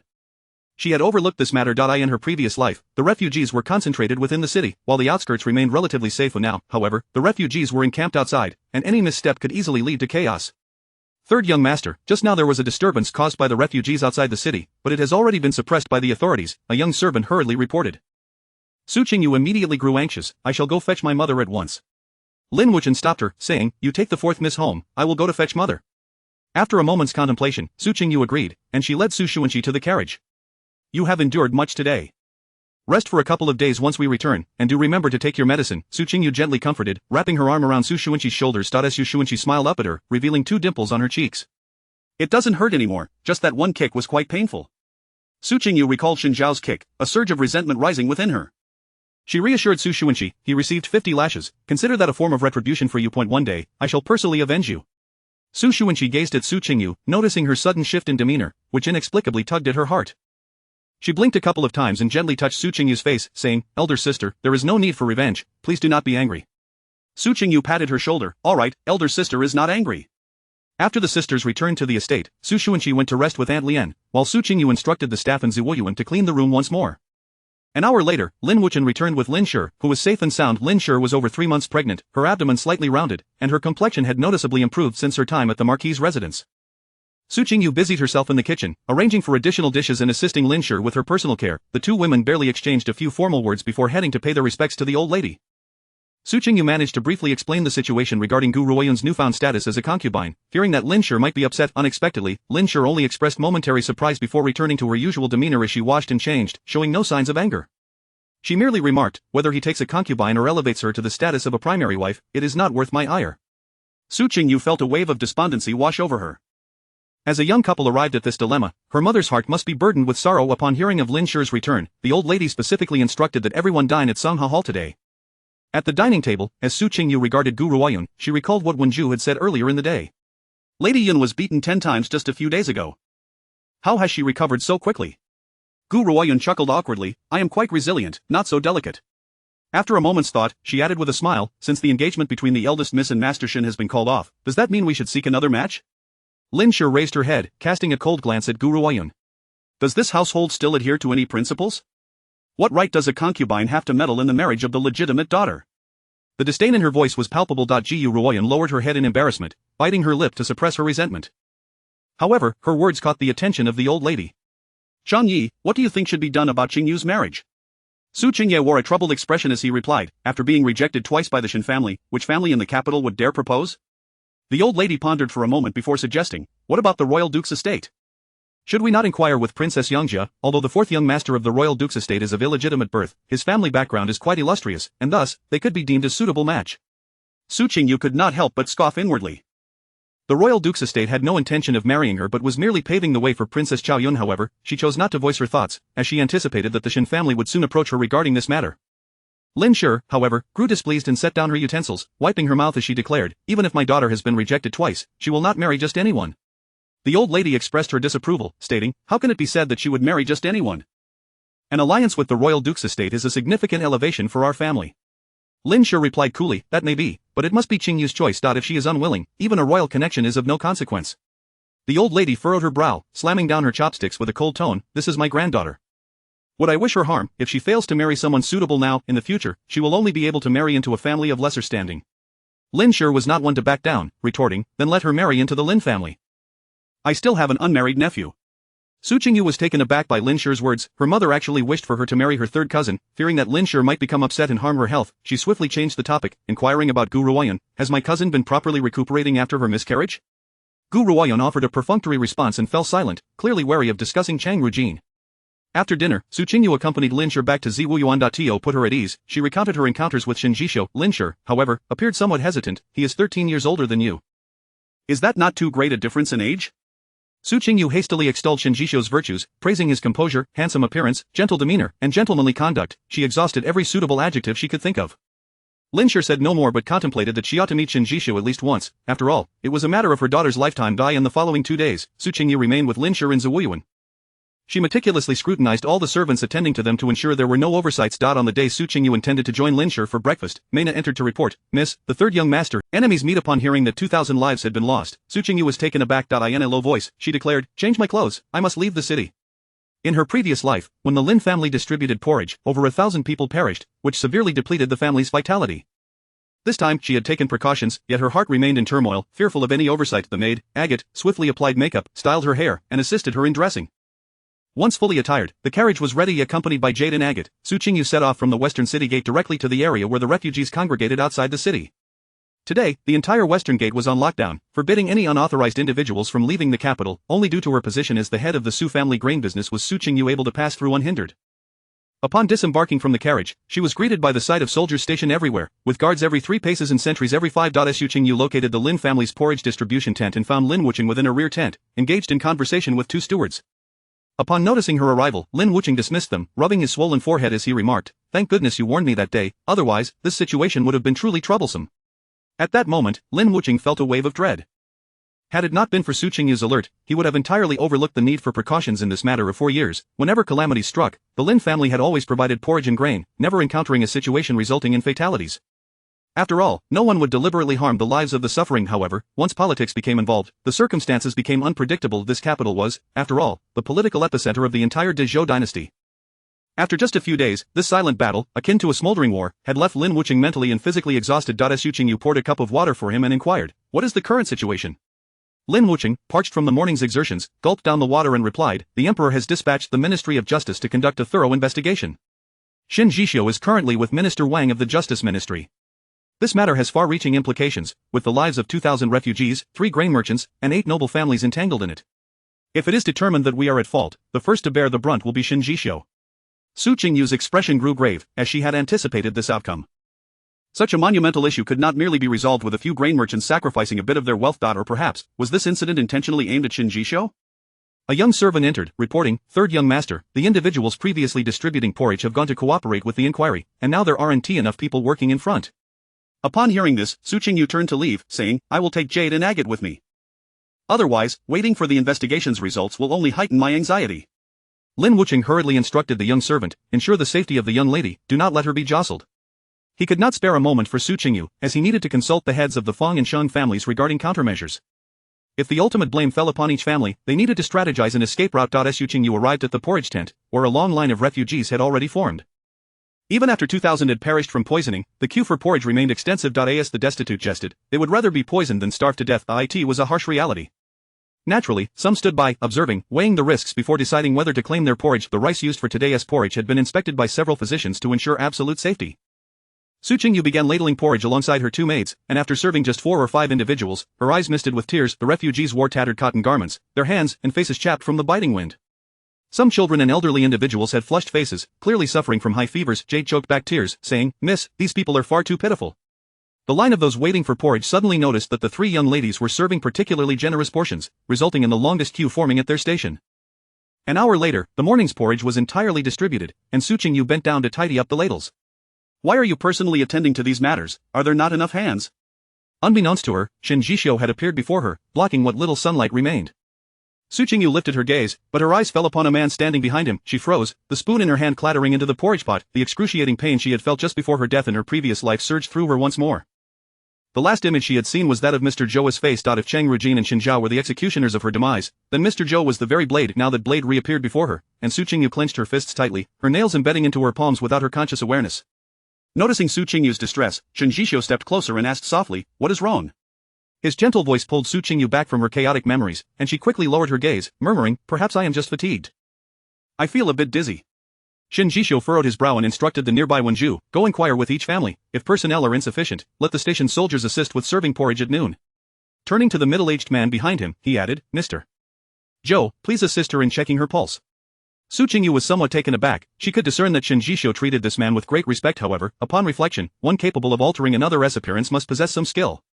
And who might this be? Su Qingyu feigned curiosity. Shen Zhixiu introduced, "This is Mr. Zhou, a physician of exceptional skill. Allow him to examine you." Su Qingyu felt some resistance and softly replied, "I am fine. I merely feel a bit tired from distributing porridge this morning." "There is no need to trouble Mr. Zhou."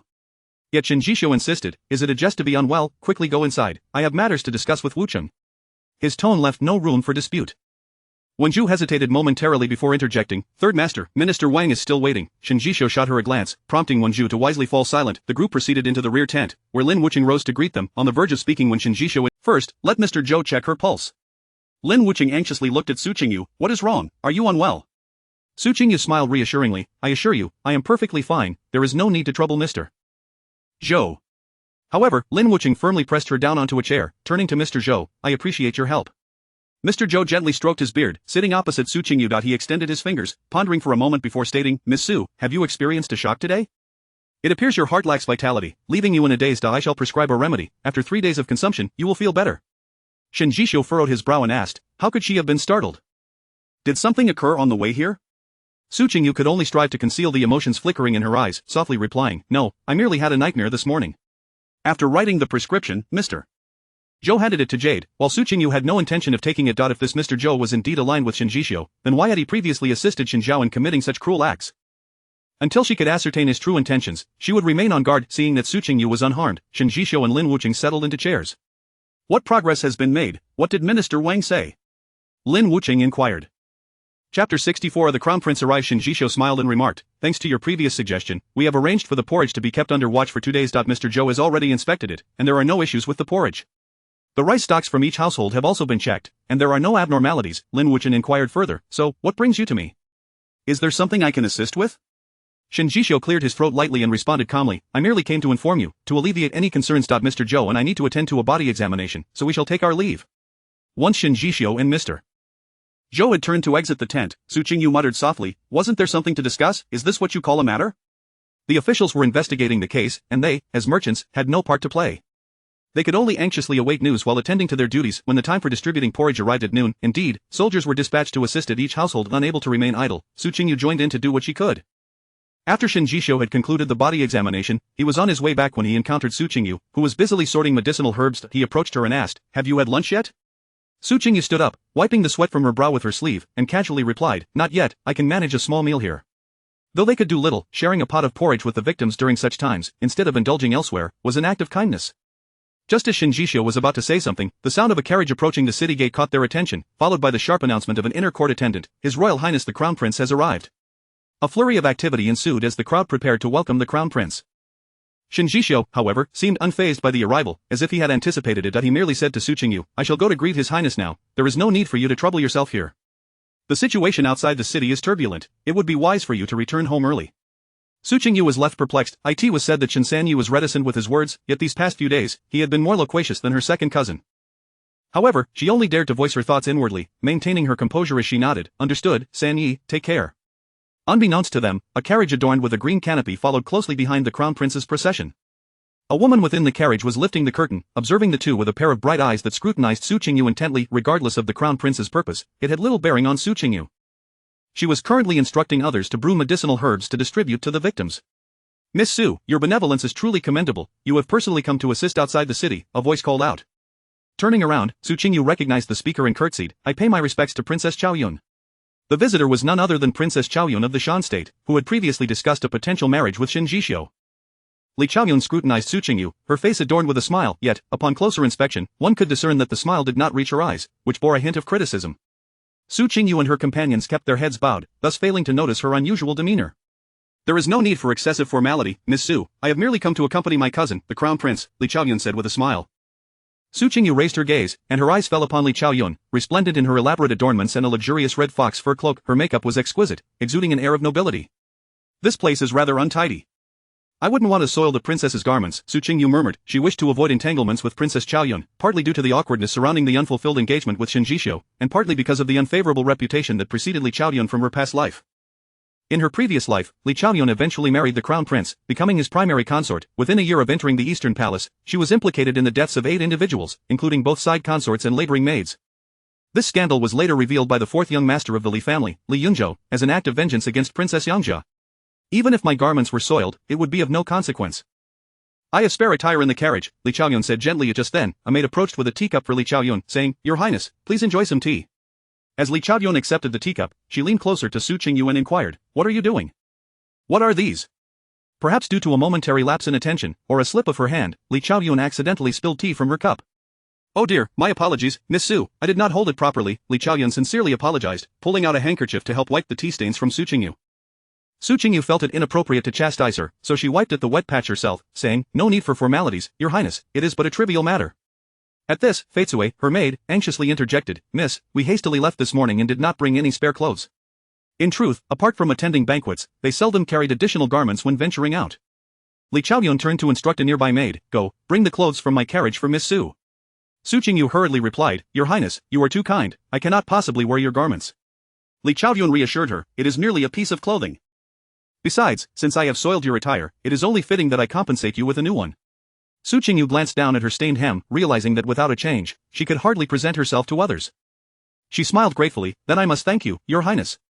Before long, Li Chaoyun's maid returned, holding a set of garments. Su Qingyu accepted them and moved to a vacant tent. Prior to changing, she and Feitsue thoroughly inspected the attire, even taking time to smell it.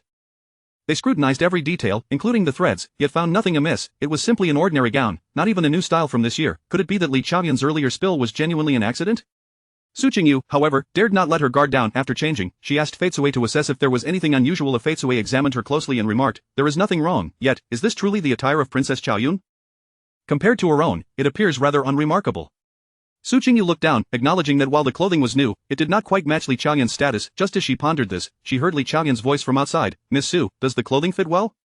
With little time to contemplate further, Su Qingyu adjusted her skirt and stepped outside. Thank you, Your Highness. The attire fits perfectly. Li Chaoyan scrutinized her once more, satisfied, and remarked, it suits you well, as if it were tailored specifically for you.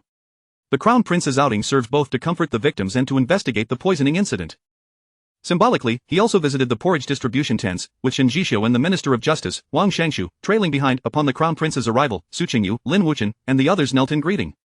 The Crown Prince, clad in an apricot-colored four-clawed dragon robe, appeared to be around 18 or 19 years old, exuding an air of nobility with every gesture. He surveyed the surroundings before announcing, you may rise. Su Qingyu stood and blended into the crowd, becoming inconspicuous.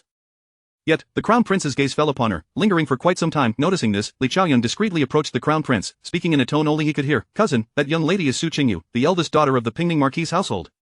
She recently annulled her engagement with Shen Sanyi. I have heard that she is kind-hearted and particularly composed. She manages the family affairs of the Su household. The Crown Prince regarded Su Qingyu intently, and as he absorbed Li Chaoyan's words, an inexplicable ripple stirred within his eyes.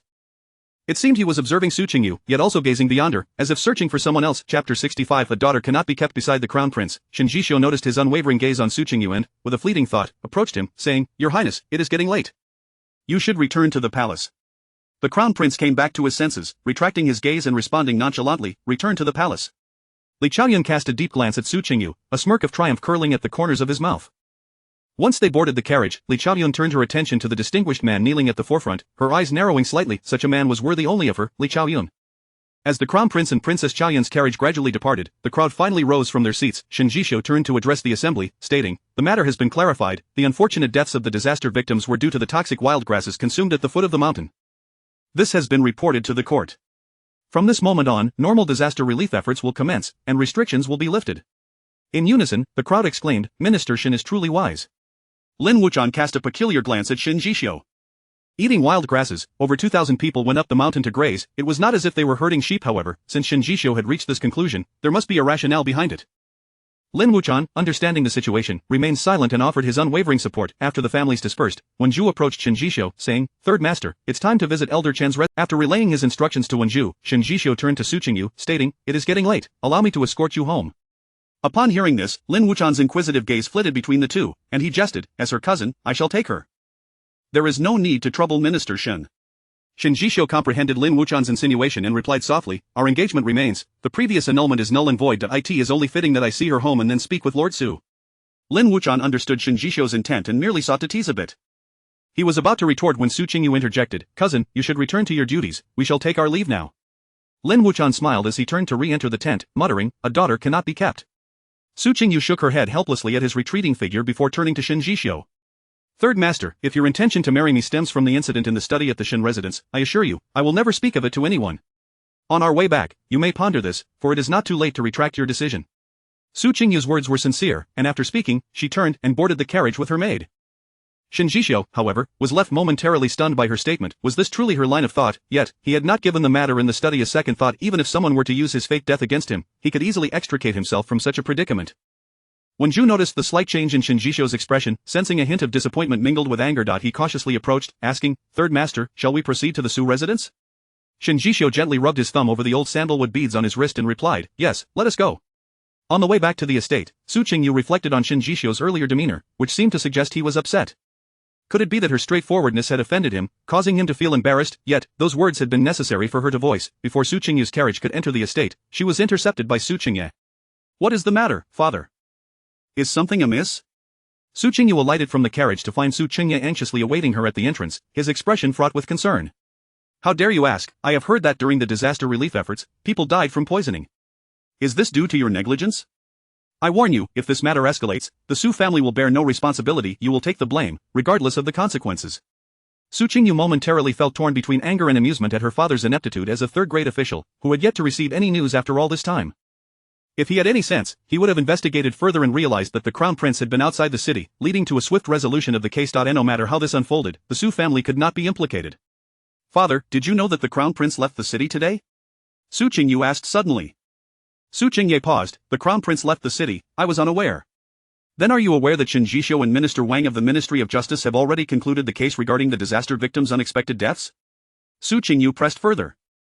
Su Chunye looked taken aback, concluded, what did they say, does this involve our family? Su Qingyu shook her head slightly, father, if you focused more on the affairs of the court rather than the household, your career would reflect a different reality. She was certain that news of these incidents had already spread throughout the capital's major residences.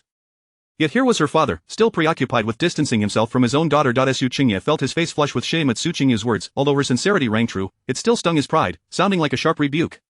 How dare you speak to me this way? Do not think that just because you manage the household, I will not discipline you. Su Qingye's voice lacked conviction, and he hesitated to raise his hand against her. Having suffered defeats at her hands on multiple occasions, he found himself losing his authoritative stance. Who does Lord Su intend to strike? Shen Jishio suddenly approached. Su Qingye had not even noticed when he arrived. By the time he saw him, Shen Jishio had already dismounted from his carriage and was making his way toward the entrance. Since Shen Jishio had sent word for him to wait at the gate, he had been pondering the purpose of the visit. His earlier reprimand of Su Qingyu stemmed from this anxiety. He could not shake the feeling that Shen Jishio had come because of Su Qingyu, suspecting that she had somehow erred during the disaster relief, inciting Shen Jishio's displeasure.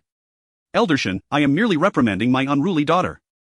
If there are shortcomings in her handling of the disaster victim's poisoning, please feel free to chastise her. Whatever punishment you deem fit, the Su family shall not protest. Su Qingyu suddenly realized that her earlier statements had been futile, like speaking to a wall.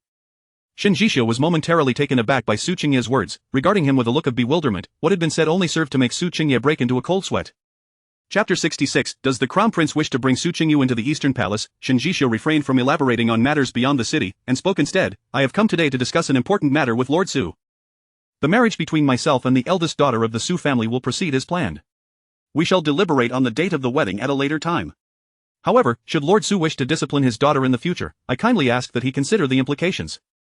After all, she is to be the third wife of the Shen family, and being publicly reprimanded by Lord Su would bring great shame upon us. Would you not agree? In addressing the marriage, Shen Jishio naturally assumed the role of a junior, speaking with utmost politeness. Yet, this very courteous remark caused beads of cold sweat to form on Su Qingye's brow. In an instant, a flicker of clandestine joy surged within him. Did this not mean he would become the father-in-law of the esteemed Shen Gulao? With this connection, who in the court would dare to underestimate him? Contemplating this, Su Qingye's face broke into a broad smile. Lord Shen, you have misunderstood. Qingyu is the legitimate daughter of the Shen family, and we cherish her dearly. He then turned to Su Qingyu and said, Qingyu, you have worked hard these past few days. Your father has prepared a set of ruby jewelry for you, which you shall receive upon your return home. Su Qingyu smiled in response, thank you, father. Having concluded the formalities, Shen Jishio took his leave and boarded his carriage, heading directly to the residence of Chen Gulao. In the study of the Chen family, Chen Zhang, the deputy of the cabinet, sat behind his desk, with Shen Jishio seated opposite him. Master, I have traced this matter back to Su Gulao, and have decided to close the case. Attempting to there is no need to rouse suspicion. Chen Zhang, in his 50s, donned a dark-hued formal robe, gently stroking his goatee. You are correct, even the information you uncovered during your recent investigation in the Northwest should remain undisclosed for now. It is imperative to wait until the Emperor grows dissatisfied with him, ensuring that the time, place, and circumstances align perfectly for a decisive strike. His reliance on such tactics to target you indicates that he possesses no other strategies. Shen Jishio then recounted the Crown Prince's departure from the city earlier that day, adding, Master, as the Crown Prince's esteemed mentor, you were the one who urged for his establishment.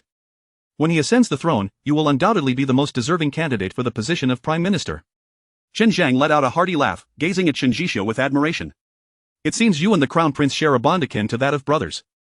On the day Su Gulao steps down, this position should rightfully be yours.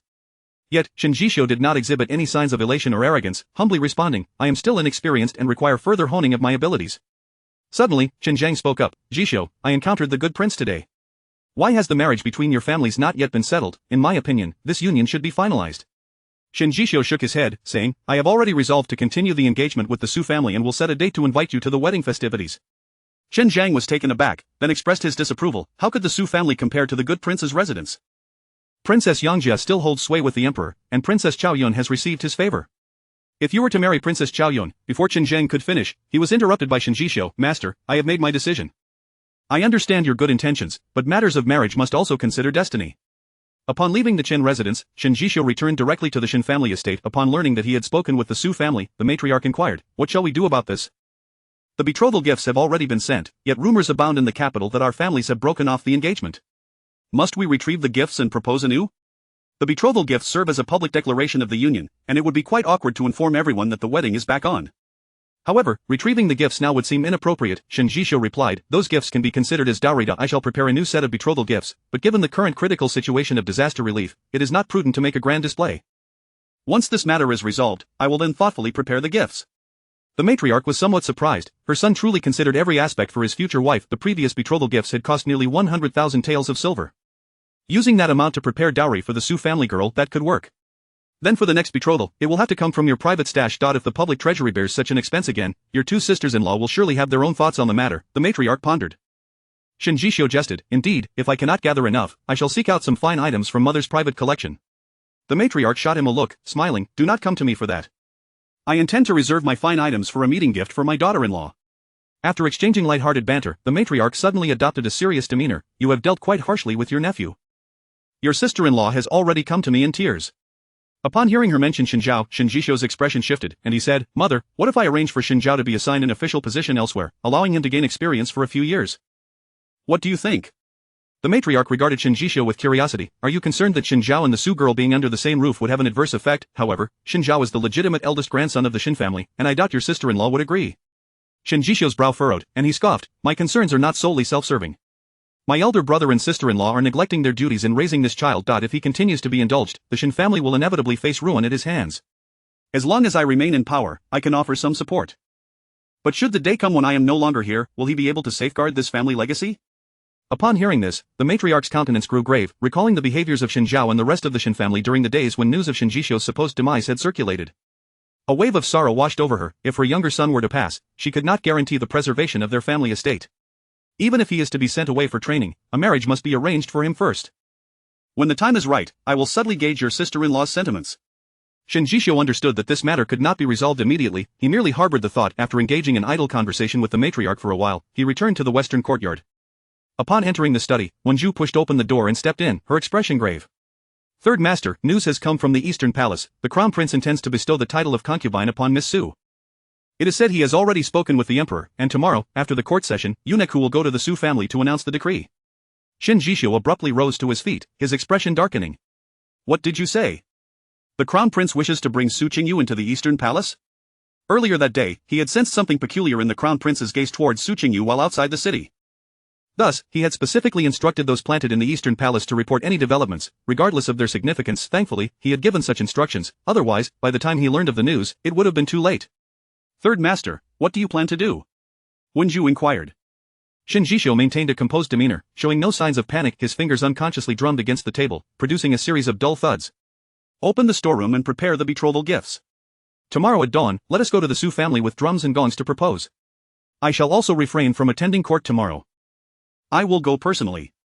The entire Shen family estate was ablaze with light. As servants hurried through the corridors, Wenju moved with purpose, checking the storeroom and arranging for someone to draft the betrothal gift list. Upon hearing the news, the matriarch arrived at the western courtyard that very night. Jishio, have you thought this through? Once the crown prince ascends the throne, he may very well seek to settle accounts for today's events. He may not hold this individual in high regard, yet the authority of the sovereign cannot be disregarded. Chapter 67. The high-profile betrothal Shinjisho stood at the entrance, observing the bustling servants in the courtyard, and spoke, the crown prince is not a magnanimous individual. My mother's words resonate with thoughts I have entertained. However, the emperor is still in his prime, and it is premature for the crown prince to ascend the throne. When that day arrives, I shall have my strategies in place. As long as he has yet to ascend, he shall not dare to move against me. He had contemplated his mother's concerns well before making decisions, but what of it? The crown prince could not act overtly, could he? The matriarch cast a reassuring glance at Shinjisho, saying, since you have resolved your thoughts, proceed with confidence. She then furrowed her brow, looking towards the courtyard. Is this a betrothal? It appears more akin to a band of rogues abducting a bride. The young servants in the courtyard were bustling about, their faces aglow with excitement, when Zhu, eager to hasten their efforts, frequently encouraged them, hurry up. Whether the third madam can be brought back to the residence depends on our efforts. Shinjisho's lips twitched. These lads, usually quite composed, seemed today as if they had consumed elixirs of exuberance. After a few words, the matriarch retired to rest, while Shinjisho remained in the study, as numerous matters required his decisive input. Third Master, time is too tight for detailed categorization. I have packed them from the small storeroom, row by row. There are a total of 60 litters of betrothal gifts. Here is the list for your review. In terms of monetary gifts, last time it was 50,000 taels of silver. However, our storeroom does not possess such a sum in cash. We do have 5,000 taels of gold, which I have packed. Shinjisho nodded slightly, taking the betrothal list to peruse. Although it appeared somewhat disordered, the items from the small storeroom were still quite valuable. While he examined the list, when Zhu added, Third Master, this betrothal utilizes about 80% of the small storeroom's items. The contents of the small storeroom in the western courtyard were not abundant, yet each item was of considerable worth. Given the nature of a betrothal, one must present a grand spectacle, ensuring that no single litter bore insufficient offerings. Thus, even for the affluent Shen, the 60 litters of gifts nearly depleted his resources. He remarked nonchalantly, "These are mere trifles. At worst, I shall rely on my future wife to support me." Wen Shu suppressed a laugh, the influential Shen Gulao awaiting support from his wife, who would believe such a tale. By the time all 60 litters of gifts were packed, adorned with auspicious symbols and tied with vibrant red silk, dawn had already broken. Shen Jisho did not even return to his chamber, opting instead for a brief rest in the study, instructing Wen Shu to set off at first light. Qingyu, blissfully unaware of the momentous occasion awaiting her, awoke early to see the red lacquered and gilded box on her dressing table and smiled as Zhu entered to assist her in rising, and upon seeing her smile at the box, jested, "Miss, I heard that after you left yesterday, Madam Yun and the Marquis had a quarrel, and the Marquis stormed out in anger." It turned out that after Qingyu entered the residence yesterday, she recalled Qingya's mention of crafting jewelry for her. Naturally, she was skeptical and sent someone to inquire. It was then revealed that yesterday was Gu Ruoyan's birthday, and Qingyu had coincidentally taken a jewelry box to Xiaohua Hall that evening.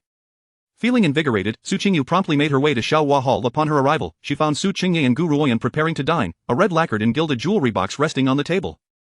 Without mentioning Gu Ruoyan's birthday, she cheerfully asked Qingyu if the box contained the jewelry intended for her. While Qingyu initially intended to decline, Qingyu insisted, suggesting that she would wear it for Shen to see on an appropriate occasion. Thus, what was meant as a birthday gift for Gu Ruoyan was inadvertently claimed by Qingyu. At that moment, upon hearing Zhu's words, Qingyu smiled faintly and declared, this set of jewelry should be taken to Fan Jinlu and exchanged for something else. She had no intention of keeping the gift meant for Gu Ruoyan, as it brought her no joy. After paying her respects to the matriarch, she proceeded to Ziwei courtyard to visit Linshi. The mother and daughter had scarcely exchanged a few words when Feitsui entered with a beaming expression, announcing, "Madam, Miss, Shen has come to make the betrothal, complete with drums and gongs. It's quite the spectacle." "Miss, would you like to go take a look?" Qingyu was somewhat taken aback. A betrothal, had they not agreed at Rui Tower that it was unnecessary to go through the motions again? Moreover, he had not even mentioned this matter the previous day. Qingyu inquired, "What of the previous betrothal gifts? Should we tally them and send them back to the Shen family?" Before she could finish, Zhu entered with a joyful demeanor. "Miss, I just received news from the front courtyard. Shen stated that the previous betrothal gifts are considered as part of your dowry."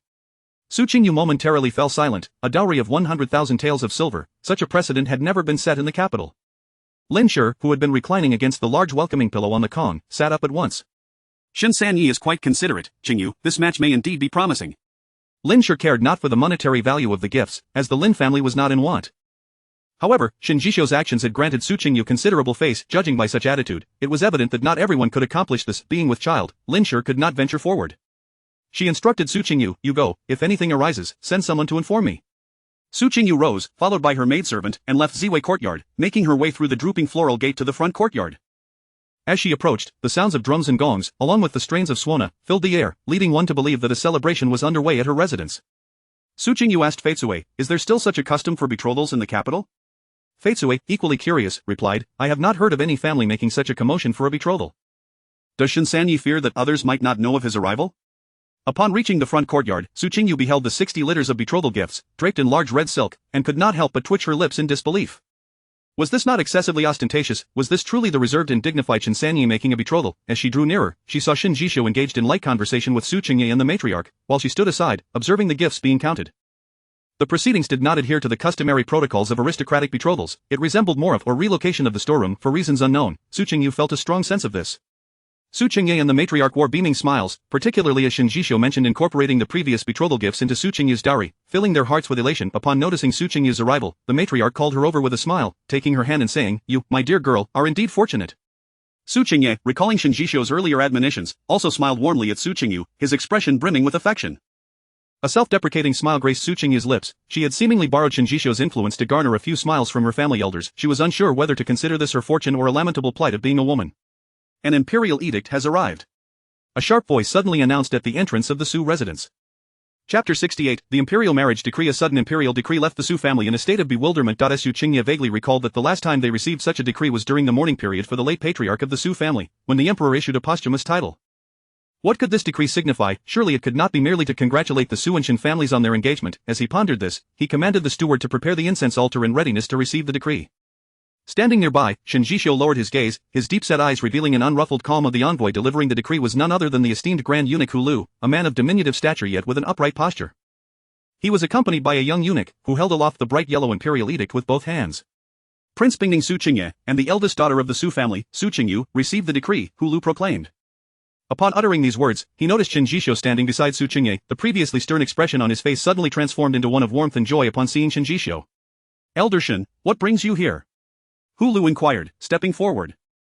Even the most favored eunuch in the emperor's inner court dared not show the slightest disrespect in the presence of Shen Jishou. Shen Jishou replied courteously, "Why has Master Hu come personally to deliver the decree? I am here today to propose to the eldest daughter of the Su family. On the day of the wedding, I hope Master Hu will grace us with your presence at Shen's household to partake in the joyous celebration." A broad smile spread across Hu Lu's face, his eyes widening in surprise, momentarily lost for words.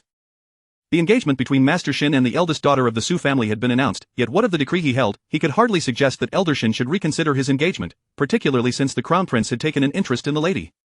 The Shen family was not an ordinary household, and neither was Shen Jishou an average man. Such an act of snatching a bride was beyond the royal family's scope. However, if he chose not to read the decree, how could he justify it? Having delivered imperial edicts for so many years, he had never encountered such a conundrum. The members of the Su family knelt on the ground, their eyes fixed on Hu Lu, silently wondering why he had yet to read the decree. The longer Hu Lu hesitated, the more anxious Su Qingye became. Countless possibilities raced through his mind, even dredging up past mistakes long buried in his memory. The agony of awaiting judgment was indeed unbearable. Shen Jishou, keenly aware of Hu Lu's dilemma, spoke up. "What troubles you, Master Hu? Is there some difficulty, or does this decree require my absence?" Hu Lu quickly replied, "Elder Shen, you need not concern yourself. Your presence is not an issue. However, I must inform you that this decree cannot be read. I must return to the palace to report to the emperor." Su Qingye, perplexed, asked, "What do you mean, Master Hu? I fail to comprehend." After a moment of inner conflict, Hu Lu resolved to speak candidly. He could not reveal that the crown prince had taken a liking to Su Qingyu and had personally sought the emperor's approval. Organizing his thoughts, he smiled and said, "The emperor has heard of the eldest daughter of the Su family, her beauty and virtue, and intended to bestow her a marriage proposal. However, we were unaware that the Su and Shen families had already become engaged, and thus I must return to inform the emperor." Upon hearing this, Su Qingye's eyes brightened, and he stepped forward to inquire, "Master Hu, may I ask whom the emperor intended for the marriage?" Su Qingyu could not help but shake her head. Her father was ill-suited for the role of an official, better suited to tilling the fields back home. Was this truly the moment for such probing? Hu Lu clearly wished to gloss over the matter, and yet Su Qingye insisted on pursuing it. Was it not awkward with Shen Jishou present? Hu Lu was momentarily taken aback, surprised that Su Qingye would directly ask such a question. After contemplating, he chose not to obfuscate further, stating, "The emperor had hoped for Miss Su to enter the Eastern Palace. It now appears that Miss Su was destined to remain distant from the royal family. Nonetheless, congratulations are in order for Prince Su, who has secured such an admirable match as Elder Shen. Many in the capital will surely envy you." Su Qingye forced a laugh, though it was unmistakably strained. The fortune that had seemed within reach now slipped away. Had Su Qingyu entered the Eastern Palace, she would surely attain a consort's rank upon the crown prince's ascension. Should she earn the crown prince's favor, with a little assistance from her family, it would not be impossible for her to rise to the position of the consort. On that day, he would be the powerful father-in-law to the emperor. Previously, he had believed the marriage to the Shen family to be advantageous, but now, with a seemingly superior option at hand, his sentiments had shifted. The Shen family and Shen Jishou had become obstacles in his path to becoming the emperor's father-in-law. Shen Jishou, astute as ever, could immediately discern Su Qingye's thoughts. With a fleeting glance at Su Qingye, the latter felt as though a bucket of cold water had been thrown over him, jolting him back to reality. The engagement between the Su and Shen families had already been established. Should he now withdraw and send Su Qingyu to the Eastern Palace, not only would the Shen family object, but the emperor would likely disapprove as well. Infuriating Shen Jishou would spell trouble for the Su family. With this realization, Su Qingye's expression returned to normal as he clasped his hands together in gratitude to Hu Lu, saying, "I appreciate your efforts today, Master Hu. I must return to the emperor with a proper explanation." Afterward, he instructed those nearby to present 20 taels of silver to Hu Lu. Once he had bid Hu Lu farewell with all due courtesy, Su Qingye turned to Shen Jishou and said, "It is fortunate that you arrived to propose in advance. Otherwise, this decree would have been quite troublesome to manage." Shen Jishou thought to himself that had he not come to propose early, the Su family would likely be joyfully welcoming the decree at that moment. However, he maintained a neutral expression and simply replied, "It was merely a fortunate coincidence." After the betrothal gifts had been exchanged and recorded, Shen Jishou made no further delay and took his leave from the Su family. Upon returning to Bishi Pavilion, Su Qingyu sat on the large kong by the window, holding a large, golden thread-embroidered pillow featuring lotus patterns. Lost in thought, Pearl entered with freshly peeled Huangyan honey tangerines and, noticing Su Qingyu's solemn expression, ventured to lighten the mood. "Miss, are you thinking of Third Master Shen?" Su Qingyu shook her head and replied softly, "I am contemplating the crown prince." Pearl, while peeling tangerines for Su Qingyu, trembled at these words, accidentally squeezing juice from the fruit onto her wrist. Wiping her hands, she whispered, "Do you wish to marry the crown prince? But you are already engaged to Third Master Shen. That may not be feasible." Su Qingyu's lips curled into a sardonic smile as she shot Pearl a glance. "What nonsense are you spouting? I am pondering how this decree came to be." Pearl, confused, responded, "Did not Master Hu say that the emperor bestowed the marriage due to the lady's beauty and virtue?" Su Qingyu shook her head, declaring, "Those are merely excuses. The emperor is occupied with state affairs. How could he possibly concern himself with the daughter of a marquis?" Just the day before, she had encountered the Crown Prince and Princess Qiaoyun outside the city, and now the marriage decree had arrived. Surely, these events were intertwined. Additionally, what was the significance of the garments that Li Qiaoyun had gifted her? Even after lunch, Su Qingyu remained grave. She could not find peace until she uncovered the truth behind this matter. However, to investigate, she would need to approach either the Crown Prince or Li Qiaoyun, both of whom were beyond her reach. Prepare the carriage, I must pay a visit to the Shen family, Su Qingyu suddenly commanded in a low voice. Chapter 69 Informed Third Master, Madam has arrived. Upon hearing this, Fatesue inquired, Mississippi. Do you wish to request Third Master Shen's assistance in investigating this matter? Su Qingyu nodded and replied, indeed, only he can uncover the truth behind this.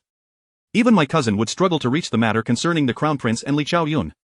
After contemplating throughout the afternoon, she concluded that it was imperative to discuss this with Shen Jishou. Given Shen Jishou's status and capabilities, discerning the intricacies of the situation should not pose a challenge. Fatesue, known for her prudence, pondered for a moment before saying, Miss, you and Third Master Shen have yet to wed. Would it not be inappropriate to trouble him with this matter? Her concern stemmed from the thought that if Su Qingyu sought Third Master Shen's help before their marriage, it might place her at a disadvantage in his presence later on. However, Su Qingyu countered, I am not troubling him, I am, in fact, aiding him in resolving a predicament. Noticing Fatesue's puzzled expression, she elaborated, my engagement to Third Master Shen makes us betrothed. Li Qiaoyun's machinations against me will inevitably affect him as well. By safeguarding him, I am also safeguarding myself. Likewise, his assistance to me serves his own interests. Fatesue, though still somewhat perplexed, nodded in understanding and turned to prepare the carriage. To avoid drawing attention, Su Qingyu did not enter through the main gate of the Shen residence but instead had the carriage stop at the entrance of the western courtyard. After disembarking, Fatesue approached the door to announce their arrival. Who is it? Do you not know to deliver a message at the main gate? Although the western courtyard had a separate entrance, it was typically open only when Shen Jishou was leaving the residence. Ordinary guests were expected to submit their messages at the main gate, from which Shen Jishou would then decide whether to receive them. Few dared to knock so directly. A young servant opened the door, and with a smile, Fatesue said, Young sir, could you kindly inform Third Master Shen that the eldest daughter of the Su family wishes to see him? Many wish to see Third Master, the servant initially grumbled, but then abruptly raised his head, asking, Whom do you mean? The eldest daughter of the Su family? Fatesue nodded, saying, Yes, from the Pingning Marquis, the Su family. The servant, who had been somewhat impatient, instantly donned a sycophantic smile. Ladies, please wait a moment. I will go inform him right away. The young servant dashed into the courtyard, calling out as he ran, Madam has arrived, quickly inform Third Master, Madam has come to see him. Su Qingyu. Fatesue and Agate stifled their laughter, careful not to make a sound. Shortly thereafter, when Zhu emerged from within, casting a disapproving glance at the young servant, she then approached respectfully, saying, Miss Su, please follow me. Third Master is in the study, and I shall take you there. The western courtyard of the Shen residence, which Shen Jishou had commissioned to be built a few years prior, was more elegant than the main courtyard, featuring pavilions and waterside structures that exuded the charm of Jiangnan. Despite the winter chill, the plum trees flanking the bluestone path stretched their branches freely, their vibrant red blossoms striking against the white snow that blanketed the blue bricks and green tiles, glistening in the sunlight. At the entrance to Shen Jishou's study, when Zhu gently pushed the door open for Su Qingyu inside, Shen Jishou was engrossed in writing. Noticing her entrance, he softly gestured, Please, have a seat. He then called out to Wenju outside, Bring tea. Su Qingyu settled into a circular chair by the window, and Shen Jishou, with a hint of apology, remarked, Please wait a moment while I finish this letter. You are busy. My matters are not urgent. Before long, when Zhu returned with 2 cups of tea, Su Qingyu was momentarily taken aback upon realizing it was purple bamboo tea. Shen Jishou happened to glance at her and quickly asked, Is it to your liking? If you are unaccustomed to it, I can have Wenju fetch you something else. Only then did Su Qingyu comprehend that the tea was not selected according to her taste but rather because Shen Jishou himself enjoyed purple bamboo tea. As the tea entered her palate, Su Qingyu's eyes sparkled, and she could not help but exclaim, This is tea from the peak of Guizhou Mountain, is it not? The sweetness that lingers is more pronounced, and the tea itself is remarkably clear. Such tea leaves likely amounted to less than 5 pounds in total production for the entire year from Guizhou Mountain. The purple bamboo tea she usually consumed was of high quality, yet it paled in comparison to the one before her. Shen Jishou chuckled, Indeed, it is from the mountaintop. He then called out to Wenju, instructing her to pack a pound of tea for Su Qingyu to take with her when she departs. Su Qingyu did not decline. After all, they were betrothed, and there was no need for formality over a pound of tea. Moreover, she found it impossible to refuse such an exquisite offering of purple bamboo tea. Shen Jishou set down his pen, emerging from behind the writing desk to sit across from Su Qingyu. In a gentle tone, he inquired, What brings you here at this hour? Su Qingyu lowered her teacup and quietly asked, Are you aware of why the emperor wishes for me to enter the Eastern Palace? Shen Jishou did not conceal the truth from her, responding gravely, It was the Crown Prince who requested this of the emperor. Yesterday, I noticed him watching you intently in the outskirts of the capital. Do you know him from before? He too was perplexed, wondering if it was possible that the Crown Prince had developed an infatuation with Su Qingyu. Su Qingyu replied, This matter may not be as simple as it seems. She recounted the incident where Li Qiaoyun had changed her attire the previous day and then pondered aloud, I can't shake the feeling that Princess Qiaoyun's actions are purposeful. Perhaps we should investigate the Crown Prince? After a moment of contemplation, Shen Jishou agreed, very well, I will have someone look into it, and I shall inform you of any findings. How is your health? Would you like me to ask Dr. Zhou to check on you again? Upon hearing Dr. Zhou's name, Su Qingyu's expression shifted slightly. I am well, but that Dr. Zhou seems remarkably skilled. I have not heard of such a renowned physician in the capital. Shen Jishou smiled, he is not from the capital, he is a disciple of a great healer from the Miao region. Su Qingyu was taken aback, a Miao person? He does not appear to be one. Have you ever encountered someone from the Miao region, and do you know how to judge by appearance? Shen Jishou asked, astonished. Su Qingyu explained, my second uncle resides in Shenzhou. 3 years ago, when my second aunt gave birth, I accompanied my grandmother there for a visit. That had been her only journey far from home, spending a month at her second uncle's house in Liping Prefecture, where she had been treated with affection by her relatives. It was only after her marriage and subsequent loss of favor with Shen Zhao that her second uncle's true nature became apparent. Shen Jishou nodded in understanding and clarified, Dr. Zhou is not of Miao descent. He is Han, merely trained in Miao medicine. Su Qingyu had more questions to ask, but when Zhu suddenly knocked and reported, Third Master, young Master Li has arrived. Shen Jishou replied, have him wait a moment. Young Master Li? Li Yunzhou? Su Qingyu blurted out. Shen Jishou confirmed, he is somewhat of a student of mine, though this is not common knowledge. The implication was clear. Discretion was required. Su Qingyu raised an eyebrow and replied meaningfully, rest assured, Third Master, I will not utter a single word that should not be spoken. Shen Jishou recalled her words from the previous day outside the city and chuckled silently. He contemplated explaining further but ultimately decided against it. As Su Qingyu rose to take her leave, she opened the door and was greeted by the sight of Li Yunzhou standing at the threshold. In her past life, she had never encountered this valiant warrior who had earned his title through military prowess, and she had imagined him to possess a striking, commanding presence. However, the figure before her resembled more of a delicate scholar. The young man stood quietly, offering her a calm and humble smile. Su Qingyu nodded slightly, passing by him as she exited.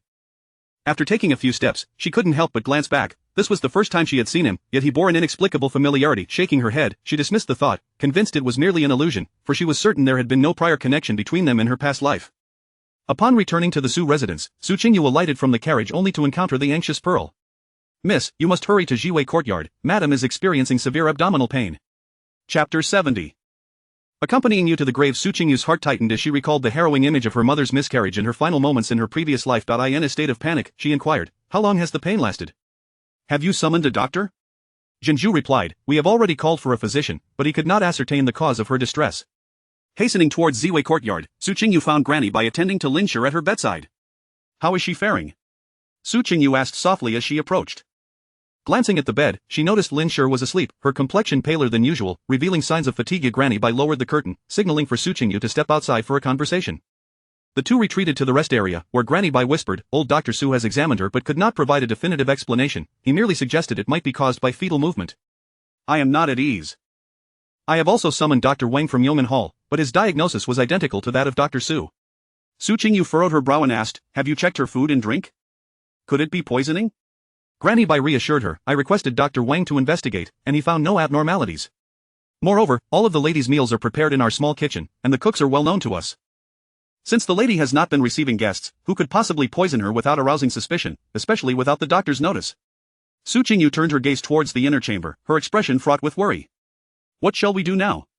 Granny Bai replied, the doctor has prescribed medication, and the lady has taken it. She appears to be sleeping well, perhaps we should wait and observe for another night. Su Qingyu pressed her lips together, her face taut with anxiety. After a moment of contemplation, she declared, send someone to invite several more doctors. Let us summon anyone who can be procured with money. Also, please send someone to the Lin family to fetch Dr. Chen, who previously assisted with my mother's pregnancy. She could not afford to wait. Who knew what might transpire during the night? If her mother were indeed poisoned or gravely ill, delaying even a single night could cost her mother's life. Granny Bai nodded in agreement and departed to relay the message. Su Qingyu entered quietly, taking a seat beside Lin Shi's bed, silently praying for divine protection over her mother. If she could not safeguard her mother in this second life, what purpose would her rebirth serve? Lin Shi's slumber was restless, she occasionally furrowed her brow, prompting Su Qingyu to grasp her hand. Throughout the afternoon, doctors arrived in waves at Ziwei Courtyard, only to depart with similar assessments, all suggesting it might be fetal movement at play. Dr. Chen echoed this sentiment, stating that they could only wait and see, perhaps she would improve by the morrow. The commotion at Ziwei Courtyard drew the attention of Su Qingye and the old matriarch. Su Qingye made a brief visit, offering a few words of advice before leaving. The old matriarch remained outside, her fingers twisting a strand of small-leafed prayer beads as she recited scriptures, beseeching the Bodhisattva for her grandson's safety. Listening from the side, Su Qingyu felt a swell of frustration. Her father and grandmother seemed solely preoccupied with this child that night. After the old matriarch departed, concubine Lian brought Su Xuanyi to visit Lin Shi. Lin Shi remained in a deep slumber, her pain seemingly alleviated. Later that night, concubine Lian arranged for Su Xuanyi's return home and coaxed Su Qingyu to rest, while she and her servants attentively watched over Lin Shi. Su Qingyu managed to find a spot on the large kong in the rest area and made do for the night. The following morning, as Su Qingyu was washing up, she heard concubine Lian exclaim, "Madam, what has happened to you?" Su Qingyu dropped the cotton towel she was holding and hurried towards the inner chamber. There, she found Lin Shi curled up in bed, clutching her abdomen, her forehead drenched in cold sweat. "Mother, how do you feel? Is it very painful? Quickly call for a doctor, hurry." Fei Chui dashed out at once. Whether a doctor had arrived or not, Jinju came in to report, "Miss, Wenju from Master Shen's side has come to deliver something for you." At that moment, Su Qingyu had no mind for such matters. She instructed Jinju, "You go meet Wenju and accept whatever he brings, express my gratitude." After a short while, old Dr. Su hurried in. After checking Lin Shi's pulse, he frowned and said, "Miss, I regret to inform you that I am unable to discern your mother's ailment. If we could summon an imperial physician to examine her, there might still be hope." Su Qingyu immediately headed towards the study in the outer courtyard. She needed to find Su Chengye. "Father, could you please invite a court physician? Mother is in great pain." Upon entering, she found Su Chengye just returning from court, with Gu Ruoyun serving him chicken soup. When Su Chengye learned of Lin Shi's severe pain, he frowned slightly, displaying a hint of concern. He then asked, "What did the doctor say?" Su Qingyu, filled with anxiety, replied, "Dr. Su cannot ascertain the issue. Could you please summon a court physician to properly examine mother?" Her tone carried an urgent plea, hoping Su Qingye would hasten to fetch a physician. However, Su Qingye hesitated, stating, "Imperial physicians attend to the emperor and the empresses. How can I possibly summon one?" Su Qingyu narrowed her brow at him, recognizing his reluctance to assist. "Father, my mother still carries a child. Can you bear to witness the potential loss of both mother and child? Do not delay any longer. Please summon a court physician. As for any future obligations, I shall repay them tenfold." Gu Ruoyun, hearing this, appeared flustered, stepping forward to advise, "Miss, do not put pressure on the Marquis. The affairs in court are intricate, it would not be appropriate for him to intervene." Upon hearing Su Qingyu's mention of both mother and child possibly perishing, a flicker of excitement ignited within her. If Lin Shi were to perish, her own son might have a chance. Su Qingyu shot an icy glare at Gu Ruoyun and stepped towards her. She seized the chicken soup from the table and splashed it directly onto Gu Ruoyun's face. Though the soup was not scalding, it was certainly warm. The greasy liquid cascaded down Gu Ruoyun's forehead and cheeks, with an unseen egg yolk landing atop her head. Gu Ruoyun was taken aback, wanting to shout but finding herself at a loss due to the slickness. Su Qingyu's piercing gaze remained fixed on Gu Ruoyun as she coldly declared, "If anything happens to my mother, whether you are involved or not, I shall ensure you accompany her to the grave." She then turned to Su Qingye, "If you refuse to assist, I shall seek out old Lady Shen." She was confident that old Lady Shen would be willing to help her. If she spoke up, finding a court physician should not pose a problem. Su Qingyu spun on her heel and pushed open the study door, only to hear Gu Ruoyun scream behind her, "Ah! Quickly, someone help me change." The study fell into chaos in an instant. "Someone, prepare the carriage, I must go out." Su Qingyu commanded loudly. Before the carriage was ready, the steward Su Zhong led two individuals towards her. "Miss, Lord Shen has arrived." Su Qingyu, upon recognizing the visitor, was momentarily taken aback. "Third Master, what brings you here?"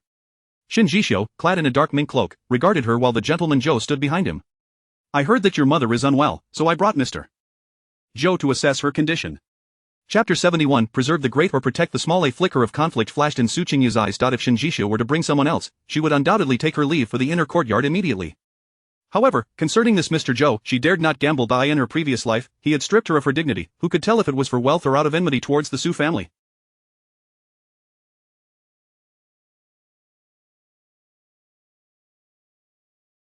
What if she entrusted him with her mother's treatment and it resulted in her mother's demise? Shin Jishio discerned Su Qingyu's hesitation, mistakenly believing it stemmed from a lack of faith in Mr.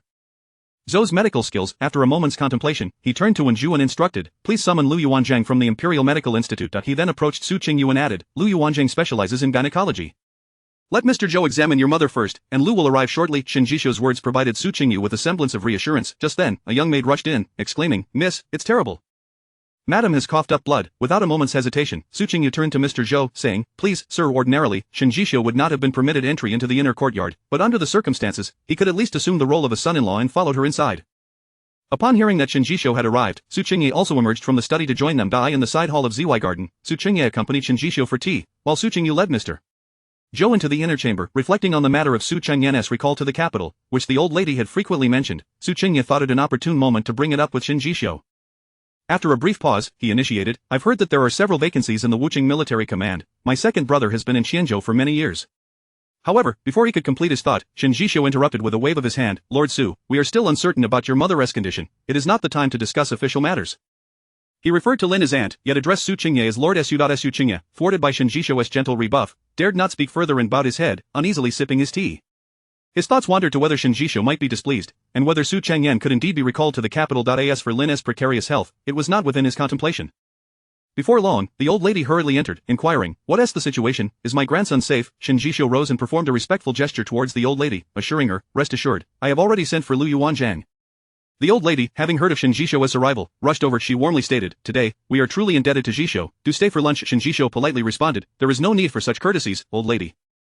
It is sufficient that aunt is in good health." Afterward, Shen Jishuo resumed his seat, unable to suppress a slight shake of his head. With his own wife's life hanging in the balance, these two seemed only intent on currying favor with him, displaying little genuine concern.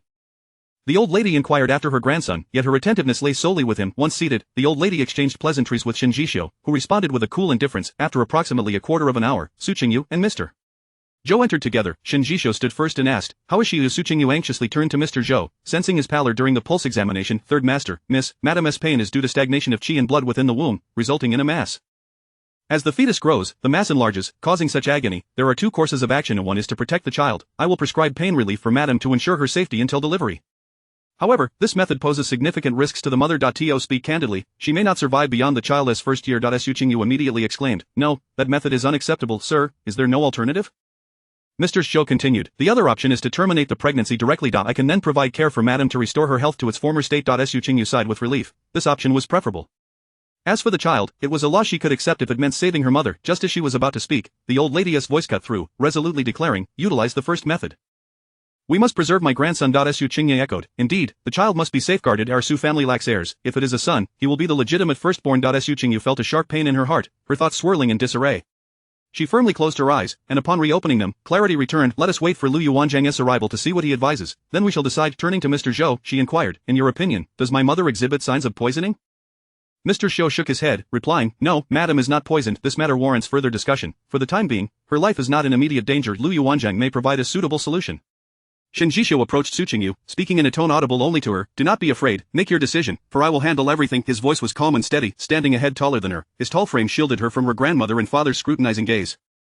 Gratitude welled within Su Qingyu as she glanced at Shen Jishuo. Indeed, with him present, matters seemed considerably simpler. The old lady continued to urge Su Qingyu, "Child, you must understand, in a noble family, offspring are paramount." Before Su Qingyu could respond, Shen Jishuo interjected, "Old lady, let us await Lu Yuanzhang's arrival for further deliberation. Perhaps a compromise can be reached." Noticing the chill in Shen Jishuo's demeanor, the old lady wisely fell silent. The side hall fell into an uneasy quiet, and Su Qingyu's anxious heart began to calm somewhat. Before long, someone ushered in Lu Yuanzhang from the Imperial Medical Institute. Lu, who typically attended to only the highest-ranking consorts within the palace, was a rare find outside its walls. "Lord Shen, Lord Su, old lady," Lu greeted, then turned to Shen Jishuo. "Where is the patient?" Su Qingyu hastily replied, "I will take you to her." As Lu Yuanzhang examined the pulse, his expression turned grave. Afterwards, in the side hall, he conveyed the diagnosis, echoing Mr. Zhou's sentiments. "Lord Su, you must decide swiftly. Will you protect the mother or the child? I have matters to attend to, so I shall take my leave." After escorting Lu Yuanzhang out, Su Qingyu addressed Mr. Zhou, "Please prescribe a potion for miscarriage, and I would appreciate your guidance on post-abortion care." Before Mr. Zhou could respond, the old lady stood up, declaring, "No, that is the legitimate firstborn. We cannot terminate the pregnancy first. Let the child be born. Once born, we shall ensure proper care. If recovery proves inadequate, then it is simply her fate." How can one so readily discard a healthy child? How could she stand before the ancestors of the Su family, and how could she claim the role of a Su family matriarch? In the capital, among noble families and the imperial clan alike, offspring were held in the highest regard. Such matters were not subject to choice. Preserving the child was paramount. The old lady felt no remorse for her decision. Whether it was Lin or herself lying within, she would have chosen the same. Su Qingyu gazed at the old lady, her teeth clenched as she stated, "If you believe this is the duty of a Su family matriarch, then my mother may as well divorce my father immediately. We shall no longer bear this title. If anything happens to my mother, none of the Su family shall find peace." Chapter 72. No concubines or secret affairs to entangle you. Su Qingyu's eyes were reddened, her entire body tense, her fists clenched so tightly that the veins on the backs of her hands stood out prominently. Upon hearing her words, the old matriarch scolded vehemently, "You unfilial daughter, what nonsense are you uttering? Is this how you speak to your elders? My actions are for the greater good of your family. As the legitimate daughter of the Su family, do you not comprehend these matters?" With the label of unfilial being thrust upon her, Su Qingyu's reputation would undoubtedly suffer. Seeing this, Shen Jishuo stepped forward, positioning himself between Su Qingyu and the old matriarch. In a deep voice, he said, "Old matriarch, please do not be angered. She is merely concerned for her mother's health. I implore you to understand her filial intentions." With this statement, he effectively silenced the accusations of unfilial conduct against Su Qingyu.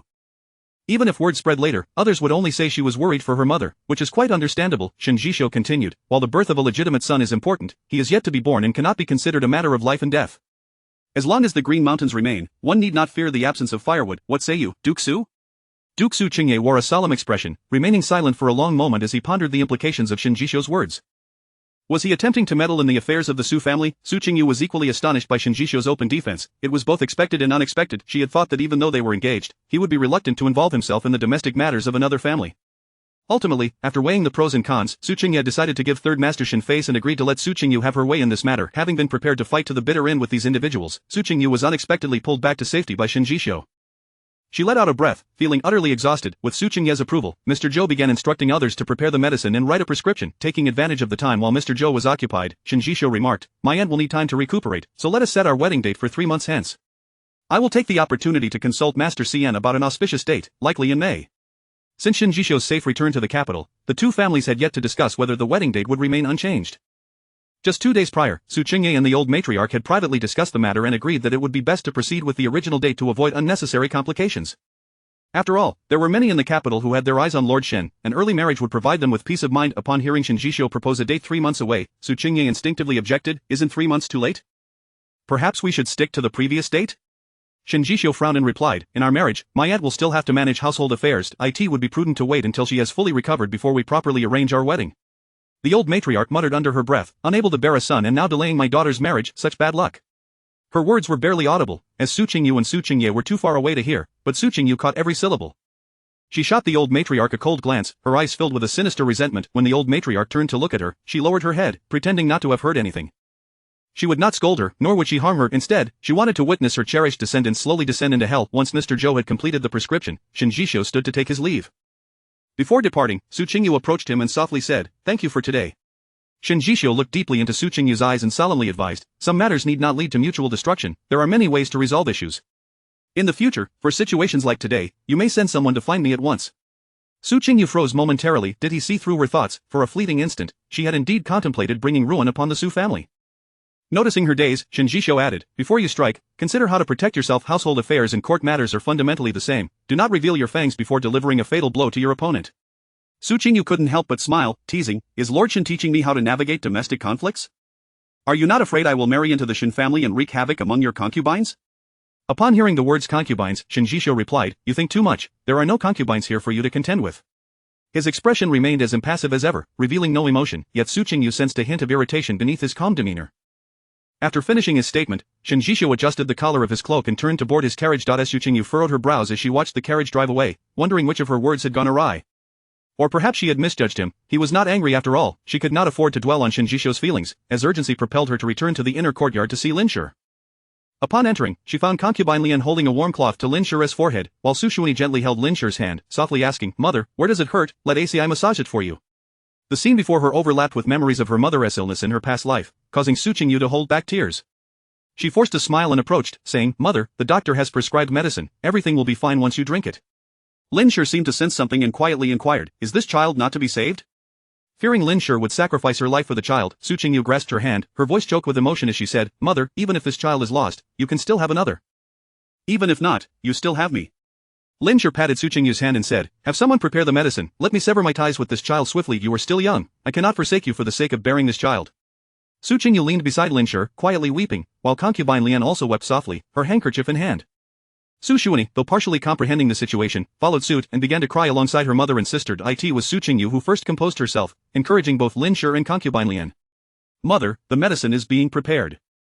I will stay here with you." However, concubine Lian interjected, "The eldest lady cannot remain here. You have not yet been married. How can you stay in the blood chamber? You should take ACI to the side hall to wait. Once the lady has given birth and everything is settled, I will call for the eldest lady to come in." Su Qingyu initially resisted, but with both Lin Shi and concubine Lian urging her to leave, she had no choice but to take Su Shuani outside. The steaming medicine for the miscarriage was brought in, and soon, anguished cries echoed from the main room. Su Qingyu could not sit still, pacing back and forth in the courtyard. Her lip, bitten hard, had begun to bleed. Fortunately, after a while, the sounds from within gradually subsided, and the servants brought in warm water and medicine. After another half hour, the matron Bai emerged to inform Su Qingyu, "Miss, everything has been tidied up on your mother's side." Su Qingyu hurriedly led Su Shuani inside. Lin Shi had already fallen into a deep slumber. Concubine Lian's face was pale, sweat beading at her temples.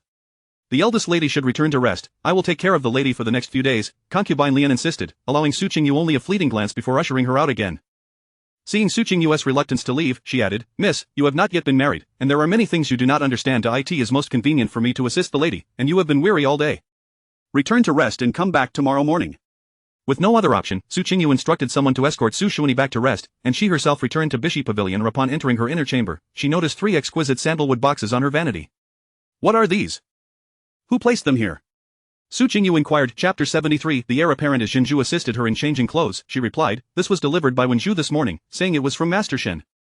Su Qingyu smacked her forehead, recalling the events of the morning. Had Jinju not mentioned it, she would have completely forgotten. What is it? Su Qingyu casually inquired. Jinju, fastening the buttons of her nightgown, chuckled in response, I am not certain what it is, but Master Shen instructed Wenju to deliver it and had some words to convey. Su Qingyu shot her a sidelong glance. What did he say to make you smile so? Jinju cleared her throat and said with utmost seriousness, Wenju asked me to relay to you that Master Shen expressed his regret for making you observe mourning. He intends to gradually compensate you for all that you have not eaten, worn, or adorned. Turning to the dressing table, Su Qingyu opened the topmost box. Upon seeing its contents, she could not help but twitch her lips. Did Shinjisho truly view her as a child to be appeased? Inside were various dried meats and jerky, a multitude of packages, each labeled with names such as Tianshan yak jerky and Pingyang dried meat. The second box contained an exquisite set of golden-laid jade headpieces, which she recognized as one of the treasured items from the Fong Jin building. The final box held a splendid peacock-patterned crimson cloud brocade cloak, its collar adorned with pure white fox fur. Jinju teased, Miss, Master Shen is indeed quite thoughtful towards you. Su Qingyu recalled her offhand comment made at Rui Tower and replied, do not speak nonsense. It is likely my words that caused him to be overly considerate. That day, she had jokingly mentioned her mourning, and Master Shen probably felt guilty, hence sending her gifts as compensation. Su Qingyu instructed Jinju to put away the clothing and jewelry, leaving the dried meats on the table. The maids would share some, and she would take the remainder to Su Shanxi the next day. After Lin Shi lost her child, Aunt Lian and Su Qingyu had been attending to her closely. Mr. Zhou came to check her pulse every few days and adjusted her medicine accordingly. In recent days, Su Changyi had not visited even once, and the old matriarch had come only once, displaying little amiability. Concubine Shui had brought Su Yihui to visit twice, but Su Qingyu had promptly dismissed her. After 2 days, Lin Wuchen returned from his errands, hastily bringing nourishment and staying for a short while. The finest provisions available in the capital, along with those from the Lin family's storeroom, flowed into Ziwei courtyard like a river. Lin Shi's health had been improving day by day. One day, while Su Qingyu was accompanying Lin Shi at mealtime, she noticed Jinju entering and giving her a knowing glance. Su Qingyu understood immediately and discreetly left the inner chamber after finishing her meal. Standing in the corridor, Jinju leaned closer and whispered, Miss, Yu Tao has brought news that last night, the Marquis wrote a memorial regarding the appointment of the heir apparent in Xiaohua Hall. Su Qingyu's expression changed. He wishes to establish Su Yuanche as the heir? With her mother still in the early stages of recovery, their eagerness to appoint an heir was truly heartless. Jinju replied, according to Yu Tao, the Marquis took the memorial with him to court this morning. After saying this, she cautiously asked, does the miss wish to seek Master Shen's assistance? In Jinju's view, such matters were beyond her mistress's purview, as women of the inner quarters were not meant to interfere in court affairs. Su Qingyu entwined her fingers, her brow furrowing into a frown. After a moment of contemplation, she declared, there is no need to concern ourselves, we shall wait until the edict is issued. She still had witnesses and evidence yet to reveal. If Gu Ruoyun did not acknowledge the child as hers, then Su Yuanche was not of the Su lineage. Should Gu Ruoyun dare to admit it, then Su Yuanche would be the child conceived during her time as the young mistress of the Cheng family.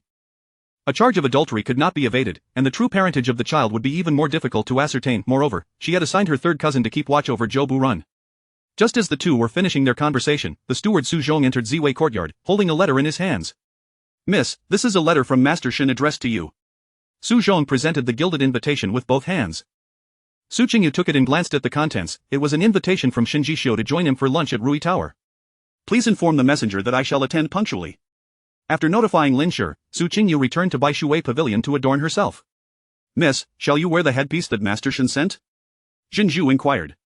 Su Qingyu shook her head, it is too ostentatious.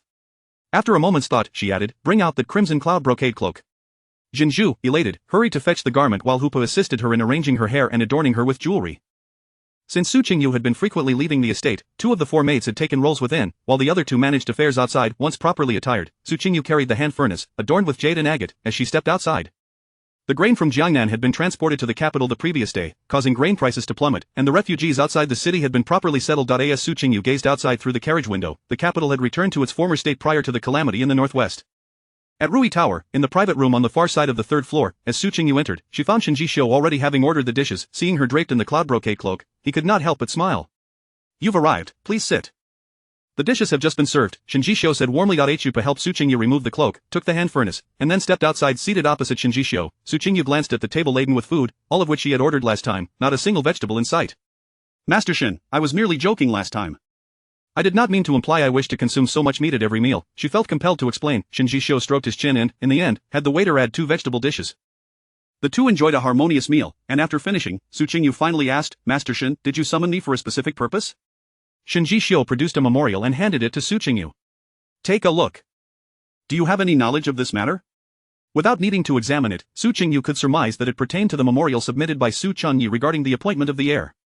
What puzzled her was how this document had come into Shinjishio's possession. Should it not have been delivered to the Minister of Rites, such memorials did not require review by the Emperor or the cabinet. Were you the one to intercept it?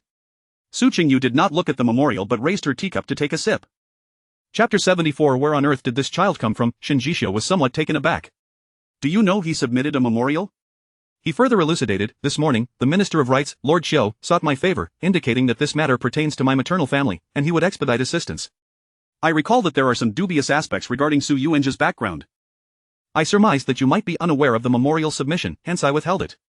Although the matter of establishing a crown prince did not involve Su Qingyu's intervention, it nonetheless pertained to the future welfare of the Lin family and whether a married daughter could rely on her natal family. After all, the crown prince would eventually become the head of the household. If an adversary were appointed, it would be a grave misstep. Su Qingyu picked up the memorial and remarked, Thank you, Third Master. Shinjishio inquired, How is your mother's health? This is a millennium-old ginseng sent from Liaodong, take it home to nourish her. As he spoke, he presented a Nanmu wooden box. Su Qingyu felt a twinge of astonishment. Was Shinjishio overly concerned with her family's affairs? Yet, even when bestowing gifts, Shinjishio maintained an air of nonchalance, as if what he offered was merely a common carrot rather than a precious ginseng. He had no use for it and casually handed it over to her. Su Qingyu did not decline, accepting the gift and responding, My mother is much improved, the prescription provided by Mr. Zhou has proven effective. Speaking of which, I must thank you, Third Master. Had it not been for your timely arrival with Mr. Zhou that day, my mother would have been in peril. Shinjishio merely stated that if she encountered difficulties and could not find him, she should visit the matriarch of the Shen family. After exchanging a few pleasantries, Su Qingyu returned to the Su residence with the memorial. Upon entering the Bishi pavilion, she noticed an array of fabrics laid out on the kong in the banquet room. She halted and inquired of Pearl, What is all this for? Pearl helped Su Qingyu remove her cloak, smiling as she replied, This was sent by the madam, indicating that before the young lady's marriage, she must commence her needlework. Not to mention, the gifts for the husband and mother-in-law must be personally stitched. Additionally, according to custom, the young lady must prepare several sets of clothing and shoes for Third Master. Su Qingyu felt overwhelmed, stepping into the inner room and instructing Pearl to set the fabrics aside for the time being. She changed into another outfit, dispatched someone to relay messages to the various courtyards, and then proceeded directly to Songha Hall. After the burning of 2 incense sticks, the masters and mistresses of the Su family gathered in the main hall of Songha Hall. Why have you summoned us all here to grandmother's? Su Chengye inquired with evident displeasure. The old matriarch turned her gaze towards Su Qingyu. What is the matter? Why such a grand assembly? She remained preoccupied with the matter of the Lin family's miscarriage, having spent days performing rites for that child, and had not shown Su Qingyu much favor. Fortunately, considering Su Qingyu's impending union with the Shen family, she merely wore a cold expression but refrained from expressing her resentment towards Lin and her daughter. Su Qingyu calmly produced the memorial and presented it to Su Qingye. This is the memorial submitted by father regarding the establishment of a crown prince. Such a significant matter, and yet father has not consulted us at all. Upon finishing, she cast a cold glance around the room. Gu Ruoyan's expression shifted dramatically, while concubine Xue stared at Su Qingye in shock. Su Qingye opened the memorial, glanced at it, and then looked at Su Qingyu in disbelief. How did this end up in your possession? After a moment of realization, he added, Did you enlist Third Master Shen to retrieve the memorial for you? You are exceedingly bold. How dare a woman of the inner quarters openly interfere in governance? What do you intend to achieve? Su Qingye slammed his palm on the table, glaring at Su Qingyu. Su Qingyu forcefully set down the blue and white porcelain teacup, scoffing, Father, you truly excel at casting aspersions. But Su Yuenjia is not of Su blood. Have you considered how to justify his designation as crown prince to our ancestors? At her words, everyone present widened their eyes, holding their breath. The teacup in Gu Ruoyan's hand fell to the ground, producing a crisp sound. Asa maid entered to clean up the shards. The crowd gradually regained their composure. The old matriarch glared icily at Su Qingyu. What do you mean by that? What do you imply that Yuenjia is not of Su lineage? Others also turned their attention to Su Qingyu, particularly concubine Xue, whose excitement was nearly palpable. Su Qingyu raised her voice, calling out, Bring forth both the witness and the evidence. Gu Ruoyan trembled slightly at these words. It was clear Su Qingyu had come prepared. She anxiously glanced towards the entrance, relieved to see a woman in her 20s enter, thankful it was not Zhou Buren. Su Qingye scrutinized the individual standing below, furrowing his brow as a sense of familiarity washed over him, though he could not recall from where. The old matriarch, unfamiliar with the woman before her, turned to Su Qingyu. Is this the witness you mentioned? Su Qingyu clarified, this woman is Xiu Ji, a maidservant of my father's concubine, Mou. When Su Yuanjia was returned to the manor, it was claimed he was the child of concubine Mou. However, I have investigated thoroughly, and Mou was not pregnant at that time. So where did this child truly come from? Su Qingyu then addressed Xiu Ji, who stood in the hall, speak plainly about what you know, especially regarding the events of the 12th year of Xuanda. Xiu Ji raised her head respectfully and replied, in the 12th year of Xuanda, I served Imon Yang in Fujian. At the end of that year, the Marquis was reassigned to Xuandu, and Imon Yang and I followed him there. By the summer of the 13th year of Xuanda, the Marquis returned to the capital, instructing us to remain in Xuandu. Later, when my parents fell gravely ill, I returned home to visit them. Upon my return, I learned that Imon Yang had passed away. Su Qingyu pressed further, during this time, did Imon Yang ever show signs of pregnancy? Xiu Ji shook her head, no, Imon Yang was never pregnant. Su Qingyu gestured for Xiu Ji to step down and handed the testimony she held to Su Qingye and the old matriarch. This is the testimony from several officials my father befriended when he was assigned to Xuandu. They can all attest that they had never heard of my father's concubine being with child. Su Qingye examined the testimony, then exchanged a glum glance with the old matriarch, both wore somber expressions. They were well aware of the implications of Su Qingyu's statements. Even Mou had been poisoned at Su Qingye's behest. However, he could not voice these truths. Admitting to the reality would solidify the charges of infidelity against him and Gu Ruoyun. At that time, Gu Ruoyun had still been the young mistress of the Fujian governor's mansion. Should these words circulate, the Su family's reputation would be irreparably tarnished. Perhaps father was deceived. Could it be that someone has schemed to mislead him, seeking to secure a prosperous future for their own child? Yet that does not seem right. Mou was brought by father from Fujian to Xuandu, and he should have been aware of her condition. Yuanjia's birth date is the 10th of the second month, making it impossible for him to be Mou's child. I have also inquired, and in the 12th year of Xuanda, father was in Fujian, with only one concubine. The servants attending her were also not pregnant. I find myself somewhat perplexed. Where exactly did this child come from? Did father simply pick him up, that would render him even less suitable for succession? One by one, Su Qingyu's words peeled back the layers of doubt surrounding this matter, laying it bare before all present. Su Qingye's forehead beaded with cold sweat, and he cast a grave glance at Gu Ruoyun. Su Qingyu continued to press, Father, how could you allow a child of unknown origin to inherit the title? Chapter 75. The final veil torn away. Su Qingyu feigned concern for the Su family's lineage, her words delivered with righteous fervor and sound reasoning. Within the grand hall, it was unmistakably Shui Yang who harbored the deepest aversion to Su Yuanqing's ascension to the title. The primary branch of the Su family boasted only 2 sons, and with Su Yuanqing's legitimacy in question, the title of heir rightfully belonged to Su Yuankai. Just the thought of the entire marquisate belonging to her and her son sent Shui Yang into a fervor of excitement. She could hardly contain her eagerness to solidify Su Yuanqing's identity and, after a moment's contemplation, spoke up. Perhaps the Marquis has been deceived. It is possible that Mou feigns pregnancy to garner favor. Someone may be seizing this opportunity to send a child to bask in luxury. Su Qingyu cast an admiring glance at Shui Yang and inquired, what does the concubine suggest we do with this child? Shui Yang was momentarily taken aback, not expecting Su Qingyu to direct the question at her. After pondering, she replied, our matriarch is a devout Buddhist, thus, we cannot engage in actions that would tarnish our virtue. In my opinion, we should send the child to the estate, accompanied by a couple of caretakers. As long as he is well fed and well cared for, it would be a blessing for him. Su Qingyu raised an eyebrow and remarked, that is indeed a commendable idea. What does father think? While she posed the question to Su Qingye, her peripheral vision was fixed upon Gu Ruoyun. Gu Ruoyun gripped the armrests of her chair, the veins on her hands visibly protruding. Her furrowed brow revealed a mixture of conflict and growing resolve. Before Su Qingye could respond, Gu Ruoyun stood up and declared, that child is mine. Su Yuanqing is my flesh and blood. He is not an illegitimate child, he is a legitimate descendant of the Su family. With that, Gu Ruoyun sank back into her chair, despondent. She felt she had no choice but to acknowledge the child's lineage. She could not bear to witness her son dispatched to the estate. Su Qingye, observing Gu Ruoyun's admission, gently rubbed his forehead with one hand. The matriarch, eyes half closed, silently twisted her prayer beads. Shui Yang and Lian Yang were utterly bewildered, their mouths agape in shock. It was Su Qingyu who broke the silence first. The Cheng family was raided in July. If the child is indeed yours, then he must have been conceived in April or May. That would make him a descendant of the Cheng family, with no ties to the Su family whatsoever. Upon hearing this, Shui Yang suddenly grasped the implication. Indeed, a child conceived in April or May cannot possibly be related to the Marquis. Shui Yang had yet to piece together the affair between the two. Her singular focus led her to believe that Gu Ruoyun had deceived Su Chengyi. Gu Ruoyun, feeling a tempest of emotions, shock, anger, and humiliation, bit down hard on her silver teeth, nearly shattering them. This is truly the Marquis's child. If you doubt it, ask him, Gu Ruoyun said through gritted teeth. Lian Yang suddenly realized something and covered her mouth in horror. Shui Yang, albeit a moment late to comprehend, quickly caught on and exclaimed, what do you mean? You are committing adultery. How could you, as the young mistress of the Cheng family, engage in such disgraceful behavior? In the relatively liberal society of the Great Zhou dynasty, women were permitted to divorce and remarry, as well as to conduct business. However, adultery was universally condemned. By uttering the word adultery, Shui Yang effectively shredded the last veil of modesty shielding Su Qingye and Gu Ruoyan. Su Qingye's face flushed a deep crimson, wishing fervently for a hole to hide in. Engaging in such actions was one thing, having them publicly exposed was another entirely. He shot Shui Yang a fierce glare and barked, "Silence, no one considers you mute unless you speak." Shui Yang, intimidated, recoiled slightly, her indignation quelled by fear. Su Qingyu furrowed her brow and spoke, "Father, this situation is exceedingly grave. In my view, we should send Madam Yun and Yuancheng to the estate. Given time, this matter will surely fade."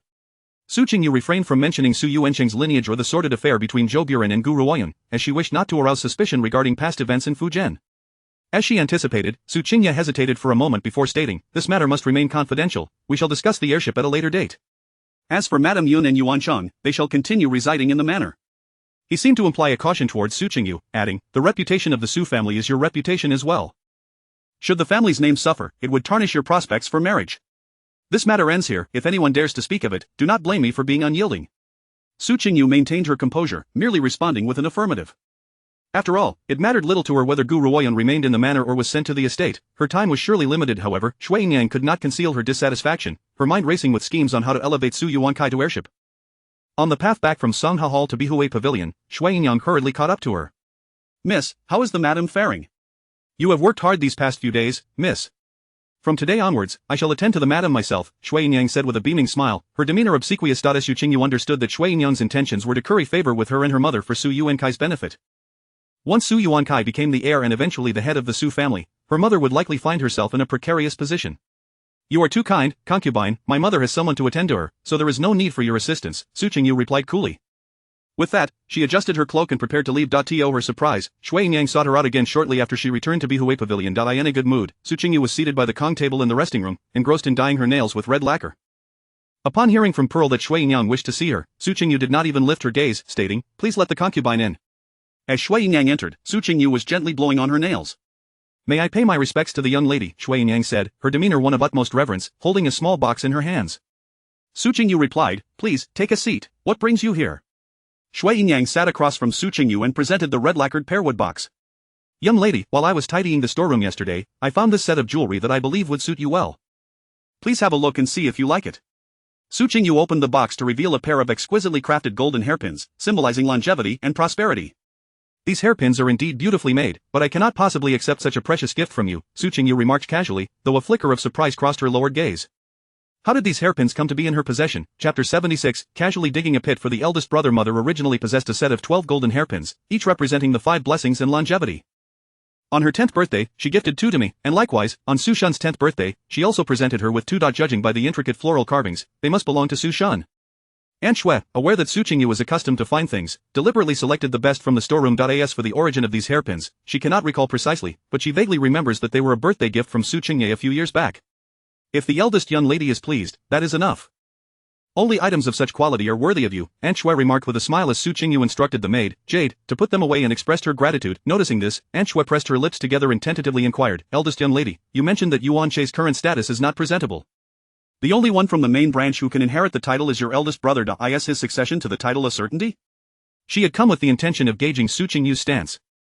If she could garner the support of Su Qingyu, then Su Yuankai would undoubtedly become the heir of the Marquis. After all, this esteemed lady has the backing of the Shen family and the Third Master Shen, granting her considerable influence within the Su family. Su Qingyu chuckled softly and replied, "Aunt, the main branch has no one left, there are still the second and third branches." "You are well aware of grandmother's favoritism towards the second uncle," Aunt Shui continued. "If grandmother harbors intentions to elevate the second branch, then father, out of filial piety, may find it difficult to voice his objections. And as for Yuan Che, as long as father holds him in esteem, what does it matter if his status is less than illustrious?" Upon hearing this, Aunt Shui immediately became anxious. "Eldest young lady, what shall we do? This title must not fall to the second branch. And no matter how at odds you siblings may be, you are still blood relatives of the same father." Su Qingyu sighed, "Aunt, you know very well that father currently harbors the least affection for me. Moreover, as someone on the verge of marriage, there are certain matters I cannot address. If you trust me, I have a plan," she added. Aunt Shui's eyes brightened instantly. "Please, eldest young lady, do share." With a smile dancing at the corners of her lips, Su Qingyu said, "I was thinking, if my eldest brother could strengthen his ties with the Su family, wouldn't the position of heir be within easy reach? Aunt, you might suggest to my brother that he pay attention to any areas where young Master Su needs assistance. It would be a pity to not see such a favorable relationship with the Su family."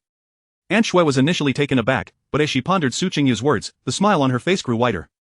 What you say makes sense. I shall return and discuss this with your brother. Safe travels, aunt. Once Aunt Shui departed, Jade replaced the tea for Su Qingyu, looking puzzled. Why are you still advising Aunt Shui, miss? Do you truly wish for the eldest young master to inherit the title? It is not my place to interfere, but considering the incident at the Guigui temple, where the eldest young master behaved so poorly towards you, he must not be allowed to succeed. If he becomes the head of the Su family, Our Lady may find herself in a precarious position. Su Qingyu chuckled softly, I am not foolish. Rest assured, if Su Yuankai follows my guidance, he will certainly face hardships. In her past life, within a fortnight, Su Liangping had landed himself in dire trouble, nearly facing death at the hands of Elder Su. At this moment, Su Yuankai would likely find himself entangled in Su Liangping's affairs. By then, not only would inheriting the title be in jeopardy, but his very life would be at stake. Jade smirked, it seems you have gained from this, miss, acquiring 2 hairpins while concocting a dubious scheme. Upon hearing Jade mention the hairpins, Su Qingyu furrowed her brow. Send someone to fetch fourth sister.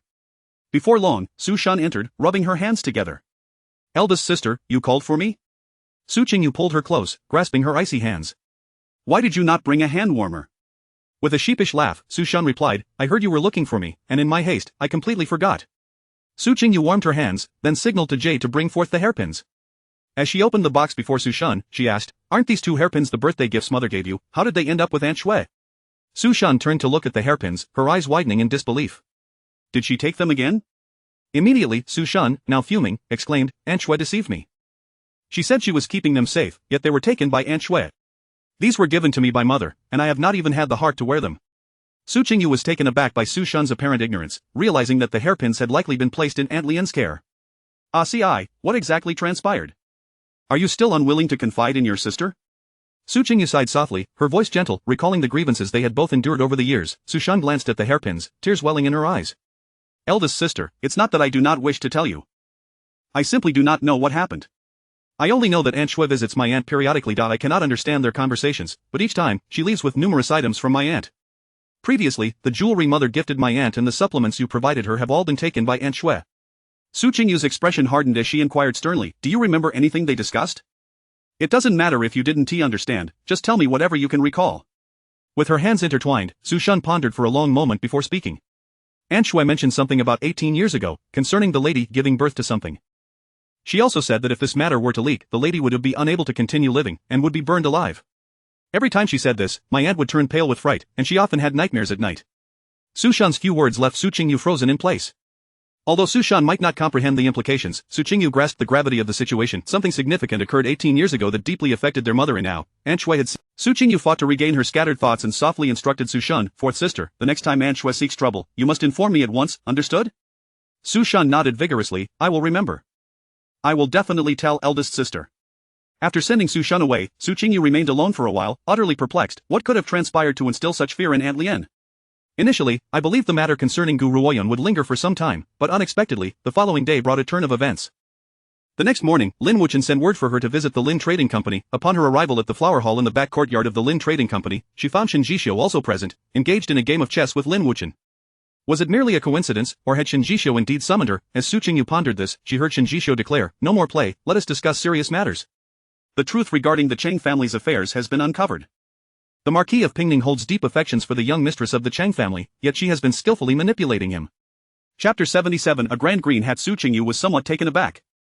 After sitting down, she inquired, what do you mean by that? Shen Jishio picked up a stack of testimonies nearby and handed them to Su Qingyu. I interrogated Zhou Buren throughout the night yesterday. This is his confession. The subsequent details are derived from the events of those years, along with Zhou Buren's statements, reconstructing the entire narrative. Considering that the individual involved was Su Qingyu's father, Shen Jishio found it inappropriate to recount the sordid details aloud, so he allowed her to peruse the documents herself. Su Qingyu took the stack of confessions and began to read through them one by one, her expression growing increasingly grave. By the time she reached the latter part detailing the complete sequence of events, her fingers, gripping the edges of the rice paper, had turned pale. It turned out that Su Qingye and Gu Ruoyun had grown up together, childhood sweethearts. Su Qingye had intended to marry Gu Ruoyun, but before any formal engagement could be made, the incident involving Su Qingye's second uncle, Su Changyan, occurred. To save his younger brother, Su Chengye married Lin Shi. After the marriage, Su Chengye frequently engaged in clandestine affairs with Gu Ruoyun, a liaison that persisted until Gu Ruoyun wed. She married into the Cheng family, the governor's household in Fujian, and gradually, they lost contact. Not until the end of the 11th year of the Xuande era, when Su Qingye was assigned to Fujian, did their old feelings reignite. In the summer of the 12th year of the Xuanda era, a flood struck Fujian, and the relief efforts fell upon Gu Ruoyan's father-in-law, Cheng Shuwen, then serving as the governor of Fujian. Zhou Buren, who was then the steward of the Cheng household, had garnered Cheng Shuwen's trust. However, unbeknownst to the Cheng family, Zhou Buren had already established a secretive relationship with Gu Ruoyan, the young mistress of the household. They had set their sights on the funds allocated for disaster relief and devised a scheme to encourage Cheng Shuwen to discreetly siphon off 20% of the relief money. Cheng Shuwen found the idea appealing, believing that since the relief efforts were costly, taking merely 20% would not raise suspicion. At that time, with the invasions by Japanese pirates occurring at the borders, Cheng Shuwen and his son were preoccupied with military affairs, so they entrusted the matter to Zhou Buren. To their astonishment, Zhou Buren did not take merely 20%, he absconded with 80%. Certain procedures required the cooperation of the Ministry of Revenue, and Gu Ruoyan also sought assistance from Su Qingyu in secret. When the then Minister of Revenue, Chen Zhang, discovered the situation, Gu Ruoyan and Zhou Buren were thrown into a panic. After a night of deliberation, they concocted a plan to shift the blame. Zhou Buren first hid the silver away, while Gu Ruoyan approached Su Qingyu, offering to exchange the evidence she held for her own safety. Naturally, Su Qingyu could not bear the thought of Gu Ruoyan facing trouble, and when Gu Ruoyan claimed she was pregnant with his child, he took the evidence to Minister Chen to seek credit for his actions. Subsequently, the Cheng family was exiled, Su Qingyu was promoted, and Gu Ruoyan entered the Marquis with her child, while Zhou Buren utilized the stolen silver to establish a business in the capital. As for the parentage of the two children, according to Zhou Buren, the daughter was of Su blood, conceived the night before Gu Ruoyan's wedding. The son, however, was Zhou Buren's. Gu Ruoyan, aware of her pregnancy, sought out Su Qingyu for one last encounter to secure her own escape route. The testimony also inquired why the child could not be the legitimate offspring of the eldest son of the Cheng family. Zhou Buren's response was that the Cheng heir was incapable of procreation, a fact concealed from the Cheng family by means of bribing a physician. After entering the Marquis, Gu Ruoyan repeatedly threatened to expose Su Qingyu's past involvement in the Cheng family's corruption, intent on having her son inherit the Marquis's title. Upon finishing the confessions, Su Qingyu slammed the documents onto the table. Lin Wuchen, already aware of these matters, approached and nudged a teacup closer to her, jokingly remarking, "Be gentle with that. You might hurt your hand." Su Qingyu gritted her teeth and said, "That Gu Ruoyan is truly a scourge." Fortunately, she has not succeeded. There is still time, Lin Wuchen reassured her, recalling the tragic conclusion of her past life. A bitter smile crept onto Su Qingyu's lips. In her previous life, the mother and daughter had indeed triumphed. Gu Ruoyan became the matriarch of the Su family, Chang Rujin the mistress of the Shen household, and Su Yuensing inherited the Marquis. She reined in her wandering thoughts and turned to Shen Jishou, asking, "Where is Zhou Buren now?" "In the Ministry of Justice's prison," Shen Jishou replied softly. "I personally interrogated him last night. Rest assured, I am handling this matter, and no one else is privy to it." They sat close together, separated only by a fragrant sandalwood table. Su Qingyu's nose twitched slightly, catching a faint whiff of blood from Shen Jishou. "Did you come directly from the prison?" she inquired. "After the interrogation, I also visited the Dali temple to review several case files," Shen Jishou responded before asking her, "What do you plan to do? Is there anything further you need my assistance with?" Noticing the weariness in Shen Jishou's brow, Su Qingyu felt a warmth in her heart and spoke gently, "Could we perhaps release Zhou Buren for the time being?" Shen Jishou pondered for a moment before asking, "Do you wish to let him go to fish for information?" Su Qingyu raised an eyebrow. "My father can be rather oblivious. If he isn't allowed to let go of his hopes, it will be impossible to eradicate the root of the issue. Since he created this mess, he should handle it himself." It was a fitting opportunity for him to witness how the woman he so fervently protected had deceived him and plotted against him. Hearing her words, Shen Jishou contemplated briefly and then nodded slightly, saying, "Very well, I will have him released. Once he meets with Gu Ruoyan, I will have someone inform you." He had even taken on the task of surveillance. Lin Wuchen, seated nearby, sighed heavily. "I used to handle these matters. I must have fallen out of favor. My cousin has forgotten all about me." Su Qingyu, aware of his jest, shot him a playful glare, her eyes sparkling with mirth. Shen Jishou, maintaining a serious demeanor, suggested, "Why not have you personally keep watch over the Zhou household?" Lin Wuchen recoiled slightly. "Forget it, you'd best find someone else." He then called out loudly, "Bring in the items." A young servant entered, carrying a finely crafted redwood box, which he gently set down before retreating. Lin Wuchen pushed the box towards Su Qingyu, stating, "This is a premium batch of donkey hide gelatin that my mother specially sent for you, to replenish your energy and blood." Su Qingyu accepted it with a smile, saying, "Please thank my aunt for me. She makes this especially for me every year." Having discussed matters sufficiently, Su Qingyu rose to prepare to return home. Lin Wuchen and Shen Jishou accompanied her to the door, watching as she boarded her carriage and departed. As the carriage gradually receded from view, Lin Wuchen crossed his arms over his chest and suddenly remarked, "When my aunt gave birth to my cousin, she was startled and delivered early." Thus, the girl was frail and petite as a child, which was quite heart-wrenching. With the careful nurturing over the years, she has improved somewhat. Shen Jishou, discerning Lin Wuchen's concern for Su Qingyu, half-joked yet half-seriously assured him, "Rest assured, no one will mistreat Madam Shen. If you allow her to suffer any grievances, I shall not rest until I seek retribution," Lin Wuchen added. The two exchanged a glance, each perceiving the earnestness in the other's eyes. Upon returning home, Su Qingyu encountered Aunt Shui in the small garden. "Miss, have you just returned from outside?" Aunt Shui approached, greeting her warmly. Su Qingyu's expression suddenly shifted, and she replied, I just came back from my cousin's place. He gifted me a box of premium donkey hide gelatin. Since I have no need for it, I thought to bring it to Aunt Lien. She has worked hard caring for my mother these past few days. Chapter 78 The truth from 18 years ago. Madame Shen cast a glance at the box in Jade's hands, a flicker of jealousy surging in her heart. The mistress and the young lady had always bestowed their fine possessions upon Aunt Lien, showcasing their bias. She had never received anything of worth from them. Su Qingyu paid no heed to Madame Shen's disgruntled expression, lifting her foot to lead her companions to Aunt Lien's Rui Pavilion. Upon entering, she found Aunt Lien engaged in needlework, while Su Xuanyi sat nearby, attempting to learn the art of embroidery. Approaching Su Xuanyi to observe her handiwork, Su Xuanyi immediately covered the embroidery frame, exclaiming, Elder sister, please don't look. My stitching is quite unsightly. The young girl blushed, concealing the frame behind her. Su Qingyu chuckled softly, instructing Jade to set down her belongings, and then addressed Aunt Lien, this is the gelatin my cousin sent. You have worked hard these past days, so please nourish yourself. You have been caring for my mother, and you look much thinner. Aunt Lien quickly protested, Miss, please take it back, such a thing would be wasted on me. You should bring it back to the mistress to strengthen her. Su Qingyu shook her head, saying, my mother has plenty of tonics, since it is meant for you, please take it without concern. This gelatin was prepared by my aunt's servants, using only the finest ingredients. Consume it yourself, do not give it away. Aunt Lien nodded in agreement, I understand, Mississippi. I shall keep it for myself and not share it with others. Before departing from Rui Pavilion, Su Qingyu exchanged a knowing glance with Su Xuanyi, who slightly nodded in response. The sisters shared an unspoken understanding. After leaving Aunt Lien's quarters, Su Qingyu made her way to Zy courtyard. Madam Lin was now able to rise and move about, arranging several plum blossoms with great care in a vase. Mother, you should rest more, Su Qingyu gently admonished as she supported Madam Lin's arm. Madam Lin turned, caressing Su Qingyu's cheek with affection. How can I lie about all day? My arms and legs must have some exercise. Su Qingyu assisted her to recline on the grand bed by the window, propped with two intricately woven golden pillows. Mother, I recall you mentioning that I had an elder sister who passed away at birth, is that correct? Su Qingyu ventured tentatively. Madam Lin paused in surprise, then sighed, your sister was 2 years your senior and was born during the chaos of the first year of Xuanda. Observing Madam Lin's expression closely, Su Qingyu noted the sorrow, yet no other emotion. She pressed on, did you see my sister, was she beautiful? At this, a tender smile flickered across Madam Lin's features as she reminisced, she was indeed lovely, rosy and delicate, not at all resembling a newborn. It was simply fate. The city was in turmoil that day, and neither your grandfather nor your father were home. The rebels indiscriminately invaded homes, mercilessly taking lives. We were terrified upon hearing the news. I stationed half of the guards at your grandmother's Sungha Hall and placed the rest at various entrances of the Marquis' residence. Perhaps I was overly anxious, for I suddenly went into premature labor.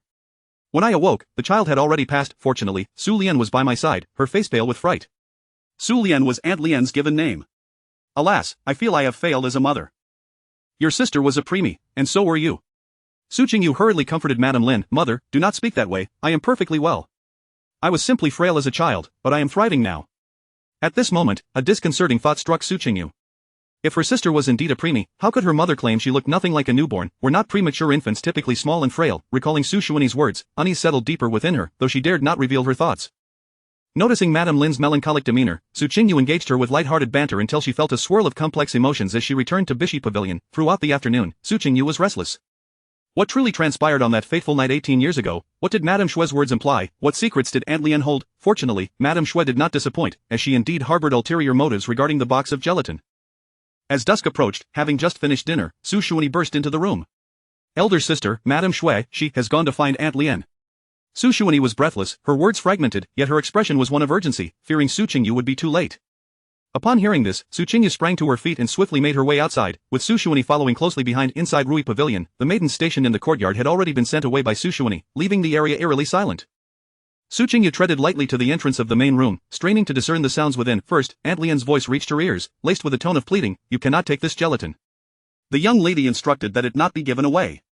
Then came Madame Shen's disdainful scoff, if you refuse to give it to me, I shall simply ask the mistress. If the mistress were to learn what she bore so many years ago, she would surely be terrified. And what of the Marquis and the old matriarch? If they were to uncover the truth, what do you suppose would happen? Following this, Aunt Lien's voice became choked with emotion, please, do not say any more, I will give you whatever you desire. I beg of you, do not let this information slip. Su Qingyu furrowed her brow, it seemed there were secrets even her mother was unaware of. Aunt Lien, for the sake of her mother, or the weight of Madame Shen's threats in silence. Madame Shen continued, I will keep this to myself, but you must go to the mistress tomorrow and insist that the eldest young master be named heir. I promise you, once the eldest young master is declared heir, I will never mention this matter again. If the eldest young master is not made heir, I will ensure the mistress has a hard time. Be prepared to collect her remains. After what felt like an eternity, Aunt Lien finally relented, I agree, you may take the gelatin. Soon after, the sound of the box opening and closing resonated. Qingyu seized Su Xuanyi and Jade, swiftly retreating behind the curtains of the eastern chamber, remaining hidden until Madam Shui exited Rui Pavilion, allowing them to emerge. Su Qingyu gestured for Jade and Su Xuanyi to wait there as she alone entered Aunt Lian's bedroom. Upon her entry, she found Aunt Lian seated on the floor, her back against the bed, her gaze vacant. Su Qingyu approached and gently helped her to her feet, asking, "Aunt, I overheard your conversation. What is truly happening?" Aunt Lian, now seated on the edge of the bed, lifted her gaze to Su Qingyu, and the tears that had previously subsided surged forth once more. Covering her face with her hands, she wept bitterly. "It is my fault, I have wronged the mistress." Su Qingyu retrieved a handkerchief, dabbing at the tears staining Aunt Lian's cheeks. "Aunt, please tell me what transpired. I assure you, I will not disclose it to my mother. I will uncover the truth and find a way to prevent Madame Shui from threatening you further." "What truly transpired on that night 18 years ago?" Su Qingyu spoke softly, and Aunt Lian's sobs gradually subsided. Perhaps the burden of carrying this truth for so many years had become too heavy, or perhaps Su Qingyu's assurance of silence about Madame Lin offered her some solace. Aunt Lian clutched the damp silk handkerchief tightly, lost in thought, before finally speaking. 18 years ago, the mistress gave birth prematurely to a crow. Chapter 79. "Where is the stolen child?" Su Qingyu abruptly rose to her feet, exclaiming, "What did you say?" After Lady Lian uttered those words, she exhaled deeply. Noticing Su Qingyu's astonished gaze, she composed herself, wiping away the tears from the corners of her eyes with a handkerchief. "Madame Shui is using this matter to threaten me. If I do not comply with her demands, she will expose it. I cannot allow her to reveal it. If that happens, it would spell disaster for the mistress." At this point, Lady Lian seemed to have made a resolute decision, a glimmer of determination appearing in her eyes. "Miss, you need not concern yourself. I shall resolve this matter. I have contemplated this for a long time, yet I have hesitated to take decisive action. However, her audacity has grown intolerable, and now she even covets the position of the heir. Under such circumstances, she cannot be spared." The typically meek Lady Lian's eyes suddenly filled with fierce resolve, a murderous intent emanating from her. Su Qingyu understood that Lady Lian had been pushed to the brink by Madame Shui. Even a clay figurine has its temper. "And, please take your time. What transpired on that fateful night 18 years ago?" Su Qingyu pulled up a circular chair and sat across from Lady Lian. She had regained her composure from the earlier shock and was now eager to learn the details of the incident. Upon hearing Su Qingyu's inquiry, Lady Lian strained to recall the specifics of that night. "At that time, I was the head maid to the mistress and had not yet been made a concubine to the Marquis. That night the mistress took me to inspect the various locations within the Marquis' residence. Halfway through, she was suddenly seized by abdominal pain and was unable to proceed. We happened to be near the unoccupied Hanyan pavilion, so I supported the mistress inside. I then called for a young maid nearby to summon the old matriarch and a doctor." Su Qingyu interjected, "At that time, was it just you and my mother inside Hanyan pavilion?" Lady Lian nodded. "Yes, that night the capital was in turmoil, and the mistress ordered the servants not to wander about. Most of the guards were stationed at Songhe Hall to protect the old matriarch, while the remaining ones were stationed at the gates of the Marquis' residence. Seeing the mistress in such a state, I feared she might give birth prematurely. I went to the nearby small kitchen, intending to boil some hot water for her. The small kitchen was quite close to the mistress's resting quarters. I could hear her voice and was not worried about not being able to attend to her. But as Lady Lian reached this point, she began to cover her face and weep profusely. Su Qingyu grasped her shoulder, staring into her frantic eyes, and asked in a firm yet gentle tone, "But what? What happened?" Lady Lian sobbed a couple of times before saying, "Perhaps I was too exhausted. I fell asleep in the small kitchen. It is all my fault. Had I been more vigilant, I would not have succumbed to slumber, nor would Madame Shui have seen me." Su Qingyu furrowed her brow, incredulous that Lady Lian could have fallen asleep at such a critical moment. Lady Lian had always been loyal to her mother and acted with prudence. How could she have dozed off while her mother was in labor? "For how long did you sleep, and what transpired when you awoke?" Su Qingyu inquired further. Lady Lian pondered for a moment, her brow furrowing as she replied, "I had placed a pot of water on the stove. The fire was not too strong. When I awoke, the water was just beginning to boil. I estimate I must have slept for about 15 minutes, perhaps a little longer, but certainly not half an hour. When I awoke, I noticed there was no longer any sound from the mistress's side, so I hurriedly went to check. When I entered the room, as Lady Lian reached this point, her complexion turned ashen, her eyes filled with terror." Su Qingyu held her icy hand and softly reassured her, "It is all right, it is all in the past, just tell me what you saw, I will handle the rest." Lady Lian took a few deep breaths and began. "When I entered, the bed was soaked in blood, and beside the mistress lay a bloodied crow, already dead." "And then? What did you do?" Su Qingyu gently pressed on. She was certain this was a premeditated scheme. Lady Lian, being embroiled in the situation, might not have seen the full picture and had lived in fear ever since. This was reminiscent of the tragic incident of the cat replacing the prince that transpired in the previous dynasty. Lady Lian steadied herself and continued, "I was terrified. I grabbed the crow and ran outside. I went to a corner of the garden and burned the crow to ashes. However, after the mistress gave birth, the child was gone, and I had to find a child for her. I recalled that my sister-in-law from my family was also working in the residence and had just given birth 10 days prior. My intention was to bring the child over to appease the mistress for the time being, and later on, I would find a corpse to say the child had perished, and then return it. But when I returned, I discovered that my little niece had succumbed to typhoid fever. I implored my sister-in-law to let me quietly take the child back and place her beside the mistress. Just as I laid the child down, the old matriarch arrived with others. Fortunately, they did not scrutinize the child too closely, and this matter was thus covered up. However, ever since I was elevated to the status of a concubine, Madam Shen has begun to threaten me, intermittently bringing up what transpired 18 years ago when the mistress gave birth. It was then that I realized Madam Shen was also aware of this matter. Upon reaching this point, Lady Lian appeared significantly relieved this secret had burdened her for 18 years, and she felt as though she might go mad from the pressure. At times, she despised herself for her impotence, for falling asleep at such a crucial moment, and for being subjected to Madam Shen's threats for so many years. Countless times, she had contemplated a mutual demise with Madam Shen, taking the secret to the grave together. Yet, she could not bring herself to do so, nor could she bear to part with her daughter. Su Qingyu sat in silence for a long while, her mind reconstructing the events of that night, analyzing the sequence of occurrences. It seemed evident that Lady Lian had been incapacitated, manipulated by someone who took advantage of the chaos during her mother's labor to abscond with the child, placing a crow by the bedside instead. When that person returned after disposing of the child, Lady Lian had already awakened and fetched a new corpse. By these deductions, it was highly probable that the perpetrator was Madam Shen. Suddenly, Su Qingyu inquired, "Aunt, was Madam Shen already with child when my mother was giving birth?" Lady Lian nodded. Indeed, at that time, Madam Shen was pregnant with the eldest young master and was already over 7 months alone. Su Qingyu murmured softly, "Then where is the stolen child now?" Lady Lian was taken aback, asking, "What child? Which child?" Su Qingyu did not respond to her question but continued, "Aunt, did the doctor ever mention whether my mother was having a boy or a girl during her pregnancy?" Chapter 80. Can we still find that child? Aunt Lian pondered for a moment before speaking. Madam has always said she would love a boy or a girl, which is why she never consulted the doctor. And she forbids us from inquiring privately. Her voice trembled slightly as she continued. Aunt Shui mentioned that if this matter were to leak, Madam would be deemed a demon and burned alive. Miss, how could such a virtuous person as Madam be a demon? In our village, there was once someone burnt to death, accused of being a reincarnated star of calamity. I witnessed it with my own eyes. We must keep this a secret and ensure no one else finds out. Reminiscing about that childhood incident, a flicker of fear crossed Aunt Lian's eyes. A cold glint appeared in Su Qingyu's gaze as she scoffed, "A demon, she is the greatest demon of all." Lowering her voice, she reassured Aunt Lian, "Aunt, my mother did not give birth to a crow. She had a child, but someone took it away. You were not merely asleep, perhaps you were drugged." Aunt Lian's expression froze, and she stood in shock for a long while. She gazed at Su Qingyu in disbelief and asked, "Miss, are you saying that crow was not born of Madam? What about the child? Did I lose the child?" Su Qingyu grasped her hand in comfort, saying, "How could my mother give birth to a crow? There are no demons in this world, only wicked people who interfere." Aunt Lian was blinded by her own fears, compounded by that childhood event, making it difficult for her to escape her dread. After a moment of contemplation, she began to identify the inconsistencies and clues in the situation. "Miss, where is the child that Madam gave birth to? It is all my fault, I am useless for losing the child." Aunt Lian fell into a new despair, pondering whether it was possible to find a child lost for 18 years.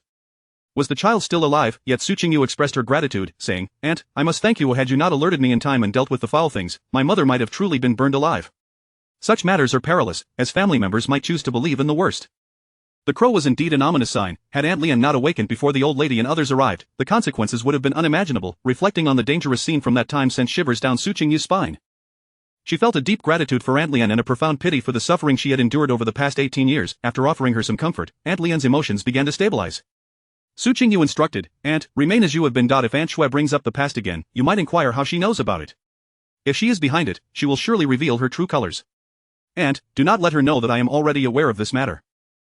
I need to investigate the events of that time thoroughly, particularly the whereabouts of that child. It is best that we do not raise any alarms. What if she discovers where the child is and takes preemptive action?" Su Qingyu's heart raced with excitement. Perhaps she had a brother or sister still living in this world. Aunt Lian listened intently to Su Qingyu's instructions and nodded vigorously. "Miss, rest assured, I will be careful." "Can we still find this child?" Aunt Lian asked cautiously. Su Qingyu replied coldly, "Aunt, do not worry, if the person is alive, I will certainly find them. If not, I will ensure that those responsible pay the ultimate price." Once she had reassured Aunt Lian, Su Qingyu returned to Bihui Pavilion with a composed demeanor. She sat alone in the study for half the night before finally retiring to rest. Several days later, Lin's health had improved significantly, and Su Qingyu ceased her close attendance. One morning, after getting dressed, she followed her usual routine to pay her respects in Sangha Hall. She had not done so in over half a month due to caring for Lin. Upon seeing Su Qingyu enter, the old lady instinctively pursed her lips. During this time, everything Su Qingyu had done had not pleased her. She initially intended to reprimand her but then recalled Su Qingyu's advantageous marriage prospects and the attention from the Shen family. The words she had prepared were swallowed back, and after Su Qingyu had bowed, she forced a smile. "Qingyu has arrived." Please sit, Mother Yuan, bring a bowl of the sweetened cheese that the young lady enjoys. Though smiling, Su Qingyu sensed an insincerity in the old lady's expression. She chose to disregard it and rose slightly, saying, "Thank you, grandmother, for your concern. Old lady, have we arrived late?" A cheerful voice accompanied the entrance of Aunt Shui. Su Qingyu's lips curled into a slight smile. Aunt Shui had gained such favor with the old lady, an aunt daring to be loud in Songha Hall. Truly, this household was losing its decorum. Aunt Shui donned a pomegranate red silk brocade dress, paired with a lotus pink skirt adorned with golden edges, and wore a pair of golden phoenix hairpins in her hair. With her beaming smile, one might think her son had just excelled in the imperial examinations. Su Qingyu scrutinized the hairpins atop her head, and, if her eyes did not deceive her, they seemed to belong to her grandmother. It appeared Aunt Shui had managed to placate the old lady during the past few days. Sui Hui and Su Yuankai trailed behind Aunt Shui. Sui Hui remained as proud as a peacock, while Su Yuankai wore a smug expression, casting only a sidelong glance at Su Qingyu. The old lady's smile grew genuine upon their arrival. "I heard that Yuankai visited the Su family again yesterday," the old lady inquired with a smile. Previously, she had looked down on Aunt Shui's lowly origins, unlike Gu Ruoyan, whose family, though fallen, had raised her as a lady of high birth. Thus, she had little hope for Aunt Shui's children. However, now that Gu Ruoyan's situation had come to light, her reputation destroyed, Su Yuanjia would likely not inherit the title. Although Su Yuankai lacked exceptional talent, he was at least related to the Su family. With Aunt Shui's recent attentiveness, the old lady began to entertain the idea of letting Su Yuankai inherit the title. When Aunt Shui heard the old lady's question, she shot Su Yuankai a glare and said, "Old lady, you ought to reprimand him. Last night, he drank with young Master Su and several young masters from noble families, returning home late. Drunk to such a state, before sleeping, he instructed the servants to wake him early this morning to pay his respects to you. I say, if he continues to drink so excessively, he should not be allowed back into the estate." Though Aunt Shui's words sounded like a reprimand, they also served to showcase Su Yuankai's social status and demonstrate his filial piety to the old lady. Indeed, the old lady's expression brightened with a few words. "You need not chastise him, such occurrences are inevitable when mingling outside. If he drinks too much again, there is no need for him to come and pay his respects. He should simply rest." Su Yuankai agreed, then glanced at Su Qingyu. Remembering what his aunt had said about wanting to ascend to the position of heir, he felt the need to draw closer to Su Qingyu. "Sister, if you find yourself bullied in the Shen family in the future, come back and tell big brother. I will certainly stand up for you." Chapter 81. You boy or girl. Upon hearing this phrase, Su Qingyu suddenly felt a sense of disorientation. If her brother or sister were still alive, their words would surely be far more sincere than those uttered by Su Yuankai. However, when these words came from Su Yuankai's lips, Su Qingyu could only perceive the irony. With a calm expression, she replied, "Then I must thank you, elder brother." She would not allow herself to be wronged in the Shen family. Even if, hypothetically speaking, she were to endure such injustice, she did not believe that Su Yuankai possessed the capability to support her. After all, he had evaded the calamity of Su Liangping for over 10 days. After leaving Songha Hall, Su Qingyu made her way to the storeroom in the front courtyard of the Su family. Inside, there was a small warehouse designated for storing aged account books. If her memory served her correctly, the pulse records of the Su family members over the years were also housed there. She sought to locate the pulse record from the time her mother was pregnant, hoping to uncover some clue. To avoid attracting attention, she brought only the meticulous and composed jade with her. The pulse records were packed into 2 large boxes, and upon opening them, a thick layer of dust greeted them. The two of them examined the records, page by page. Given that these were the pulse records of the Su family spanning several decades, finding the one from the time of Lin's pregnancy was no easy feat. On the first day, both of them searched tirelessly, returning home covered in dirt, yet yielding no results. By the second day, after midday, Su Qingyu felt her eyes were nearly glazing over when she heard Jade exclaim, "Miss, is it this one?" Taking the book, Su Qingyu flipped through it and confirmed that the dates indeed corresponded to the 9 months of Lin's pregnancy. She took out a cotton cloth and wiped the book clean, then stood up and said, "Let's go back and take a bath and change our clothes." Jade inquired, "Miss, can you understand this pulse record?" Su Qingyu smiled lightly, "I cannot comprehend it. We should seek someone who can." She intended to pay a visit to Mr. Zhou, requesting his assistance in interpreting the pulse record, ideally discerning whether her mother was carrying a boy or a girl. This would provide her with a clearer focus in her search. Other physicians could also help, but she still preferred the best, as the information she could obtain would likely be more substantial. Moreover, she harbored a personal motive to investigate the events of 18 years ago, and since neither she nor her third cousin could accomplish this, it seemed she would still need Shen Jishou's assistance. After changing into a new outfit, Su Qingyu boarded a carriage and once again headed to the western courtyard of the Shen family. This time, it was the same young servant who opened the door. Jade spoke up, "Young master, may we have an audience with..." Before she could finish, the young servant opened the door to the western courtyard and respectfully stated, "The third master said that if Miss Su arrives, she may enter directly without announcement." He then quietly added to another individual nearby, "Quickly inform the third master that the lady has arrived." Su Qingyu. Did they think she couldn't hear, or was it deliberate for her to overhear? On her way to the main courtyard, several young servants would pause to bow to Su Qingyu, their expressions radiating joy as if celebrating a wedding. Su Qingyu felt as though she were the matriarch being greeted by the household servants. After much effort, she finally reached the study in the main courtyard, only to discover that Shen Jishou was receiving guests. When Zhu guided her to a nearby flower hall and instructed someone to bring tea and snacks inside the study, Shen Jishou was engaged in discussions with several aides. When Zhu entered quietly and whispered in his ear, "Third master, Miss Su has arrived." Shen Jishou's fingers, which had been lightly tapping on the table, suddenly stilled, and he directly interrupted Bai Ji's words, "We shall discuss this later. You may leave for now." Bai Ji and the others were momentarily taken aback, speculating that perhaps a distinguished guest had arrived, and they all rose to depart. Shen Jishou also stood and walked towards the flower hall. The western courtyard of the Shen family had no maidservants. Shen Jishou was attended to solely by young boys, thus, the flower hall contained only Su Qingyu and her maid, while several young servants stood outside, awaiting instructions from within. When Shu quietly asked, "Third Master, should we select a few maidservants to assist so it will be more convenient when Miss Su arrives?" Without hesitation, Shen Jishou replied, "Not yet, I will choose personally before the wedding." He stepped into the flower hall, a hint of a smile gracing his features as he asked Su Qingyu, "Have you had lunch?" Su Qingyu nodded and answered, "Yes, I have. I came today to trouble you with a matter."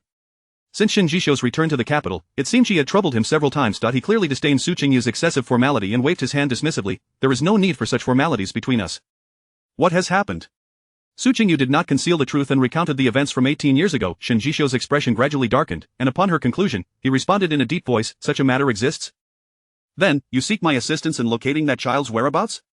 Su Qingyu replied, "I brought the pulse record from my mother's pregnancy and would like Mr. Zhou to take a look to determine whether my mother bore a boy or a girl.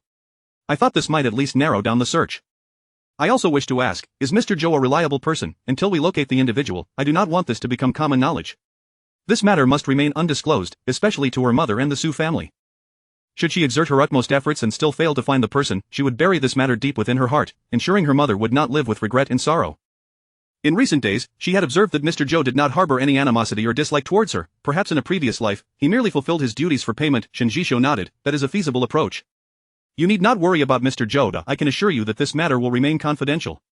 After saying this, he raised his voice to instruct Wen Zhu outside to summon Amr. Zhou. Su Qingyu sighed, "The hope of him still being alive is slim, and the chance of finding him alive is even slimmer." Shen Jishou consoled her, "I will help you investigate.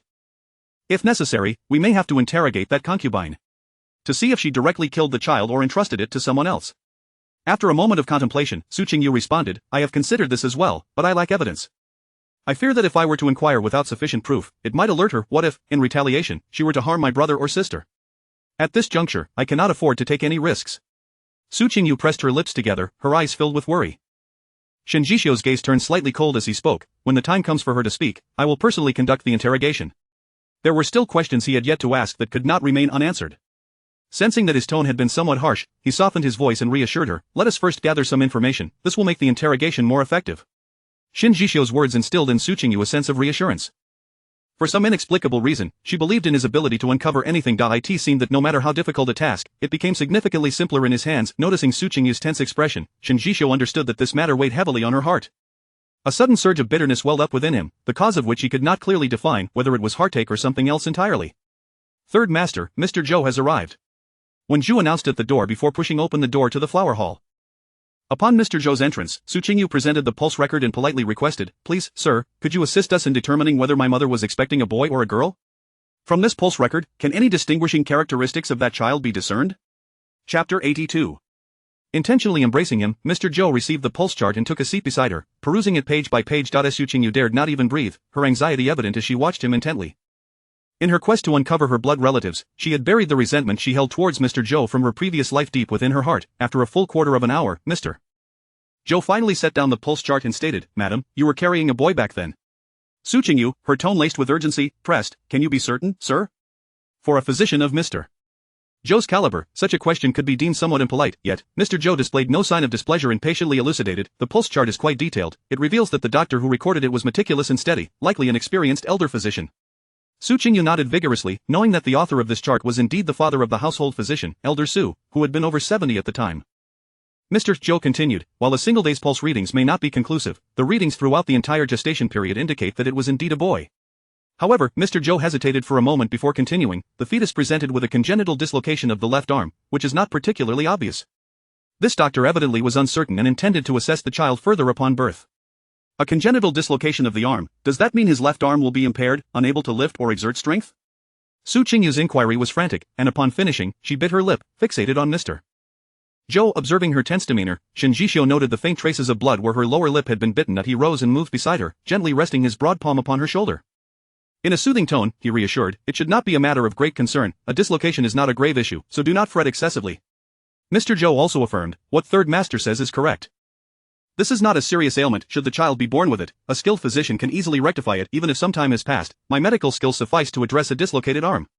Su Qingyu exhaled in relief, finally noticing that Shen Jishio stood beside her. I apologize for causing you amusement, Third Master. I am quite well. Initially, she had not grasped the gravity of the dislocation issue. Once Mr. Zhou departed, Su Qingyu regained her composure, her expression shifting from fear and confusion to resolute determination. Shen Jishio instructed someone to fetch hot tea and then seated himself opposite her, saying, let us begin by investigating the relatives of that concubine. As long as we ascertain that the child is not in her grasp, we can interrogate her. Su Qingyu contemplated for a moment, deeming this approach the most prudent. She remarked, I shall have my cousin send someone to investigate the relatives of Aunt Shui. His contacts are extensive. If you were to investigate, it would attract too much attention. Shen Jishio nodded in agreement, it is indeed wise for Wu Chen to handle it. Ensure he conducts a thorough investigation, leaving no stone unturned. With a plan in place, Su Qingyu felt a sense of reassurance. As she rose to leave, Shen Jishio suddenly stepped forward, saying, we will surely uncover the truth. Upon returning, focus on what needs to be done without placing undue pressure on yourself. Although this matter has lingered for some time, it is not without traces to follow. Su Qingyu gazed at Shen Jishio with gratitude, contemplating a thank you, yet feeling that mere words seemed insufficient.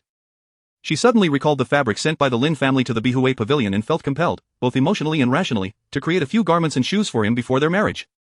Third Master, do you possess a measuring tape? Su Qingyu inquired abruptly. Shen Jishio, puzzled, asked, what do you need a measuring tape for? Su Qingyu smiled, you have assisted me immensely, I must repay you in some manner. I wish to take your measurements to craft you a couple of outfits. I have heard that women are expected to do this before marriage. Even speaking of marriage, she was forthright, displaying little of the typical shyness of a young maiden. As she spoke, she moved to his writing desk, retrieving a blank piece of rice paper and preparing a brush. Shen Jishio's lips twitched as if he wished to say something but swallowed his words instead. Before long, Wenju entered with the measuring tape. Su Qingyu accepted it and began measuring Shen Jishio, instructing Wenju to record the figures. Wenju ventured, Miss Su, there is no need to go through such trouble. Third Master's measurements are all ready. Shen Jishio shot a cold glance at Wenju, causing him to promptly shut his mouth. Su Qingyu, engrossed in her task, turned to inquire, what did you say? What about Third Master's measurements? Wenju cleared his throat and replied, I meant to say that Third Master often travels, his garments should fit well, so Miss Su, please measure carefully. After speaking, he scrutinized Shen Jishio's expression and sighed in relief. Unaware of the subtle tension between the master and servant, Su Qingyu continued to measure, wrapping the tape around Shen Jishio's waist. Her hand brushed against his taut waistline, and her delicate profile was mere inches from his chest. Shen Jishio raised both arms, freezing in place, hesitant to move. Once she finished measuring his waist, Su Qingyu proceeded to measure his leg length and shoe size. As she stood up, she realized Shen Jishio's arms were still raised, and she hurriedly remarked, all right, Third Master may lower his arms now. Only then did Shen Jishio realize the measurements were complete. He composedly lowered his arms and cleared his throat, saying, thank you for your efforts. Wenju discerned that Shen Jishio was attempting to mask his embarrassment, and he stifled a laugh as he lowered his head. Su Qingyu carefully tucked the measurements away, bidding farewell as she departed the Shen residence. Upon leaving, she sought out Lin Wuchen and thoroughly explained the situation's entirety. Lin Wuchen, upon hearing the details, remained in stunned silence for a long moment before solemnly assuring Su Qingyu that he would uncover the truth. In Lin Wuchen's eyes, she even perceived a glimmering intent of vengeance. By the time she returned to the Marquis' residence, dusk had settled. After dinner, she instructed Jinju, bring me those fabrics. I wish to select some. Having spoken, she realized it was time to expedite the making of the garments. Jinju, puzzled by her sudden enthusiasm for needlework, nonetheless complied and retrieved the previously set-aside fabrics. On top of the pile lay an envelope. Su Qingyu glanced at it and inquired, what is that? Jinju replied, that contains the measurements of the members of the Shen family, a gift for you to present them, so you can tailor their garments accordingly. Noticing Su Qingyu's expression shift, Jinju added, you shall make those for Third Master and the matriarch by hand. As for the others, we shall handle their garments. Su Qingyu fixed her gaze on the envelope, asking, does it also include Third Master's measurements? With a smile, Jinju responded, my lady, while it may be unnecessary for others, it is essential for him. Without his measurements, how could you craft him garments? Would you personally take his measurements? That would be quite inappropriate. Su Qingyu recalled the moment earlier in Shen Jishio's study, when she had embraced him, her body close to his. Suddenly, her cheeks flushed with warmth. Surely, Shen Jishio could not think she had intended to embrace him intentionally. Chapter 83 A living tortoise unmatched in the capital. Heaven and earth bear witness, she truly did not know that the Shen family had provided the measurements. Jinju glanced at Su Qingyu with suspicion. Miss, why is your face so flushed, are you cold? Su Qingyu patted her cheeks and replied, I am not cold, let us choose the fabric. The pair selected a piece of sky blue fabric adorned with crane patterns, along with a bamboo green silk, intending to use them for making everyday robes. They also chose a crescent white fine cloth to sew some socks. For several consecutive days, Su Qingyu busied herself with sewing at Bishui Pavilion, occasionally taking time to check on Linshur. Before she knew it, it was the 10th day of the second month, Su Yuancheng's birthday. Early in the morning, the matriarch prepared a fine jade pendant as a birthday gift for Su Yuancheng and instructed the kitchen to prepare a feast for the evening to celebrate his birthday. Although Su Yuanchang's current status was somewhat awkward, the matriarch regarded him as her own bloodline. Observing quietly from the side, Su Qingyu thought to herself that when the matriarch learned the truth, she would surely be consumed by rage. After all, no one wishes to see their son adorned with a green hat, particularly not a family like theirs. Would the matriarch, upon realizing she nearly bestowed their vast estate upon another, be plagued by sleepless nights? Upon exiting Sangha Hall, Su Qingyu pondered why Gu Ruoyun and Zhou Buren had yet to meet. Had Gu Ruoyun caught wind of something? Perhaps the heavens had heard her thoughts. Shortly after noon, Fei Sui entered, speaking softly. Miss, Third Master sent someone with a message, saying that Madam Yun and Zhou Buren have gone to the residence in the east of the city. Su Qingyu, seated by the window engaged in her needlework, dropped the garment in her hands and stood up. Is that so? Where is father now? Fei Sui replied, after the Marquis returned from court, he has been in his study. Su Qingyu nodded, then commanded, Fei Sui, Ma now, come with me. We shall personally invite father to watch a play. She also instructed Jinju to prepare the carriage, asking Erxi to wait by the study with the horse-drawn cart. Leaving Bishui Pavilion, Su Qingyu strode briskly toward the study in the outer courtyard. It had been over 3 months since her rebirth, and she had finally reached this day. During these months, she had never felt as exhilarated as she did now on knocking before Su Qingyu's study. Su Qingyu directly stated, Father, come with me to a place. Su Qingyu, pen in hand, looked up with a furrowed brow. Where to? What scheme are you plotting this time? Suddenly losing her patience, Su Qingyu was eager to witness how Gu Ruoyun wove her husband's green hat and was impatient to see Su Qingyu's reaction upon discovering the truth. She exchanged a glance with Fei Sui and Ma Nao, saying, please assist the Marquis into the carriage. Before Su Qingyu could respond, Fei Sui swiftly struck the back of his neck. He slumped against the desk, and Fei Sui and Ma Nao each took hold of him, swiftly transporting him onto the carriage. Their actions were quick and decisive, leaving no one the wiser. Thus, Su Qingyu led Su Qingyu out of the Marquis' residence. While she had many ways to bring him there, she deliberately chose the most forceful method. Within the East City residence, Zhou Buren was present. While Shen Jishou's men had already dealt with the servants inside. Given the circumstances, it was not suitable for Shen Jishou to appear. Instead, he sent Wenju to manage things from the shadows. Upon arrival, Su Qingyu and her companions were escorted to a resting chamber adjacent to the bedroom. Upon entering, they could hear the sounds of heavy breathing from within. The group moved quietly, and Su Qingyu gestured for Fei Sui to cover Su Qingyu's mouth before waking him. As Su Qingyu opened his eyes and attempted to speak, he found his mouth tightly covered, rendering him voiceless. He stared in terror at Su Qingyu, believing his daughter intended to commit patricide. Placing a finger to her lips for silence, Su Qingyu pointed towards the inside. At that moment, the door between the resting chamber and the bedroom was slightly ajar. From Su Qingyu's vantage point, he could see 2 figures entwined within the bed curtains. Su Qingyu longed to scold Su Qingyu, questioning the propriety of a father and daughter eavesdropping together, but found himself unable to speak. Instead, he glared at her, wishing he could hurl daggers from his eyes to pierce her. While Su Qingyu glowered at Su Qingyu, a voice suddenly emanated from within the bedroom.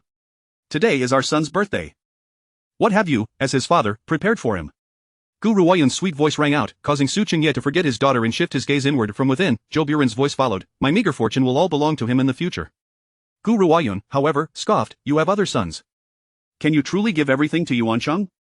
Zhou Buren coaxed, this wealth is built upon your efforts, how could I give it to anyone else? Your scheme against Pingning Marquis was truly brilliant. Not only did we siphon half of the Cheng family's wealth, but he also raised our son for many years without charge. Gu Ruoyun's tone was both delicate and tinged with disdain as she remarked, he is utterly useless. Had he any merit, our son would have long been the heir. Relying on him is futile, I must devise another plan, Zhou Buren urged. What plan? Gu Ruoyun smiled and replied, the eldest family only has 2 sons. One has died, so what other choices does he have? I must be more resolute. If he does not establish my son as the heir, I shall report him as a conspirator in the Cheng family's embezzlement of disaster relief funds. Zhou Buren laughed heartily, saying, if he knew that all the evidence was deliberately left by you, I wonder what his feelings would be. In the entire capital, one could not find such a living tortoise, Su Qingyu remarked coldly, casting a sidelong glance at Su Qingyu, who had reddened eyes and throbbing veins on his forehead. Inside, Gu Ruoyun continued, a living tortoise, all these years, I have humbled myself to serve him, it has only benefited him.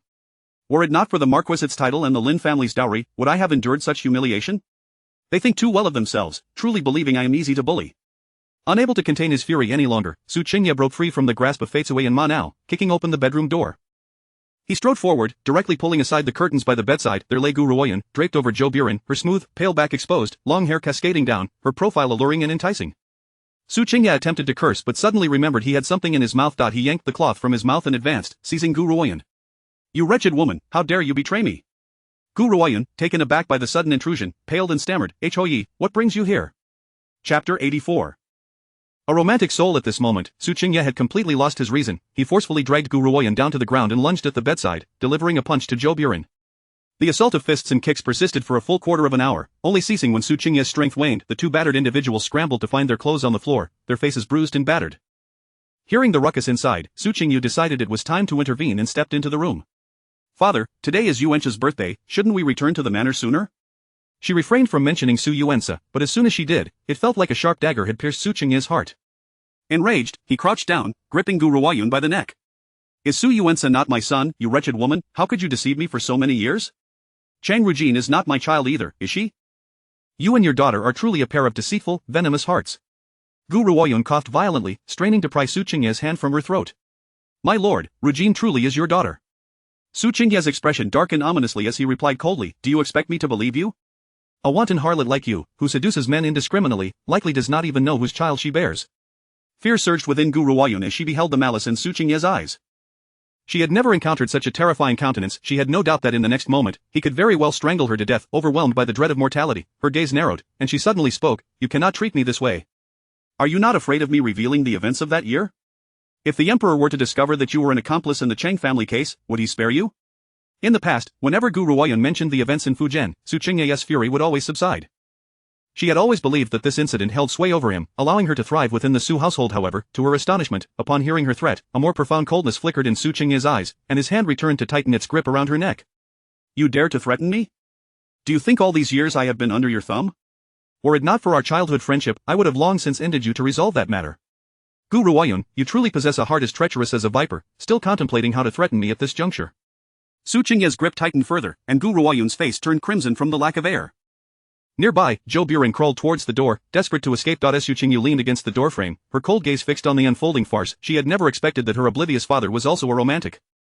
Previously, she had wondered why, with Gu Ruoyun holding his secrets, he and disposed of her. It turned out it was because he was unwilling to let go. As soon as Su Qingyu noticed Zhou Buren had reached her feet, she looked down at him with disdain and quietly instructed Fatesui, go outside and have Wenju find 2 people to remove this man. Just say I still have use for him. Don T let him die, and preferably find some excuse to confine him. Fatesui turned to carry out the task, and shortly after, 2 young servants entered quietly, taking Zhou Buren away. By the time Su Qingye remembered Zhou Buren, Gu Ruoyun had already passed out from his chokehold. Noticing Zhou Buren's absence, Su Qingye rose and asked Su Qingyu, where is that scoundrel? Su Qingyu replied coldly, he fled. We couldn't catch him. How did he manage to escape? Don't your 2 maidservants know martial arts? Why didn't they stop him? Su Qingye retorted, displeased. Su Qingyu frowned slightly, father, are you suggesting that I assist you in catching the adulterer while also keeping an eye on him? A breath of frustration lodged in Su Qingye's chest, leaving him with no outlet for his anger. He recalled that Zhou Buren was privy to many of his secrets, and a flicker of murderous intent surged in his eyes. However, with the man already gone, he could only devise another plan. Glancing at Gu Ruoyun, he bent down to lift her and headed outside. Wenju had previously stationed individuals in the courtyard who had now concealed themselves in the shadows. Su Qingye remained oblivious to the fact that this was orchestrated by Shen Jishou. Or perhaps he simply had no time to ponder how Su Qingyu had come by her knowledge or who had assisted her. His mind was solely occupied with how to deal with Gu Ruoyun and how to recapture Zhou Buren. The Su family carriage was waiting in the courtyard, and Su Qingye dragged Gu Ruoyun into the carriage. While Su Qingyu naturally did not follow, she instructed the driver, Erxi, to return to the manor without concern for her. As soon as the Su family carriage departed, Wenju arrived with another carriage. Miss Su, please get in, I will have someone escort you back. As for Zhou Buren, I will handle him according to your instructions. Wenju spoke respectfully, her downcast eyes fixed on the ground, her stance mirroring that when she was before Shen Jishou, standing with hands clasped. Before boarding the carriage, Su Qingyu courteously said to Wenju, thank you for your trouble today, please extend my gratitude to Third Master upon our return. Wenju quickly replied, Miss Su, you are too kind. This is all within my duties. What a jest, how could she dare to accept thanks for what matters to Third Master? If he were to hear her words, she feared she would be reprimanded. Once inside the carriage, Su Qingyu discovered that this seemingly ordinary green-draped carriage was, in fact, a treasure trove. Of the interior was lined with thick, soft fur cushions, and against the carriage walls were several large, intricately patterned silk pillows. 2 large luminous pearls adorned the ceiling, and upon sitting down, they noticed a box of delicacies beside them. Fatesui opened it and exclaimed, Miss, it's all your favorites, the Third Master's subordinates truly excel in their attentiveness.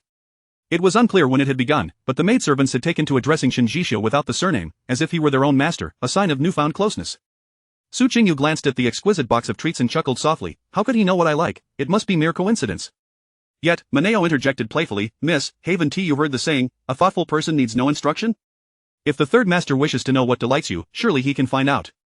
Fatesui giggled in agreement, clearly endorsing Maneo's words. Su Qingyu rolled her eyes at the 2 maids, remarking, you 2 must have read too many romantic tales. In this world, such deep affection is scarce, it is merely a matter of weighing benefits and making choices. The 2 carriages entered the Su estate, stopping at the second gate. Fatesui generously rewarded the Shen family's coachman with a handsome sum and sent him off with care. Su Qingye had already dragged Gu Ruoyun down, heading towards the inner courtyard.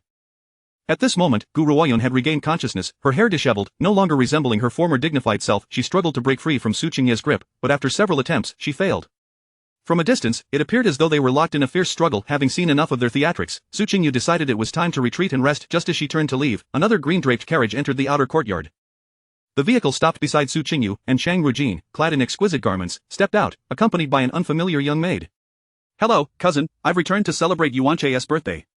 Chang Rujin, having regained Shen Zhao's favor in recent days, appeared much more radiant than she had been before her ordeal. Qingyu and her servants positioned themselves in such a way that they effectively blocked Chang Rujin's line of sight, preventing her from noticing Gu Ruoyan and Su Qingye. Upon hearing Chang Rujin mention Su Yuan's birthday, Qingyu perked up. She immediately turned and called out, "Father, your beloved daughter has returned to celebrate your son's birthday. How shall we celebrate? Should I prepare a gift?" Chapter 85, Who do you call a bastard? As Qingyu and the others stepped aside, Chang Rujin caught sight of two individuals grappling not far away. She hastened forward, exclaiming, "What is happening? How could father resort to violence? Is there nothing that can be discussed civilly?" Chang Rujin, aware of her lineage, had previously referred to Su Qingye as father in private, while addressing him as uncle in public. Ever since Gu Ruoyan was elevated to the status of a legitimate wife, her title had irrevocably changed, and she now called him father openly. Upon hearing the words of Su Qingyu and Chang Rujin, Su Qingye instinctively loosened his grip on Gu Ruoyan's collar. He turned to Chang Rujin, his eyes brimming with profound disdain. "Get lost, your opinion is irrelevant." Chang Rujin stood there in shock, as it was the first time her father had treated her with such contempt. The look in his eyes was akin to that of someone gazing upon filth. "Father, how can you speak to me like this, and what about mother, what wrong has she committed?" Chang Rujin stepped forward, attempting to assist Gu Ruoyan, only to be brusquely shoved aside by Su Qingye. "Get out of my sight. If you dare to set foot in the Su household again, I will break your legs." With that, he dragged Gu Ruoyan away toward Xiaohua Hall, utterly disregarding the cries of Chang Rujin behind him. Once Su Qingye had distanced himself, Su Qingyu approached Chang Rujin, speaking in a soft voice, "Cousin, would you like to know what transpired? I could play the benevolent one and enlighten you." Chang Rujin frowned, regarding Su Qingyu with suspicion. "What trickery are you up to now? I warn you, do not meddle with my mother and my brother, or I shall not let this matter rest." Su Qingyu could not suppress her laughter, retorting, "Not let this rest? In the Su family, I am the legitimate daughter, while you are the illegitimate offspring of a concubine. I in the Shen family, you are but a concubine brought in through the side door, while I am the duly wedded third wife. How do you plan to make this a matter between us?" Chang Rujin raised her hand to strike Su Qingyu, cursing, "Who do you call a bastard? How dare you say that to me?" Jade stepped forward, firmly grasping Chang Rujin's wrist and tossing her aside, coldly stating, "If you lay a hand on her again, I shall not hold back." Su Qingyu, with a hint of amusement, remarked, "Cousin, do not be hasty. There is a reason I call you a bastard. Oh, by the way, you are still unaware of your mother's situation, aren't you?" Chang Rujin bit her lip, glaring at Su Qingyu. Though she was uncertain of what Su Qingyu intended to reveal, she felt compelled to listen. She needed to understand what had befallen her mother, and why such drastic changes had occurred. Su Qingyu's eyes sparkled with the thrill of revenge, a sense of satisfaction coursing through her. She parted her red lips, her tone laced with joyful mirth. "Today, father visited a residence in the eastern part of the city, owned by Zhou Buren, the head of the Zhou Merchant Association. And when father entered, can you guess what he saw?" Chang Rujin, noticing Su Qingyu's gloating expression, gritted her teeth and demanded, "Stop playing coy and tell me." Su Qingyu shrugged. "Wasn't cousin once quite patient? Why the sudden outburst?" She referred to their past lives, where Chang Rujin had spent 3 years giving birth to Shen Zhao's child, only to have her eliminated. Today, however, she lacked even the patience to hear his story. "If you do not speak, I shall take my leave." Though she said this, her feet remained rooted. Su Qingyu let out a cold laugh and continued, "When father entered, Madam Yun was sitting atop Zhou's lap, completely unclothed. TSK, considering Madam Yun is over 30, I must say, I did not expect her voice to be so melodious. Indeed, her waist is supple, and her back is fair and radiant." In truth, Su Qingyu had not seen anything, as both were fully clothed when she arrived. However, she wished to discuss Chang Rujin, so she wove her own vivid imagination into her words, painting a lurid picture in Chang Rujin's mind. Chang Rujin glared at Su Qingyu, "You lie. My mother would never do such a thing." The smile on Su Qingyu's lips widened. "Can you not bear the truth? Then allow me to share another secret. Your brother, Su Yuansa, is also the child of your mother and that Zhou fellow. Father is already aware of this. Can you guess what he will do to your brother? And you truly are of the Su bloodline, yet, how unfortunate, father no longer believes that. In father's eyes, you are merely a bastard, born of your mother's illicit affair with a wild man. Surprising, isn't it?" With each word that fell from Su Qingyu's lips, Chang Rujin's complexion darkened further, her fists clenched tightly, her sharp fingertips digging into her palms. A sharp pain coursed through her arm, pulling her back to a semblance of rationality. "You lie. None of this is true," Chang Rujin screamed in a fit of hysteria. Though she spoke these words, a part of her could not help but believe Su Qingyu's claims. Chang Rujin felt as though the sky had caved in upon her. Despite not being acknowledged by the Su family, Su Qingye had treated her kindly in private over the years. She had always believed that the Pingning Marquis was her refuge, and that her father was her support. Thus, even as a concubine in the Shen family, she felt unafraid, convinced that one day she would carve out a bright future for herself and her mother. However, today's event struck her like a thunderbolt. The implications of Su Qingyu's words, combined with the scene she had just witnessed, made the truth unmistakably clear. Su Qingyu observed Chang Rujin's expression of despair, recalling the scene from her past life where she had flaunted her child before Chang Rujin. Over 3 months since her rebirth, that image had grown increasingly vivid. She stepped closer to Chang Rujin, whispering in her ear, "Rest assured, cousin, I shall inform you when it is time to collect the remains." Chang Rujin snapped back to reality, turning to Su Qingyu. "Is this how you treat me simply because I shared a bed with Brother Shen? Is he of such significance to you? You would forsake our sisterly bond for a man?" Su Qingyu found the question amusing, marveling at Chang Rujin's ability to twist the narrative and cast blame. Yet, it was evident that Chang Rujin had learned none of her mother's shrewdness. Her thoughts were plainly written on her face. It was said that when Gu Ruoyan married into the Cheng family, she quickly gained control over the household within a year, earning the begrudging respect of her father-in-law, Fujian Governor Cheng Shuwen. With a calculated mind, Su Qingyu thought of how the Su and Cheng families had been led astray by Gu Ruoyan's machinations over the years. A mocking smile crept onto Su Qingyu's lips. "I assure you, my motives are not tied to any man. While you idolize Shen Zhao, I find him utterly repulsive. My actions towards you stem from my understanding of your true nature. You and your mother have long coveted my marriage and everything associated with the Marquis. Did you believe you concealed your intentions well?" Chang Rujin shook her head in disbelief, retreating step by step, muttering, "Impossible, this cannot be." She recalled her mother's words, which had revealed no hint of ulterior motives. How could it seem as though Su Qingyu had seen through her schemes overnight? Su Qingyu regarded Chang Rujin coldly, instructing Jade, "Remove her from here, but do not kill her. Chang Rujin must not die here, not in the Su household." Moreover, to die now would only serve to benefit her. She wanted Chang Rujin to witness the fate that awaited her mother and brother. She wished to make it clear that as long as she existed in the Shen family, there would be no place for Chang Rujin. Thus, Chang Rujin was unceremoniously kicked and shoved out by Jade and Agate. Su Qingyu turned and walked toward the inner courtyard, and before she could reach Bishi Pavilion, a maid named Ji Chun approached to report, "Miss, the banquet at Songha Hall for the 4th young master's birthday has been prepared. The old madam is waiting for you." Ji Chun, having received numerous rewards from Su Qingyu, added with genuine concern, "Miss, do be cautious with your words. You did not present a birthday gift to the 4th young master today, and returning so late for the feast has angered the old madam." Chapter 86. Helping you reclaim your biological father. Su Qingyu was momentarily taken aback. Was her grandmother awaiting the celebration of Su Yuanse's birthday? Had the happenings in the outer estate not yet reached Songha Hall?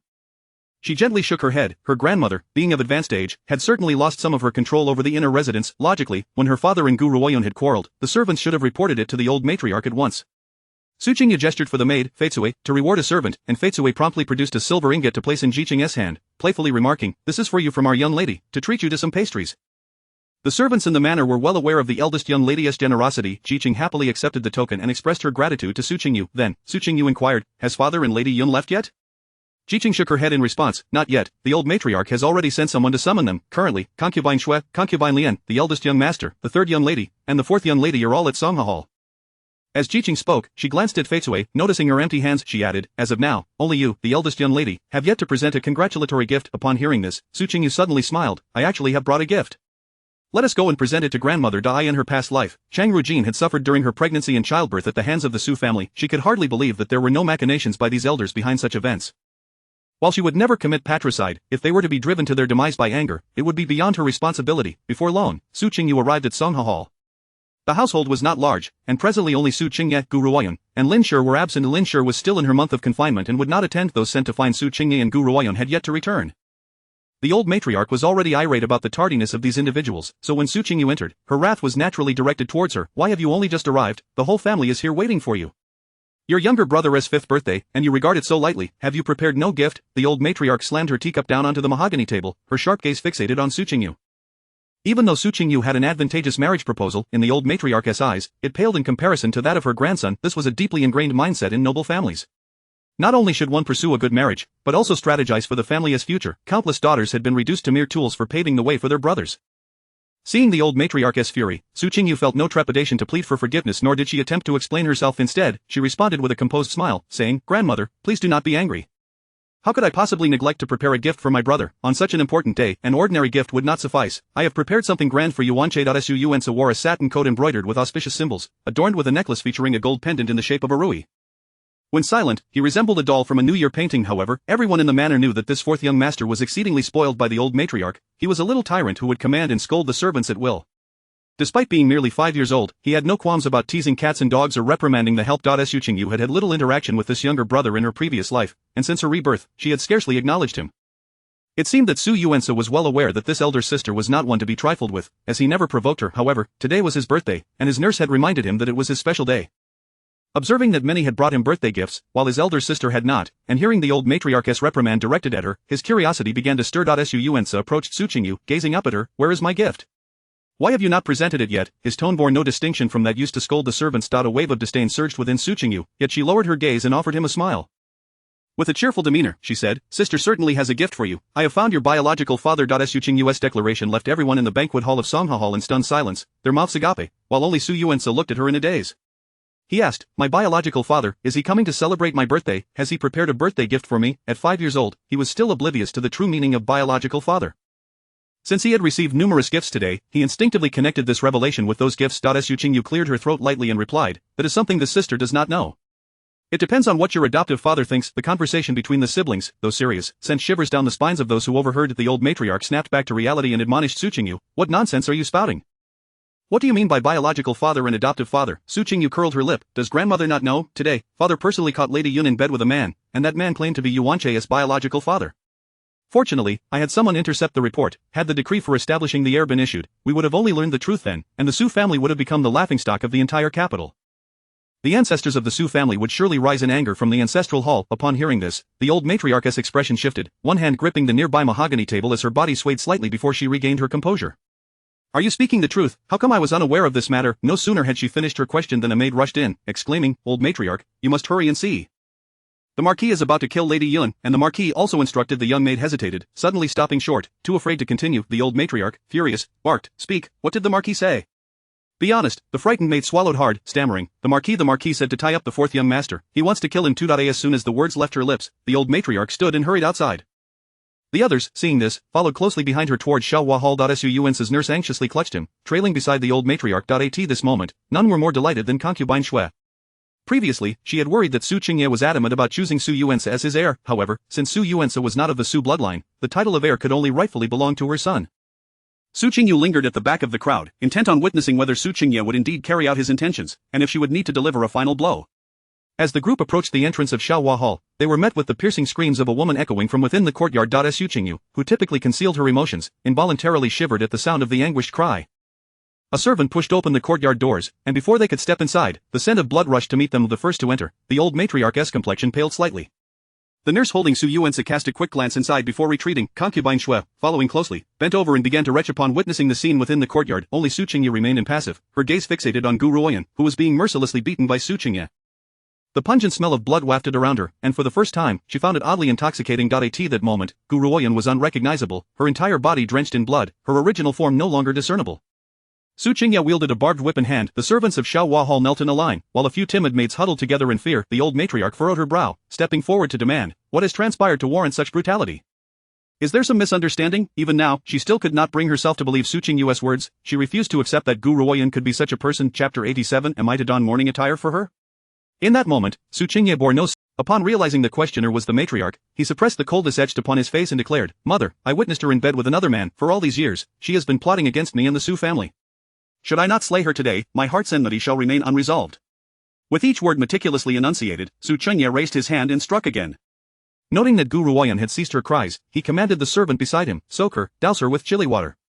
A basin of crimson liquid was flung directly onto Gu Ruoyan. "Ah!" A chilling scream reverberated through the air, transforming Xiaohua Hall into a veritable chamber of torment. Having received Su Qingyu's response, the matriarch ceased her attempts at persuasion. No man would willingly wear a green hat, and from Su Qingyu's account, there seemed to be further intricacies at play. With matters thus, the matriarch turned, her fingers entwined with prayer beads, and exited Xiaohua Hall. Observing her departure, the others followed suit, leaving one by one. The wet nurse cradling Su Yuancheng was at a loss, ultimately deciding to retreat to the rear with the child to rest. Su Qingyu was the last to leave, casting a lingering glance at the figure dangling in the courtyard, resembling a bloodied gourd. As she made her way home, it felt as though a heavy stone had been lifted from her chest, granting her a newfound lightness. That evening, when Qingyu returned from the kitchen with provisions, she remarked while setting the table, "While fetching the ingredients, I encountered Shui Mei from Furong Courtyard. I learned that Aunt Shui had procured silver to order an extravagant feast from the kitchen. Is it someone from Furong Courtyard's birthday today?" Su Qingyu had just finished washing her hands, as Amber assisted her in applying rose-scented lotion.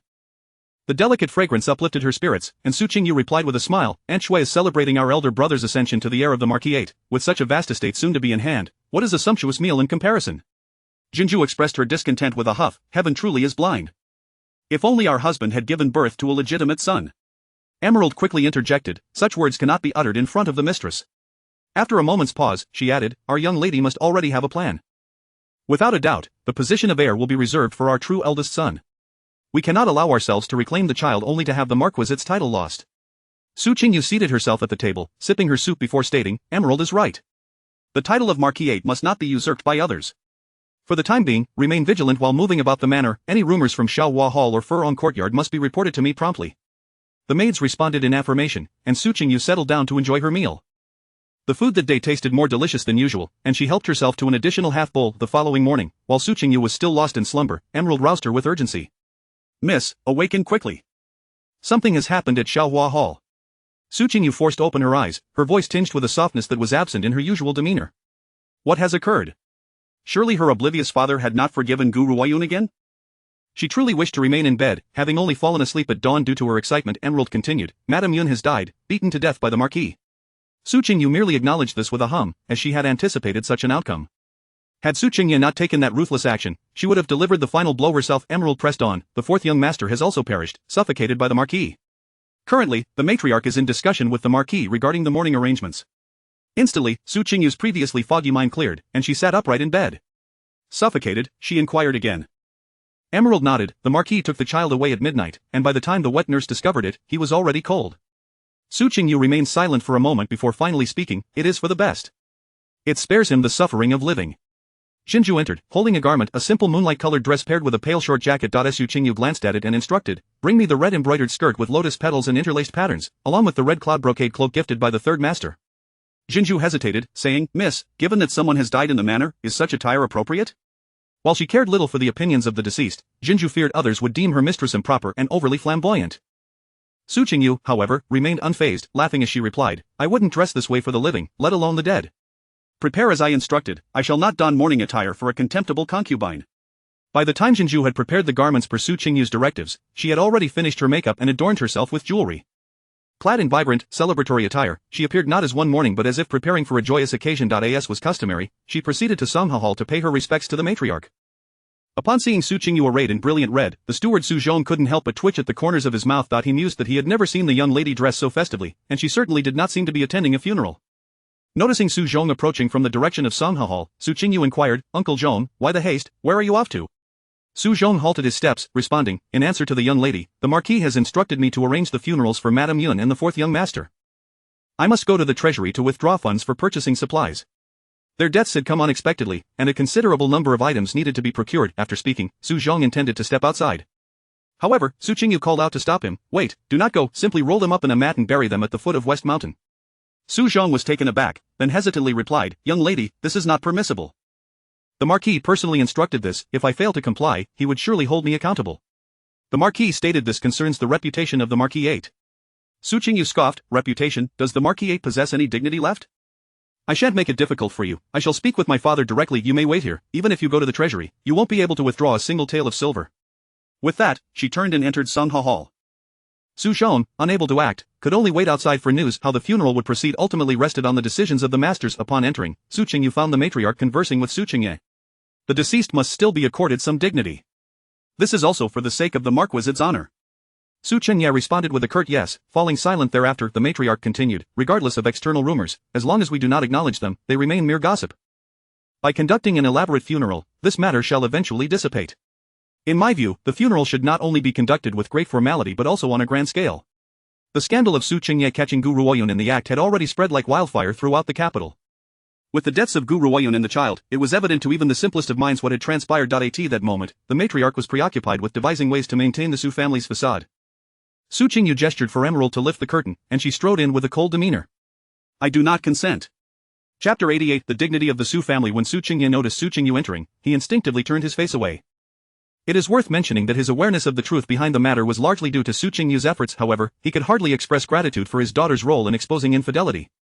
The notion of a father and daughter together in such an endeavor would undoubtedly be the subject of ridicule if it were to circulate. Su Qingyu, seemingly oblivious to Su Qingye's discomfort, took a seat beside him and stated, the events of yesterday have already stirred quite a commotion in the capital. What does it mean to hold an ostentatious funeral at this juncture? What has become of our Su family? What has become of you, father?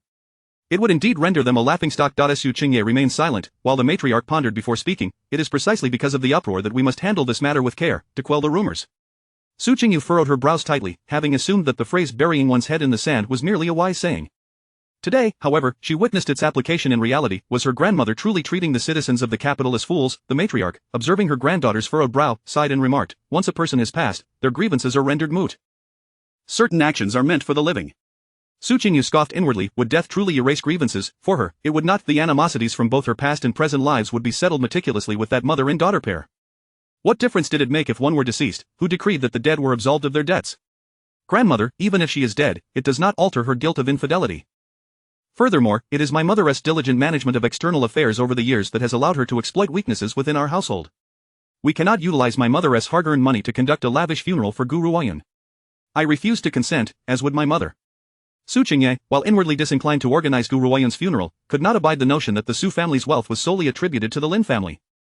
Su Qingyu's words sparked a rebellious spirit within him. After a moment's contemplation, he stated, a funeral must be arranged, otherwise, how will others perceive our family? Your grandmother is correct, this is a performance for the living.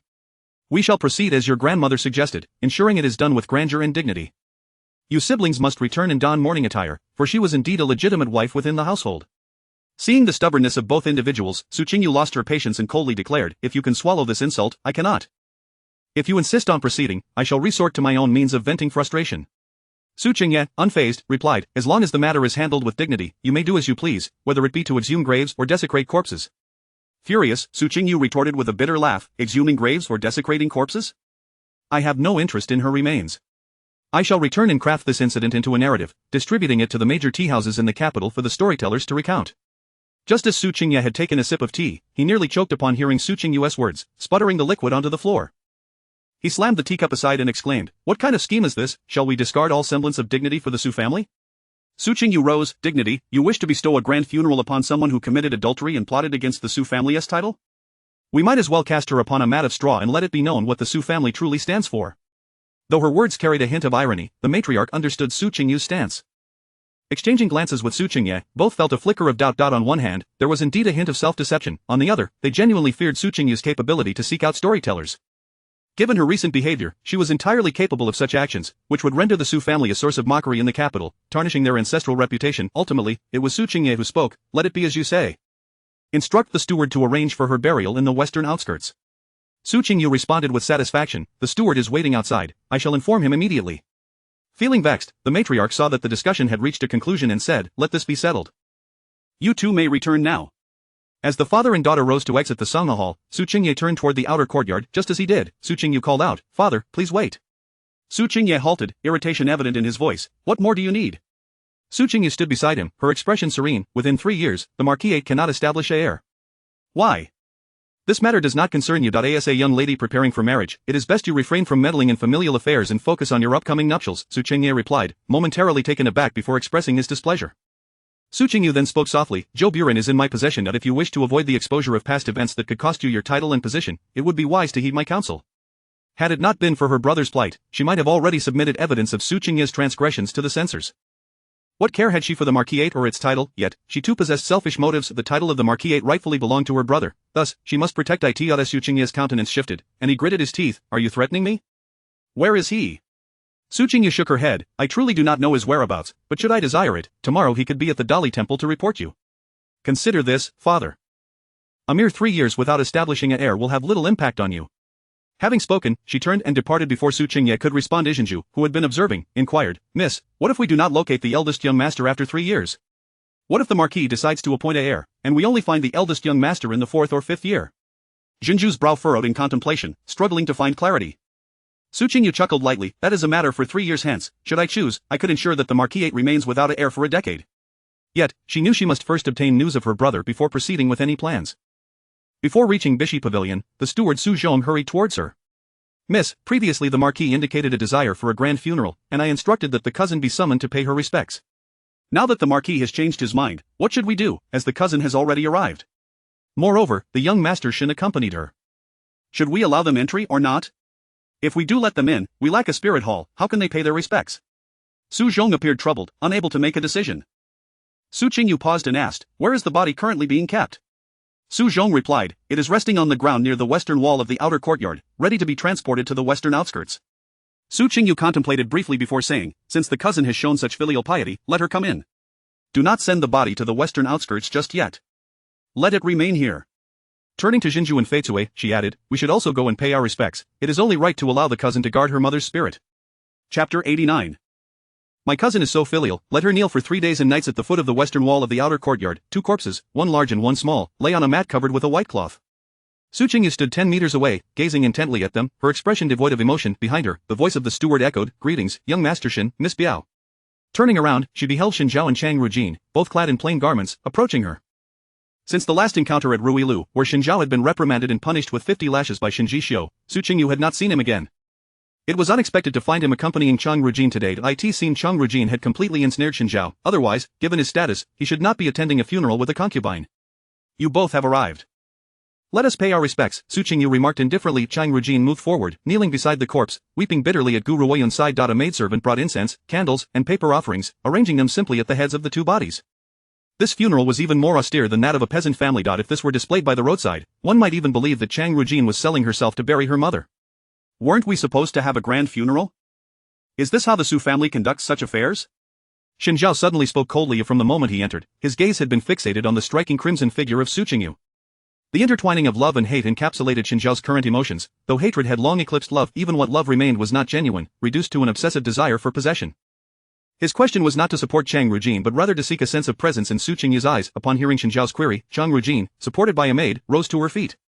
The fact that Xinjiao was willing to accompany her and take a stand for her brought her a sense of reassurance. Chang Rujin turned to Qingyu and inquired, is the family still unprepared? She was already aware of the rumors circulating in the capital and, since entering the estate, had refrained from asking how her mother and brother had met their demise. When the Su family had sent word for her to return for the funeral, stating they would hold a grand ceremony, she had sighed in relief. The Su family's actions would at least preserve her mother's final dignity.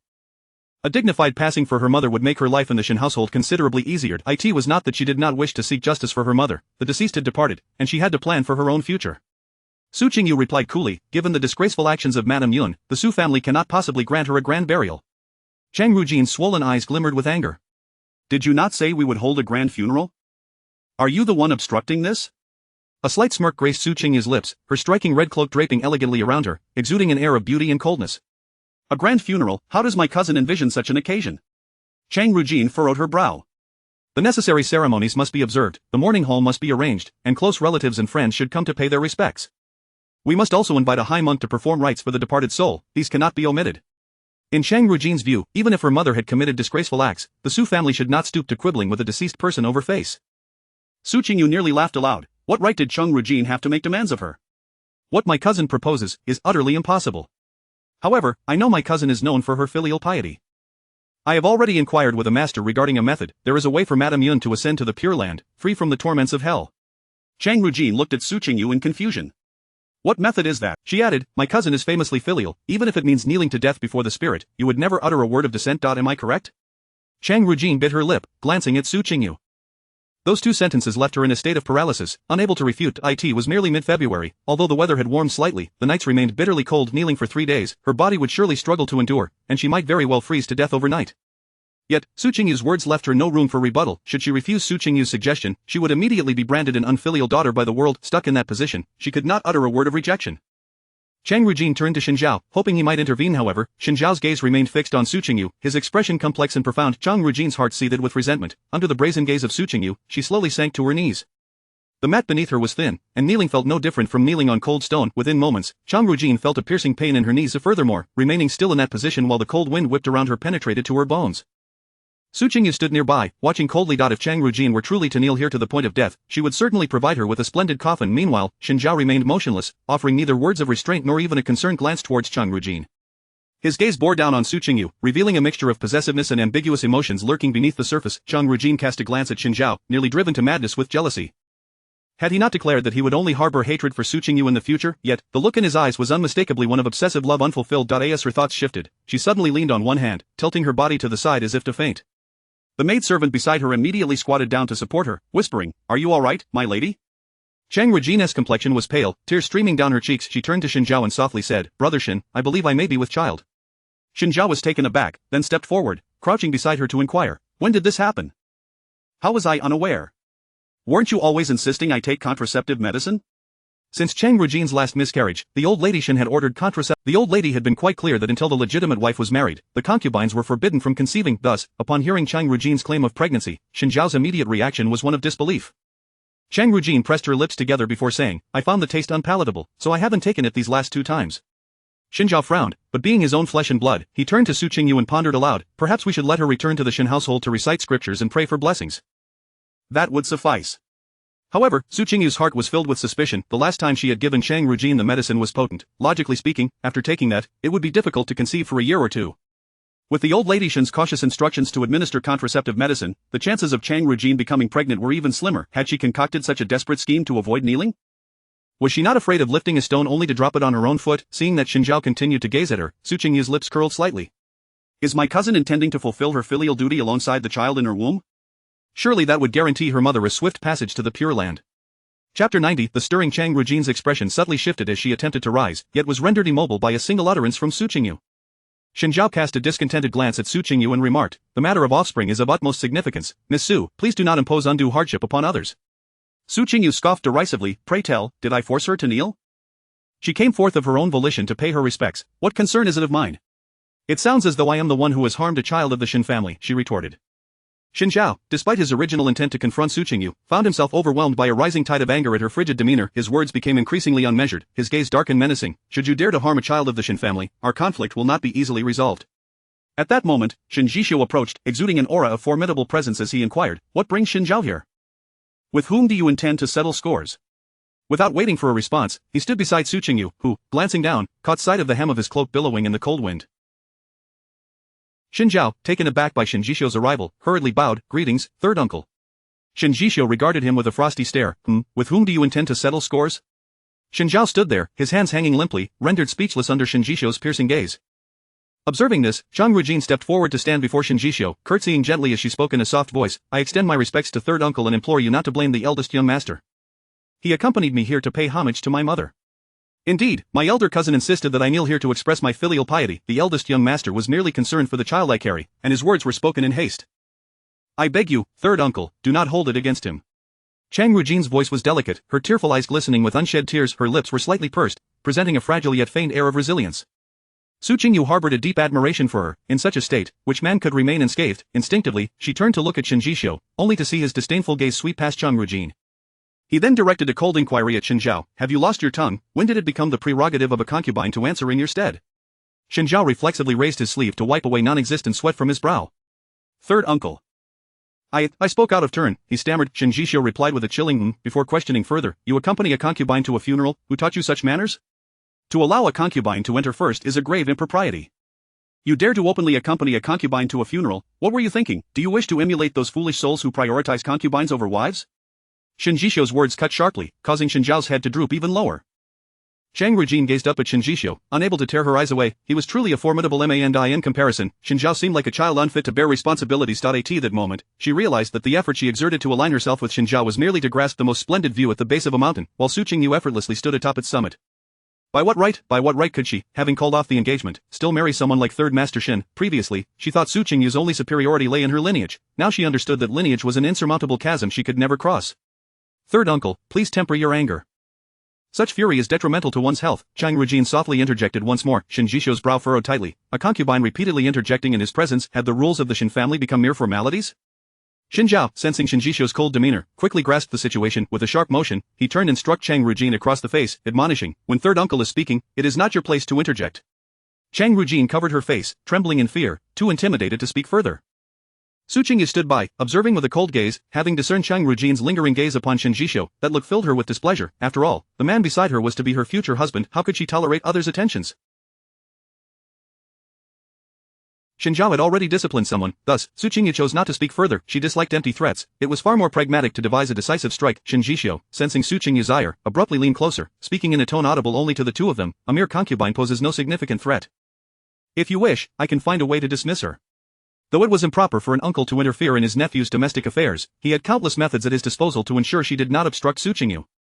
They stood close, and the warmth of Shen Zhishu's breath brushed against Su Qingyu's ear, causing a sudden flush to rise at the nape of her neck. A wave of stirring emotion surged through her heart, only to dissipate as swiftly as it had come.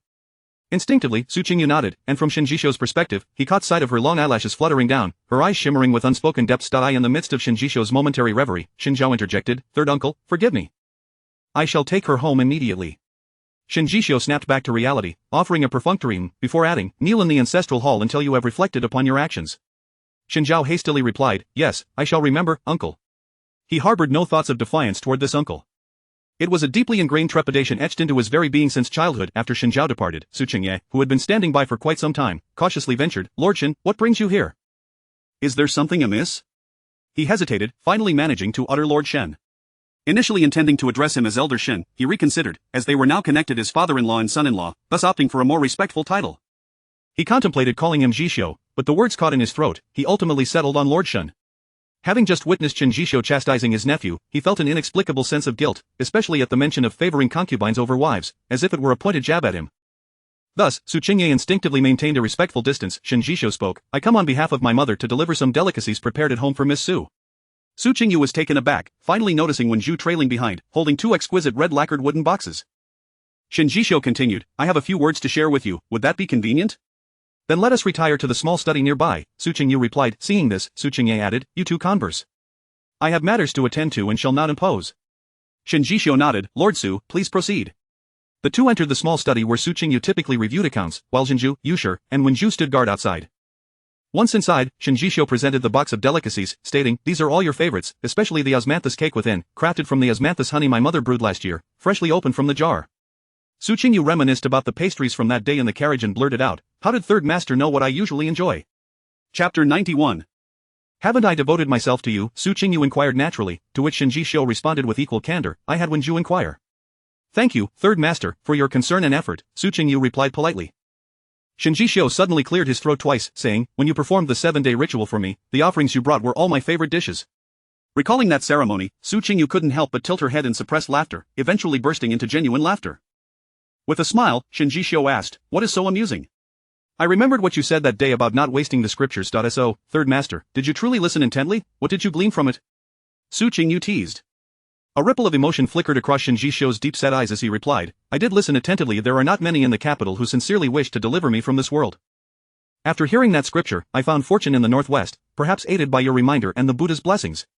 "Speaking of which, it is all thanks to you," Su Qingyu remarked cheerfully, teasingly adding, "Then does this count as a life-saving grace? How shall Third Master repay it?" Shen Jishou took a sip of tea, his refined brows lowering slightly as he quietly replied, "Haven't I already devoted myself to you?" Su Qingyu. How did it turn into him devoting himself? She skillfully shifted the topic. "You mentioned having something to say to me, what is it?" Setting down the white porcelain roux kiln teacup, Shen Jishou said softly, "I have clarified the matter regarding the crown prince." Su Qingyu immediately perked up, looking up at him, "Oh? What transpired?" A cold smile crept onto Shen Jishou's lips as he explained, "There was a female official in the Eastern Palace named Qingdai, who was favored by the crown prince. They gradually developed feelings and secretly ventured out of the palace together, only to be discovered by the crown prince's mother, the virtuous consort, who had Qingdai executed on the spot. The attire you wore that day was identical to what Qingdai donned on the day she left the palace." Upon hearing this, Su Qingyu's expression darkened. "Li Chaoyun did this intentionally.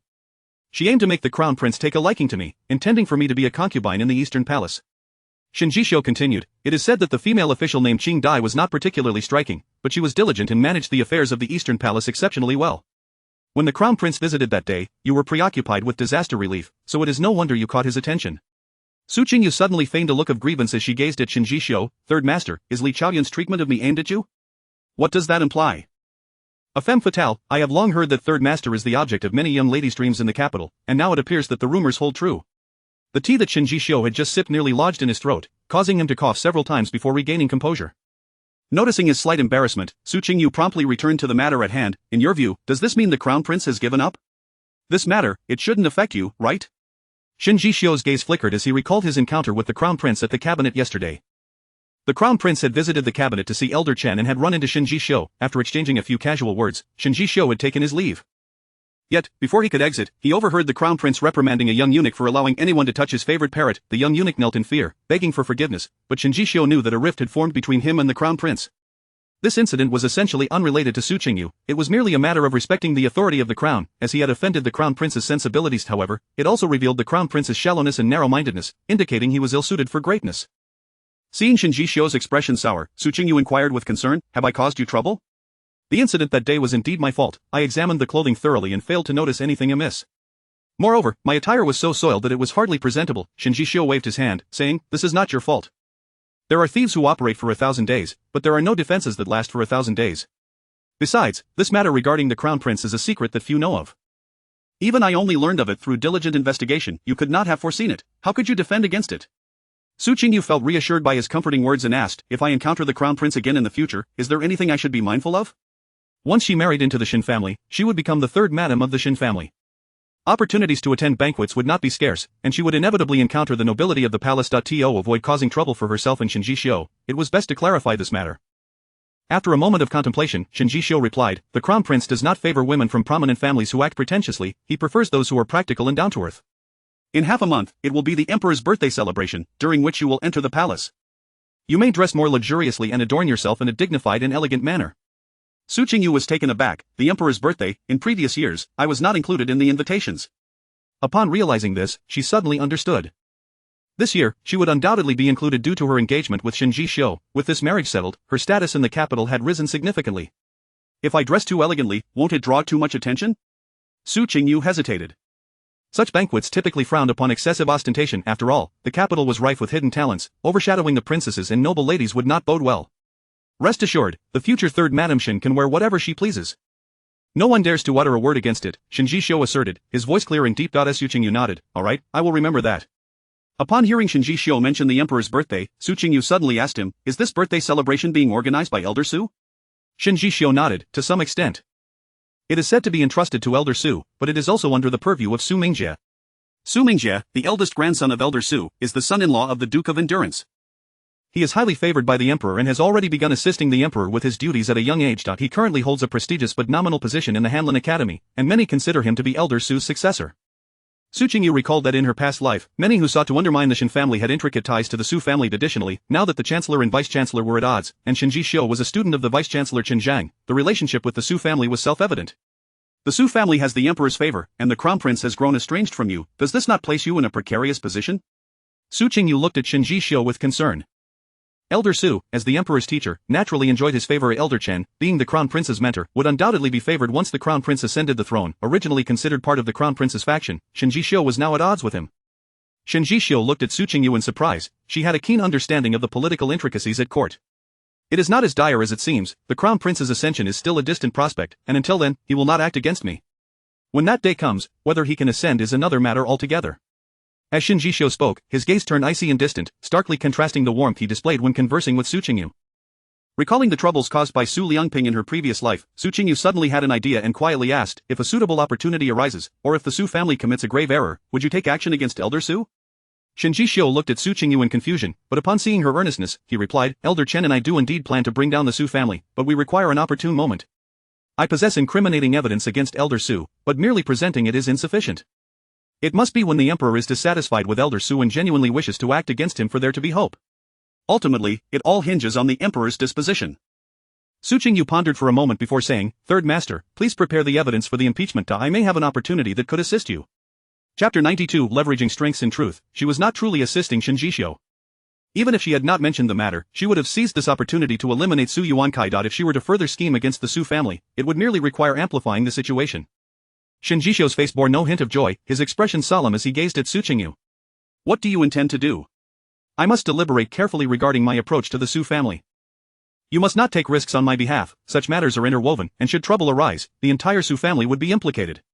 Qingyu's words were laden with warning, fearing that Qingyu might act impulsively against Elder Su. If Elder Su could be brought down by a mere young lady from the inner chamber, he would not have maintained his position as the chief minister for so many years.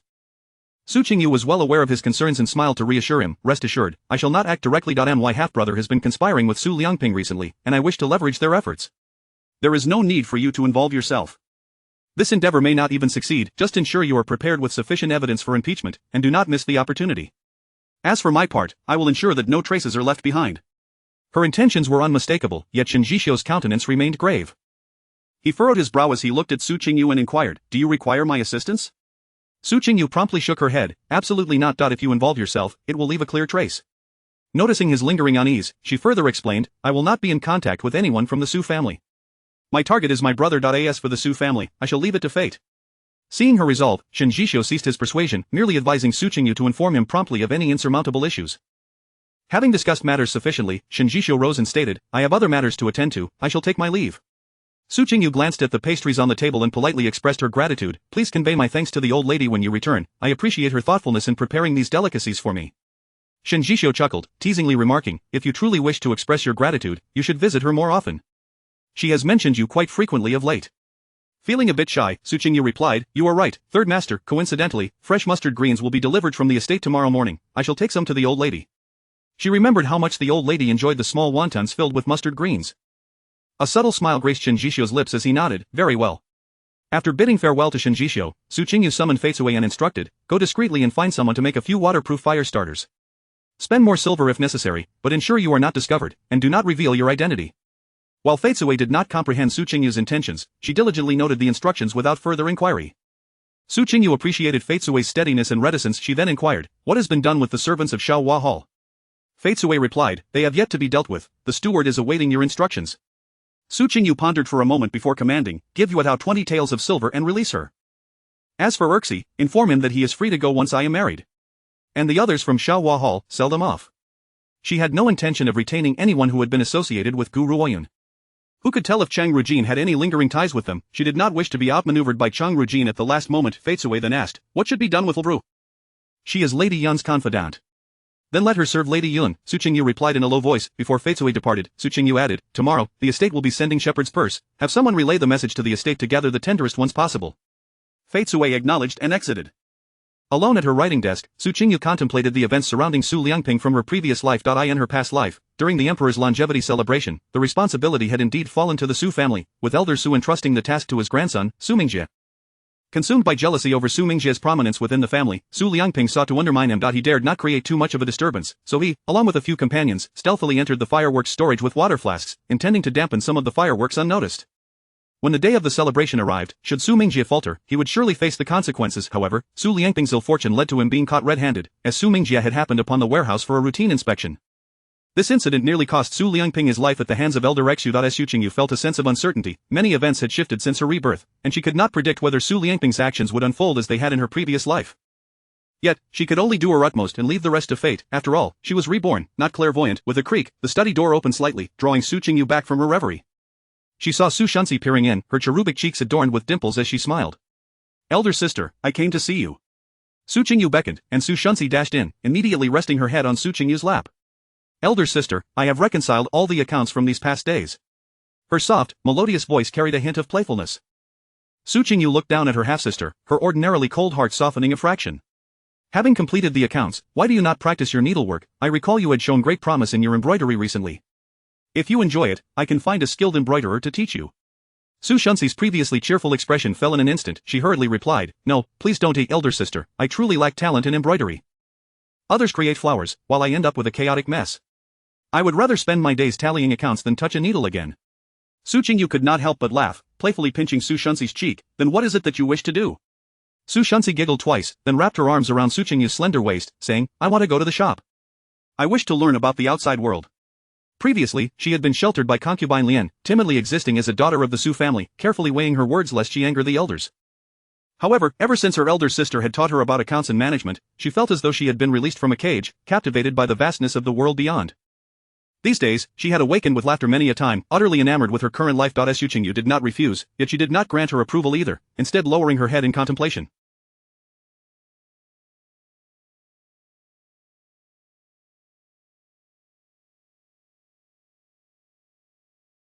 Su Shunzi gazed up at her, her small hands anxiously clasped together. Chapter 93. Not yet married, but whispering in the ear? "Very well, then you shall take care of the maid from now on, the matters of our shop and the... If you have any uncertainties, feel free to consult cousin San or your mother." Su Xuanqi was so elated that she nearly jumped up, wrapping her arms around Su Qingyu's neck and planting a couple of kisses on her cheek. Su Qingyu, with a fond smile, shook her head, thinking how much of a child she truly was. Early the next morning, fresh shepherd's purse was delivered from the estate. After having breakfast and dressing herself, Su Qingyu took the items and headed to the Shen family. In Qingyuan residence, Xinyu was seated beside the old matriarch on the large kong by the window. Upon Su Qingyu's entrance, the two were engrossed in their private conversation. Su Qingyu first paid her respects to the matriarch and then exchanged pleasantries with Xinyu. Xinyu pulled her to sit beside her, playfully chiding, "Sister Su, you haven't visited in quite some time, grandmother has missed you." Logically speaking, as Su Qingyu was betrothed to Shen Jishio, Qingyu should not address her as sister any longer. However, calling her aunt would be premature, thus, they settled on this form of address for the time being. With an apologetic tone, Su Qingyu addressed the matriarch. I have been preoccupied with family matters these days and have not come to pay my respects. The old matriarch waved her hand dismissively. Yuer is merely teasing you. I am well aware of your family's affairs. How is your grandmother faring? You should encourage her, for every generation has its own fortune, and she must not dwell too heavily on these troubling matters. Su Qingyu nodded. Grandmother is well, though she has been somewhat troubled by recent family issues. You are right, I shall speak with her again. Neither of them directly mentioned Gu Ruoyan's disgraceful incident, yet they were both acutely aware of the underlying tension. As Su Qingyu instructed someone to bring in the shepherd's purse and turned to the matriarch. Stay and have lunch with me, let us have a good chat. Su Qingyu smiled in agreement and began conversing with the matriarch and Qingyu about casual matters. Before long, Han Shui entered to announce, Old matriarch, the second miss has come to pay her respects. Let her in, replied the matriarch. The second miss mentioned by Han Shui referred to Shening, the legitimate second daughter of the first wife and the younger sister of Xinjiao. Upon hearing that Shening had arrived, Su Qingyu's previously relaxed hand suddenly clenched into a fist. In her past life, Shening had caused her no small amount of trouble, using her status as the legitimate daughter of the Shen family to bully the newly married sister-in-law. Moreover, Su Qingyu's close friendship with Qingyu was particularly irksome to Shening Dai. In her previous life, Su Qingyu had not treated Shening kindly, resulting in a bitter conflict between the sisters-in-law. Even Qinyu's subsequent marriage into the Duke of Duan's residence seemed to have Xinying's influence behind it. When Shening entered and saw Su Qingyu seated closely beside Qingyu, with Xinyu's hand entwined with hers, a flash of disdain crossed her eyes. She first greeted the matriarch, then acknowledged Su Qingyu, while Qingyu stood to return the courtesy, after which everyone took their seats. What brings you here at this hour? Inquired the old matriarch. It was not the usual time for paying respects, and Qingyu was present to accompany Su Qingyu. The sudden arrival of Shening led the matriarch to wonder if there was a specific matter at hand. Shening leaned against the matriarch's arm and, with a feigned sweetness, said, I missed you, grandmother, so I came to see you. I just returned from my elder brother's place. He knelt in the ancestral hall all night yesterday and nearly caught a chill. Sister Su, why is it that every time my elder brother encounters you, he has to face punishment from Uncle San? Surely you haven't been whispering in my uncle's ear even before you are wed? Xinying's words were delivered with a laugh, seemingly jesting but implicitly accusing Su Qingyu of inciting discord between the Shen family's uncle and nephew. Had the old matriarch been narrow-minded and lacking in discernment, she might have rebuked Su Qingyu harshly. Fortunately, Shen Jishio had briefly mentioned the events of the previous day, allowing the matriarch to maintain her composure. She turned to Shening with a stern expression and chastised, It was your elder brother who behaved improperly yesterday. What has that to do with your sister Su? Go back and tell your mother that if she does not discipline her children, I shall take it upon myself to do so. Shening recoiled slightly, lowering her voice to murmur, Yes, grandmother, I understand my mistake. However, her sidelong glance at Su Qingyu and Qingyu was filled with malice. Su Qingyu remained composed, unaffected by Xinying's words, and smiled at the matriarch, saying, Grandmother, let us not allow cousin Chang to partake in the shepherd's purse dumplings, for I have heard that those with child should avoid shepherd's purse. Su Qingyu's comment left the matriarch momentarily stunned. With child? Who is pregnant? Are you not aware? Cousin Chang is with child once more. She may not be feeling well and has yet to deliver the happy news to you, I suppose? Though this matter regarding cousin's mother is somewhat distressing, cousin Chang is innocent in this. I hope grandmother will not hold any ill will towards her. Su Qingyu's sincerity appeared genuine, as if she were earnestly pleading on behalf of Chang Rujin. The matriarch's expression, however, had already darkened, and she instructed the waiting Mama Hua, have the eldest young master and concubine Chang come here. I have matters to discuss with them. Mama Hua bowed and retreated. Perceiving the matriarch's displeasure, Su Qingyu hesitated before inquiring, Is grandmother concerned about the eldest young mistress not yet being? None of the families we have been considering have finalized their arrangements. Since the scandal involving him and Chang Rujin spread, the marriage prospects have become quite complicated. If a concubine's son were to descend, what worthy young lady could he hope to marry? Su Qingyu understood the implications. Reputation was of utmost importance in the capital. The incident involving Xinjiao and Chang Rujin indeed complicated their prospects for marriage. While there were many willing suitors from lesser families, the Chen family would undoubtedly disapprove. Shening shot a sidelong glance at Su Qingyu and muttered, It's all her doing, otherwise, how could my brother? Before she could finish her thought, the matriarch silenced her with a pointed look. Su Qingyu, however, paid Shening no mind. Those who merely sought to provoke were the easiest to handle. Before long, Chang Rujin entered, following closely behind Xinjiao. Xinjiao wore a puzzled expression, uncertain of why his grandmother had summoned him. The matriarch did not invite them to sit. Instead, she coldly inquired, I have heard that concubine Chang is with child. Why has no one come to inform me? Upon being questioned by the matriarch, Chang Rujin bit her lip and looked at Su Qingyu. Is it necessary to bring unverified matters to the attention of the matriarch? I consulted a physician upon returning to the residence yesterday. It is merely an imbalance in my spleen and stomach. There is no pregnancy, Xinjiao added, addressing the matriarch. Grandmother, it is indeed just a matter of an upset stomach. Rujin herself is still unclear, and I apologize for worrying you. Hearing this, Su Qingyu expressed her regret to the matriarch. Grandmother, I must take responsibility for this misunderstanding. Yesterday, my cousin mentioned her intention to kneel for 3 days in mourning for cousin's mother. Alas, she only knelt for a short while before claiming to be with child. I barely slept last night, fearing for the safety of the child. The matriarch, known for her sharp wit, immediately grasped the situation. It was clear that Chang Rujin wished to maintain her reputation for pure filial piety while simultaneously avoiding the act of actually kneeling, using the pretense of pregnancy as a ruse. Hua Mama, the matriarch's next words caused Chang Rujin to turn pale, and she sank to her knees on the floor. Chapter 94 of the unwelcome Shen. The old lady harbored a profound disdain for individuals of poor character, lacking in righteousness and filial piety. Allowing Chang Rujin to enter the household had been a reluctant necessity, but it did not signify her endorsement of Chang Rujin.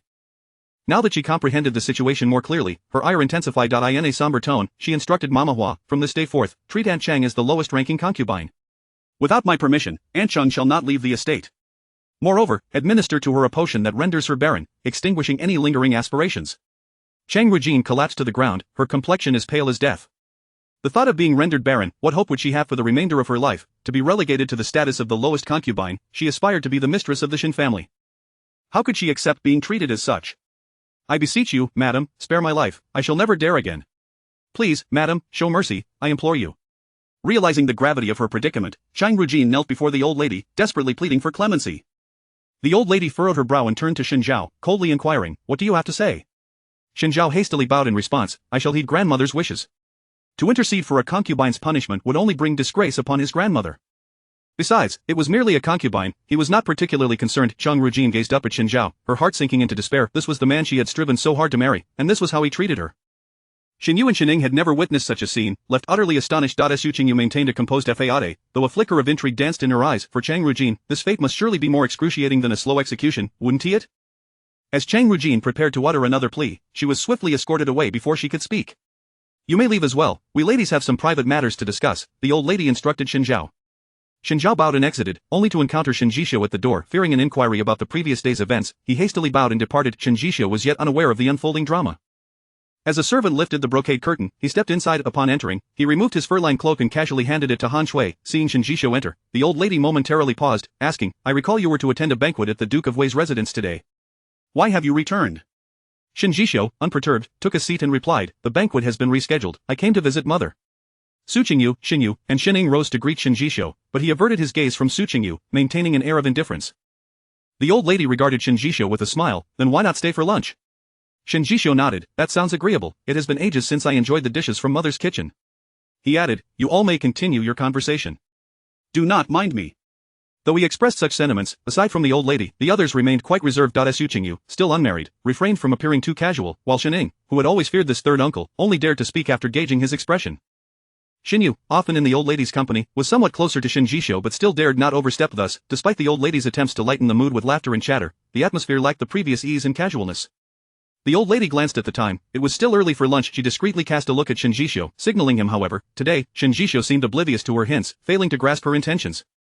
Seeing this, the old lady cleared her throat and said, Jishou, please visit my small storeroom and select a set of headwear suitable for the emperor's birthday celebration to present to Qingyu. Recollecting the look in his mother's eyes moments ago, Shen Jishou immediately understood.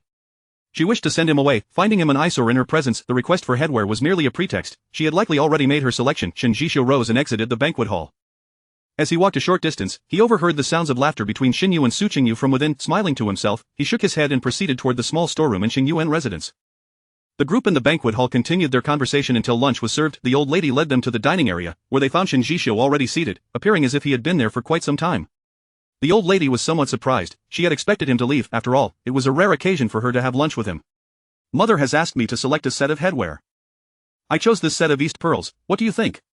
Shen Jishou remarked as he opened the intricately carved box made of golden silk nanmuwood. The old lady furrowed her brow for a fleeting moment before quickly regaining her composure, smiling as she replied, your taste, of course, is impeccable.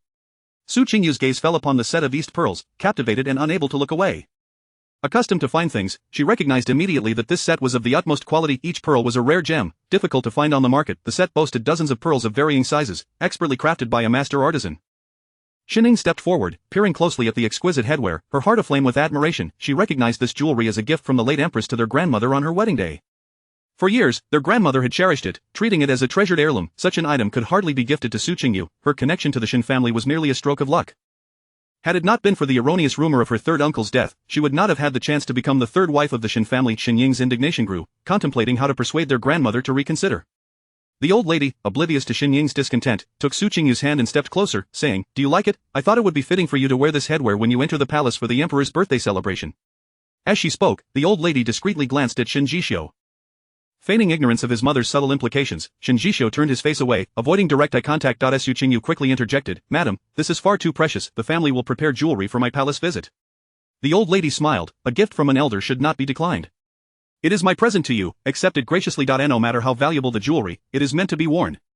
Seeing that time was running out and the jewelry was about to be accepted by Su Qingyu, Shen Ying steeled herself and approached the old lady, stating, "Grandmother, this set of headwear was gifted to you by the late empress. There is only one in existence." Turning to Su Qingyu, she continued, "Sister Su, you are not yet married, wearing such precious jewelry from the Shen family in the palace may not be appropriate." "Sister Su, please do not take offense at my words. I only wish to protect your interests. After all, there are unflattering rumors circulating in the capital, and it could tarnish your reputation." Chapter 95 of The Difficulty of Finding a Bride. Shen Ying spoke with reason and evidence, adopting a tone that appeared to be for Su Qingyu's benefit. According to Shen Ying's reasoning, after articulating her thoughts, Su Qingyu should have understood the origins of the gift and declined it profusely. At that point, the offering would be reclaimed by the grandmother, ensuring that it would be more appropriately passed on to someone else rather than Su Qingyu.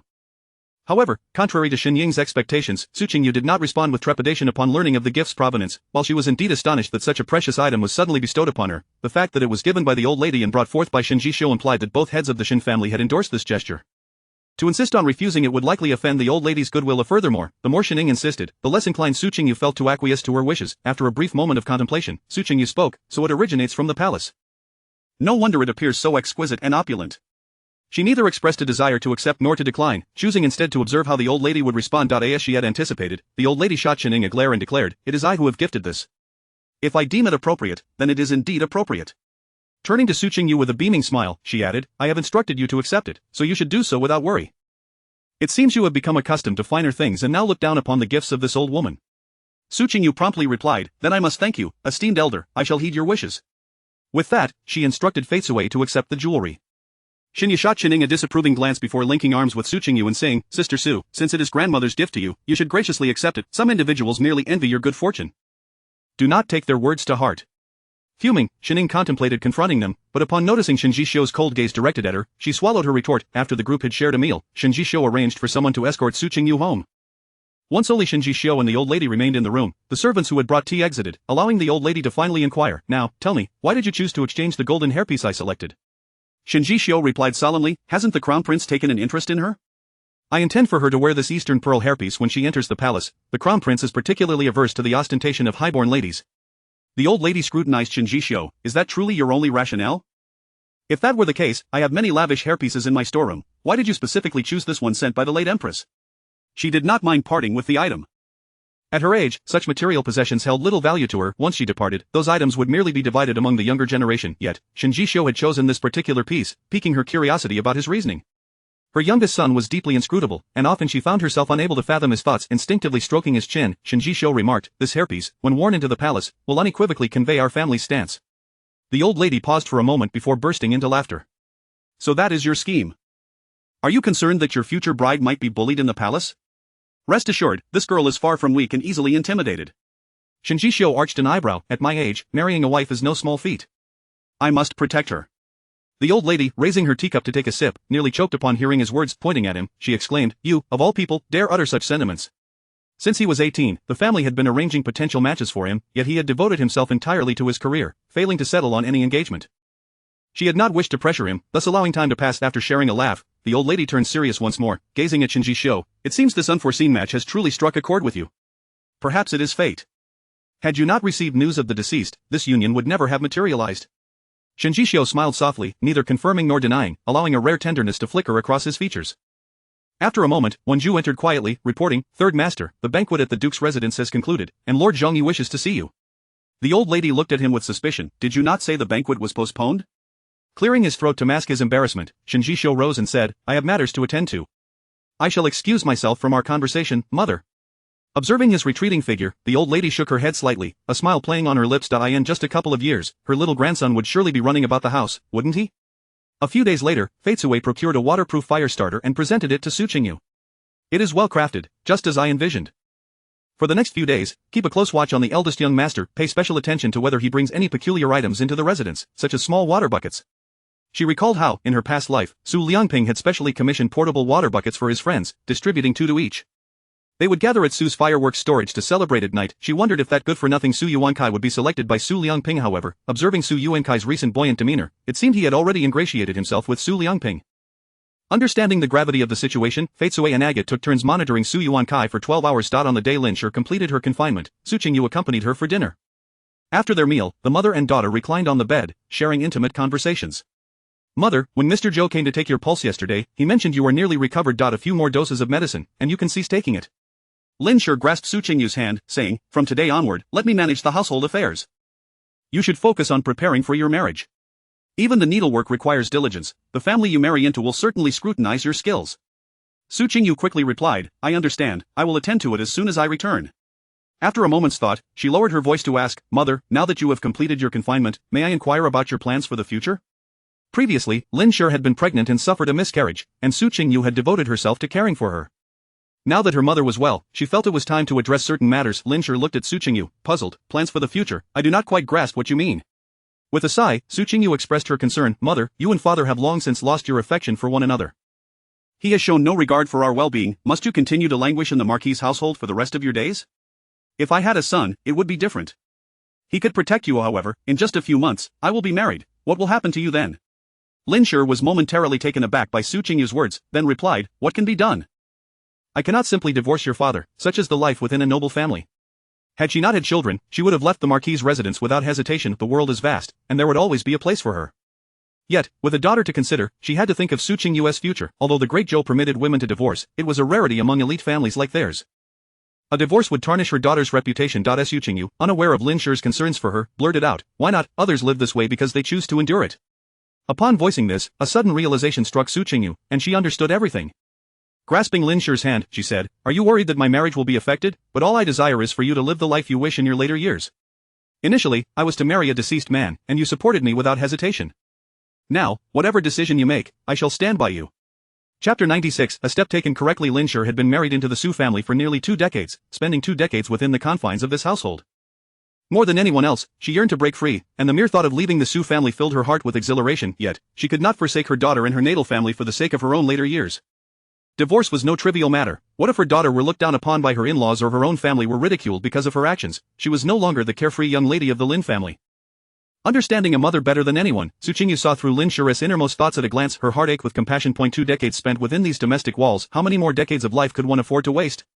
Su Qingyu intertwined her fingers with Lin Shi's and gently said, Mother, do not overthink it. If uncle were to know what kind of life you have been enduring in the Marquis' residence, he would certainly lend his support. As for the Shen family, you need not worry, Mother. Whether I can establish myself there will ultimately depend on my own abilities. For reasons unknown, she felt confident that Shen Jishio would not concern himself with such matters. Lin Shi appeared somewhat swayed, contemplating as she spoke, let me think it over. We shall discuss this after your marriage. A mother must ensure that her daughter is married off in a grand manner. Su Qingyu leaned her head against Lin Shi's shoulder and replied, then, Mother, please take your time to ponder it. I truly do not wish for you to suffer any grievances. As for the brother she had yet to find, Su Qingyu believed that even after her marriage, she could still hold sway over the Marquis' household. At worst, her brother would inherit the title, relegating their indecisive father to a life of retirement in the countryside, while her mother would still reign as the matriarch. Just as the mother and daughter were enjoying their tender moment, Fei Sui suddenly appeared at the entrance of the banquet hall, casting a meaningful glance at Su Qingyu. Su Qingyu nodded slightly in acknowledgement and then stood to address Lin Shi. I must return to my sewing now, please give careful thought to what I have said. Lin Shi smiled and replied, very well, I shall contemplate it thoroughly. You may return now. On the way back from Zy Courtyard to Bishi Pavilion, Fei Sui whispered, Miss, the eldest young master has returned and indeed brought 2 water buckets with him. I utilized some silver to discreetly inquire with a servant close to the eldest young master. He mentioned that the young master has gone to bed and will be called to rise at the hour of high. Su Qingyu halted her steps and instructed, find a way to sneak those 2 water buckets out without being discovered. Fei Sui acknowledged and turned to carry out the task. Su Qingyu then returned to Bishi Pavilion with Qingyu. Before long, Fei Sui and Mana entered, each carrying a water jug. Su Qingyu examined the jug she received. It was more slender and longer than the usual water buckets. It had a handle on the side, allowing it to be slung over the shoulder. At that moment, the jug was already filled with water. Su Qingyu instructed Fei Sui to pour the water out first and then to secure one end of the fire stick to the lid of the bucket, with the bottom of the fire stick affixed to the inner wall of the bucket. This way, once the lid was opened, the flame of the fire stick would be revealed. The group busied themselves for over half an hour before managing to prepare both buckets. However, Fei Sui furrowed her brow and asked, Miss, while this will reveal the flame, it still needs to be filled with water. Wouldn't tea that doused the fire? Su Qingyu responded, no water, fill it with fire oil instead. The Su family's firework preparation site was located in the suburbs, far from any residential areas, thus mitigating the risk of collateral damage. Once the fire oil was poured in, the appearance would be indistinguishable from water. As long as Su Yuankai did not open it to inspect, he would certainly remain oblivious. Feitsui and Mana followed Su Qingyu's instructions, taking the buckets to fill with fire oil before returning the items to Su Yuankai's side. That night, as it approached bedtime, Su Qingyu stood at the window in her nightgown, gazing towards the suburbs. She silently counted the hours, her hands entwined, a mix of anxiety and anticipation coursing through her. Rijinju and Feitsui exchanged glances, unable to fathom what she was observing. Outside was merely the front courtyard of Bishi Pavilion, and the young lady had been watching all night. Miss, should we not retire for the night? Jinju suggested as she stepped forward. No sooner had she spoken than a series of loud bangs erupted outside. Moments later, the sky over the suburbs erupted in flames. In the next instant, countless fireworks soared into the heavens. A smile crept across Su Qingyu's lips as she whispered, so beautiful. Jinju and Feitsui were captivated by the dazzling display, with Feitsui turning to Su Qingyu and asking, how did the miss know that fireworks would be set off today? She pondered aloud, the Emperor's longevity festival is still 5 days away. Why are they launching fireworks now? Su Qingyu merely smiled and remained silent, sensing that their plan had succeeded. The next steps would hinge upon Shen Jishou's actions. She wondered if this gift she had sent would meet with his approval. At that moment in the west courtyard of the Shen family, Shen Jishou stood at the door, draped in a sable cloak, observing the fireworks and flames in the distance. Wenju, prepare the carriage. I must meet with my teacher, Shen Jishou said in a low voice. He was uncertain how Su Qingyu had orchestrated this, but today's events presented a remarkable opportunity. Throughout the night, the study of Elder Chen was ablaze with light. Confidential letters were dispatched to various residences within the capital. By the time of the morning assembly, Shen Jishou had changed into court attire at the Chen residence and set off for the palace in a carriage. Su Qingyu was roused from her slumber by a series of knocks at the door during the early hours. As she sat up, Jinju had already lit a lamp and gone out to investigate. Before long, the commotion outside subsided, and Jinju hurried back in. Miss, there's trouble. It was Aunt Shui who insisted on seeing you, seeking your assistance. What happened? Su Qingyu felt an uneasy premonition, although she was still unaware of the specifics of what transpired in the suburbs. Feitsui explained, Aunt Shui said that the eldest young master has sustained serious injuries and has been detained by the Ministry of Justice. She wishes for you to intercede with Third Master, to see if he can secure the eldest young master's release so that he may return home to recuperate. Su Qingyu pondered for a moment before saying, help me change my clothes. I shall go see for myself. This was a perfect opportunity to ascertain the situation. Shen Jishou should be attending court at this hour, and she was curious what the outcome would be for the Su family. Regardless of the circumstances, she had indeed made the right move in maneuvering Su Yuan Kai. By the time Su Qingyu was dressed and ready, it was already a quarter of an hour later. Aunt Shui was anxiously waiting outside Bishi Pavilion, and upon seeing Su Qingyu emerge, she quickly approached, saying, Miss, you must help your elder brother, he is in grave trouble this time. Su Qingyu furrowed her brow and asked, what exactly happened? My mind is still muddled, could you please explain clearly? Aunt Shui, already flustered, struggled to articulate her thoughts coherently, her words jumbled and unhelpful. Just as Su Qingyu's patience began to wane, Ji Chun from Songha Hall hurried over. Miss, the old lady requests your presence at Songha Hall for a discussion. Chapter 97. Does he deserve it? Su Qingyu, accompanied by Aunt Shui, made her way to Songha Hall, where the old matriarch was already seated in the side chamber. Upon seeing Su Qingyu enter, the old matriarch inquired, Qingyu, do you think you could plead with Jishou to have your elder brother released? Taking a seat at the old matriarch's side, Su Qingyu asked, Grandmother, what exactly has transpired? I am still quite bewildered. Though she posed the question, a cold smirk flickered within her. How deeply concerned her grandmother was for that grandson, summoning her assistance even before dawn. She would indeed help, but it would be to hasten their descent into hell. Noticing Su Qingyu's continued confusion, the old matriarch began to explain, last night, your elder brother went to the Su family's warehouse in the outskirts of the capital with the 6th young master of the Su family. Inside, there were fireworks designated for the emperor's longevity celebrations. However, for some reason, those fireworks exploded. Now, several individuals have been taken away by the Ministry of Justice, and your brother has sustained injuries. I thought if you could implore Jishou, given his status, it would be a simple matter to secure your brother's release. Su Qingyu, puzzled, responded, what was my brother doing at the Su family's warehouse in the dead of night? Does the ministry suspect them of deliberately sabotaging the fireworks? The old matriarch sighed, your brother has been implicated by the 6th young master of Su, who knows what he was doing there at such an hour? The emperor's longevity celebration is merely 5 days away, and responsibility must be ascertained. The Ministry of Justice has apprehended several of them, likely to shift the blame. However, your brother is innocent, he would never engage in such treasonous acts. You must wait at the gate of the Shen residence and speak to Jishou as he exits court. As the old matriarch's words rang in her ears, Su Qingyu nearly burst into laughter. How could they claim Su Yuankai was innocent, and she was to wait at the Shen residence? Su Yuankai, deserving of such concern, maintaining a composed facade. Su Qingyu pondered for a moment before saying, Grandmother, do you truly wish to retrieve my brother from the Ministry of Justice? This matter, though seemingly minor, is indeed significant.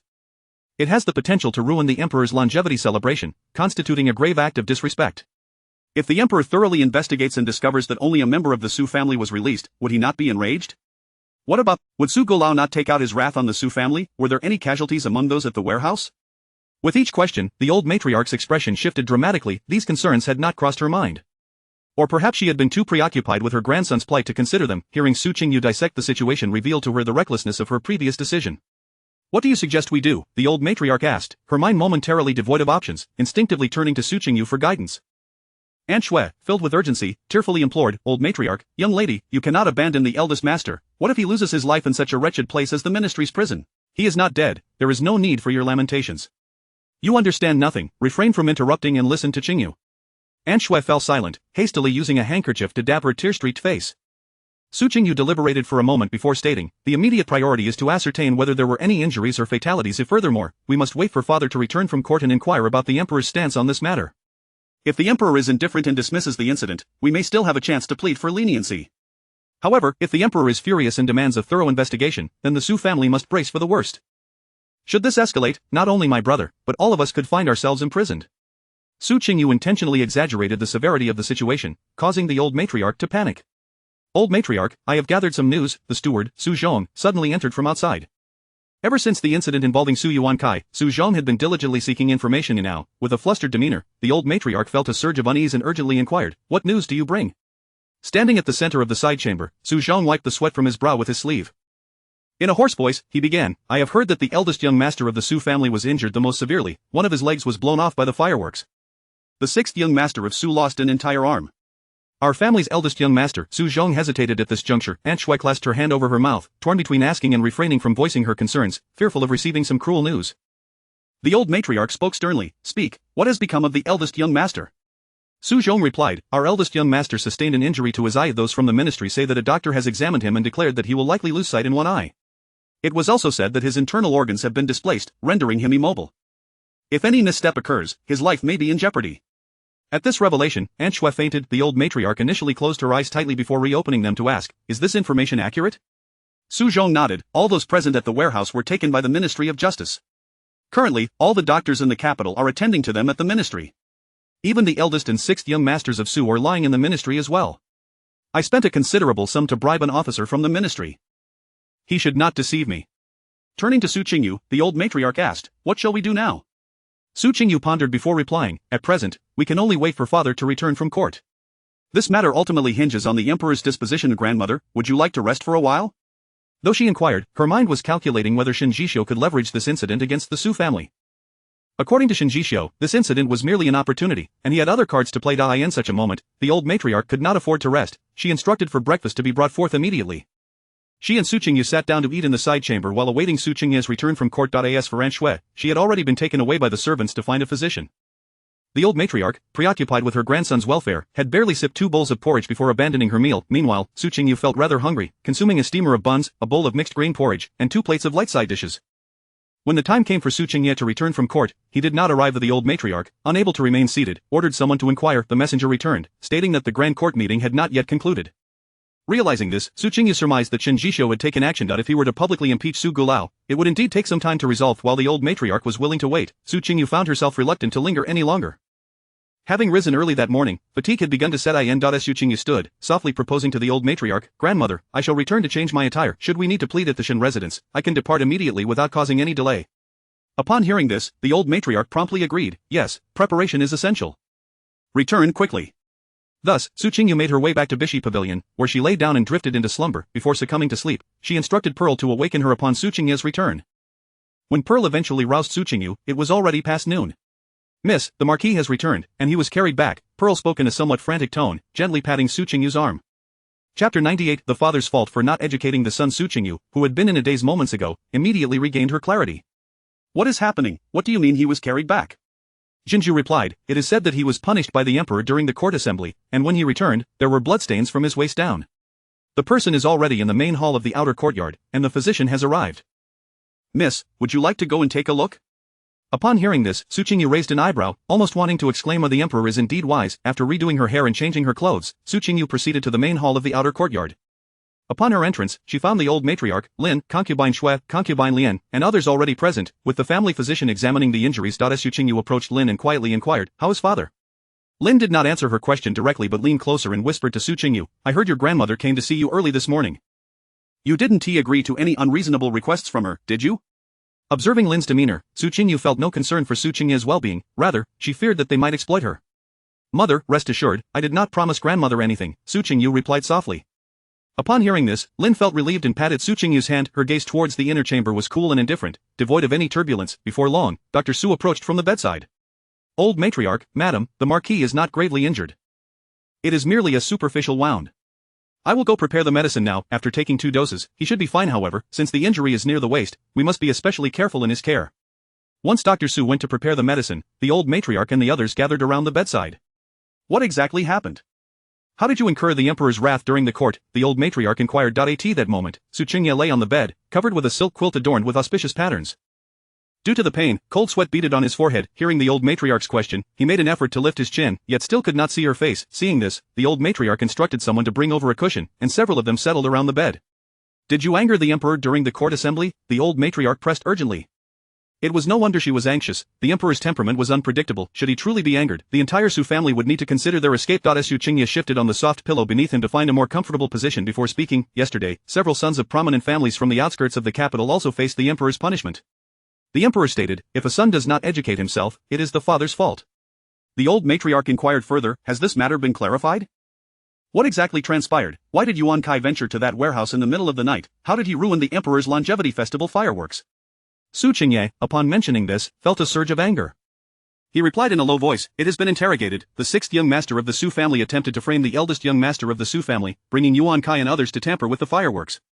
Somehow, it caught fire. The company he kept were all notorious rakes in the capital. The emperor declared that if they caused an explosion, they should be blown to bits. Su Qingyu stifled a smile, finding the emperor's words rather refreshing. If they were truly blown to bits, the capital would be rid of a few nuisances. The old matriarch spoke again, is your late return today solely due to the punishment meted out to you all? Is the emperor still angry? When will Yuan Kai be released? According to the old matriarch's reasoning, since Su Qingyu had taken the punishment, it could be seen as him bearing the brunt for his son. Once the emperor calmed down, everything would be settled. Surely, they would not execute so many for a mere warehouse of fireworks. Su Qingyu let out a bitter laugh and said, released, you are unaware that because of last night's incident, Lord Su has already been dismissed and his estate confiscated. The emperor, remembering his past relationship with Lord Su, has demanded that his entire family leave the capital within 2 days. Upon hearing this, everyone present was left in shock, their mouths agape. Su Qingyu too was taken aback. What leverage did Shinjisho possess that could lead to Lord Su's dismissal? She could hardly believe that such a drastic decision was made over a warehouse of fireworks. Before Su Qingyu could ask, Su Qingyu continued, during today's court assembly, the fireworks incident was first brought up, and the censor accused the Su family of negligence in their duties. Following that, someone accused Lord Su and several of the Su family's young masters of using their power for personal gain, which angered the emperor. Unexpectedly, Shinjisho submitted a memorial, accusing Lord Su's confidant, General Li Zhong, of embezzling funds in the northwest for over a decade, involving more than 200,000 taels of silver. Ultimately, this silver ended up in the Su family's coffers. As Su Qingyu spoke, he cast a complex glance at Su Qingyu, sitting quietly beside him. Had he known Shinjisho was still alive, he would have refrained from engaging in so many disputes with his daughter. Recalling Shinjisho's formidable tactics in the court that day, Su Qingyu felt a deep-seated apprehension. He continued, from today onwards, the position of chief minister will be held by Lord Shen.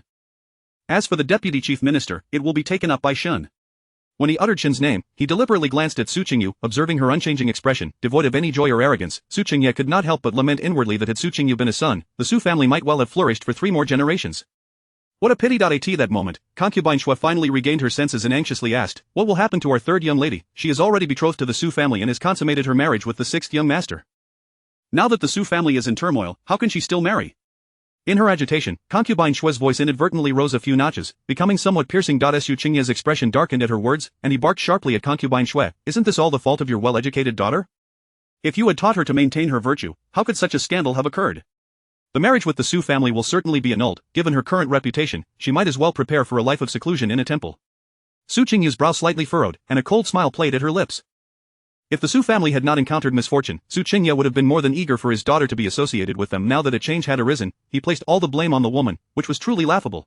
Concubine Xue, frightened, dared not speak further, merely casting a timid glance at Su Qingyu as she quietly asked, Marquis, what if the Su family refuses to annul the engagement? Su Qingyu snorted, whether they want to or not, they must annul it. Many of the Su family's young ladies and gentlemen are already engaged, they all must be called off. Let us first see how others react, perhaps the Su family will voluntarily come to annul the engagement by tomorrow. After speaking for quite a while, compounded by the severity of his wound, Su Qingyu began to show signs of fatigue. The old matriarch, feeling pity for her son, interjected, "You are still injured, rest for now. We can discuss these matters slowly later." She then turned to Lin and concubine Shui, instructing, "You all take good care of him and ensure he is not burdened further." In the old matriarch's eyes, Su Qingyu was the pillar of the Marquis. Now that he was injured, it was only right that his wife and concubines attend to him with utmost dedication. Chapter 99. A correspondence. Madam Shui wished to broach the subject of Su Yuankai once more and opened her mouth to speak. "Miss, regarding this matter," however, before she could finish her sentence, she was interrupted by Lady Lin. "Madam Shui, please attend to the Marquis properly. I shall take my leave now. As for the eldest young master, the Marquis will certainly find a way." She then turned to the ever-present Aunt Lien. "You need not disturb the Marquis's rest. I have matters to discuss with you." With that, she followed the old matriarch out, accompanied by Su Qingyu and Aunt Lien. Inside the room, only Madam Shui remained, resigned to the task of caring for Su Qingyu. On the way back from the outer courtyard, Lady Lin quietly remarked to Su Qingyu, "Regardless of what your father, grandmother, and Madam Shui may say, do not plead with the Shen family on their behalf. Your mother does not wish for you to humble yourself before your in-laws before even being wed. My consent for your marriage was not given to pave the way for those from the Su family." Su Qingyu's heart warmed. Her mother was indeed the one who truly cared for her well-being. Throughout the afternoon, only Madam Shui remained in the outer courtyard to tend to Su Qingyu. Lady Lin did not return, nor did she send Aunt Lien. Naturally, Su Qingyu had no desire to go either, opting to stay in the Baishui pavilion to work on her embroidery. As evening approached, the sky outside gradually darkened. Emerald entered, presenting Su Qingyu with a letter, saying, "Miss, this is a message sent by the third young master." Su Qingyu's spirits lifted. Could it be that her prior request to her cousin to investigate Madam Shui had borne fruit? She deftly opened the envelope and began to read. Indeed, it contained the results of Lin Wuchen's investigation, stating that he had looked into all of Madam Shui's relatives and acquaintances, finding not a single clue. This indicated that Madam Shui had not arranged for her relatives to raise her brother. Just as Su Qingyu set the letter down, Amber entered to report, "Miss, Madam Shui seeks an audience." "Oh? Let Madam Shui in," she replied, tucking the letter away and resuming her needlework. When Madam Shui entered, Su Qingyu had just finished her last stitch, signaling for her to sit and speak. She inquired, "Aunt, were you not attending to father? What brings you here at this hour? Is there something you wish to discuss?" Madam Shui took a seat on the brocade stool and cautiously began, "Miss, regarding your brother," Su Qingyu interrupted her, "have you spoken to father?" "What did he say?" Madam Shui's expression faltered. She had asked him several times, yet the Marquis had not revealed what course of action to take. He merely stated that the person detained in the Ministry of Justice would not die, advising her not to fret. When she pressed further, the Marquis grew agitated. Concerned for her son, she felt compelled to seek Su Qingyu's assistance. With just a glance at her expression, Su Qingyu surmised the situation. Her father was entirely self-serving, prioritizing his own interests above even his biological son. He likely wished to observe the Emperor's stance further, hesitant to act rashly in retrieving Su Yuankai. "I understand your intentions, Aunt, but your plea is of no avail. I shall be frank with you, even if my elder brother stood at the gates of the Su family, father would hardly allow him entry. It would be best for you to return and care for father diligently, perhaps even to plead on his behalf. Extracting someone from the Ministry of Justice would be far simpler for him, a third-rank Minister of Revenue, than for me, a lady of the inner chambers." With just a few words, Su Qingyu dismissed Madam Shui, not allowing her the opportunity to continue, and summoned Pearl to escort her out. After Madam Shui departed, Su Qingyu began to pace back and forth in the resting room. Since Madam Shui's relatives had not raised her brother, could she not interrogate her now? She was currently troubled by worries for Su Yuankai, and an inquiry at this moment would likely yield significant results. With this thought, Su Qingyu found it increasingly difficult to remain seated, wishing she could bind Madam Shui and interrogate her immediately. However, she knew that interrogations were a complex matter. She hesitated to approach it hastily, fearing that her ignorance might cause her to miss a valuable opportunity. After contemplating for a moment, she lifted her foot and made her way to the study in the east side room. She instructed Emerald to prepare ink and then spread out the paper to begin writing. The letter commenced with, "Third Master, I hope this finds you well." Su Qingyu detailed the findings of Lin Wuchen's investigation and expressed her desire to interrogate Madam Shui, understanding that the third master was likely preoccupied with matters concerning the Su family. She hoped he could assist in finding someone skilled in interrogation. The entire letter was composed with utmost courtesy. Finally, she added that if the third master found it inconvenient, he could feel free to decline without hesitation. After reviewing the finished letter, she sealed it in an envelope and instructed Emerald to deliver it to the Shen family's western courtyard. "The third master is likely not home. Just inform the guard that when he returns, he may hand him the letter." Emerald acknowledged and set off to deliver the message. A short while later, Emerald returned to the study, her demeanor chilled, holding another envelope. She presented it to Su Qingyu, saying, "Miss, this is a reply from the third master." "How fortunate, I had just arrived at the western courtyard of the Shen family when I encountered the third master returning home." Su Qingyu opened the envelope, which contained a single sentence, "At the hour of the snake tomorrow, bring the person to the back gate of the Ministry of Justice." In her previous life, Su Qingyu had frequented Shen Jisho's study, and she immediately recognized his handwriting. She thought perhaps he had arranged for someone from the Ministry of Justice to assist her. This was indeed advantageous, as those from the ministry would undoubtedly be adept at conducting interrogations. The following morning, as Su Qingyu had anticipated, Madam Shen once again arrived at the Baishui pavilion, pleading for Su Qingyu's assistance. This time, Su Qingyu did not refuse. After listening to Madam Shen's tearful entreaty, as long as the young lady agrees to help, I will go anywhere. Thus, without expending any effort, Su Qingyu led Madam Shen to the back gate of the Ministry of Justice. Upon arrival, Wenju was already waiting at the entrance. Miss Su, please follow me. Wenju gestured respectfully, recognizing the Ministry of Justice. Madam Shen immediately perked up. Miss, you have brought me to the Ministry of Justice to retrieve your brother, have you not? Su Qingyu nodded. You are correct, aunt. Let us first see your brother. Upon hearing this, Madam Shen hurriedly followed closely behind Su Qingyu. Wenju led them to a separate interrogation cell at the back of the Ministry of Justice, designated for important prisoners. Upon entering, the heavy scent of blood was palpable. In the innermost room of the cell stood Qingyu, hands clasped behind his back. Upon noticing the newcomers, his gaze fell upon Su Qingyu. He could not help but recall the letter she had sent him the previous evening, polite yet exceedingly formal in structure. Were it not for the signature, he would have thought it was a petition written by a subordinate.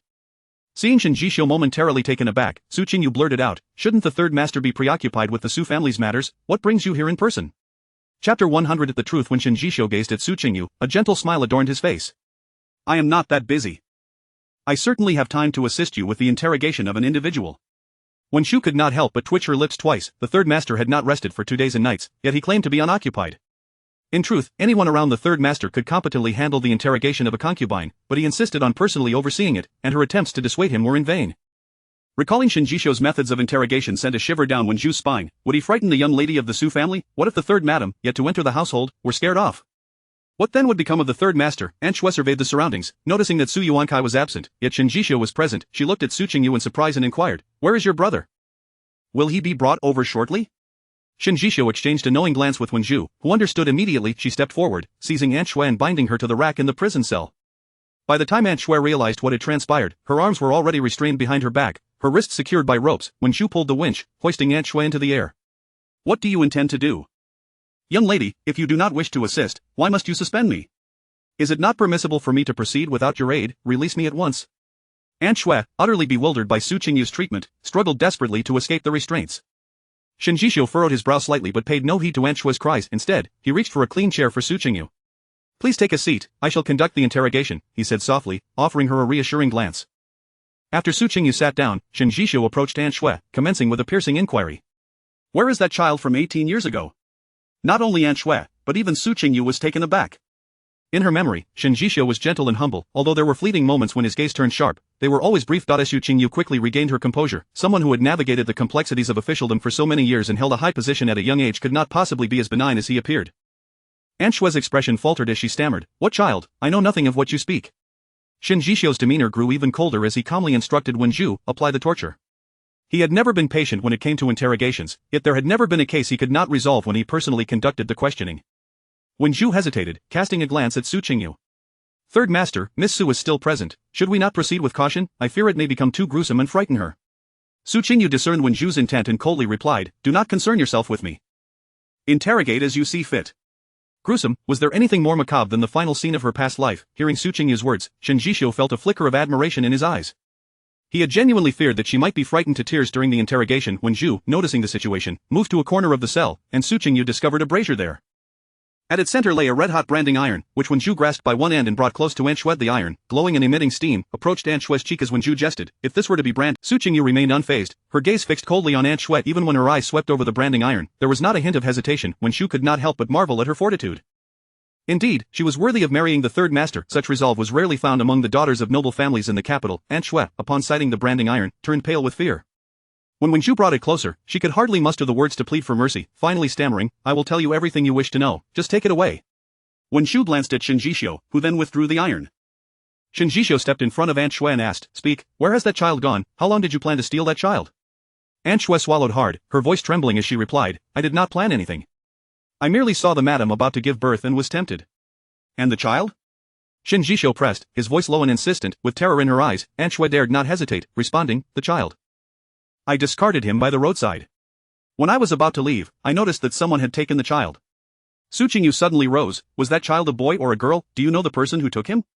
Aunt Shui replied, "It was a boy. I do not know the woman who took him. She appeared to be in her 20s. I had never seen her before, but judging by the carriage, she must have belonged to a wealthy family." Su Qingyu inquired further, "Did the child have any distinctive features?" Aunt Shui answered, "When I wrapped him up, I noticed one of his arms was limp." Additionally, he had a heart-shaped birthmark on his chest. As Aunt Shui recounted her tale, the perplexities in Su Qingyu's heart began to unravel. According to Aunt Shui, that day she had passed by Hanyan Pavilion and heard the cries of Madam Lin, prompting her to sneak inside. She had seen Aunt Lian preparing hot water while Madam Lin remained in her chamber, which sparked her malicious intent. She had returned for a dose of the drug, which was reportedly the same one used to seduce Su Qingyu. As for the crow, she had fortuitously found it by the walls of the Marquis' residence, likely a casualty of the chaos outside. She had drugged Aunt Lian, then waited outside. After Madam Lin gave birth, she had drugged her as well. Not daring to alert anyone else, she had left the Marquis' residence alone with the child, intending to dispose of him and return to summon the old lady. However, after discarding the child, fear had gripped her, and she had lingered for a while. Only when she saw the child being taken away did she hastily return to the residence.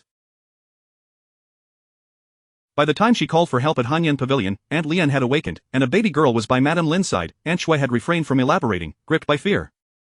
Later, upon discovering Aunt Lian's unwavering belief in ghosts and witchcraft, she had used this to threaten her. As Su Qingyu listened to the entire account, she felt an overwhelming urge to strangle Aunt Shui right then and there, her eyes fixated on her with intense fury.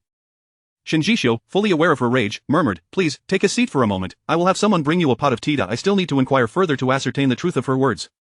"Do not worry. As long as the child is alive, we shall surely find him." Seeing Su Qingyu still in a daze, Shen Jishou firmly grasped her arm, guiding her back into the chair. He then instructed Wen Zhu, "Have someone bring in a pot of tea." After Su Qingyu steadied herself in her seat, she listened as Shen Jishou continued the interrogation. As she listened, she began to recognize the skill in his questioning. He posed many repetitive inquiries, yet asked them in varied ways. Sometimes, seemingly unrelated questions could reveal whether Aunt Shui was telling the truth. After over half an hour of questioning, Shen Jishou was satisfied that nothing had been overlooked and ceased the interrogation. He approached Su Qingyu and leaned closer, speaking in a tone meant only for her ears. "How do you intend to handle this individual?" Su Qingyu met his deep gaze and, after a moment of distraction, replied, "It is best to keep her alive. If we locate my brother, she will serve as a witness. Moreover, with Aunt Shui's status, having her within the estate as an informant would be far more advantageous than imprisoning her." After contemplating, she added, "Isn't Su Yuankai still at the Ministry of Justice? Once we can release her from here, send her to a villa on the outskirts of the capital. As long as we can hold Su Yuankai, we need not fear Aunt Shui's disobedience." Shen Jishou nodded in agreement. "That sounds prudent. We shall proceed as you suggest." Wen Zhu, observing that the interrogation was nearing conclusion, stepped forward. "Third Master, you have not closed your eyes for 2 days and nights, you should return to the residence and rest." Shen Jishou shot her a glare, as if to admonish her for speaking out of turn. A mischievous smile flickered in Wen Zhu's eyes. How could such crucial information not be conveyed to Miss Su? Otherwise, how would she comprehend the extent of the Third Master's efforts?